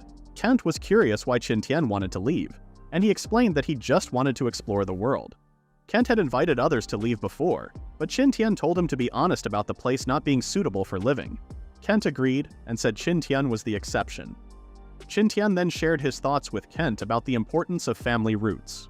Qin Tian wanted to talk about the fare, and Kent hoped it could be free. Oshbel disagreed and said they could ride for free but had to pay 20 copper coins per day for food. Qin Tian wondered if his gold coins would be enough for the journey to their homeland. Oshbel claimed he could survive on 1 bread per day. Qin Tian decided to work for it, and Oshbel agreed to discuss the matter. Later, in Oshbel's tent, Qin Tian found a world map. Oshbel said some merchants sold them, but the Inuits weren't interested. Qin Tian bought a map for 1 silver. With a serious face, Qin Tian opened the map, revealing a kingdom called Holy Powet, and an empire named Garmin, with Iceland roughly sketched north of it. Nick had appeared with the change for the map. It simply meant that 1 gold coin was worth 10 silver coins. Qin Tian decided to leave, leaving Kent and Oshbel puzzled about his departure from Iceland. At that moment, Gossin claimed that Qin Tian didn't belong with the indigenous people in the first place. Qin Tian observed the detailed Holy Powet kingdom on the map, assuming that the merchants were from that kingdom. Iceland was supposed to be in Area E7, but it had minimal contact with the outside world. He couldn't estimate the true size of the country based on the map, and Treasure Island 2 and D3 were not marked. Nick wondered if they would leave in mid-September, and Qin Tian instructed her to prepare for the next week. Nick hoped they could find their ship again, and Qin Tian advised her to leisurely learn about the outside world from Kent during their travels. The next day, while Kent was talking with Qin Tian, he got called for work. Qin Tian noticed that Kent was the merchant leader, but Oshbel was the one doing most of the work. Regarding Gossin, Nick warned Qin Tian to be careful around him. Qin Tian and Nick left as the time had arrived. Qin Tian felt a bit sad about leaving Horn behind, but Area E7 was where Horn belonged. Zip assured Qin Tian that he would find a female reindeer for Horn, and Qin Tian expressed gratitude to the Inuits for everything. Zip gave Qin Tian a warm hug, wished him well, and Qin Tian waved goodbye. They loaded their belongings onto the small boats, including Kent's goods. As they were lifted by the pulley, Kent and Gossin chatted about how some people felt unsteady on the boats when lifted. But Qin Tian didn't mind it at all. Qin Tian and Nick stepped onto the deck and found it to be much larger and busier than their ship. Oshbel then showed them to their cabin. Along the way, Oshbel explained how the poop deck and cannons functioned and warned them not to touch them carelessly. They were taken to a cabin that resembled a basement. Qin Tian remembered designing cabins for their ship, ensuring proper ventilation, unlike Kent's ship. Next, they were led to what seemed like a storage area for miscellaneous items, and Ashbel suggested using fishing nets as makeshift beds. Qin Tian inquired about other accommodation options. Ashbel mentioned a single room available for 1 silver per day. Qin Tian agreed promptly, but Ashbel argued that the storage space was a better environment compared to Iceland. Qin Tian disagreed and expressed his preference for a single room. Ashbel then disclosed the total cost of using the room throughout the journey. Qin Tian, wanting to inspect the room first, requested to see it before finalizing the arrangement. Ashbel had led them to a room with a window, 1 bed, and a spacious area. Qin Tian and Nick quickly agreed to take the room. Ashbel excused herself to tidy up and pack everything into a bag. She went to the adjacent room and entered without much ceremony. She asked Kent and Gosson to vacate the room, instructing them to use the regular cabin for the rest of the journey. Qin Tian and Nick, feeling a bit guilty, soon discussed how the room they had chosen was better than the cabins on their previous ship. Qin Tian explained that since it was a merchant's ship, having a wide room was normal. He then suggested to Nick that they should do some cleaning to make it more comfortable. It was time to leave, and the anchors had been pulled out of the water. Qin Tian and Nick were happy they brought beddings because Ashbel had taken them away. After settling down, the two decided to take a walk. As they looked at the vast sea, memories flooded back of when they used to wander around like stray cats after leaving their beloved ship, Dawn. Suddenly, the captain and Ashbel appeared. Ashbel asked the captain to take care of Qin Tian and Nick, thinking it was their first time on a ship. However, the captain refused, considering them guests who were also there to work.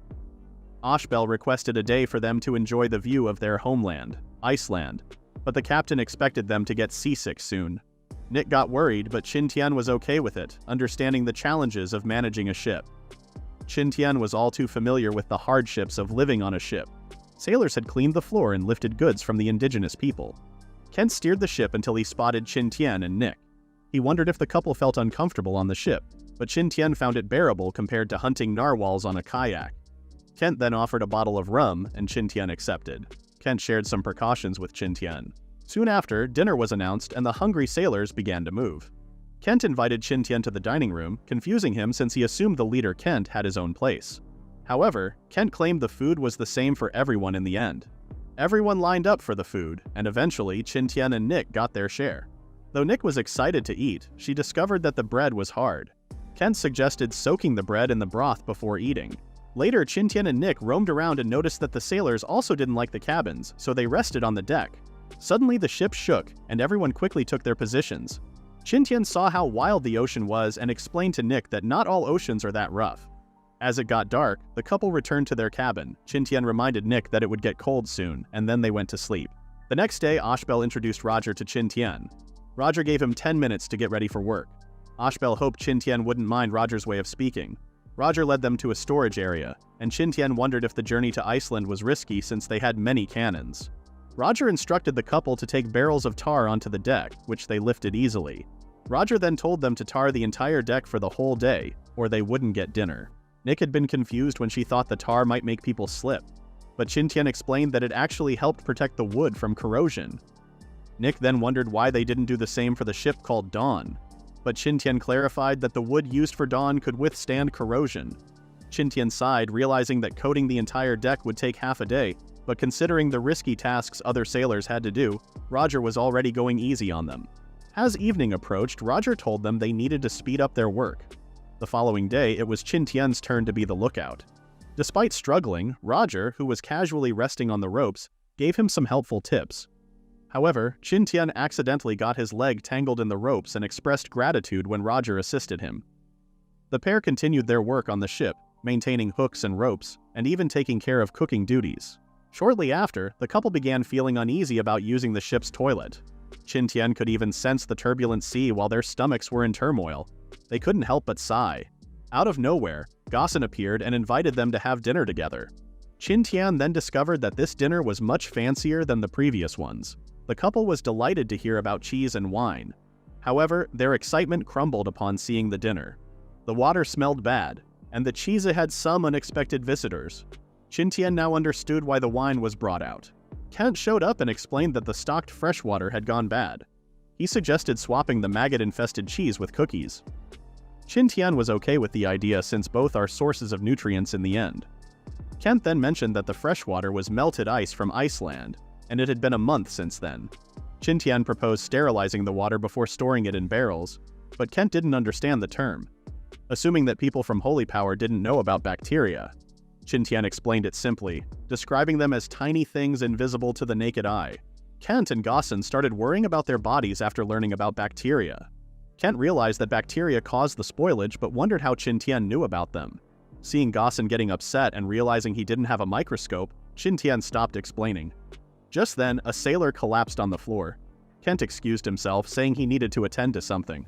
Nick became concerned, but Qin Tian reassured her, telling her to trust Kent. Shortly after, Qin Tian and Nick found themselves immersed in water, questioning if there might be a leak. Roger assured them that Poseidon would only bother if the water reached knee-deep. He directed the couple to bail the water out of the cabin with a bucket. Qin Tian inquired if Roger knew anything about water pipes, but Roger admitted he had no clue, prompting a sigh from Qin Tian. Suddenly, Qin Tian spotted some bamboo lying around and considered using it. Despite Roger dismissing the idea, Qin Tian explained that he could channel the water flow with the bamboo. Roger burst into laughter, finding it as ridiculous as magic. Qin Tian, with a determined expression, asked Roger to give him 2 hours. Seeing Qin Tian's determination and unwillingness to back down, Roger began to wonder if Qin Tian could actually accomplish the task. Eventually, Roger agreed, and if Qin Tian couldn't complete it within 2 hours, he would be responsible for draining all the water from every cabin. Qin Tian, curious about the potential reward, found out that Roger had bet his week's worth of salary. Nick, uncertain about what to do, was told by Qin Tian that they needed to create bamboo tubes first. They borrowed some tools and proceeded to make holes in the bamboo, connecting them like pipes. Unfortunately, they could only use canvas tarpaulins to seal the holes. As they worked, other sailors started to take notice. They questioned whether this unconventional method could truly remove water from the hull bottom. Meanwhile, those in another cabin, who were busy draining water, were informed that they were witnessing the outcome of an Inuit losing a bet. Suddenly, a commotion arose as one sailor became angry when someone accidentally threw a bucket into the water, causing it to splash around. All of a sudden, the sailors saw a bamboo tube entering the cabin. On the ship's deck, Qin Tian was pouring water into the bamboo tube, and everyone got really upset with him. They couldn't figure out why water was continuously coming out of the bamboo.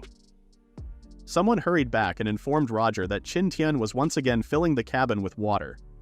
Out of nowhere, Nick rushed in and tapped the bamboo tube with the handle of a sword. At the same time, on the deck, Qin Tian noticed the signal Nick had just given. The couple then uncovered the canvas on both ends of the bamboo tube simultaneously. Water started spraying out of the bamboo tube on the deck. The sailors were stunned by this unexpected sight and quickly ran towards the others. Meanwhile, Kent and the others discussed the diseases affecting their crew. 2/3 were already sick. Gaussen claimed that sailors had been prepared for risks the moment they boarded the ship. Suddenly, a commotion arose about the bamboo pipe on the deck. They went to check it out, and Kent wondered what was happening. The sailors couldn't believe what they were seeing. Simultaneously, at the bottom of the hull, the bamboo pipe's end kept sucking water from the cabin. Everyone was shocked and impressed at how it worked, assuming that Inuits had magic. The sailors even called Roger to check it out. Everyone on the deck stood there, mesmerized by the incredible sight of water flowing from the bottom hull to the deck's side. As they witnessed the water spewing out of the bamboo, Ashbel questioned whether bamboo was the sole material used for this. She realized that using bamboo could save a significant amount of manpower on the ship. Ashbel contemplated asking Qin Tian for guidance on how to replicate it. Suddenly, Kent exclaimed about the siphon effect, and inquired more about it from Qin Tian. Wushbel was surprised that Qin Tian readily shared such information. Seizing the opportunity, Wushbel offered to pay if they could be taught the technique. This seemed like a breakthrough for Qin Tian. He feigned astonishment and asked how much they were willing to pay. Fortunately, he decided not to disclose any more information. Roger had gone to the deck and was wondering what was happening, seeing that many of them were grouped together. Ashbel then offered 300 gold coins for the information, surprising Qin Tian. Our protagonist tried to calm himself down since he still had the chance to raise the amount. Knowledge was truly the best wealth. Concerned, Ashbel asked for further negotiation. Qin Tian then boldly asked for 500 gold coins and feeless travel for the rest of the voyage. Seeing Ashbel silent, Qin Tian wondered if it was too much. However, Ashbel happily agreed and shook his hand. Qin Tian was disappointed that Ashbel quickly agreed since he could have asked for more. On the other hand, Ashbel was glad that it was only half of the price that she had initially expected. Everyone could see the cunning smiles from both Qin Tian and Ashbel. Roger spoke up, instructing Ashbel to include his weekly salary. Ashbel, acknowledging that Roger's bet led to a beneficial magical experience, chose not to deduct Roger's salary. Instead, Ashbel decided to cover the cost. Qin Tian, on the other hand, insisted that Roger need not repay him. Roger admitted to his loss, considering it a small amount equal to 1 week's salary. He pondered how long the magical effect would persist. Qin Tian clarified that it would continue until all the water was drawn from the cabin. However, a reset was required if any leakage occurred. To expedite the process, more bamboo was needed. Following Roger's instructions, the other sailors brought out the remaining bamboo. The siphon effect happened when the liquid moved to the top of the bent pipe because of pressure differences, and then it came down due to gravity. Inside the pipe, a vacuum was created, either by sucking or using a pump.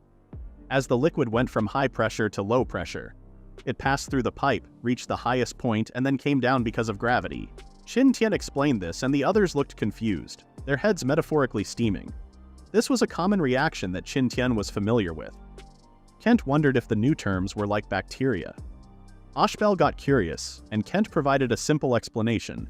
Gaussen at the back was overwhelmed with information. After an hour of teaching, Qin Tian realized how challenging it was. The concept was tough for them to grasp. Qin Tian decided to let them discuss among themselves to get some fresh air.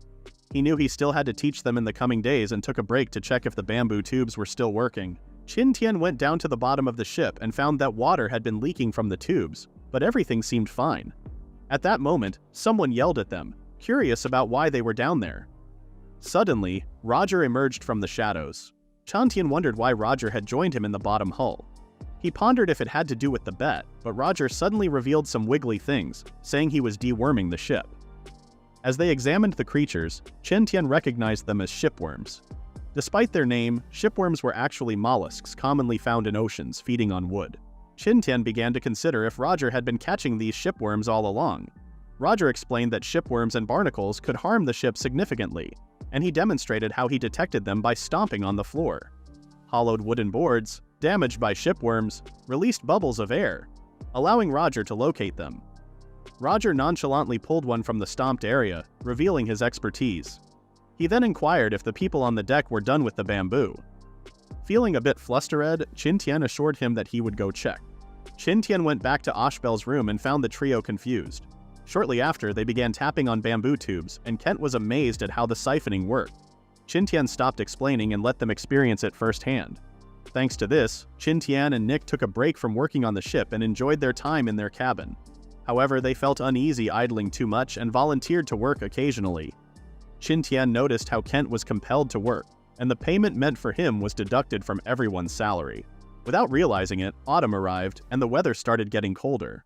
Qin Tian now understood why sailors wouldn't part with their wine and often stayed inebriated. He tried pouring some alcohol into the foul freshwater, hoping it would kill the bacteria. But the stench persisted. The couple had no choice but to rely on the stored water, wine, and worms to survive. At that moment, someone fainted, and Qin Tian had already lost count. Nick insisted that the same person had collapsed twice before. The other sailors became angry with the fallen sailor because he was causing trouble. However, the sailor didn't respond, so they opened his clothes and noticed rashes on his skin. The other sailors believed it was scurvy. Qin Tian and Nick examined the patient, and Kent instructed Ashbel to fetch Roger. On the deck, the patient lay down, and everyone referred to the rashes as the mark of the demon.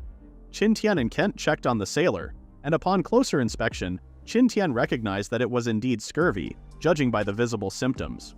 Gaussen assisted the man to the infirmary, and they hurried there. Inside, various tools and buckets of water were scattered around. The infirmary emitted a strong scent of blood, resembling a torture room in its appearance. Previously, Qin Tian and Nick joined Kent and his crew to sail to their island. While sailing, one of the crew members fainted, leaving Qin Tian wondering what's going on, as it's been happening to a number of crew members. The other sailors opened his clothes and noticed rushes on his skin. Gaussen assisted the man to the infirmary, and they hurried there. Inside, various tools and buckets of water were scattered around.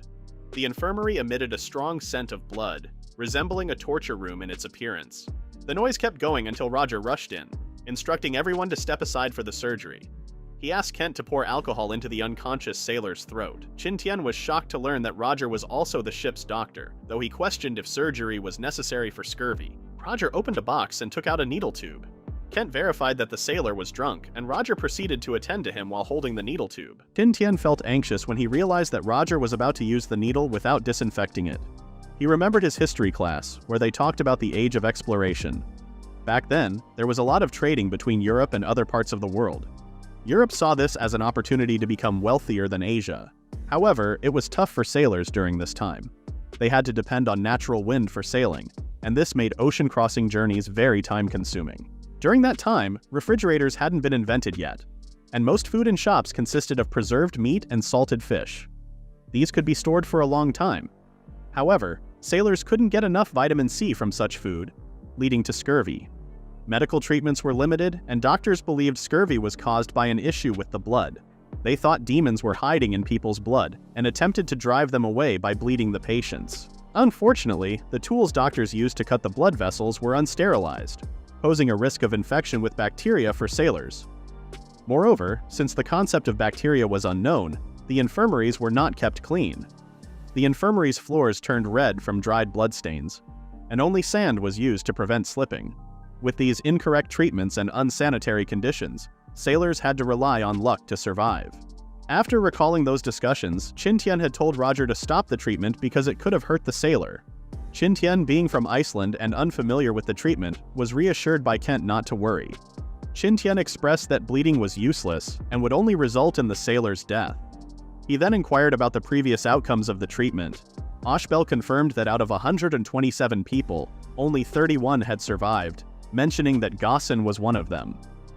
Qin Tian called Gaussen lucky, asserting an 80% chance of saving the sailor without resorting to bleeding. This declaration infuriated Roger, who questioned how Qin Tian could achieve such results. Qin Tian insisted he could, pointing to the natural flow of water to remove water from the ship as an analogy. Roger and Kent began to realize that Qin Tian might indeed be able to cure the sailor. Gaussen wondered if it could be another miracle, while Ashbel pondered if more than 50 sailors could have survived had Qin Tian been present. Ashbel then inquired about what Qin Tian needed, expressing her belief in him. Qin Tian mentioned the barnacles on the bottom of the hull. Seeing the confusion, Qin Tian explained that the sailors were suffering from scurvy due to a lack of vitamin C, which is an invisible substance found in food and also present in barnacles. He assured them that the sailors would recover once they took vitamin C. Roger, convinced by Qin Tian's explanation, still worried about the time it might take. He then instructed the other sailors to gather the barnacles. On the ship's deck later, Ashbel assigned tasks to the sailors. One group would head out to sea while another would provide support. Kent showed up with buckets of oil, curious about how Qin Tian intended to use them. Qin Tian explained that the sailors would apply the oil to endure the cold while diving. Despite some sailors doubting his words, Roger urged them to follow Qin Tian's instructions and stop the chatter. Grumbling, the sailors coated themselves in animal oil before heading down in small boats, reminding each other of distress signals and rescue procedures. Gaussen signaled everyone to start diving into the water. Upon reaching the hull's bottom, they discovered numerous barnacles. Gaussen realized that cleaning them was crucial to preventing a shipwreck. He found it ironic that something threatening the ship could also be used as medicine. Gaussen also acknowledged Qin Tian's wisdom in using animal oil to keep warm in the cold water. Above the water, Qin Tian was amazed to watch the experienced sailors holding their breath for an extended period. Gaussen and the rest emerged from the water, and a different sailor on the small boat questioned whether the oil was effective. One sailor insisted that it worked because the water didn't feel as cold as anticipated. They gathered a bag of barnacles and secured it to the deck with a rope. Kent pondered if the sailor afflicted with scurvy could be cured with the barnacles, but Qin Tian suggested it might take time since they needed to consume them for a few days. Roger had checked the sailor who had trouble swallowing food. Qin Tian instructed him to give the meat to the sailor. Despite complaining about the hassle, Roger went ahead and fed the sailor. Despite his initial hesitation, the sailor took a bite of the barnacle's meat and expressed how delicious it was. Qin Tian explained that fresh, raw barnacles could taste good with cooking or processing. He observed that the sailor found the barnacle tasty due to a lack of vitamin C affecting his taste buds. Meanwhile, Kent didn't like the taste, but Nick enjoyed it. Kent wondered if they could cook the barnacle first, but Qin Tian clarified that high temperatures could damage vitamin C. Despite this, since they had plenty of barnacles, Qin Tian realized they wouldn't lack vitamin C even if they cooked them. The first group of sailors then asked the second group to continue cleaning up the barnacles underwater. Sometime after, Qin Tian let out a huge sigh. Gaussen, Kent, and Nick wore gloomy expressions as they hadn't managed to catch any fish at all. Nick, puzzled by the situation, asked Qin Tian for an explanation. Qin Tian clarified that they weren't in a fishery or offshore coast, which made fishing difficult. Upon hearing the term fishery, Nick was curious about its meaning. Qin Tian explained that the vast sea holds the world's most resources, but the distribution of fish is uneven. He mentioned that fish tend to gather near coastal areas due to the presence of inorganic salts. In contrast, offshore areas, especially in open seas, have different conditions, with fish preferring deeper waters. Qin Tian added that fishing in open seas relies on luck and demands great patience. However, a quiet environment is crucial, unlike their own ship, where sailors are often noisy and drunk. Qin Tian observed that the sailors had been unwell a month ago, but since learning from Qin Tian that fresh barnacles could treat scurvy, they consumed them daily. Ashbel confirmed that many sailors were hiding their conditions. The food therapy proved effective, improving the sailors' health, and even rejuvenating a previously dying crew member. Kent had claimed that everything was thanks to Qin Tian, but Qin Tian was not grateful for the loud noises from the sailors. At that moment, Kent noticed something and looked behind him. Feeling the wind blowing, his expression darkened. He then announced to everyone that a storm was coming and ordered the sailors to leave the area quickly. The sailors were shocked for a moment, but Roger's instructions snapped them out of it. Kent explained that his perception wouldn't deceive him and told Qin Tian to return to his room with Nick. However, Qin Tian could see that it was still sunny, but still believed in the veteran navigator's words. Shortly after, the storm arrived, and Qin Tian observed the harsh weather from his room window. Gosen then guided some sailors and closed the openings. The ship kept sailing through the storm with Kent steering it. The storm worsened, and lightning flashed. The ship's mast was struck and Kent's eyes widened as he saw the massive mast engulfed in blue flames. The sailors cried out that they were doomed since they could see the blazing hellfire. The thunderstorm was raging over the seas. Qin Tian and Nick heard a loud noise from outside. They went out to see what was going on. Qin Tian saw a blue light behind them and found the mast burning in blue flames. The ship shook violently, and Qin Tian and Nick hugged each other for support. A sailor on the crow's nest yelled that there was a vortex. Kent, who had been steering the ship, felt a sudden shock. He realized he couldn't control the vessel anymore. A swirling vortex, known as the Gate of Hell, began pulling them in. Panic set in, and everyone started praying, desperate to avoid a tragic end. Qin Tian understood that escaping the vortex was unlikely unless they could somehow reduce the pulling force. In a moment of urgency, Kent instructed Roger to join him at the helm. Together, they desperately tried to turn the ship. Roger urged Kent to turn the helm on his signal, and with synchronized effort, they attempted to change their course. Despite their efforts, Kent exclaimed that he couldn't maintain control, adding to the tension of the situation. Out of nowhere, someone else took control of the steering wheel. And to everyone's surprise, it was our main character, Qin Tian. With one hand firmly on the wheel, Qin Tian exerted his strength to spin it wildly, leaving Kent and Roger astonished. They thought he was acting recklessly because they needed to keep the wheel steady to avoid danger. With a calm and reassuring smile, Qin Tian assured them that they wouldn't meet their demise and urged them to trust him. He mentioned that, just like how he dealt with water flow and scurvy before, he could also find a solution to the current situation. Kent and Roger exchanged worried glances but decided to trust Qin Tian despite their concerns. Qin Tian wasn't worried because they had a protection with them. They glanced at the blue flames. Kent wondered if Qin Tian was referring to the hellfire. Qin Tian chuckled at how they called the blue flame hellfire and explained that it was a token from Saint Elmo, the god who guided ships and sailors on the sea. Roger exclaimed that all ships that encountered the hellfire sank to the bottom of the sea. Qin Tian then assumed that Roger had heard about it from a survivor. It meant that someone was still saved after Saint Elmo's fire appeared. Qin Tian claimed they were already stuck with the vortex and couldn't rely on wind power to get out of it. They suggested trusting Saint Elmo and his method. In the rowing stations, Gossen felt the ship speeding up and thought it was because of the ocean currents. Ashbel then asked him to come with her to the ship's deck to find out what was going on. Using the oars was pointless now because the ship was speeding up because of the ocean current. The two carefully took the stairs to the deck because the ship had tilted. Ashbel opened the door and wondered what was happening. She found the sailors with shocked faces. Kent called her over and showed how vicious the vortex had become. She said they were doomed, but Qin Tian exclaimed to trust him for a third miracle. Upon hearing that, the sailors' expressions changed from doomed to relieved. They began to believe that Saint Elmo and his blue fire would protect them. Qin Tian was glad that the sailors had calmed down somewhat. He then instructed them to follow his command and furl the sails. Although the sails were successfully furled, Kent remained concerned about the speed they were maintaining. Despite his worries, he chose to trust Qin Tian's judgment. Qin Tian, in turn, asked the crew to pay close attention and follow his command once more. He sought the right timing, aiming for the fastest point. He ordered everyone to drop the sails, and the wind pushed their ship forward. The ship managed to escape the vortex. The sailors were surprised, their jaws dropping, and soon they celebrated, considering it a miracle. Ashbel and Kent felt anxious and scared, dropping to the ground. Kent wondered how Qin Tian achieved it, and our protagonist explained that it was due to centrifugal force, similar to shaking water off an umbrella by spinning it. He learned it from his grandfather's teachings.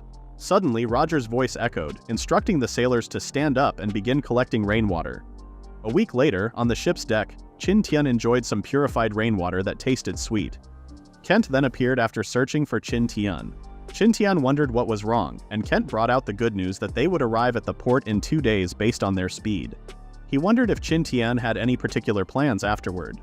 Qin Tian hadn't thought about his plans at all since he didn't know the overall situation of the Holy Power Kingdom. If he made a detailed plan based on his imagination, it would just be useless afterward. He only thought of using the Holy Power Kingdom as his springboard to look for Ellen and the others. Qin Tian then asked Kent for any suggestions. Kent then asked Qin Tian if he could join their Chamber of Commerce. Confused, Qin Tian had asked about the Chamber of Commerce. Ashbel and Gossin were listening in on them. Kent then remembered when Qin Tian had boarded his ship, expressing a desire to see the outside world. Despite this, Kent reminded Qin Tian that the people in the Holy Power Kingdom spoke French. And as a businessman, it was important to know the customer's language. In French, Qin Tian assured Kent not to worry. Kent rambled on about teaching Qin Tian some French and even offered to pay him a salary for his work. As Kent continued discussing the kingdom's laws, he suddenly stopped, shocked, and realized something. He was surprised to find out that Qin Tian could speak French, making him wonder if Qin Tian was an exiled criminal from Iceland. Qin Tian pondered what Kent would do if he were a criminal. Kent exclaimed that he wouldn't tip off anyone about him. In Kent's mind, things started making sense because Qin Tian's way of thinking was different from the Inuits, and he spoke French in a unique way. Qin Tian had been advised by Nick to stay calm, assuring him that he wasn't involved in any criminal activities. They shifted the conversation to work-related matters, discussing job responsibilities and salary. Aware of their unfamiliarity with the kingdom, Qin Tian intended to secure a temporary position. Unexpectedly, Kent presented an opportunity as the vice president of his Chamber of Commerce, allowing Qin Tian to name his desired salary. Feeling nonchalant, Qin Tian proposed 500 gold coins per month, startling Kent with the huge figure. In response, Kent summoned Ashbel to negotiate, as she was the one who suggested hiring Qin Tian. Gossin chuckled, pleased that his assumptions were correct that Ashbel would get involved in the end. Sighing, Ashbel approached, expressing regret for not being straightforward with Qin Tian initially. She suggested a monthly salary of 50 gold coins, emphasizing the mutual benefits for the Chamber of Commerce's development. Qin Tian found the offer appealing, recalling Ashbel's earlier mention that a few gold coins could sustain an ordinary civilian for a year. Accepting 50 gold coins per month seemed like a generous arrangement to him. Qin Tian had been taken aback by Ashbel's unexpected offer. He insisted that his initial request for a salary of 500 gold was meant as a joke. He had originally hoped for just 5 gold coins monthly, so Ashbel's proposal surpassed his expectations. Despite this, Qin Tian didn't immediately agree. He hesitated because he believed that a higher salary would come with greater responsibilities. To his surprise, Ashbel only asked him to provide advice to the Chamber of Commerce when they faced challenges. Eventually, Qin Tian happily accepted the invitation. Both Qin Tian and Nick officially joined the Chamber of Commerce, and a welcoming celebration was held for their new vice president. 2 days earlier, Roger had instructed everyone to stay alert. He commanded them to fire their cannons if any suspicious ships entered their attack range. Qin Tian wondered if the area was dangerous, and Kent explained that random pirates often ambushed voyages. Qin Tian realized that returning voyages carried more products, providing pirates with an opportunity to loot instead of aimlessly sailing the sea. Kent assured him not to worry, mentioning that pirates targeted ships based on the situation. He explained that they could fend off pirates by demonstrating the ship's strength. Qin Tian felt reassured, especially as Gossin was preparing some cannons, indicating that their ship had enough firepower. Shortly after, Nick called out to Qin Tian as they reached the port city of Linhai. They unloaded their crates and everyone descended to the port. Qin Tian, now in the same uniform as Kent, observed people using carriages and wondered if steam engines hadn't been developed in the Holy Power Kingdom yet. Considering its connections to Europe, however, it seemed they hadn't entered the age of steam. Qin Tian could also spot mountain ranges all around, with no other cities in sight. Kent had asked Qin Tian about his home country and its towering walls. Qin Tian described it as beautiful with ancient styles.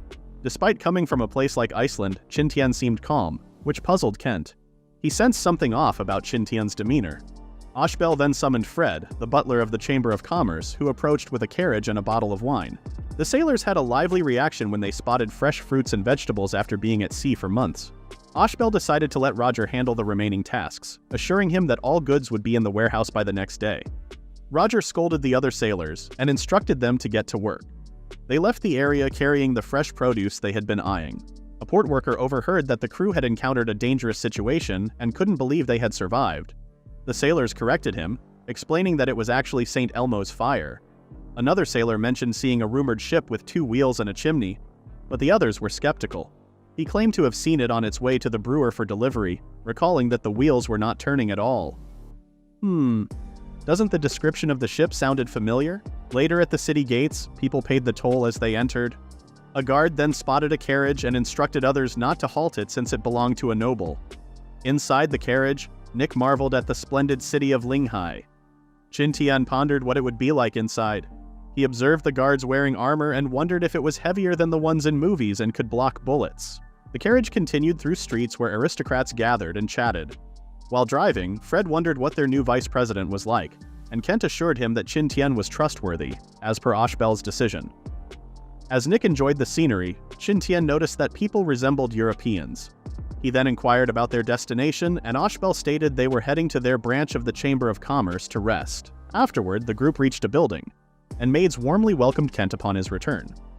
As they entered, Fred informed them that the welcome banquet had been prepared, and Kent expressed gratitude for Fred's thoughtfulness.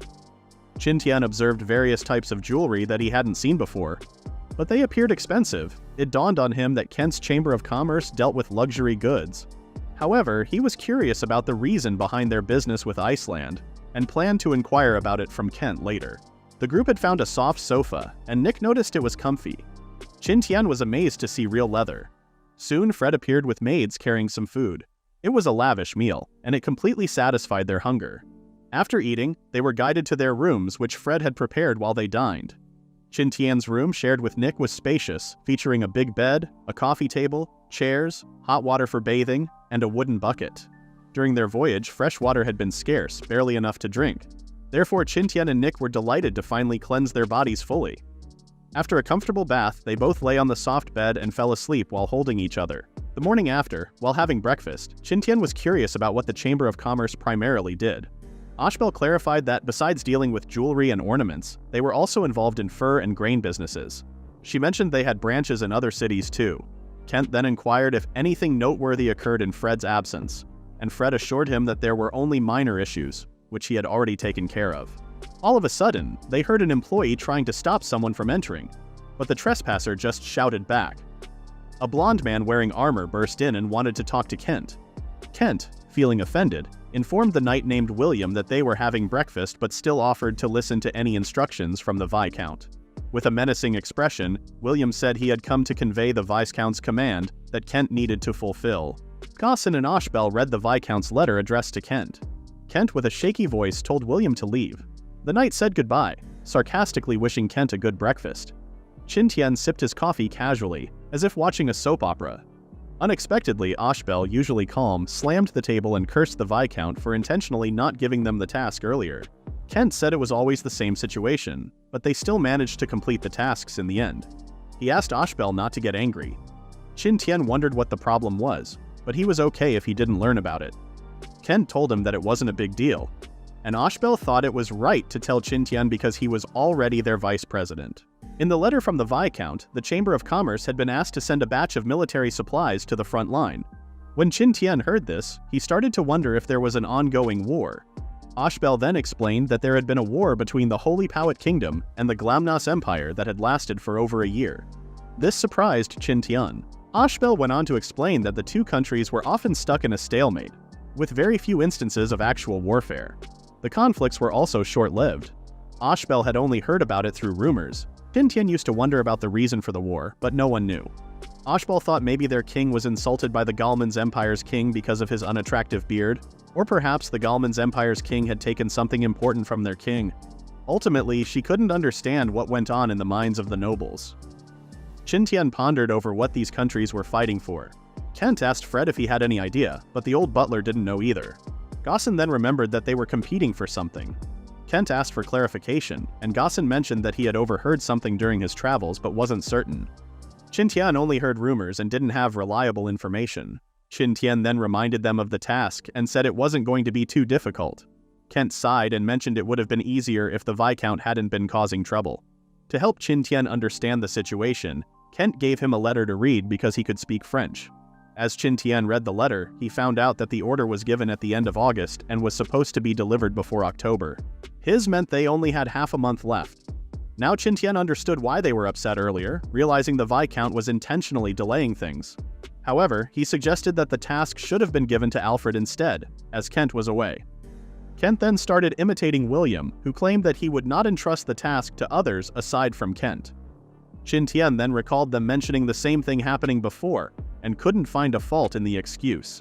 Ashbel then claimed there were no issues procuring the supplies, but accidents while transporting the goods were the problem. Judging from Ashbel's tone and sigh, Qin Tian assumed that something dangerous always happened during transport. Kent then told Qin Tian not to worry and suggested familiarizing himself with things first, as he had just come to join them. Later that night, Qin Tian checked out a map and looked for possible routes for them to take from Linhai City to the front lines, one on land and one on the sea. He realized it was better for him to travel by land to spread the news of his presence so Ellen and the others would know if they were in the same kingdom. Just then, a knock was heard from the door, and a maid came over to deliver something. Nick was happy to receive a set of pajamas, and she quickly wore them to show off to Qin Tian. Qin Tian approved and called her beautiful. However, Qin Tian sighed as he decided to talk to Kent about his clothing, since it would not be best for him to wear silk as daily clothes. The following day, the team departed, and Kent informed Qin Tian that it was okay if he chose not to accompany them. He assured Qin Tian that he would still receive his salary, even if he decided not to join the transport of military supplies. Qin Tian acknowledged Kent's understanding but asserted his role as the vice president, expressing his commitment to contribute.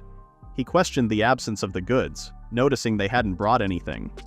Kent explained that they needed to head to a city called Moso first, because William had stored all the military supplies in the manor. Qin Tian felt confused when he heard about a manor and wanted to know Kent's real noble title. Kent was scratching his head, thinking about when to tell Qin Tian the truth. Qin Tian remembered Fred calling Kent Milord and knowing that a Viscount had dealings with him. He assumed Kent was a baron since he wasn't subservient to the Viscount. Kent then admitted he inherited the title of a baron, but clarified that noble hierarchy isn't straightforward. Qin Tian wondered why Kent accepted tasks from the Viscount if he could refuse them. Kent said he could, but he wanted to avoid trouble. Seeing Qin Tian still confused, Kent asked if he knew about noble ranks, to which Qin Tian admitted he knew only a little. Ashbel then explained that in the Holy Power Kingdom, titles were divided into Duke, Marquis, Earl, Viscount, and Baron. These titles were also categorized as either life titles or hereditary titles. Life titles determined whether the titles could be passed down to one's descendants. There was no absolute hierarchy, meaning that a higher-ranked noble couldn't order a lower-ranked noble to do something. They could only make requests, and the lower-ranked nobles had the right to refuse.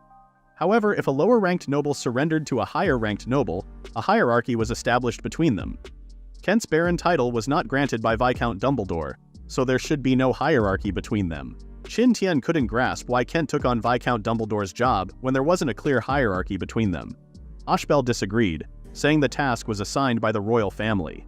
This confused Qin Tian, and he pondered if Kent would face consequences from the royal family if he failed. Wanting clarity, Qin Tian asked Ashbel about it, and she confirmed that Dumbledore would bear the punishment if the task failed. However, Qin Tian found it puzzling, as failing to deliver the goods on time wasn't considered a grave mistake for them. Given the ongoing war between the two countries, preparing supplies was merely a precaution. The front line was able to hold out even when the supplies were delivered in November. However, it wasn't acceptable for someone else, and Qin Tian inquired about Ashbel's meaning. Kent then asserted that as long as it was reasonable, even if it sounded absurd, it could be a reason to start a war. He mentioned that even his late father, Dumbledore, was prepared to do such things. When Qin Tian asked about Kent's father, Kent fell silent, appearing to recollect something. Qin Tian wisely chose not to ask more and simply listened quietly for half an hour. In the social system of the Holy Power Kingdom, the royal family would grant land to the nobles. In return, the nobles had to take care of local safety, maintain peace, and support the monarchy. Within their respective territories, the lords had the right to govern themselves according to the kingdom's laws. They also had to pay a set amount of taxes to the royal family on time. So the nobles could collect taxes from the people while making sure they could lead a normal life. They paid a portion of these taxes to the royal family, and the rest was theirs to keep. Therefore, if the fiefdoms were of equal size and had similar tax rates, a lord who effectively managed his land would undoubtedly accumulate more wealth during tax collection compared to other lords. Kent explained that their family had received a fiefdom from the royal family, situated in the larger territory of Dumbledore.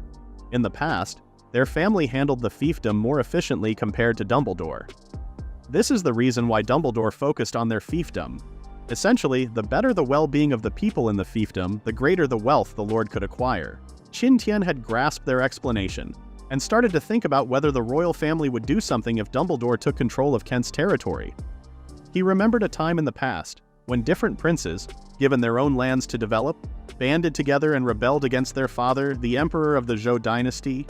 It occurred to him that the royal family strategically placed Kent's territory within Dumbledore's control, as a sort of annoyance to Dumbledore.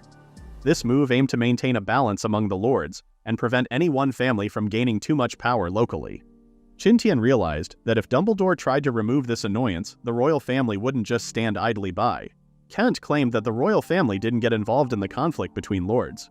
Instead, they liked to watch it happen. If the fight between the two lords caused a lot of harm, the royal family would take away the lords' lands and maybe even their titles. They would say the lords couldn't control their territories properly.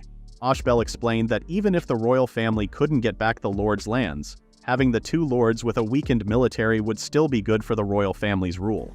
At that moment, Nick felt surprised when he saw large cattle. Qin Tian too peeked outside and saw a windmill. The folks around seemed happy, working with smiles on their faces. Qin Tian wondered if this place belonged to Kent. Kent clarified that it was Ruther Village, not his territory. His domain was Moso City and they would reach there in the afternoon. So, the group journeyed from Ruther Village to Moso City. As they neared the gates, a guard on the wall spotted them and announced the return of Lord Kent. Hearing this, the people smiled. Kent informed Qin Tian that they had reached Moso City, stating it might be smaller than Linhai City. But he believed Qin Tian would appreciate his vassals. The gates swung open, allowing the carriage to roll in, and the people were overjoyed to witness their lord's safe return. Qin Tian observed that Kent was genuinely cherished by his community. Kent acknowledged their support, emphasizing how much they had helped him. Qin Tian marveled at the calm and serenity of the place, even though it didn't boast the same grandeur as Linhai City. Nick's eyes widened at the sight of an imposing structure, a mansion. Correction, a castle. The carriage then proceeded towards the castle. The guards on duty were taken aback, but greeted Kent warmly. Qin Tian was struck by the opulence of Kent's residence, surpassing even the most luxurious villas. Seeing the grandeur of a baron's dwelling, Qin Tian speculated that viscounts and other high-ranking nobles must reside in even more splendid homes. Suddenly, a girl ran past Qin Tian and hugged Kent, greeting him and Ashbel. Kent apologized to the girl named Ophina, explaining they didn't have time to bring her any gifts. Ophina assured him that his return was the best gift for her. She had already completed the task assigned by the Viscount, loading and parking the supply transportation in their backyard. Ophina also informed the knights in each village and planned to arrive the next day to escort Kent. Ashbel praised Ophina, patting and stroking her head, commending her for a job well done. Ophina protested, stating there was no need to treat her like a child. Ashbel then introduced her to Qin Tian and Nick. Ophina graciously greeted them and identified herself as the deputy butler of the manor. To Qin Tian's surprise, Ophina turned out to be Ashbel's sister, as he noticed their striking resemblance. That night, Ashbel and Qin Tian stayed in the living room. Qin Tian noticed Ashbel reading a list of supplies that needed to be transported. She wondered if he was interested, but Qin Tian was just curious. He saw boxes of wine, sets of armor, firearms, and cannons on the list. He realized that getting these items wasn't difficult, as many were available in major cities. They could be purchased from cities near the front line by raising funds, rather than relying on Kent's group for long-distance transportation.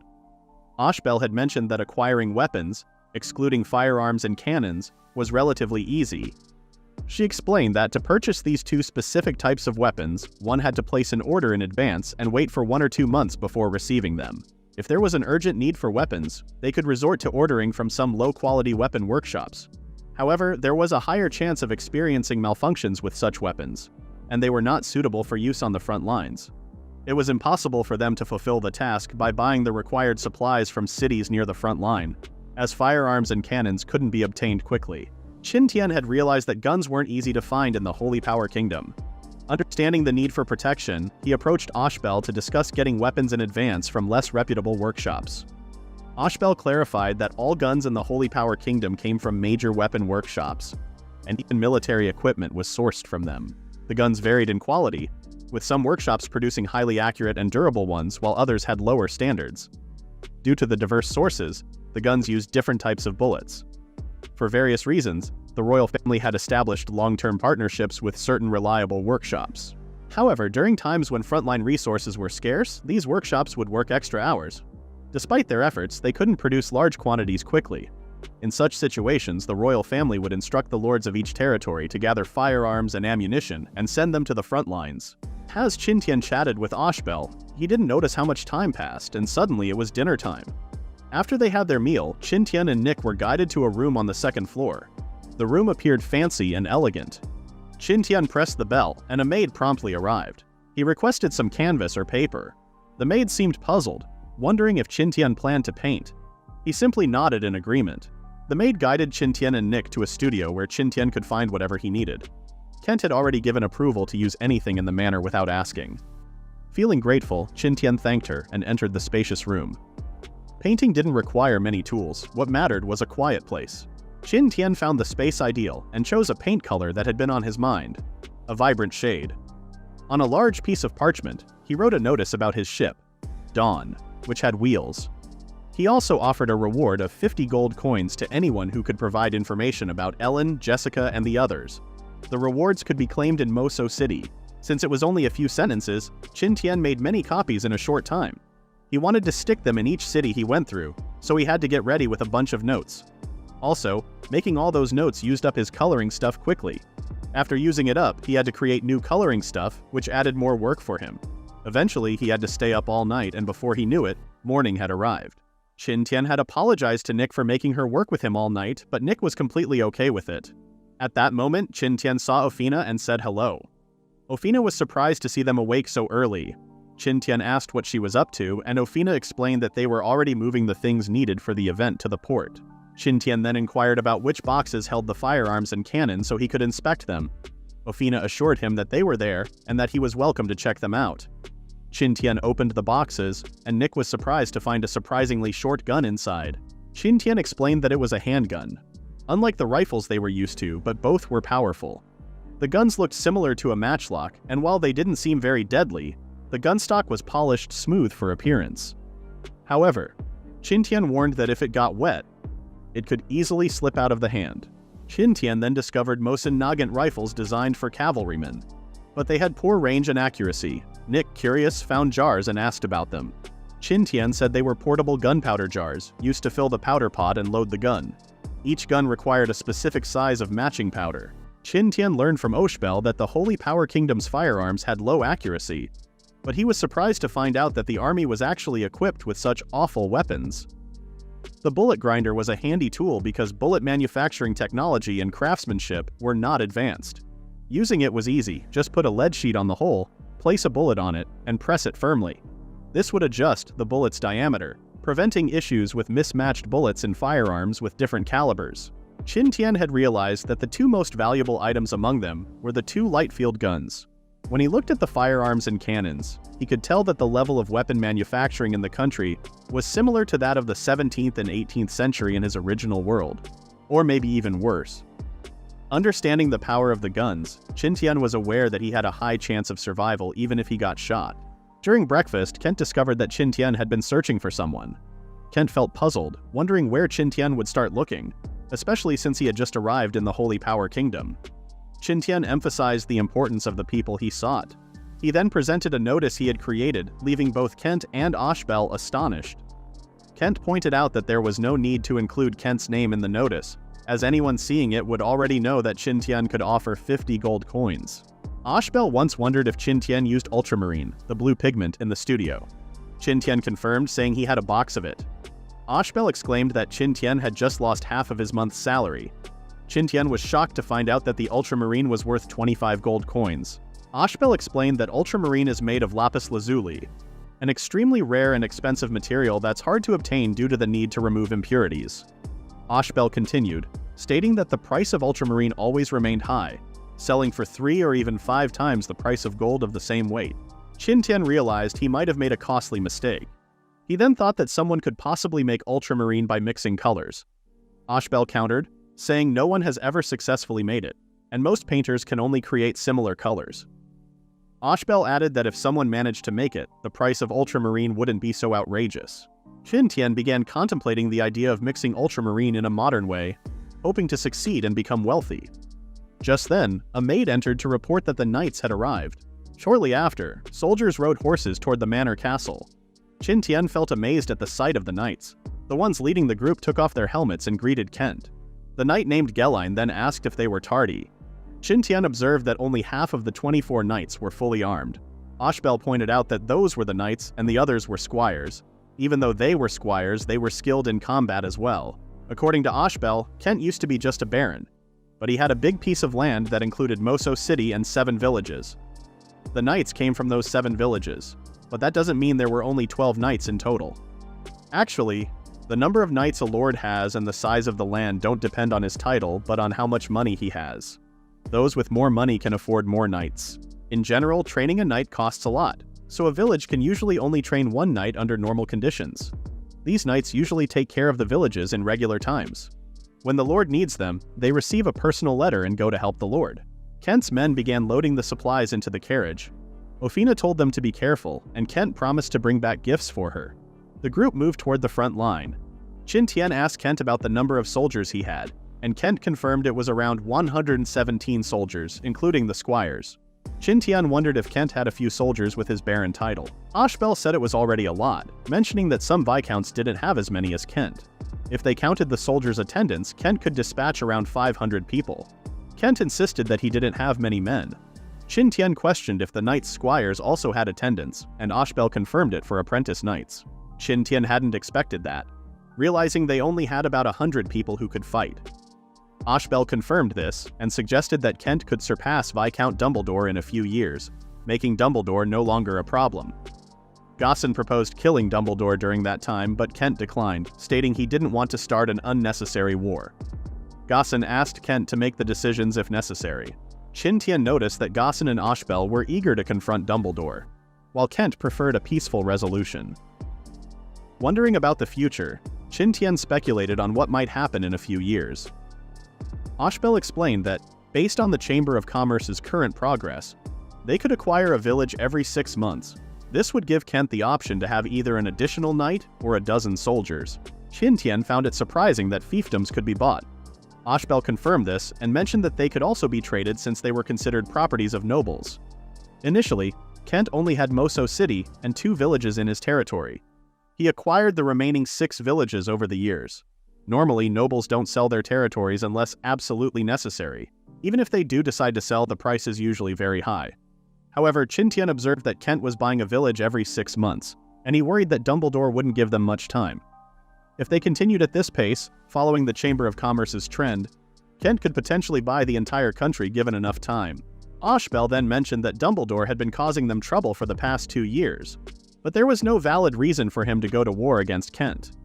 Kent suggested that they could buy time if they succeeded in their task, but Qin Tian was concerned that it might not be as straightforward as Kent believed. On the 3rd day, in Dumbledore's territory, Geline told everyone to be watchful for anyone or any vehicles that seemed suspicious. At that moment, a group of individuals approached them, and Geline instructed the knights to stay alert. Ashbel thought they were probably just passing through, as Dumbledore wouldn't be foolish enough to attack them directly. Qin Tian hoped this was the case. As the group walked by, Geline gave them a stern look and continued on with Kent's group. The individuals, noticing how vigilant the knights were, whispered among themselves, assuming that there might be valuable items inside the carriage. They decided to take a shortcut somewhere. Qin Tian had mentioned that they would feel exhausted if they continued to stay vigilant every time they encountered someone on their journey. Ashbel then pointed out that only a few people passed through the area, and the 2 men they recently passed were casually strolling through the woods on horseback. The duo seemed suspicious, and Kent hoped they were just bandits, not Dumbledore's men. Ashbel assumed they might be Dumbledore's men trying to gather information since they were in his territory. The group later set up a camp for the night. Qin Tian was surprised to learn that the Holy Power Kingdom had invented matches, a technology supposed to be created in the 18th century in his original world.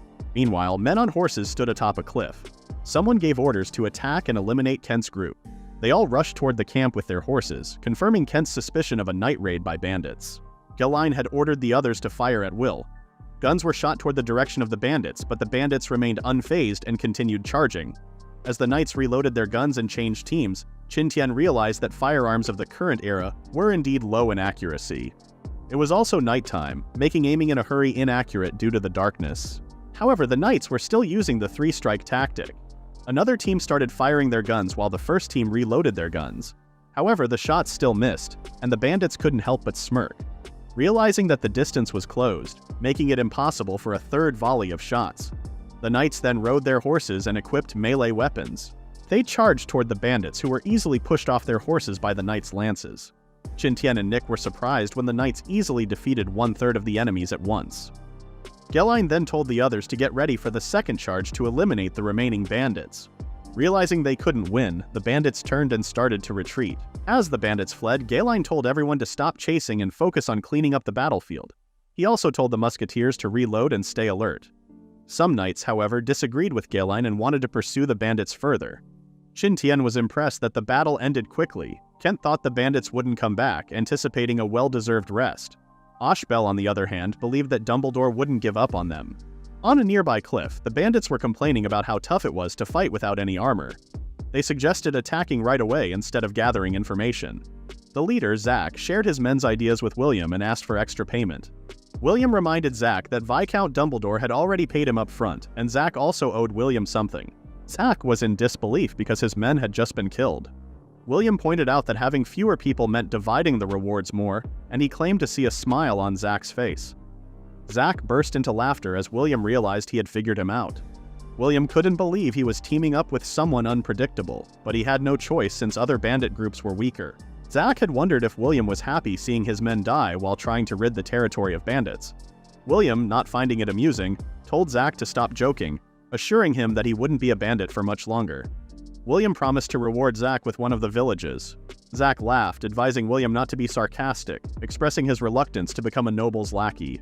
This comment offended William, prompting him to unsheath his sword. Zack, finding the situation amusing, clarified that he was only joking. Then Zack questioned why Dumbledore was hiring bandits instead of using his own soldiers. In response, William explained that Dumbledore personally escorted supplies with some guards, leaving others to protect the castle from surprise attacks by shameless bandits, much like Zack. Zack had been wondering if he could have everything he wanted by taking out William and a few of his men right then. William advised him against being too ambitious, stating that only a fool would carry important documents and rewards with them. William could sense that Zack was seriously considering killing him. Zack boldly declared that William was lucky to be alive, and he suggested harassing Kent's group until they grew tired, then launching a final attack to eliminate them all. William agreed with Zack's plan, acknowledging that Kent's musketeers were not much of a threat. But the knights posed a more troublesome challenge. William secretly hoped that the knights would be the end of Zack. He left, instructing Zack to carry out the assigned task. The morning after, Kent's group arrived at a split in the road. Gelain asked Ashbel which way to go, and Ashbel suggested heading towards Giminia. She thought it would be pointless to put Qin Tian's notice on the countryside notice board. Qin Tian argued it would be worthwhile for the information.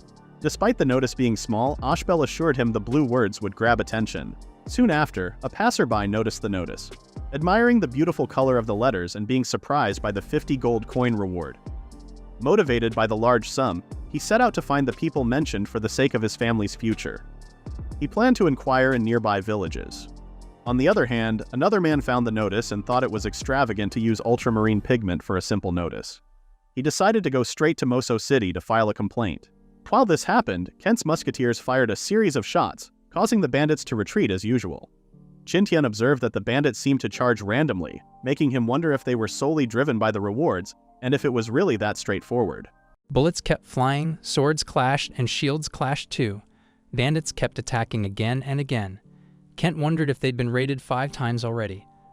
But Gelain said it was 6. They managed to take down a few bandits, but many more got away. Qin Tian couldn't believe the bandits had been attacking them non-stop for the past 3 days. Ashbel thought they were so persistent because they were using only one road. If they tried to retreat, they'd just get attacked again the same way. Gaussen suggested they take the lead in hunting down the bandits. Qin Tian wondered if the bandits were working for Dumbledore. Ashbel said they might be, but she told him not to worry because Dumbledore wouldn't openly attack and probably recruited people secretly. Then Qin Tian realized it was a good thing, and Ashbel asked him what he meant. On the other hand, Gaussen was furious. He saw the bandits attacking them with guerrilla tactics and realized they didn't have enough people to easily defeat them. Kent agreed, knowing Gaussen could retaliate against the bandits, but he worried they'd strike again if they hit them hard. Jelaine suggested caution, warning that they didn't know the bandits' true numbers and could fall into traps if they attacked recklessly. Even if they chased the bandits, they lacked the manpower and time to pursue them. Qin Tian empathized with Kent's past struggles, acknowledging that it was even harder now with Dumbledore causing trouble in the name of the royal family. Ashbel advised endurance until they reached Hollowell, where Fred was recruiting soldiers and knights. However, Gaussen reminded them of the challenge of passing Radnor Forest, where the bandits might make a final stand due to the terrain limiting their mobility and defenses. Worried, Kent suggested Qin Tian stay in a nearby village instead of continuing with them. Qin Tian questioned if Kent was reneging on their deal not to pay him. Kent admitted he would suggest abandoning the supplies and fleeing if they couldn't defeat the bandits. Qin Tian joked about being a fast runner and asked not to be blamed if he left. Ashbel asked Kent not to hold it against them if they left him behind. Meanwhile, in Radnor Forest, Zack relaxed while sitting next to William, who was cleaning his sword. Zack grumbled about his men having to work even during the night. William complained about Zack's laziness. Zack suggested that William assign his men to take turns on night watch duty, but William countered by suggesting Zack's men do it instead. In his thoughts, William angrily plotted to eliminate Zack. Back at Kent's camp, Jelaine instructed his soldiers to keep an eye out for enemy attacks and remain alert. Ashbel proposed splitting into two groups, one led by Jelaine and one covering the rear. She warned them to watch out for traps along the way. Emphasizing the importance of safeguarding their supplies, she advised the knights not to pursue retreating enemies. Kent then urged Jelaine to prioritize their safety and escape if their lives were in danger. Jelaine knelt down and assured Kent that they were his protectors, pledging to defend his life and honor to the death. The following day, Kent's group continued their journey, with Ashbel stressing that Kent's safety came first. They aimed to cross the forest in 3 hours at their current speed. Suddenly, gunshots sounded out, startling the horses. Gaussen shouted that they were under attack as bandits emerged from the dense woods. Their main targets were Kent and the supplies. Kent's men were caught off guard, unable to reload their guns in time. Just then, Qin Tian came out from the carriage, accompanied by Nick and wielding his sword. The bandits were charging toward the carriages as William eagerly urged them on. Jelaine instructed the knights to protect Kent. William chuckled when he noticed there were only a few knights, and the bandits threw ropes at the knights' heads, including Gawain's. But Gawain was strong enough to pull the bandits instead of them pulling him down from his horse. As more and more knights found themselves helpless, Kent ordered them to retreat and leave the supplies behind. Suddenly, Zack appeared, aiming for Kent's neck. Gaussen swiftly defended his master and pushed Zack away. They exchanged blows, and only Zack ended up wounded. While Zack was flustered, Gaussen kept attacking by stabbing. Zack teased him, joking about Gaussen's enthusiasm. Seeing Gaussen struggling, Kent offered to help, but Ashbel stopped him, saying Kent would only get in the way. Kent was unsure what to do as Ashbel advised him to focus on retreating. All of a sudden, Qin Tian stepped forward and stared at Zack, who was goofing around by dodging Gaussen's attacks. Zack admitted that Gaussen was stronger than William, but boasted that he was even stronger and dared Gaussen to face defeat. Luckily, Qin Tian showed up just in time and warned Zack that he would be the one to meet his end. Zack managed to defend against Qin Tian's attack, but was pushed back. Qin Tian apologized to Gaussen for arriving late, explaining that he had been enjoying a peaceful life lately. Zack grumbled about Qin Tian interfering in their duel, calling him ungentlemanly. Qin Tian asked who Zack was, and Gaussen revealed that Zack was the leader of bandits in Dumbledore's territory who had already destroyed 3 villages. Upon hearing this, Qin Tian decided not to feel guilty about turning Zack into fertilizer later. Qin Tian told Zack that he was indeed not a gentleman. Zack was taken aback, as he found dealing with people who didn't act like gentlemen difficult, especially Qin Tian, whom he knew nothing about. He even demanded more payment after murdering him. Qin Tian wondered if Zack was okay with saying such words before his demise. He said he used to hunt many fierce animals in the wild before, and Zack just seemed like an angry cat in comparison, trying to act tough to scare him off. Zack got mad when he realized Qin Tian was strong, and he blamed William and Dumbledore. He He threw his axe at Qin Tian, saying he wouldn't play nice either. Zack tried to run, but Qin Tian caught up quickly. Qin Tian punched Zack in the face, complaining about losing sleep from bandits' attacks. Zack quickly spilled the beans that William was behind the attack, saying even if he died, William would keep coming back with others to cause trouble. Meanwhile, Gaussen noticed Kent and Ashbel looking shocked, with their jaws dropping. Kent claimed there was a Valkyrie on the battlefield, referring to Nick skillfully defeating bandits with ease. Everyone was amazed by Nick's strength. Kent looked for Qin Tian, and Gaussen said Qin Tian was chasing Zack. Ashbel told the men to fight, and Kent and Gaussen led the other knights in the battle. The bandits realized they were losing. Behind a tree, William cursed because Zack was missing. He forgot about the current attack and ordered his men to start Plan B. Molotov cocktails were thrown and hit Kent's carriage.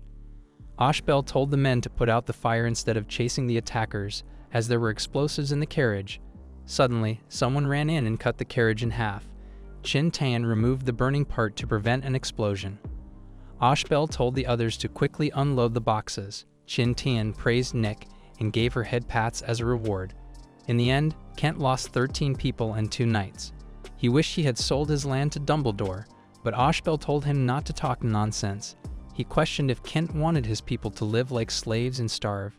Kent disagreed but worried they didn't have enough time after losing their carriage.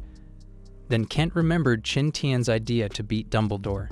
Qin Tian asked if Kent wanted to go ahead with it since they still had a chance. Kent was surprised.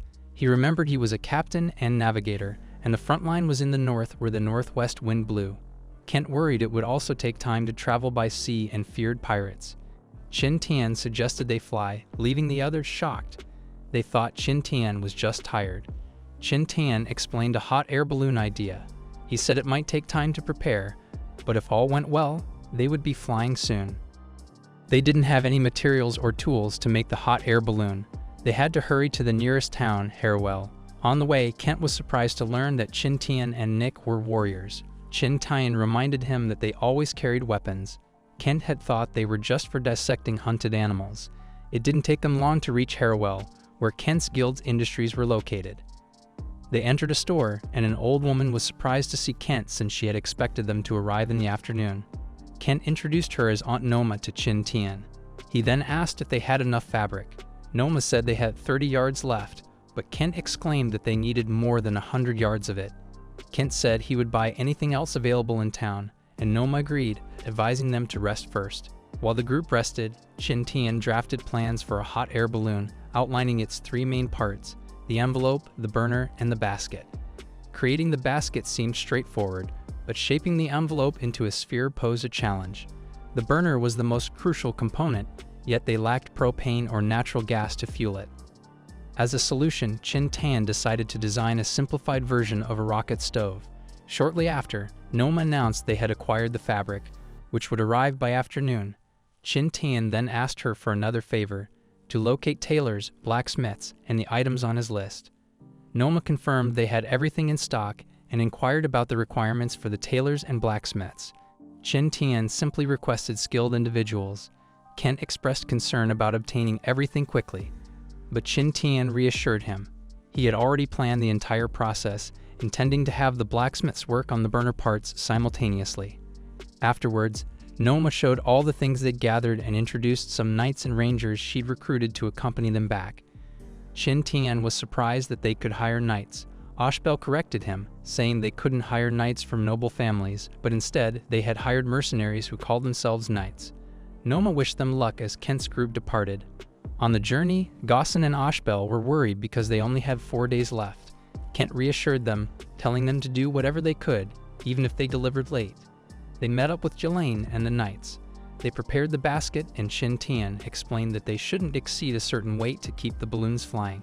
After setting up the balloons, Kent and Ashbel were amazed to see them inflate. When Qin Tian mentioned flying, Kent imagined using wings. Nick praised Qin Tian's inventions once again. Gaussen asked how high the balloons could fly, and Qin Tian said they could go high but not too high. Modern hot air balloons were made of reinforced nylon or polyester materials, which didn't exist in their time.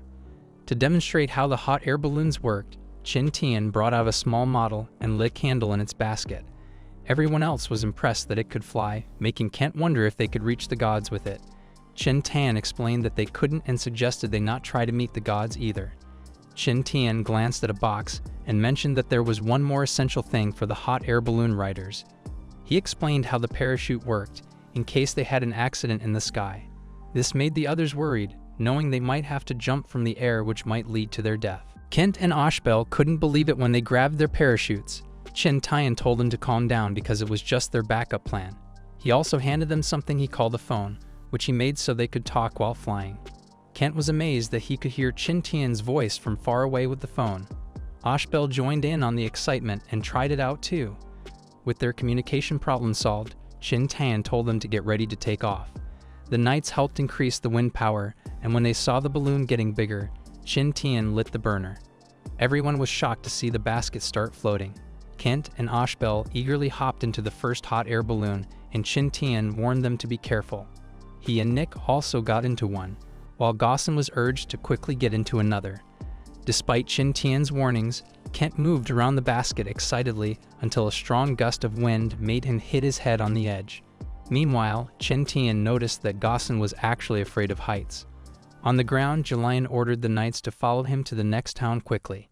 He promised to catch up with the others and praised Qin Tian for his remarkable skills. In the morning, Qin Tian and the others were still flying through the skies.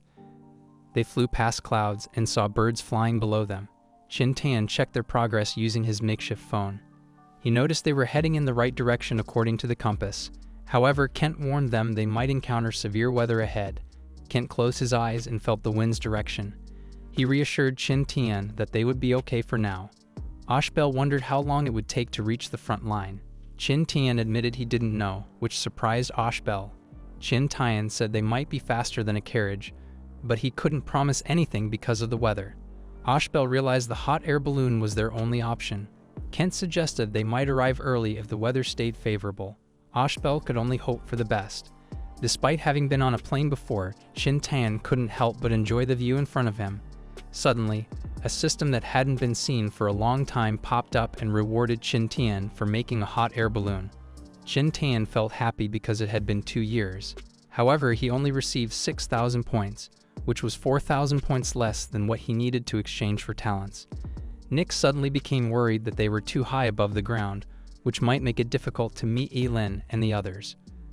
But Qin Tian remained hopeful that they would see them again soon. Just then, Kent informed them that their fuel was running low. As time passed, the group drifted along with the wind, their fuel slowly running out due to the heavy cargo they carried. Ashbel reminded everyone that they only had a quarter of the fuel left, prompting Qin Tian to decide to descend. As the flames died down, the hot air balloons gently descended near a town, luckily giving them a chance to refuel, which was part of Qin Tian's plan.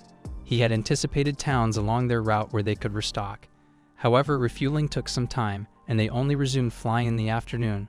The second day wasn't smooth sailing. They encountered rain and ended up landing uncontrollably in a forest. Despite the challenges, they eventually reached the front lines on the last day without any major issues. Qin Tian instructed everyone to unload and set up camp upon landing quickly. Passers-by mistook their hot air balloons for angels, a nickname that stuck as people from the previous village followed them. Kent worried about transporting their belongings, but Qin Tian assured him they could ask people with carriages who were also searching for the angel for a ride. It didn't take them long to spot Wofford City, a city built because of the war. It had tall stone walls that even cannons struggled to blast through. Qin Tian was surprised to see how prosperous the city looked, considering it was close to the front lines of the war. Kent reassured him, saying that the actual front lines were 2 days and nights away by horse. He also mentioned that there was a ceasefire between the two countries, allowing nearby towns to develop peacefully. Ashbel further explained that Wofford City started small, but business guilds were attracted to its special geographical location, and it took hundreds of years for it to develop into what it was now.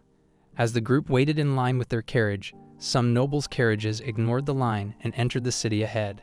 Qin Tian felt jealous and wondered what rank of nobility could receive such treatment. Kent, feeling defensive as a noble himself, claimed that one would need to be at least an earl to get preferential treatment. In the city, people were busy rushing around. Among them, there was an old man who looked familiar. He thought he was running late. Roger felt stressed out because Dumbledore and William were searching for Kent. Dumbledore warned Roger about the serious consequences if they didn't meet the royal family's request on time. Roger suddenly noticed a lot of flies buzzing around and swatted at them. Dumbledore, puzzled, looked around for the flies. Roger joked if he smelled bad because the flies were hanging around him. Dumbledore then realized Roger meant him as the fly and tried to stay calm. He reminded Roger again of the consequences of the failed task. Just then, someone apologized and assured Dumbledore they arrived just in time. Kent and the others had just arrived, which surprised Dumbledore. Kent ignored Dumbledore and went to greet Roger first, who wondered if they had encountered an accident. Kent admitted they'd been ambushed, but assured that the supplies were safe. William was shocked since he'd seen the carriage burn to ashes. Angered, Dumbledore asked William for an explanation. William assumed Kent had just come with an empty box as a trick. Dumbledore then realized it would take a long time for Kent to arrive if he had a lot of goods with them. They were excited to see Kent embarrassed with his empty box. A man named Zidane then came over to check on Kent's supplies. He ordered his men to open and inspect the boxes. Dumbledore and William were excited to see what would happen, assuming the boxes were empty. However, Zidane immediately looked away after glancing once at the boxes. Ashbel then wondered why Dumbledore looked uncomfortable. She sarcastically assumed Dumbledore was worried for Kent, but assured him the goods were delivered as intended. Dumbledore was shocked to see the boxes full of supplies. His knees went weak, and Ashbel sarcastically assumed Dumbledore was relieved that the task was successfully completed. Qin Tian found Ashbel's sarcasm scary. Dumbledore had the worst headache ever, but William reminded him they still had the bracelet. Dumbledore then realized the bracelet could save them from the Lord's anger. Suddenly, Zidane scolded him and reminded him of his manners as a noble. Embarrassed, Dumbledore and William excused themselves. Seeing this, Qin Tian realized Zidane was a higher-ranking noble. Zidane then told Kent to move the goods in and sign the papers. He also invited them to Duke de Quill's birthday party in 2 days. After Kent thanked him, Qin Tian asked who de Quill was. Kent explained that de Quill owned the city, was one of the 27 dukes, and was part of the royal family.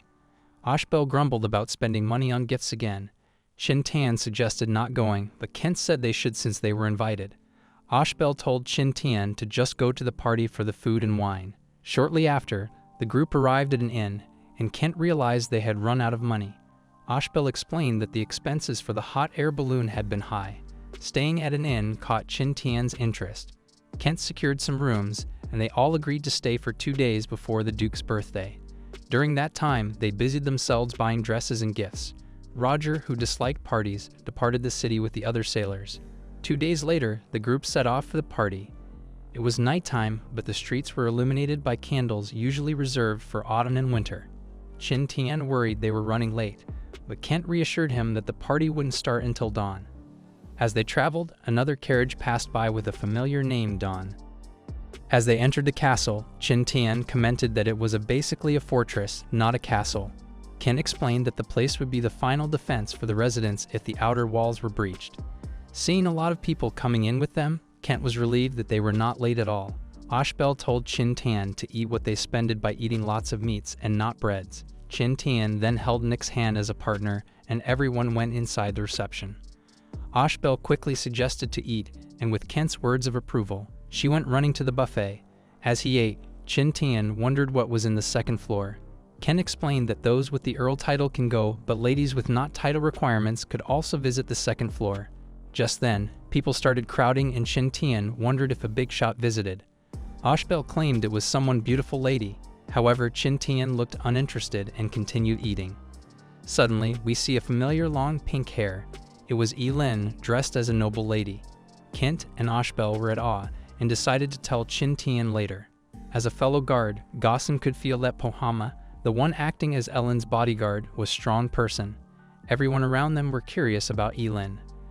Everyone then recognized Elin as the newly appointed Viscountess as she went to the second floor. Suddenly, someone greeted her and asked if he could sit near the legendary Viscountess.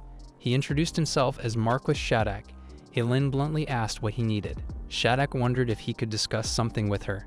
Meanwhile, Kent and the others regrouped with Qin Tian, and Ashbel told him that it was a pity he didn't see a beauty.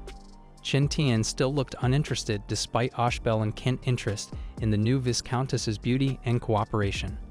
Ashbel explained that the new Viscountess founded the Dawn Chamber of Commerce, which became famous, and within a year, she was promoted from a commoner to a Viscountess. Shocked, Qin Tian asked if Ashbel really said Dawn Chamber of Commerce and asked what was the Viscountess name. Ashbel claimed it was Elin, and Qin Tian started running off along with Nick. On the other hand, Shattuck presented Elin a business contract. Ellen heard that he was acquiring business associations left and right and didn't expect to be also targeted by him. However, creating the Dawn Chamber of Commerce's real purpose was to look for Qin Tian, and Elin would even offend a Marquess for that. Elin refused to work with Shattuck, but the Marquess still wanted to propose more terms just to get her cooperation. He claimed he knew that Elin was looking for someone and offered his full assistance on the search.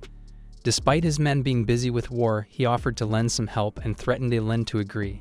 He wanted the full income of the commerce as he's search of the missing person, and Elin doesn't even mind handing over the whole commerce she made. Shattuck could feel how important the missing person to Elin was. Elin claimed that as a partner, she would do her best to find the important person to her. Suddenly, someone shouted Ellen's name, which she quickly recognized. Elin and Pohama glanced back, and Ellen's eyes welled up with tears. She embraced Qin Tian tightly, relieved to see him after such a long absence. They both expressed how much they had missed each other. Kent was taken aback to realize that Elin was the person Qin Tian had been searching for. Ashbel saw an opportunity for cooperation with the Dawn Chamber of Commerce. Shattuck then inquired about Qin Tian's identity. Elin apologized, saying she needed time to consider their agreement. Shattuck looked disappointed and decided to leave them alone. Shortly after, Duke de Quille arrived, and everyone welcomed him warmly. Shattuck approached him to offer his greetings. Suddenly, Nick sneezed and complained about an odd smell coming from Shattuck. Elin asked about Qin Tian's well-being, and Qin Tian explained that he had been with Nick the entire time. People began presenting lavish gifts to de Quille, particularly Kent. Qin Tian thanked Kent for facilitating his reunion with Elin. Kent had presented de Quille with something crafted from wood. When de Quille saw it, he wasn't impressed, and the other nobles also didn't like Kent's gift. Even Dumbledore spoke up, saying it was embarrassing for the Duke to receive just a piece of wood. Elin got worried, but Qin Tian reassured her that he had already talked to Kent about it. Kent explained that he had found the item washed up from the sea and had initially thought it was useless. But he claimed that through it, he could see a beautiful scene of flowers. The other nobles thought Kent's claims were ridiculous. Still, Kent asked de Quille to try the kaleidoscope he had made, swearing it was worth it. He gave the Duke some instructions on how to use it, and de Quille was amazed by what he saw through the gift. Impressed, de Quille apologized and approved of Kent's gift, so the Duke happily promoted Kent to Viscount without hesitation. Kent was, of course, delighted by the promotion. The Duke asked the others to continue the banquet while he spoke with Kent alone. This made Shattuck furious. The celebration kept going with Kent sitting next to the Duke. Qin Tian then got curious about what gift Elin brought. Surprisingly, it was soap, and Qin Tian asked if it was special. But it turned out to be just regular soap made using Qin Tian's method.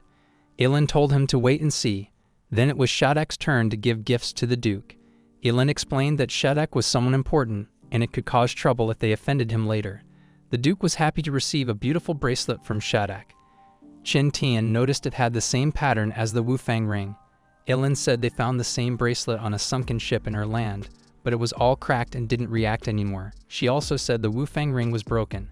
Qin Tian was okay with it as long as they had clues from the lab, but he still wondered how the Wufang ring broke, considering its special material.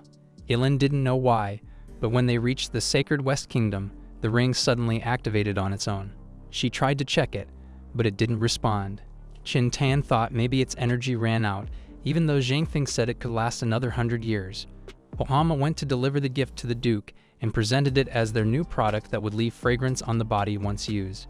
When de Quille reacted, Qin Tian asked if soap was popular in the kingdom.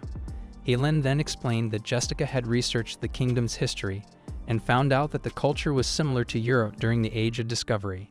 Jessica also guessed that the people in the kingdom were from a different era, like the Mayans. Elin remembered that European nobility during that era didn't care much about personal hygiene. Qin Tian understood how they targeted the potential market, but worried about their adaptability since he knew it took decades in Europe. Elin said they just advertised it, and Jessica did a great job. They managed to attract the attention of the nobility with toiletries, and soap became one of their main businesses now. Qin Tian praised Elin for her hard work, and she was happy to hear his praise. The celebration had ended, and everyone left. Outside, a bird's familiar screech echoed. Qin Tian was surprised to see the sand eagle doing well. They rode their carriage back to the inn and decided to rest for the day. In Qin Tian's room, Elin said everyone had been searching for Qin Tian for the past 2 years. Qin Tian wondered how everyone had been and asked how they got to the kingdom. Elin explained they sailed across the seas after hearing they were okay from a message through the Wufang ring. They guessed Qin Tian and Nick might have been stranded somewhere. Elin went to the Sacred West Kingdom to find them while Jessica searched the nearby seas. Since they spent a lot of money looking for the two, they decided to buy a big house and started their own business group. Qin Tian jokingly called Elin a viscount, and Elin said it was Jessica's idea. Their business of selling soap caught the attention of some rich folks, so they spent a bunch of money to become viscounts and own some land. But being nobles meant they had duties, so Elin came to the Duke's party. Qin Tian complimented Elin for working hard, but Elin said it was actually Qin Tian who had it tough. Meanwhile, Shattuck met Dumbledore in his office and criticized him for not handling a simple baron properly. Dumbledore tried to make excuses, but Shattuck didn't want to hear any more. Suddenly, a masked man appeared with a sword, and Dumbledore begged for another chance, promising to get rid of Kent within a month. Shattuck knew Dumbledore was skilled, but he still had doubts. He decided to give him some knights to help, and demanded to hear news of Kent's death within a week, either from Dumbledore himself or through other means. Dumbledore swore to complete the mission, even if it meant risking his life. After Dumbledore left, Shattuck wondered if the masked person had something to say. The masked person questioned why Shattuck had given Dumbledore a second chance and sent knights for just a baron. Shattuck explained that Kent had recently become a viscount and had caught the attention of the Duke, indicating something suspicious. As for giving Dumbledore another chance, it was merely to divert suspicion away from themselves. The masked person then asked about what to do with the Daybreak Association by Elin. Shattuck told him not to worry, as once he had his target in sight, they wouldn't be able to escape his grasp. Meanwhile, Elin was shocked to find out that Qin Tian and Nick had been in Iceland. She remembered they had plans to visit nearby islands, but Iceland was the last place on their list because it was very far from their kingdom. The idea of not seeing Qin Tian again made her cry, and she held him even closer. The next morning, Elin officially met Kent and his group. She thanked him for looking after Qin Tian, and Qin Tian also expressed his gratitude to Kent for letting him join them. He hinted that he might leave Kent's merchant guild soon. Ashbel also thanked Qin Tian for saving their lives at sea. Qin Tian felt sorry that Kent's title from the kaleidoscope didn't come with any real rewards. But then, Kate disagreed, and Jeline arrived with a box full of golden treasures. It was a gift from the Duke. Qin Tian was happy and told Kent that he would become a stronger noble eventually, but he doubted that Dequil supported Kent financially to confront Dumbledore. Then Ashbel pushed a box forward, lending it to Qin Tian. Qin Tian thought they should have it, but Ashbel reminded him they got it thanks to his kaleidoscope. Qin Tian suggested making a contract because he knew Ashbel loved money and would add interest. Ashbel was happy thinking about the money he would get back. Kent said only Shattuck's bracelet was as good as the kaleidoscope and wondered where he had seen it before. Ashbel reminded him it was in Dumbledore's office, taken from a tomb on the edge of Kent's territory. Qin Tian guessed the tomb was a laboratory. Elin called out to Qin Tian about her concern, which he already knew, but they couldn't investigate because it was Dumbledore's territory. He suggested making plans first, mentioning the sunken ship in Elin's territory. Qin Tian and Elin said goodbye to Kent and his group. As they traveled, Nick and Pohama drove the carriage. Qin Tian wondered if Jessica was nearby. Elin explained that Jessica had taken the Dawn to Nazar Island to search for Qin Tian and would return in a week if she found nothing. Qin Tian worried about Jessica's safety, but Elin reassured him that Kata, her bodyguard, was always with her. Suddenly, San Eagle began screeching, and Qin Tian asked Pohama to stop. He said San Eagle was warning them that armed people were following Kent and the others. While Kent and the others were journeying back home, Jeline and his knights were once again accompanying them, knowing that the journey might not be peaceful. Kent thought about using hot air balloons, but the wind wasn't blowing in the right direction. Still, he thought it would be a good idea to teach the knights how to use them later. Suddenly, loud noises erupted from behind, and Jeline hurried to investigate. Armored cavalry were charging toward them, prompting Ghislaine to order everyone to protect Kent. The two groups began exchanging gunfire. Gaussen suggested dropping the gold to distract the attackers, but Ashbel argued that Kent was the attackers' main target. Kent offered to lure the enemies away, but Ashbel insisted he should escape with Ghislaine. However, their carriage hit a large rock and overturned. The carriage crashed, and Kent and Ashbel got hurt inside. Ashbel told Kent to hurry and escape. Gaussen tried to help Kent out, but an enemy was already rushing toward them. Surprisingly, an arrow shot the enemy, and Gaussen wondered what had happened. They then saw Qin Tian's group coming to help them, but they worried about being outnumbered by enemies. Qin Tian lit up some grenades and threw them towards the enemies to mess up their formation. When their carriage arrived, Qin Tian jumped off and began attacking the enemy knights with his bare hands. He used his thunderous speed to knock out the enemies one by one. Once again, Ghislaine was amazed by Qin Tian's incredible strength.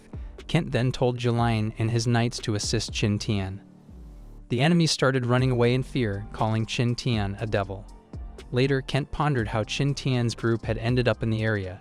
Qin Tian simply explained that they had noticed armed men heading towards Kent's direction. Ashbel and Ghislaine thanked Kent once again for saving them. Kent thought about how he could express his gratitude to Qin Tian once more. Qin Tian mentioned that he also had some business in Moso City.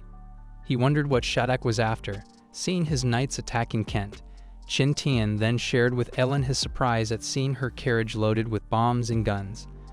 Ellen explained that the kingdom's security wasn't as strong as it appeared. However, their recent encounter had depleted their ammunition. Qin Tian reassured them not to worry, as the attackers wouldn't quickly return since they had suffered heavy losses in men and horses. Hiding in the forest, Dumbledore couldn't help but curse upon witnessing the failed ambush. He angrily demanded why they had fled when they had hundreds of armed men. He commanded William to prepare for an attack within an hour. Despite William suggesting they rest first, Dumbledore became even angrier. William ignored Dumbledore and ordered their men to retreat. He reminded Dumbledore that they were loyal to Shadok and would truthfully report the failed attack. He warned Dumbledore that he was just a pawn and wouldn't hesitate to remove him. This made Dumbledore realize his own position. Shadok received the report of the failed attack, and Kent's return to Moso City. He understood that small traps wouldn't catch his prey and decided to go all out. He ordered all his troops to attack Moso City. The captain was concerned that the royal family would find out about the attack. Shadok instructed the captain to keep Aelin and Kent trapped inside the city to prevent any communication outside. Without the royal family's knowledge, they could eliminate the two, and if the event was investigated, the blame would be pinned on Dumbledore since a pawn still had to play his role. Shortly after, Kent received reports that the towns of Polka and Valen had been attacked. It was the fourth report of such attacks, and Kent realized that his villages were under assault. Qin Tian approached, asking what was happening. Ashbel explained that armed troops were attacking villages within Kent's territory. Gaussen suggested that Kent was the real target and advised him to escape early to avoid certain death. Qin Tian asked for their plan. Kent stated they would rescue the remaining villagers and instructed Qin Tian to flee with Aelin using hot air balloons, as Moso City was already surrounded, likely by Dumbledore to cut off their contact with others. Qin Tian speculated that the knights who first attacked them were soldiers of Shadok, assuming an alliance between the two. He believed Shadok wanted to eliminate Kent since he had been promoted to a viscount. Kent resolved to stand his ground and evacuate his people. Qin Tian reassured them, suggesting a way to win by preventing the enemy from surrounding them and keeping their situation hidden. Ashbel proposed informing the royal family about the unjust attack using a hot air balloon, but Gaussen disagreed, fearing it would expose them to Dumbledore's forces. Qin Tian sided with Gaussen, advocating for gathering troops and breaking through the enemy lines as soon as possible. Kent, however, worried about the safety of the remaining villagers. Qin Tian warned that if they didn't act, more than just the villagers would be sacrificed. Kent felt a chill of fear, unsure of what to do next. Kent had assumed they could still be fast in rescuing the villagers and break out of the area. Qin Tian agreed with this idea. Kent then told Ghislaine to rescue as many villagers as possible. Ghislaine instructed his men to gather adult men to defend the city. The next morning, Ghislaine and the other knights returned after rescuing some villagers. Kent's musketeers started firing gunshots at the knights who were chasing Ghislaine and his men. They safely made it back inside Moso City, and the villagers thanked them.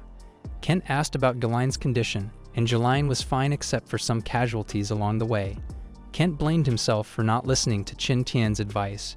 Qin Tian reminded him that a leader should stay calm or their side would collapse. Kent now realized that he had to act as a resolute leader. Shortly after, enemy troops besieged the walls of Moso City. The general was aware that Shattuck had mobilized 3,000 soldiers for this operation, but he believed only half were necessary to overcome Moso City's defenses due to their siege cannons. They also brought a battering ram to breach the city gates. As the enemies closed in, Ashbel ordered the dropping of the whale oil they had. The battering ram was soaked in whale oil, and burning arrows began to rain down from the city defenses. Despite this, the battering ram persisted until it finally smashed through the gates, allowing enemy soldiers to charge into the city. From a distance, Dumbledore felt satisfaction knowing that Kent's demise was imminent. However, the general cautioned Dumbledore against celebrating prematurely, emphasizing the importance of occupying the city first. Meanwhile, within the city walls, swords clashed as soldiers fought, with Nick joining the fray. Kent urged everyone to stand firm. He exclaimed they would win soon. Suddenly, a bullet grazed him, but Gaussen managed to save him from falling.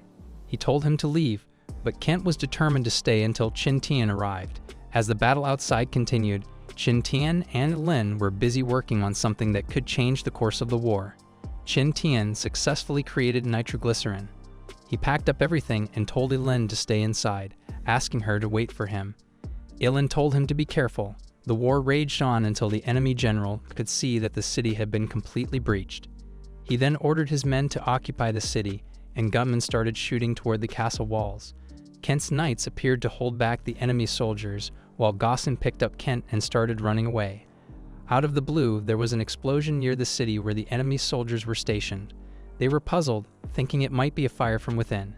Dumbledore, a soldier, declared it wasn't an ordinary bomb they faced. Then, a soldier spotted an eagle before another explosion rocked the area. Turns out it was a sand eagle carrying bottles of nitroglycerin. It deftly avoided the bullets aimed at it and timed the release of the bottles perfectly. Explosions erupted among the enemy ranks, causing the advancing soldiers to panic and retreat. Kent's soldiers were relieved that they emerged victorious from the skirmish. Kent was bewildered by the sudden turn of events. Qin Tian appeared, inquiring about any casualties. Kent asked if Qin Tian was responsible for the explosions, to which he admitted using nitroglycerin. Concerned for Kent's well-being, Qin Tian urged him to rest while he took charge, and so the first battle came to an end. Qin Tian had laid out a map, explaining that there were still threats and that enemies might launch another attack soon. Kent insisted they could win with bombs, but Qin Tian pointed out they'd already used up the materials. Kent then asked what Qin Tian needed. Qin Tian started listing some regions, which was hard for the others to understand. However, Gaussen knew that alchemists should have such things. Kent told him to hurry, but Gaussen claimed they didn't have any alchemists in Moso City. Suddenly, Jeline appeared, saying there were people looking for Kent. He said they weren't Dumbledore's men, but some aristocrats. Ashbel agreed to check since they couldn't violate the rules of aristocracy.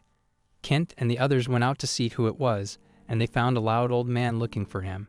He exclaimed that a mere baron shouldn't possess any ultramarine and ordered him to hand over the precious pigments. Kent wondered what he meant. The old man called him blasphemous for using ultramarine for mere posters. Qin Tian had exclaimed that they were currently in a state of war with someone and asked the old man whose side he was on. The old man became angry, calling them barbarians for not offering good hospitality.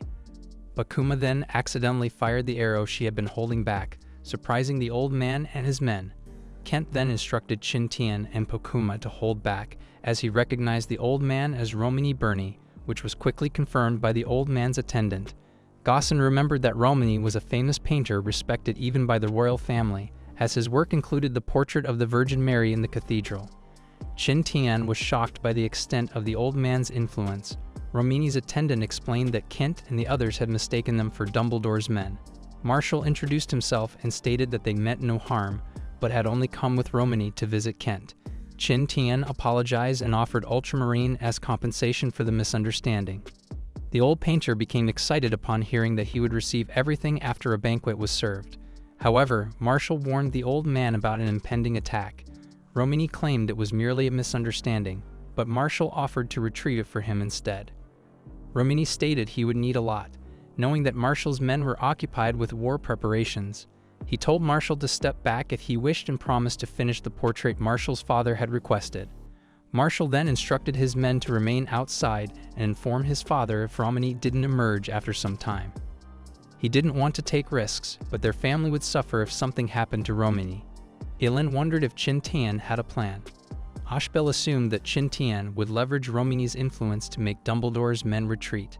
Qin Tian claimed Romney didn't have that much power, but he could still be useful in gaining the resources they were looking for. Kent and Qin Tian had welcomed Romney warmly, inviting him to wait while they prepared a banquet. Romney appreciated their kindness, but he wasn't hungry for food, he was after ultramarine pigments. Qin Tian reminded Romney that they were in the midst of war, and getting ultramarine would come with conditions. Romney understood the situation and asked what they needed in return. Kent suggested that Romney transport some supplies for them, but Romney refused to carry weapons because of a secret deal he had with Dumbledore, as long as he got what he wanted in return. However, he hinted that there was a third high-ranking power behind the attack. Qin Tian picked up on his hint and then asked if Romney knew any alchemists. Romney was given a list of ingredients, which he noticed weren't meant for warfare. He then inquired about how much ultramarine he could acquire, initially asking for 1 kilogram. Qin Tian confidently offered 2 kilograms, despite the high cost.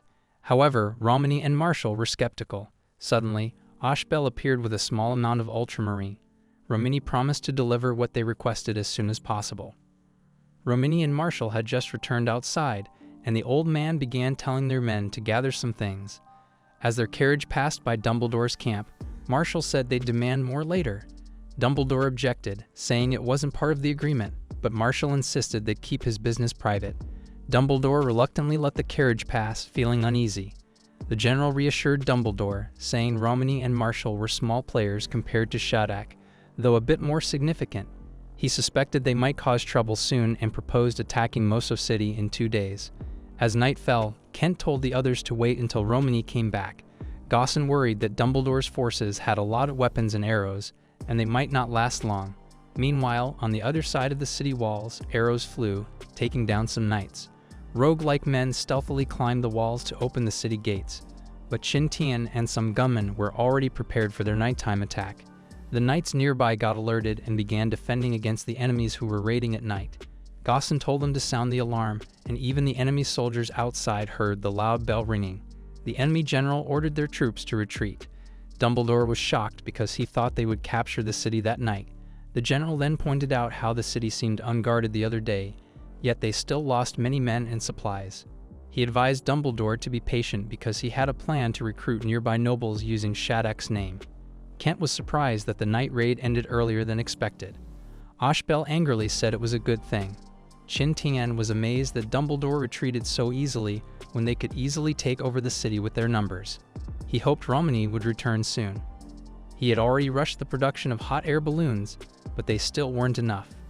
The following day, Kent and Qin Tian waited nervously, hoping for a positive outcome. Dumbledore's group encountered trouble from Romney's gang again. When Dumbledore inspected the cart they were transporting, Marshall requested to see its contents. Upon observing the strange assortment of items, Dumbledore inquired about their purpose.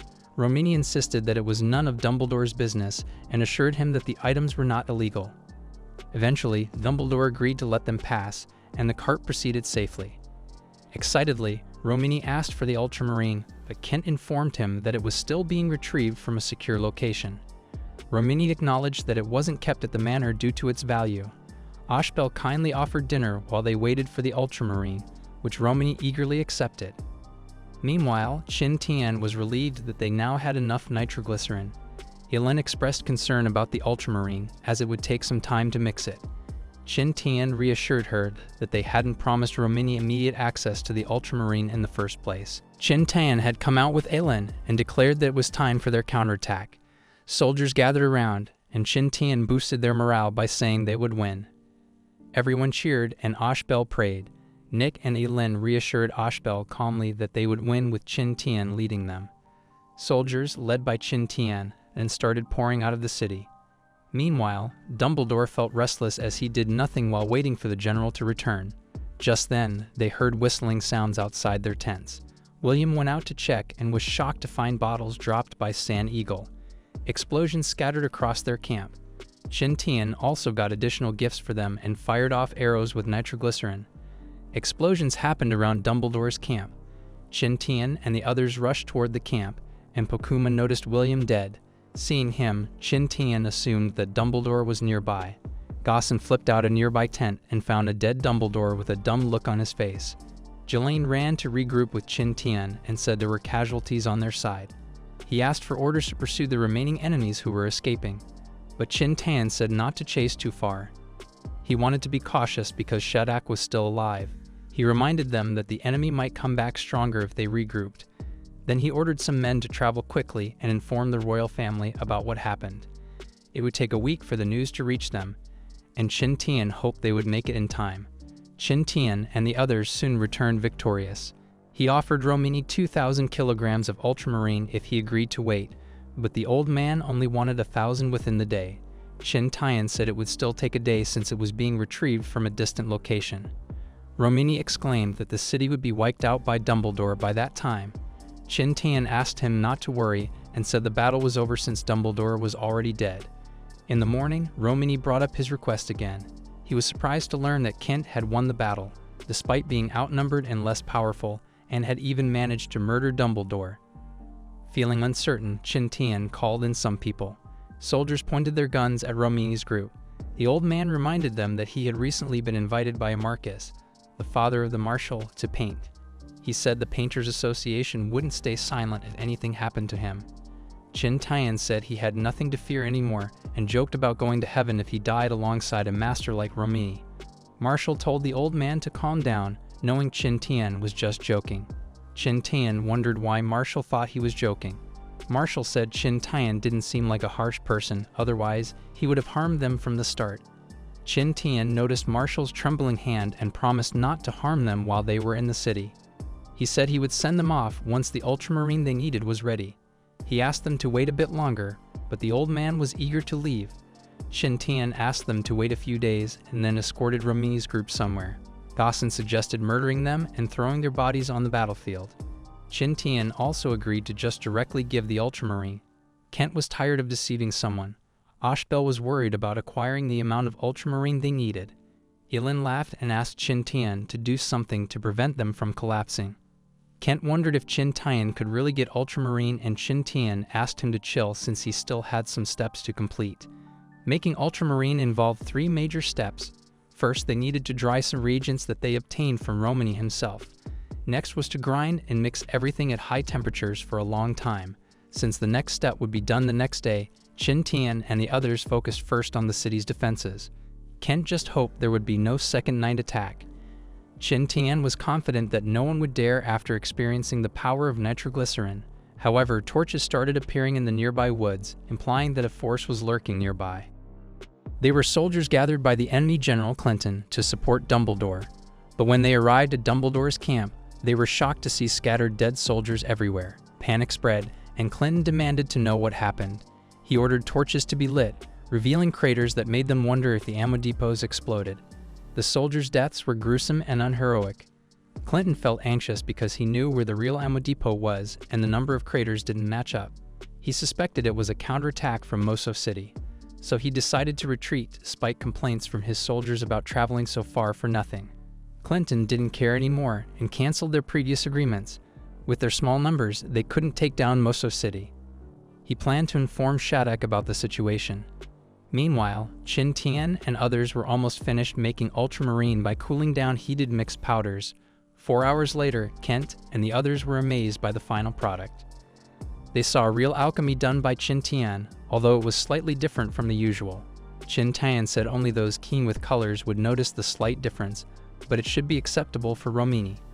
Romini had just laid eyes on the ultramarine and was taken aback by the sheer quantity of it. He looked as if he had stumbled upon the find of a lifetime. Gaussen proceeded to explain that ultramarine held great value and was highly revered in Holy Madonna Maria. Ashbel added that even expert painters would abandon their cherished artworks because they couldn't obtain enough ultramarine. He recounted the tale of a master named Reinhard who sold all his possessions to gather ultramarine but never completed his painting. Yilin remarked on Romini's enthusiasm, likening it to a painting waiting to be brought to life within him. Suddenly, an elderly man exclaimed that he needed to test the pigments immediately. Qin Tian nervously agreed, recognizing Romini's entitlement to do so. A canvas was swiftly prepared, and Romini began mixing the ultramarine. The others watched with bated breath until Romini declared that the color was incorrect. Qin Tian admitted he wasn't a painter and lacked Romini's discerning eye for color. Romini insisted on obtaining the authentic ultramarine despite Qin Tian's apology that it was all they had. To Romini's surprise, Qin Tian offered to double the amount available to him. He had offered it at double the price, and if Romini refused, their deal would be over. Finally, Qin Tian and the others bid farewell to Romini's group. Ashbel could smell the opportunity to make money with Qin Tian's ultramarine, but Kent reminded her that Qin Tian owned the recipe. Still, she felt excited about Qin Tian's method of turning stone into silver. However, Qin Tian had doubts. Ilin understood it was all about supply and demand. Qin Tian reminded everyone that only wealthy painters would buy ultramarine, so the market wasn't very big, but they could still make a profit by selling it right away. Ashbel was surprised, and Qin Tian said they needed many craftsmen and laborers. Ashbel thought it was for most of city's soldiers and defenses, but Qin Tian clarified that he needed carpenters, blacksmiths, and a workshop. Ilin asked if he planned to make something, and Qin Tian suggested upgrading their weapons. He had been planning it because Moso City was isolated with no support, and they'd be in trouble if there was another attack. Since they couldn't make more weapons, they'd focus on improving quality. He also mentioned using nitroglycerin in smaller amounts for extra power. He could improve the guns they currently have for more firepower and reloading time. He told Kent and the others that they were defenseless against hidden enemies nearby. He said they couldn't fight back with their current numbers and suggested evacuating Moso City. Kent was surprised, and Qin Tian wondered if there might be a problem. Ashbel explained that leaving would look like surrender to the royal family. Kent worried that the people of Moso would end up homeless and doubted they would agree to leave their homes. Qin Tian suggested that as a lord, Kent should convince his people first. An hour later, Kent gathered the residents to hear their opinions. Everyone agreed, just as he expected.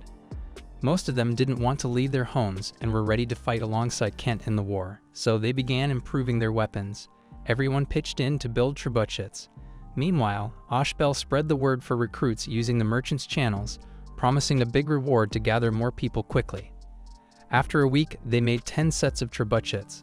They planned to use them to launch nitroglycerin for defense. Meanwhile, in Intigus, the second largest city on the front lines, Shattuck got a report from Clinton and wondered why he was still alive.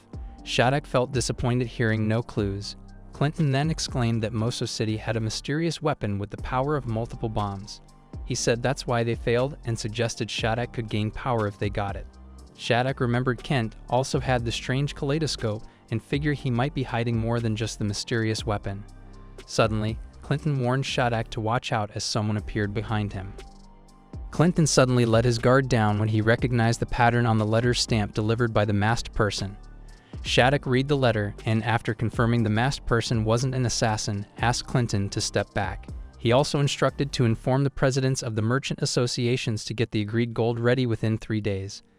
Clinton inquired about what to do with Moso City, and Shattuck advised leaving them alone for a month. Shortly after, Moso City became bustling with craftsmen, managing to acquire many revolvers. However, the news of the front line being breached was shocking.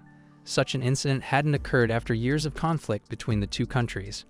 Ashbel asked her sister if the news was true, and she confirmed that the recent delivery driver had verified it. Qin Tian observed their worry over the unexpected turn in the war. Nick wondered what had happened, and Qin Tian suddenly realized she couldn't understand English. Pokuma became concerned for their tribe, but Ilin reassured her that their city, Duranba, was far from the front lines. Qin Tian assumed that the royal family wouldn't remain inactive, and the breach in the line would only be temporary. Shortly after, Qin Tian went out to put together some revolvers. Kent and Gosson wondered if there were longer weapons like they used to have. Ashbel worried about how far the bullets could reach and said it might put them at a disadvantage. Gosson said rifles could shoot up to 80 meters. Qin Tian told him to watch closely. He aimed his revolver at a target and shot several times quickly. This surprised everyone there, and Gosson was amazed at how fast the revolver could shoot. He said it would make their soldiers more powerful. Qin Tian warned them not to get too excited and offered to let them try it out. Qin Tian was able to hit all his shots because of his special skill. Everyone took turns trying out the revolvers, and Ellen kept track of how many hits they got, with Kent at the bottom of the list. Pokuma praised Qin Tian again for giving them good weapons, but Qin Tian said she was already strong enough. Pokuma still preferred using a bow and arrow, and Qin Tian agreed that the twins should stick with it. The day after, Ashbel received new information confirming the news from the previous day. It turned out that soldiers from the Empire had breached the kingdom's defense line through the gaps. What's more, the breach was right in line with Wofford City vertically, and Duke de Quille was currently battling the invaders there. Kent hoped the Duke could fend off the enemy because Moso City would be the next target after Wofford. Qin Tian advised Kent against relying too much on others and suggested focusing on getting stronger. He proposed seizing Dumbledore's territory now that he was dead and everyone was occupied with the Empire's attacks. Ashbel agreed with the idea, but worried that the royal family might reclaim Dumbledore's land once the conflict settled. Kent then asked Qin Tian about their next move if the kingdom managed to repel the Empire's forces. Ashbel suggested finding a good reason to take over Dumbledore's territory along with Kent's. Qin Tian then came up with a story about Dumbledore agreeing to sell his land to Kent, but then changing his mind and starting a war instead. In the end, Dumbledore lost and was murdered, but since there were no witnesses left alive, Qin Tian thought they should get Dumbledore's seal from his office to prove the agreement. Gaussen knew that Qin Tian had planned everything before the battle even began. Ashbel worried about who was behind the attack on Dumbledore. Qin Tian wondered why this mastermind hadn't done anything yet. Ilan thought maybe the mastermind was busy with something else, like the war. She guessed it might involve higher-ranked nobles, since they were all ordered to join the fighting by the royal family. Still, Qin Tian wasn't completely convinced and suggested Kent focus on getting stronger to protect his people. Soon, Qin Tian and the others traveled to Ebford, where Dumbledore lived. But along the way, they noticed the villages looked deserted and abandoned for a long time. They wondered why, and Kent said only Dumbledore would know. That night, they finally reached Ebford and paid 50 copper coins per person as a fee. Ashbel casually handed over the money, and the guards wished they had asked for more. As the group walked away, the guards slowly recognized them. Qin Tian was surprised that Ashbel willingly gave away money, but Ashbel, with his merchant spirit, planned to get it back after taking over Ebford. Qin Tian noticed how poor Dumbledore's domain looked and understood why, despite having a higher rank, Dumbledore had the same power as Kent. They soon reached Dumbledore's residence. Ashbel and Kent quickly went over. Familiar with the guards tried to stop them, saying Dumbledore was away, but Ashbel brushed past, saying they were returning to their own castle. Colin, one of the guards, was confused, and Ashbel explained that Dumbledore had sold his fiefdom to them a month ago. Colin asked for documents, but Ashbel ignored him and asked him to gather the residents. Colin doubted their words but realized Dumbledore wouldn't easily kneel in front of Kent. Colin led them to Dumbledore's office. Ashbel asked him to open it, but Colin insisted they should, assuming they had received the keys from Dumbledore. Qin Tian suddenly walked to the door and kicked it hard, breaking it. He suggested changing the door, and everyone agreed. Kent asked the scared Colin to step back for now. Kent and the others entered Dumbledore's office. Ashbel remarked how well Kent fit into the place. Colin offered his help, but Ashbel tried to shoo him away. Colin wondered if Kate had gained control of Dumbledore's territory because of his new title as Viscount. Nonetheless, he was happy that Kent was taking over after hearing about Moso City's progress over the years. Gaussen volunteered to keep an eye on Colin for the time being. Kent felt anxious the whole time, pretending they had the necessary documents. Qin Tian reassured him, saying they only needed Dumbledore's seal. Ashbel immediately began searching for it and accidentally activated a hidden safe while rummaging through the bookshelves. They discovered a box, and Qin Tian suggested that Ashbel should be the one to open it based on his instincts. Sure enough, Ashbel managed to pick the lock and open the box in less than a minute. Ashbel tried to justify lockpicking as a handy skill for everyday life. Inside they found the seal, and they were relieved to secure new lands to protect Kent's people. Suddenly, they spotted a letter in the box.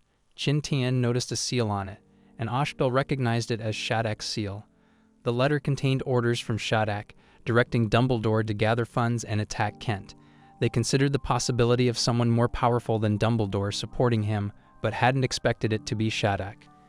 Qin Tian reassured everyone, saying not to worry because dealing with 100,000 troops armed with old flintlocks would be easy. Then Kent chimed in, telling Qin Tian to relax. explaining that the royal family wouldn't allow a duke to command such a massive army. They stumbled upon a map with markings. Qin Tian suggested they investigate the locations marked later.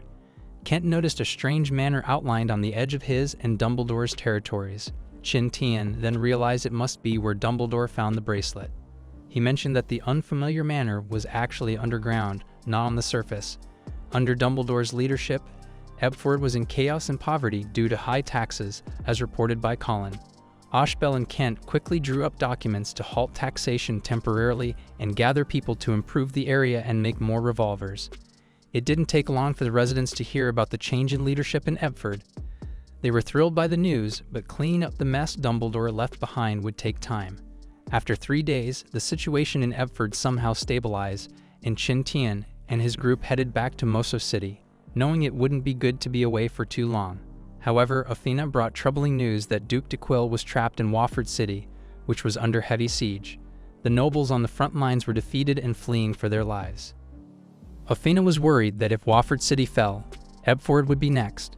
Gossin said it would be tough to break through because they knew the royal family's army should stop them.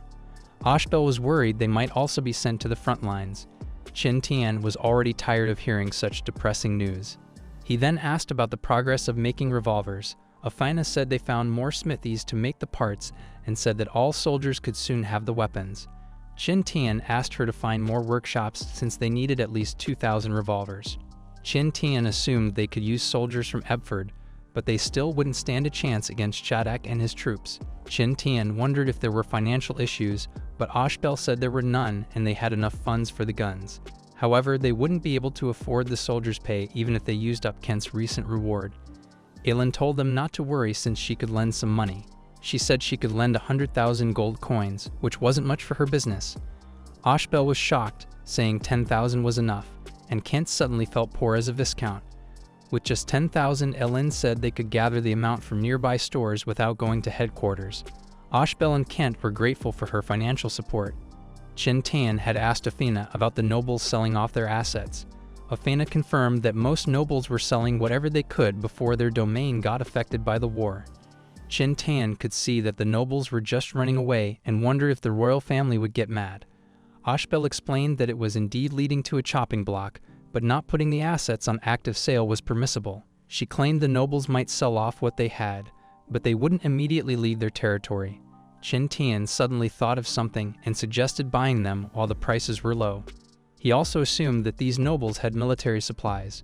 Soon after, in Yukos, another frontline city, Count Jinute sighed as he was only able to monetize 1/10 to 1/5 of his assets. He was stressed about finding a buyer. Suddenly, his attendant came over and reported that Viscount Kent was visiting. However, Jinute didn't recognize the name. Kent and the others entered his office, and Jinute asked for their business since he was in a rush to liquidate his assets. Kent then claimed he came to acquire some supplies from him, like military supplies and other things like food and horses. Jinute got excited and ordered his attendant to prepare a banquet and discuss things over a meal. The Count had a lot of money, and he and Kent talked about it for hours. Eventually, they made a deal, and Jinute promised to deliver everything in a month. Ashbel was relieved that things went well. Jinute was happy to have a buyer, even though he had to sell at a lower price, because he got rid of all his assets at once. But his helper was worried because Kent knew about the asset sales despite the ongoing war. Jinute remembered Kent from de Quill's party and thought he seemed like someone with a plan. However, they had already signed an agreement, so Jinute couldn't back out now.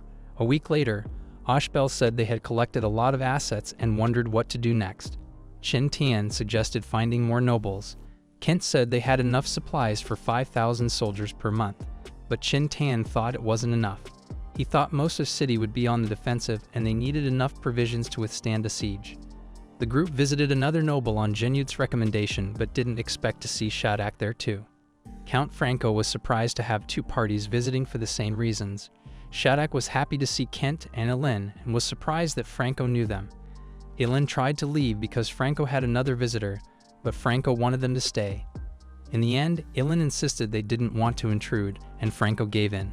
Later, at an inn, Ashbel had been talking badly about Shaddak and suggested that Gossin should have murdered him right there. Kent explained that if they had done that, they would have been caught and wiped out by Shaddak's guards. Kent wondered why Shaddak was also buying assets. Aelin guessed that, like Kent, Shadrach must also be unwilling to leave his city and was getting ready for a battle instead. The group soon left to find more nobles using a different route, knowing they might run into Shadrach along the way. However, most of the nobles they met had already sold their assets to Shadrach. No matter how they adjusted their route, they kept bumping into Shadrach by chance. Shadrach said it was God's will and asked the host noble for some private time to talk with Kent and Elen. Shadrach wondered why they were buying lots of supplies. Elen asked the same, and Shadrach said they must have the same goal of fighting back against the imperial troops. He criticized most of the nobles for being cowardly, running away after selling their wealth, but he assumed Kent and Elen were different, wanting to fight the invaders since they were stocking up on supplies. Elen then casually challenged Shadrach to guess their purpose. She had told him to think it over as she excused herself. Half a month later, Qin Tian could see that Moso City had improved its defenses and weapons, but they still needed more people for offense. Kent said that people were still moving from Ebford to Moso, and they had already enlisted over 200,000 soldiers. Qin Tian told him to keep recruiting, and he and Elen would cover the costs. Kent thanked Qin Tian, who reminded him it wasn't for free, and he would need people to help excavate the ruins later. Just then, they noticed Ghislaine and his men returning. The mission was successful, but it took the royal family a while to handle it because of the ongoing war with the Empire. With Moso City stable now, they had nothing to fear. Soon after, they heard that Shadrach sent troops to support Dequil, but got defeated.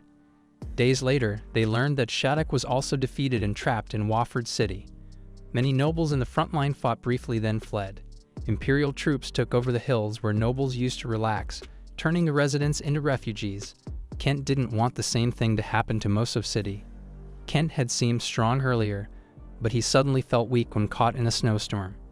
Pokuma remembered how her tribe struggled with winter when they ended up in a different world. Kent wondered if the Imperial army would keep marching despite the bad weather. Gosson said they would because time was crucial. He then explained why the Imperial army didn't capture Wofford City. Qin Tian realized they were taking calculated risks. Since Kent was confused, Qin Tian explained that the Empire knew the kingdom's lords were scattered, so their army could easily move through the lands. However, Qin Tian was confident the Empire wouldn't win, despite appearing to be in a good position. Gosson disagreed, saying the Empire was winning to some extent. Qin Tian asked what he meant. Gosson explained that the royal family would receive news slowly, giving the Empire time to take over places like Moso City in the south. However, he thought things could change if Dequil got reinforcements and fought back. Qin Tian was curious about Gosson's past job that gave him such insights.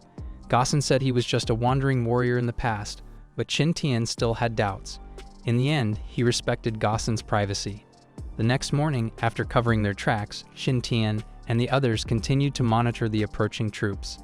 Qin Tian and his team soon reached the area where they expected the enemy troops to arrive. They began preparing for an ambush after hearing about Shadak's defeat, knowing the Imperial army would soon march nearby.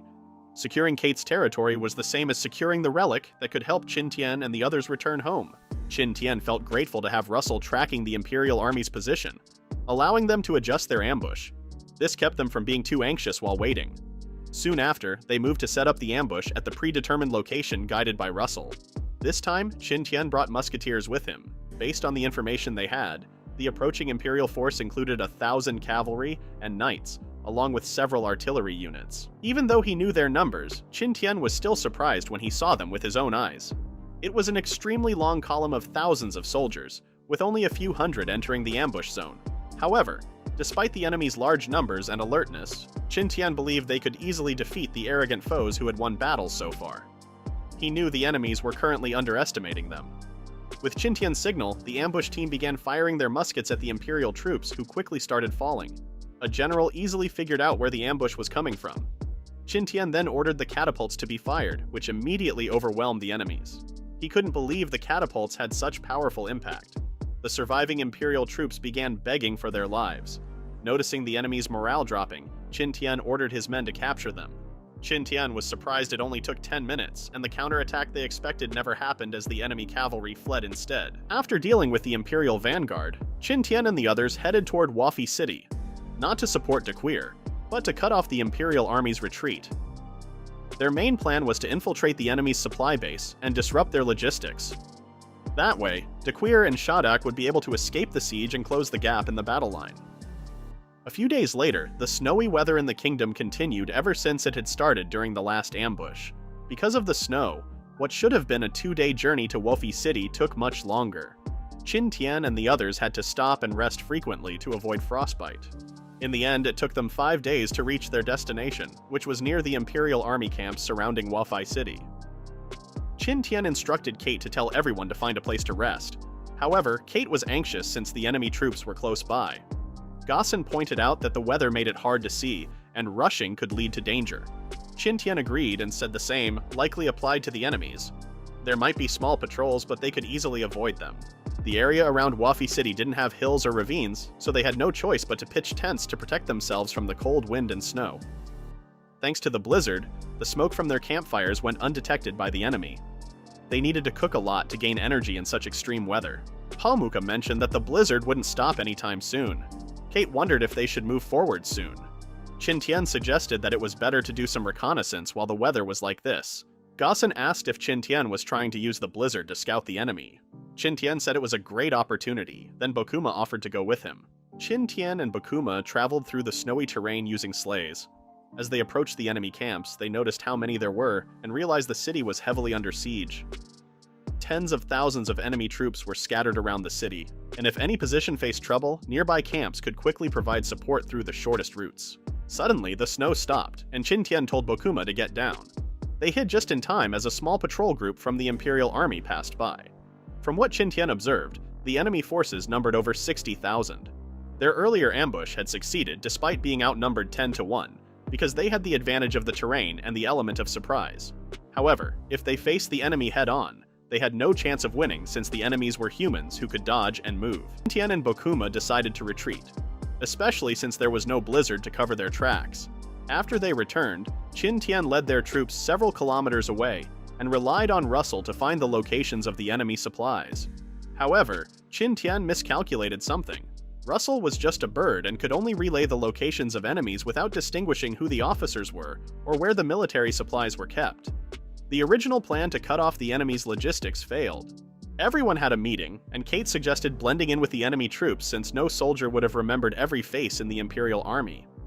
However, Gaussen pointed out that their accents and habits could reveal their identities. Kate then suggested acting like an injured soldier, but Gaussen argued that a doctor would definitely check them. Qin Tian thought the strategy of pretending to be an injured soldier was good since it might lead to finding the enemy's military supplies. Kate felt sad, believing he wasn't being helpful to the team at all. Meanwhile, in the besieged fort of Trem, nobles held a meeting. They only knew that the Imperial troops weren't moving at all.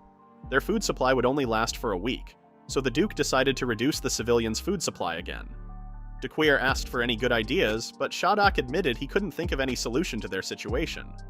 Just then, explosions occurred outside the fort. The other nobles panicked as the explosions continued, assuming they were caused by the Imperial troops. De Queer told them not to worry since the explosions sounded far from the fort, but he still instructed them to be ready for battle. De Queer and Shadok went outside and asked the soldiers on duty what had caused the explosions, but no one knew what had happened. De Queer got angry because the explosions were loud and could be seen from afar. The frightened guard explained that they really didn't know what had happened, only that the explosions had occurred in the enemy camps. De Queer angrily asked if the soldier was certain. The soldier pointed toward the direction of the Imperial troops' camps and repeated that it had really happened there. De Queer wondered if the enemy had received reinforcements, but doubted it since, if that were the case, it should have been noisier outside. Curious and anxious about the explosions, he ordered the night watch to be doubled, and for all legions to be ready for battle at any moment. Despite not knowing what had caused the explosions, De Queer knew that this unexpected situation had changed the course of the battle. He also assumed it might be a trick by the enemy, and ordered that they remain on guard at all times from all directions. Soon after, the soldier who reported earlier privately informed Shadok that their supplies had been destroyed. Angered, Shadok asked if the kingdom's reinforcements had really arrived. But it seemed impossible because, based on the report, they should still have been on their way. If the reinforcements had truly arrived, they could have easily breached the area and destroyed the supplies. The soldier admitted he didn't know what had happened. Shadok angrily asked if everyone thought it was the work of a ghost or something. The soldiers could only confirm that the explosions had happened suddenly and without warning. Shadok wanted an explanation, even if it was just a guess. The soldier then mentioned that it might not be related to the explosions, but before and after they occurred, An eagle or something similar had been circling and hovering around the camps.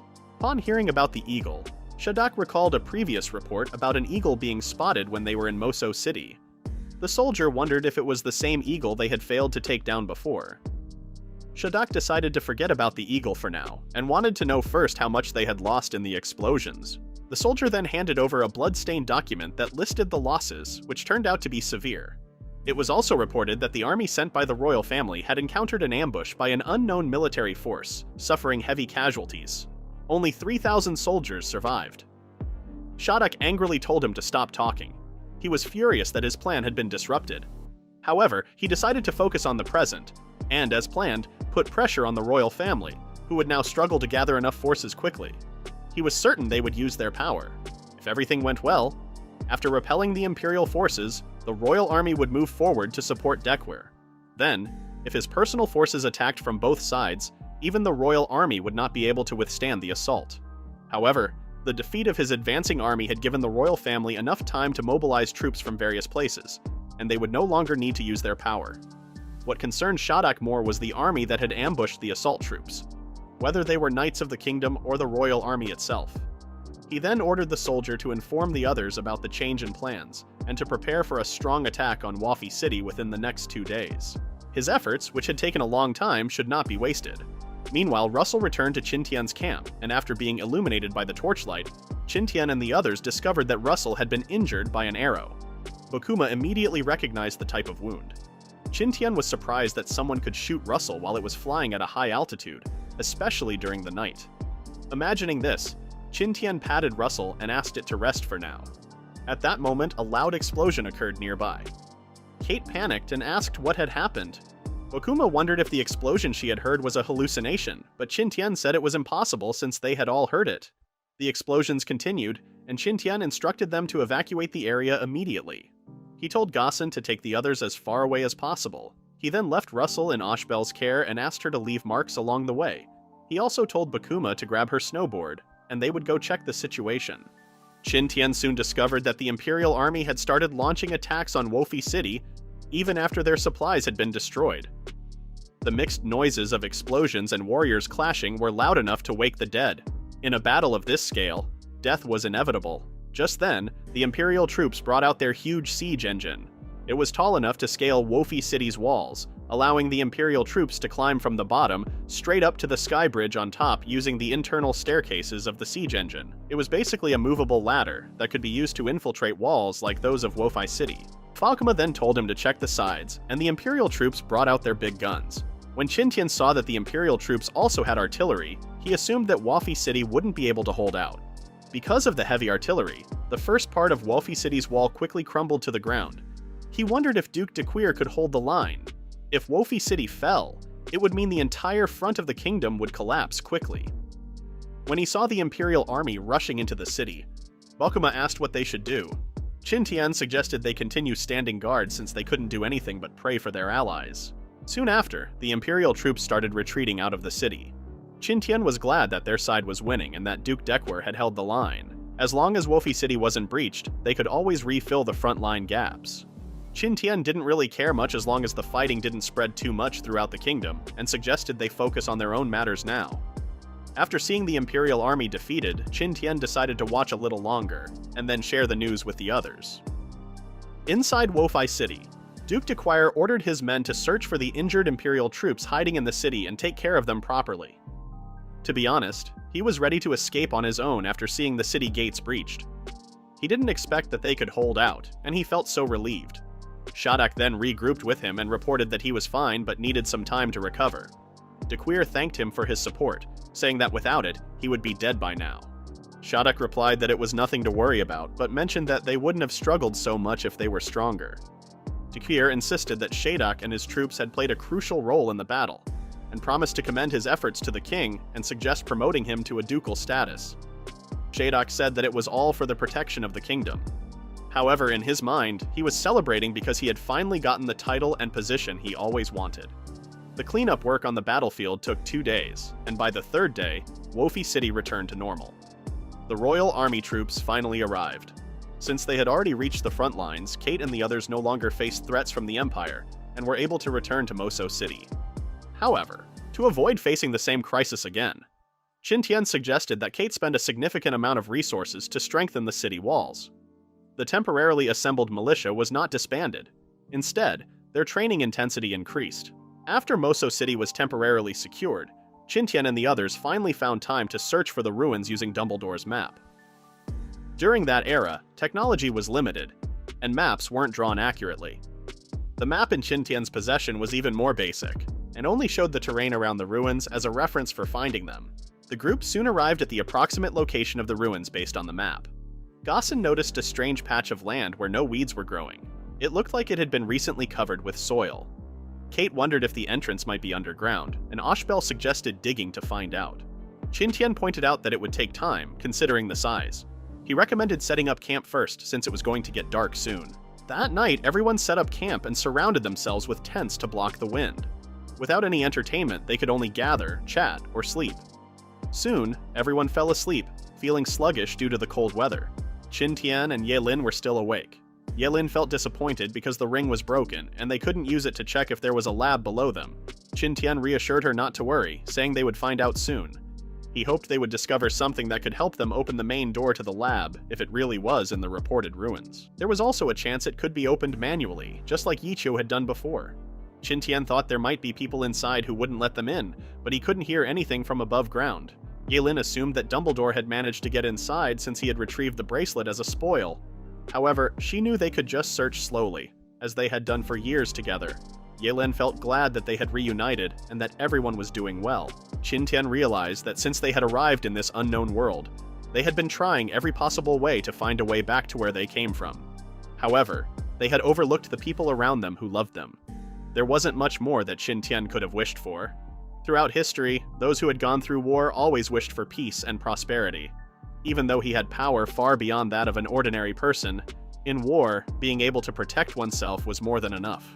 He closed his eyes, hugged Ye Lin, and wished for the war to end. The next morning, Qin Tian started digging into the ground, and they worked for half the day until someone reported a discovery. They found wooden boards, and Qin Tian was glad they had dug in the right spot. After uncovering most of the earth, a wooden door appeared. Qin Tian ordered Gaussen to open it. They then discovered a spiral staircase made of stone. Qin Tian noticed how worn and uneven the steps were, and wondered if they had deteriorated over time, or if they were always like that. Ashbel claimed it wasn't made a long time ago, based on the erosion and carvings.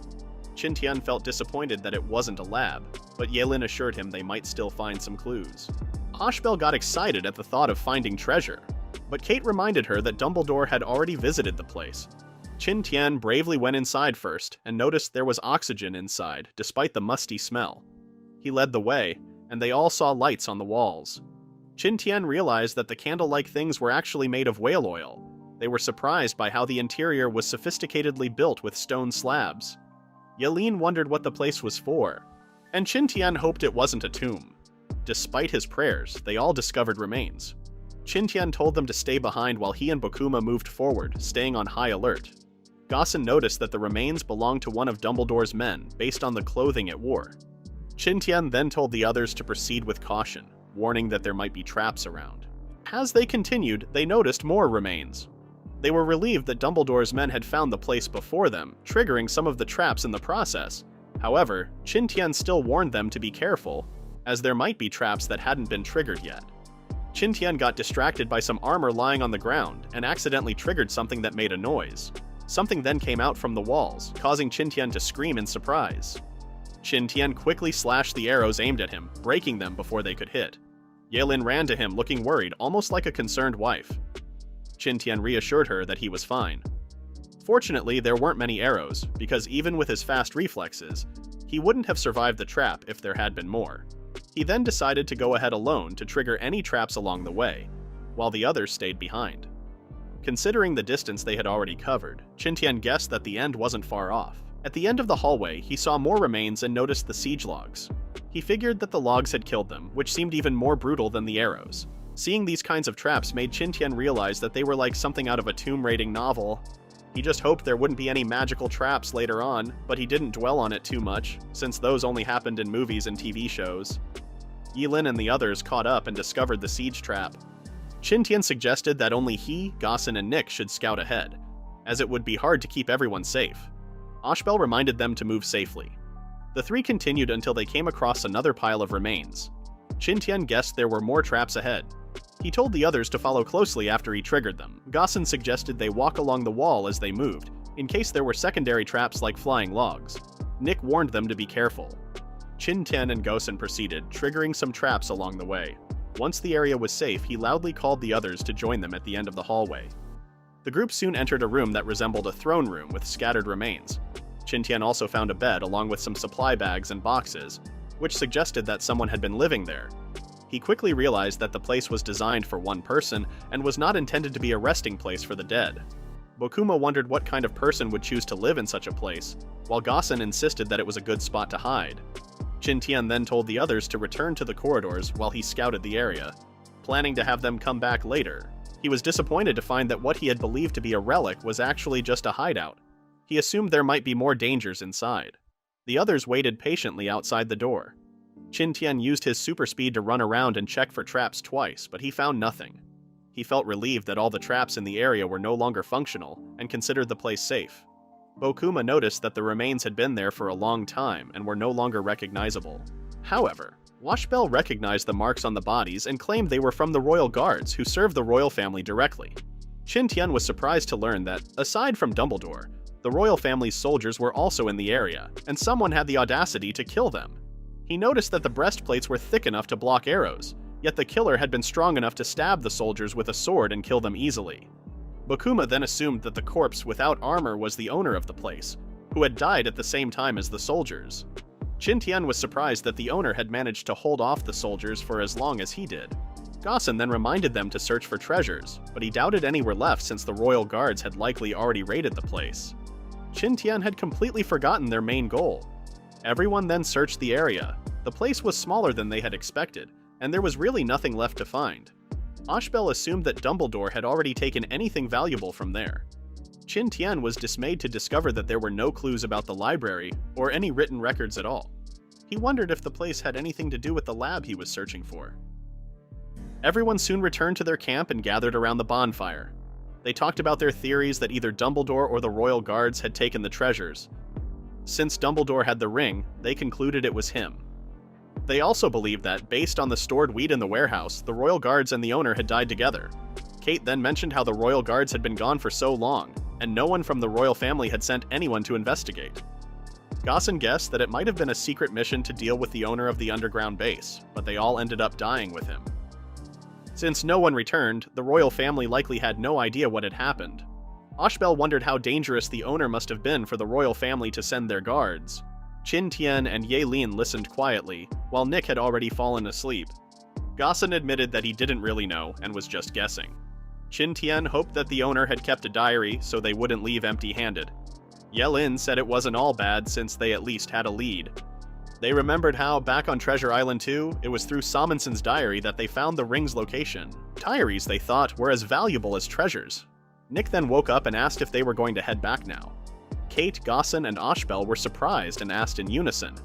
Qin Tian said it was time for him to reunite with his friends. Since Kate had grown stronger, he no longer needed to worry about being affected by the war in the near future. Qin Tian had also run out of clues about the laboratories and needed to find a new place to search. Ashbel asked when they would be leaving, and Ye Lin told Qin Tian to decide. Qin Tian said they would leave in a couple of days. A few days later, in Moso City, everyone gathered at the city gates to say goodbye. Gossen told Qin Tian that he was always welcome in their city, and Kate wondered if they would meet again. Ashbel reminded Qin Tian that they still owed him money and asked him to come back to collect it.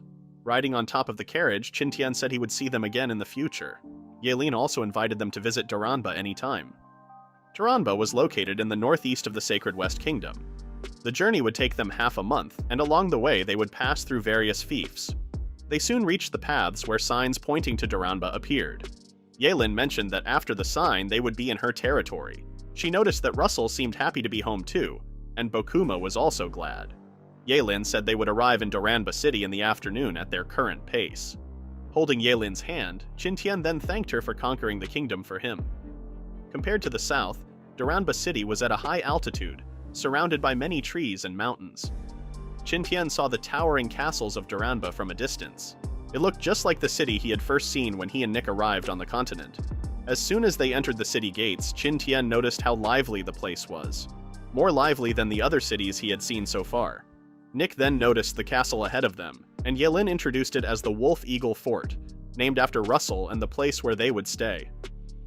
Qin Tian remarked that it was a good name. Nick wondered if everyone was in the fort. Bokuma mentioned that the others would be outside in the grassland around this time. They soon went to the grassland, where the wolves and eagles were also present. The children came out to greet Yelin and were relieved to know she was safe. Qin Tian had told Yelin to wait inside the carriage because she planned to surprise everyone. Although Qin Tian tried to stop her, he eventually agreed to his wife's idea. The children then ran over to greet Yelin, and soon everyone gathered around her. Qin Tian and Nick took this opportunity to slip behind the crowd. Qin Tian felt glad to see everyone so full of energy, and Nick noticed that everyone was just the same as before. However, they couldn't see Jessica and Kata around, as they were still on an expedition. The others agreed that since their master Qin Tian and Nick hadn't been found, they should continue waiting. But at that moment, everyone realized that Qin Tian and Nick had returned. The children were especially happy to see them back and in good health. That night, everyone celebrated the return of Qin Tian and Nick. Qin Tian noticed that the Lada tribe remained as hospitable as ever. Despite barely having time to rest after his return, he was pulled into a drinking table. However, this turned out to be the most comfortable meal Qin Tian had enjoyed in quite some time. Wandering alone with Nick had been depressing, and he was grateful to feel the warmth of being home again.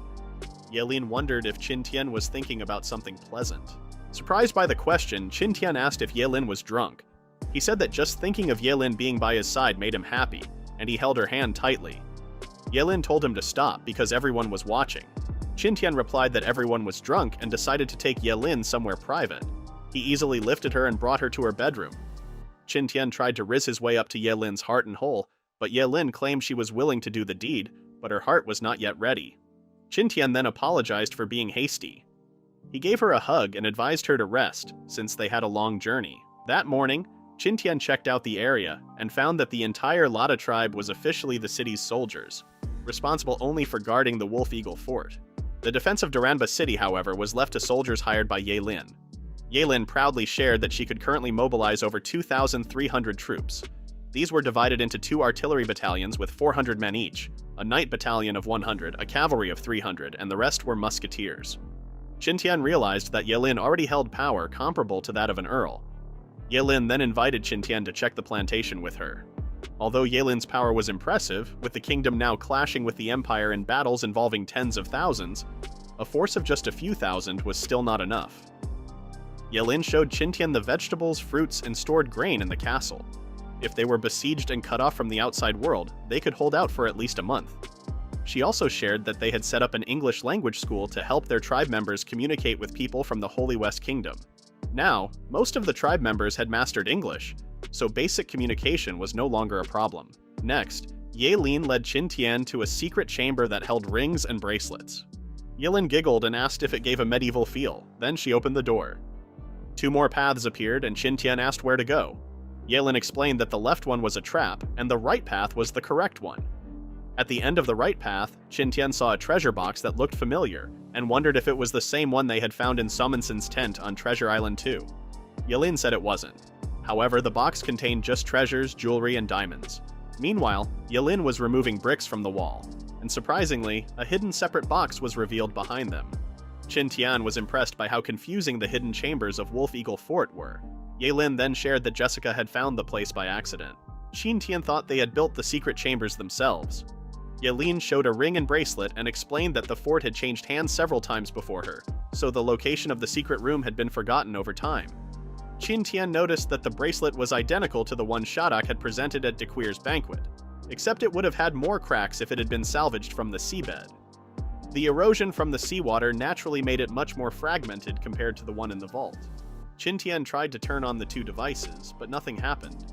Yelin explained that the ring had shut off and couldn't be reactivated. She attempted several times, but neither device responded.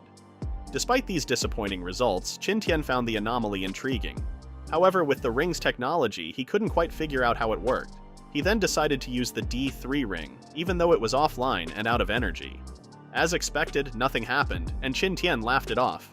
He remembered Yelin mentioning that a fisherman had found the bracelet in a sunken ship, and Yelin confirmed this. Qin Tian wondered if Yelin had visited the sunken ship herself. Yelin shared that she and Jessica had quickly joined the fishermen and went to the area where the ship had sunk. However, the water was too deep, and even with oxygen tanks, Kada and the others couldn't withstand the water pressure for long. Additionally, Jessica's flashlight had run out of battery a long time ago, making it difficult to search the entire ship without proper lighting. After a long time of searching without success, they all decided to give up. Qin Tian suggested they would make another attempt once they were better prepared. Since the failed search was due to a lack of equipment, Qin Tian believed that the remaining areas of the ship might hold clues related to the laboratory. First, he needed to develop suitable equipment for underwater operations. They also needed proper lighting because everything underwater would be pitch dark, and they might miss important clues. However, such a mission required a lot of preparation. Qin Tian then decided to leave the secret chamber for now and return the ring and bracelet to their hidden compartment. Qin Tian and Yelin visited the facilities where flintlock guns were being made to protect Wolf Eagle Fort. However, they realized it wasn't enough, so they decided they needed to upgrade the production line to revolvers, as it was the quickest way to strengthen their forces. Afterward, Qin Tian asked Yelin and Bokuma about what they were wearing. Yelin mentioned they might not get any rest if they suddenly appeared in the city. Bokuma noted that Yelin was well loved by the residents, and her appearance would likely cause a commotion. Nick wondered if they should also wear disguises, but Yelin reminded them that they were still strangers to the residents. Qin Tian and Nick soon noticed how lively the city remained even after nightfall. In most other cities, things would have quieted down by 8 o'clock, but Duranba was still bustling, especially around the night market. Nick caught the scent of something sweet, and Yelin guessed it was cream cake. Bokuma was happy to see that the city was still as vibrant as before. Qin Tian wondered if Yelin had spent a lot to keep the city alive at night, unlike other cities where only pubs and inns were noisy after dark. Yelin agreed, explaining that she had invested heavily, especially in opening the night market. Qin Tian recalled how Kate had mentioned that the city lord covered the lighting expenses, and most cities had only a few street lamps on at night. Even Duke de Quire only kept the lamps lit during the autumn and winter seasons. Qin Tian then asked Yelin about the early days of the night market. Yelin explained that in the beginning, only a few shops participated, most of them being part of the Daybreak Association. Despite this, the night market attracted many residents, encouraging other shops to open in the evening. This created a positive cycle. The more shops that opened, the more residents they attracted, and the more residents there were, the more shops were drawn in. Eventually, the night market grew, attracting merchants from other cities. They came to Duranba to set up their shops, which increased the city's income. After a year, the Daybreak Association recovered its initial lighting expenses, and the taxes from the shops were enough to cover the cost of lighting every evening. Even now, it continued to turn a profit. Qin Tian asked Yelin about her field of expertise again, but could only remember that it was something related to economics. Yelin responded with a cute nod. With the help of the Commercial Association, Yelin had quickly risen from commoner status to nobility. This was possible because of her exceptional skills. The night market had created a positive cycle, continuously attracting external investments and shops. If this continued, Yelin wouldn't need to put much effort into building the city of Duranba and could instead focus on good planning. The increasing number of incoming shops would eventually develop the city on their own. As Qin Tian wandered through the night market, he reminisced about his old world. The group soon arrived at the headquarters of the Daybreak Association. Yelin proudly explained how she had designed the store based on the concept of modern large-scale supermarkets. The store offered food, weapons, clothing, daily necessities, and other goods typically found in the market. This store model had attracted many customers, keeping the store constantly busy during business hours. Qin Tian noticed a couple happily shopping with their pushcart. Yelin also showed him something beyond general merchandise. They also sold luxury goods with high profit margins. Qin Tian was surprised to see many pieces of jewelry displayed in the store. Just then, a soldier informed Yelin that they had completely lost contact with Jessica. Yelin, shocked, asked if it was true. The soldier confirmed that they had lost contact over half a month ago. Worried, Yelin shared that Jessica had taken Kada and the others to search for Qin Tian overseas. According to their plan, they were supposed to return home this month. Qin Tian had learned about Nazar Island, which was still part of the Sacred West Kingdom. It was known as a large island with a harsh environment and no inhabitants. The island was entirely made of sand, lacking fresh water, and no one had ever seen the full extent of it. The furthest known point was only 30 kilometers. According to legend, a huge treasure was buried in the center of Nazar Island. However, over the years, most treasure hunters had ended up resting eternally in the depths of the desert, with very few returning alive. It had basically become a forbidden area, but Jessica had gone there for Qin Tian's sake. The reporting soldier pointed on the map to the place where they had originally landed on the island, and the point where Jessica had started her expedition. Seeing the scale on the map, Qin Tian noticed that there was a distance of several kilometers between the 2 points. Yelin asked if there was something special about the place. The soldier then reported that Jessica had visited several treasure hunters before heading to Nazar Island and had planned out the most optimal route. Also, before they set out, they had made an agreement. If they didn't return to the camp after a month, it would mean they had met with disaster. Qin Tian wondered if Yelin still had the supply list that Jessica had prepared before she left.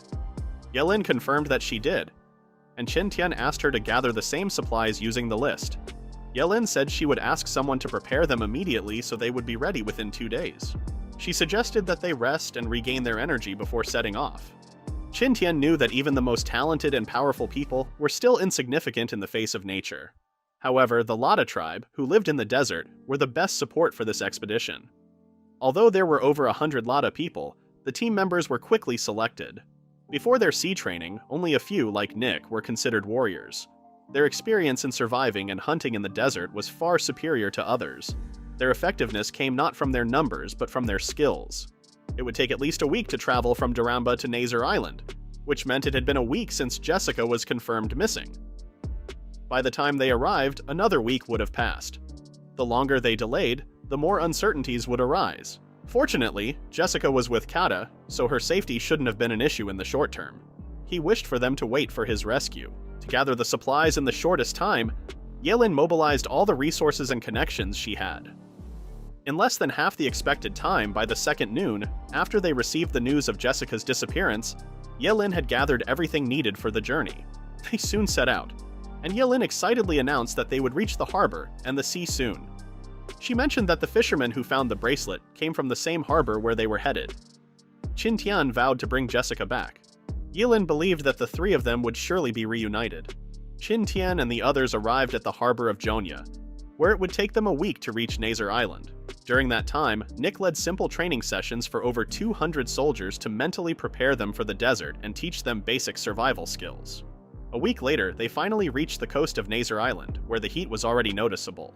The others couldn't believe they were seeing the island, known to be forbidden. They soon landed ashore, and all Qin Tian could see was sand in every direction. Even though it was winter, the heat felt like a scorching summer midday, despite it being the afternoon.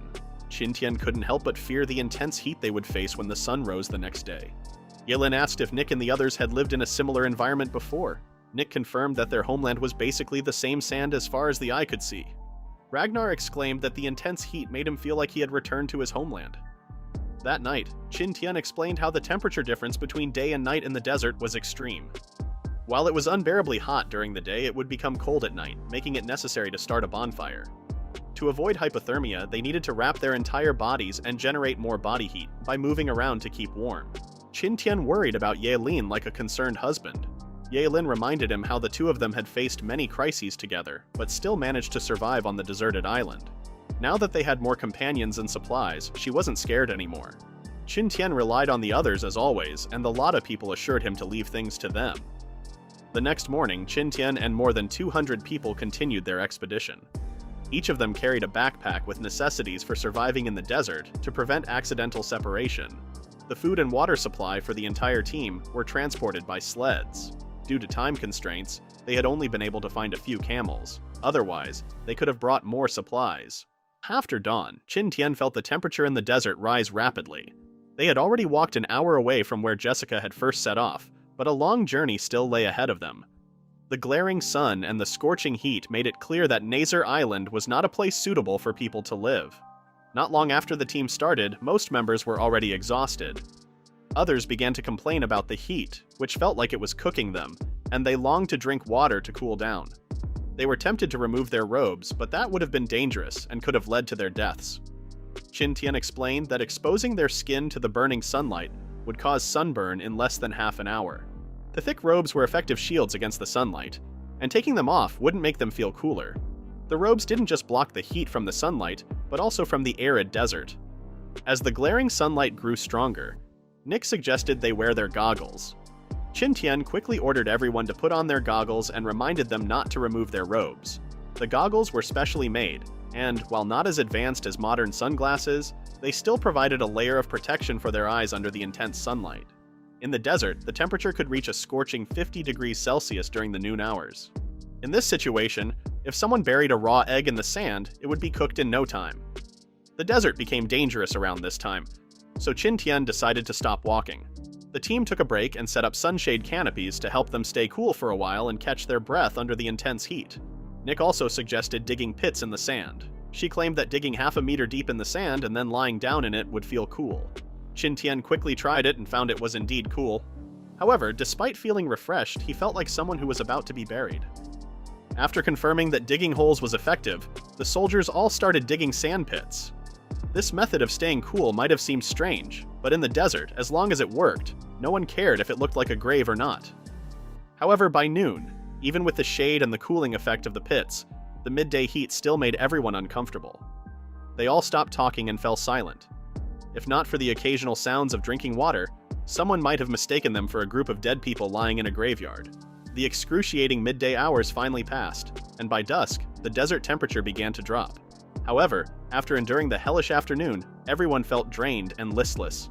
For those who hadn't experienced living and surviving in a desert, adapting to its harsh environment in such a short time was difficult. Even Qin Tian complained that it was unbearable without drinking cold water, and felt like he was dying. Yelin agreed, saying the whole afternoon felt like days had passed. Nick then mentioned that the sun would set in an hour. Ragnar suggested that everyone needed time to fully adjust to the desert's weather, because if they proceeded with the initial plan and pushed deeper into the desert, it was very likely that someone in the team wouldn't be able to handle the heat and might collapse. Qin Tian quickly agreed with him. At night, the temperature dropped to an extreme level. Qin Tian couldn't believe that a place like Nazar Island could have such a huge difference in temperature between day and night. Yelin worried about how Jessica and the others were doing.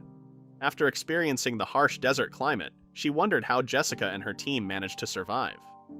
She hoped they still had enough supplies to last until they were rescued.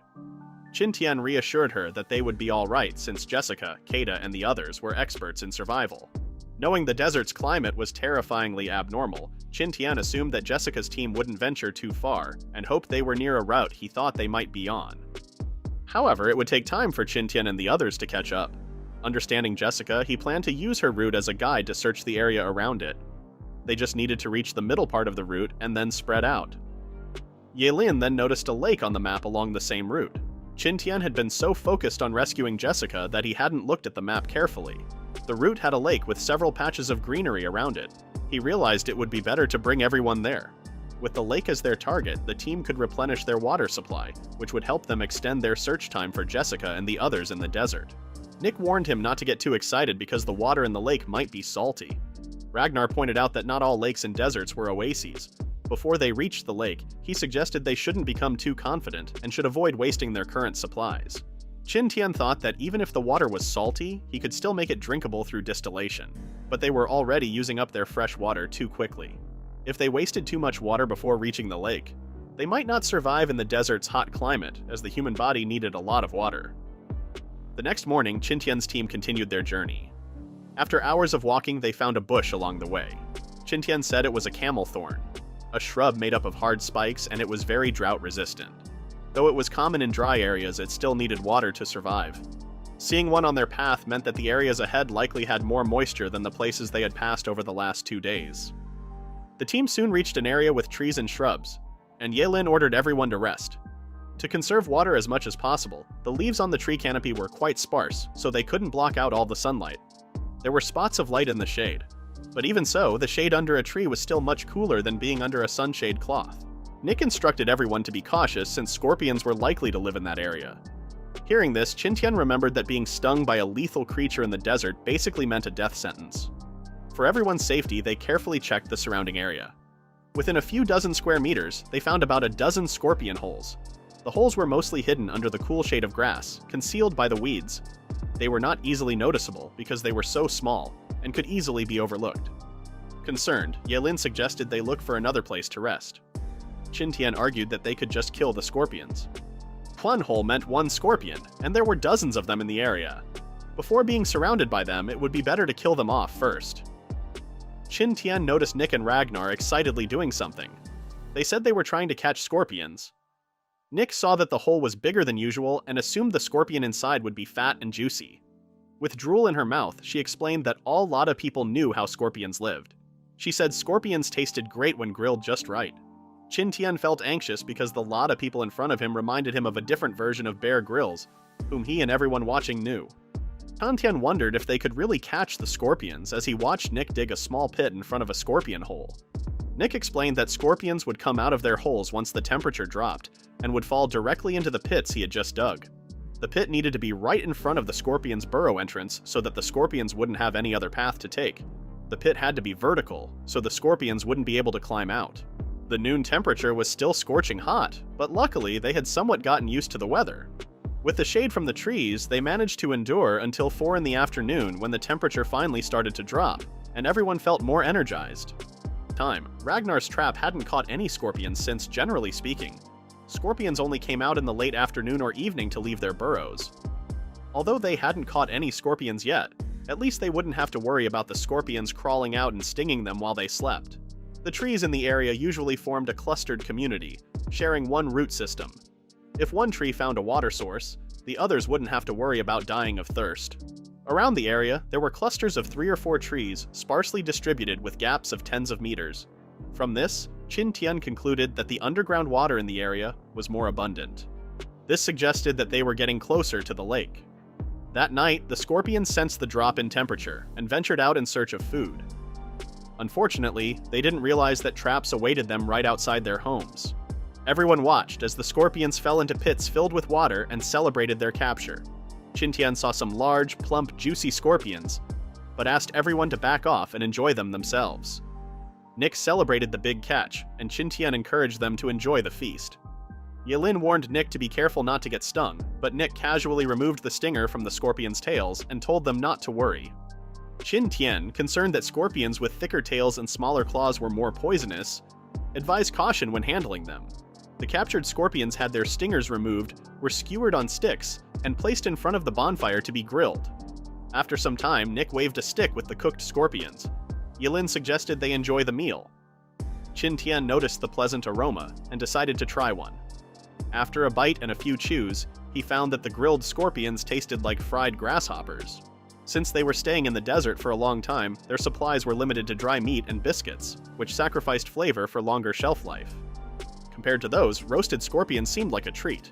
Yelin also tried them and agreed they tasted good. Having eaten various insects before, Qin Tian and Yelin no longer considered scorpions a dark cuisine. They enjoyed the taste, but thought it would have been better with some salt. Qin Tian sighed, wishing they had brought some. The next morning, the expedition continued, and some members talked about the man-eating monsters rumored to be on Nazar Island. They also wanted to see the rumored cacti with thorns that they hadn't seen up close. Soon, the team arrived at a lake, and everyone was amazed to find one in the desert. They were eager to jump into the water and take a bath. Qin Tian told them to relax because their journey had been tiring. Without hesitation, everyone removed their robes and clothes and jumped into the water. They felt refreshed after soaking in the cold water and discovered it was also tasty and drinkable. Yelin then told them to set up a camp and prepare dinner so they could rest for the day. Qin Tian took Yelin's hand and they walked on the water together. Yelin was surprised at how pleasant it was to tread water. Qin Tian now truly appreciated how oases were gifts from nature in such arid places. Everyone enjoyed the cool temperature by the lake. Nick mentioned that she had never seen one as large as this back in their homeland. Although they were desert dwellers and had seen many oases, they were all smaller compared to this one, which looked like a sea to Nick. Qin Tian laughed and pointed out that a sea was not something small. At that moment, the others discovered date palm trees. These trees resembled coconuts, but only in appearance. Being in the desert, a plant like a coconut would need a lot of water to survive. Yelin wondered if the tree was special since a lot of people seemed excited about it. Qin Tian explained that the fruit was edible. These trees could handle high temperatures, waterlogging, drought, salinity, and frost, and they loved sunlight. They thrived in deep, dry, acidic soil and avoided waterlogged areas. Date palms were usually grown from seeds and could grow alone or in clusters with multiple stems from a single root system. They grew slowly until the roots produced fleshy buds. Nick had then started climbing the trees. Yelin asked if the fruits were edible. Nick explained that they could be eaten whether ripe or not. Nick then picked some fruits and threw them to Yelin. Yelin immediately tried them and found the date fruits delicious. Nick said they would be even sweeter if fully ripe. Qin Tian noted that being able to eat such fruits was already a luxury in a desert. Later in the afternoon, Qin Tian, Yaelin, and Nick took a dip in the water. Qin Tian felt like he was on vacation with the view in front of him. However, they were startled by the sudden appearance of crocodiles. The others quickly moved to get out of the water. Qin Tian couldn't believe there was a crocodile in the desert. Nick, being a wife and warrior, protected Qin Tian and Yaelin. The warriors grabbed their swords and tried to kill the crocodile. However, it fought back and bit one of the members. When the crocodile finally surfaced, Qin Tian couldn't believe he was seeing a real West African crocodile.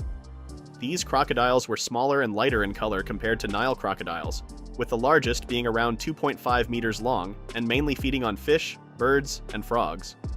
Fortunately, the one in the lake was small and not aggressive. Otherwise, it could have performed a death roll after biting someone. Qin Tian then took a sword and quickly stabbed the crocodile's head. The others were shocked that Qin Tian did it in one stab, as they knew the crocodile's head was the hardest part. Meanwhile, Yaelin helped treat a member who had been grazed. Qin Tian grabbed a bottle of alcohol and poured it on the wounds of another member who was heavily injured. He told him to endure the pain. Fortunately, Western African crocodiles were not very strong in combat. Even if they bit someone, their teeth didn't reach the bones. As long as the wound was disinfected and properly bandaged, the patient only needed time to rest and recover without worrying about serious outcomes like disability.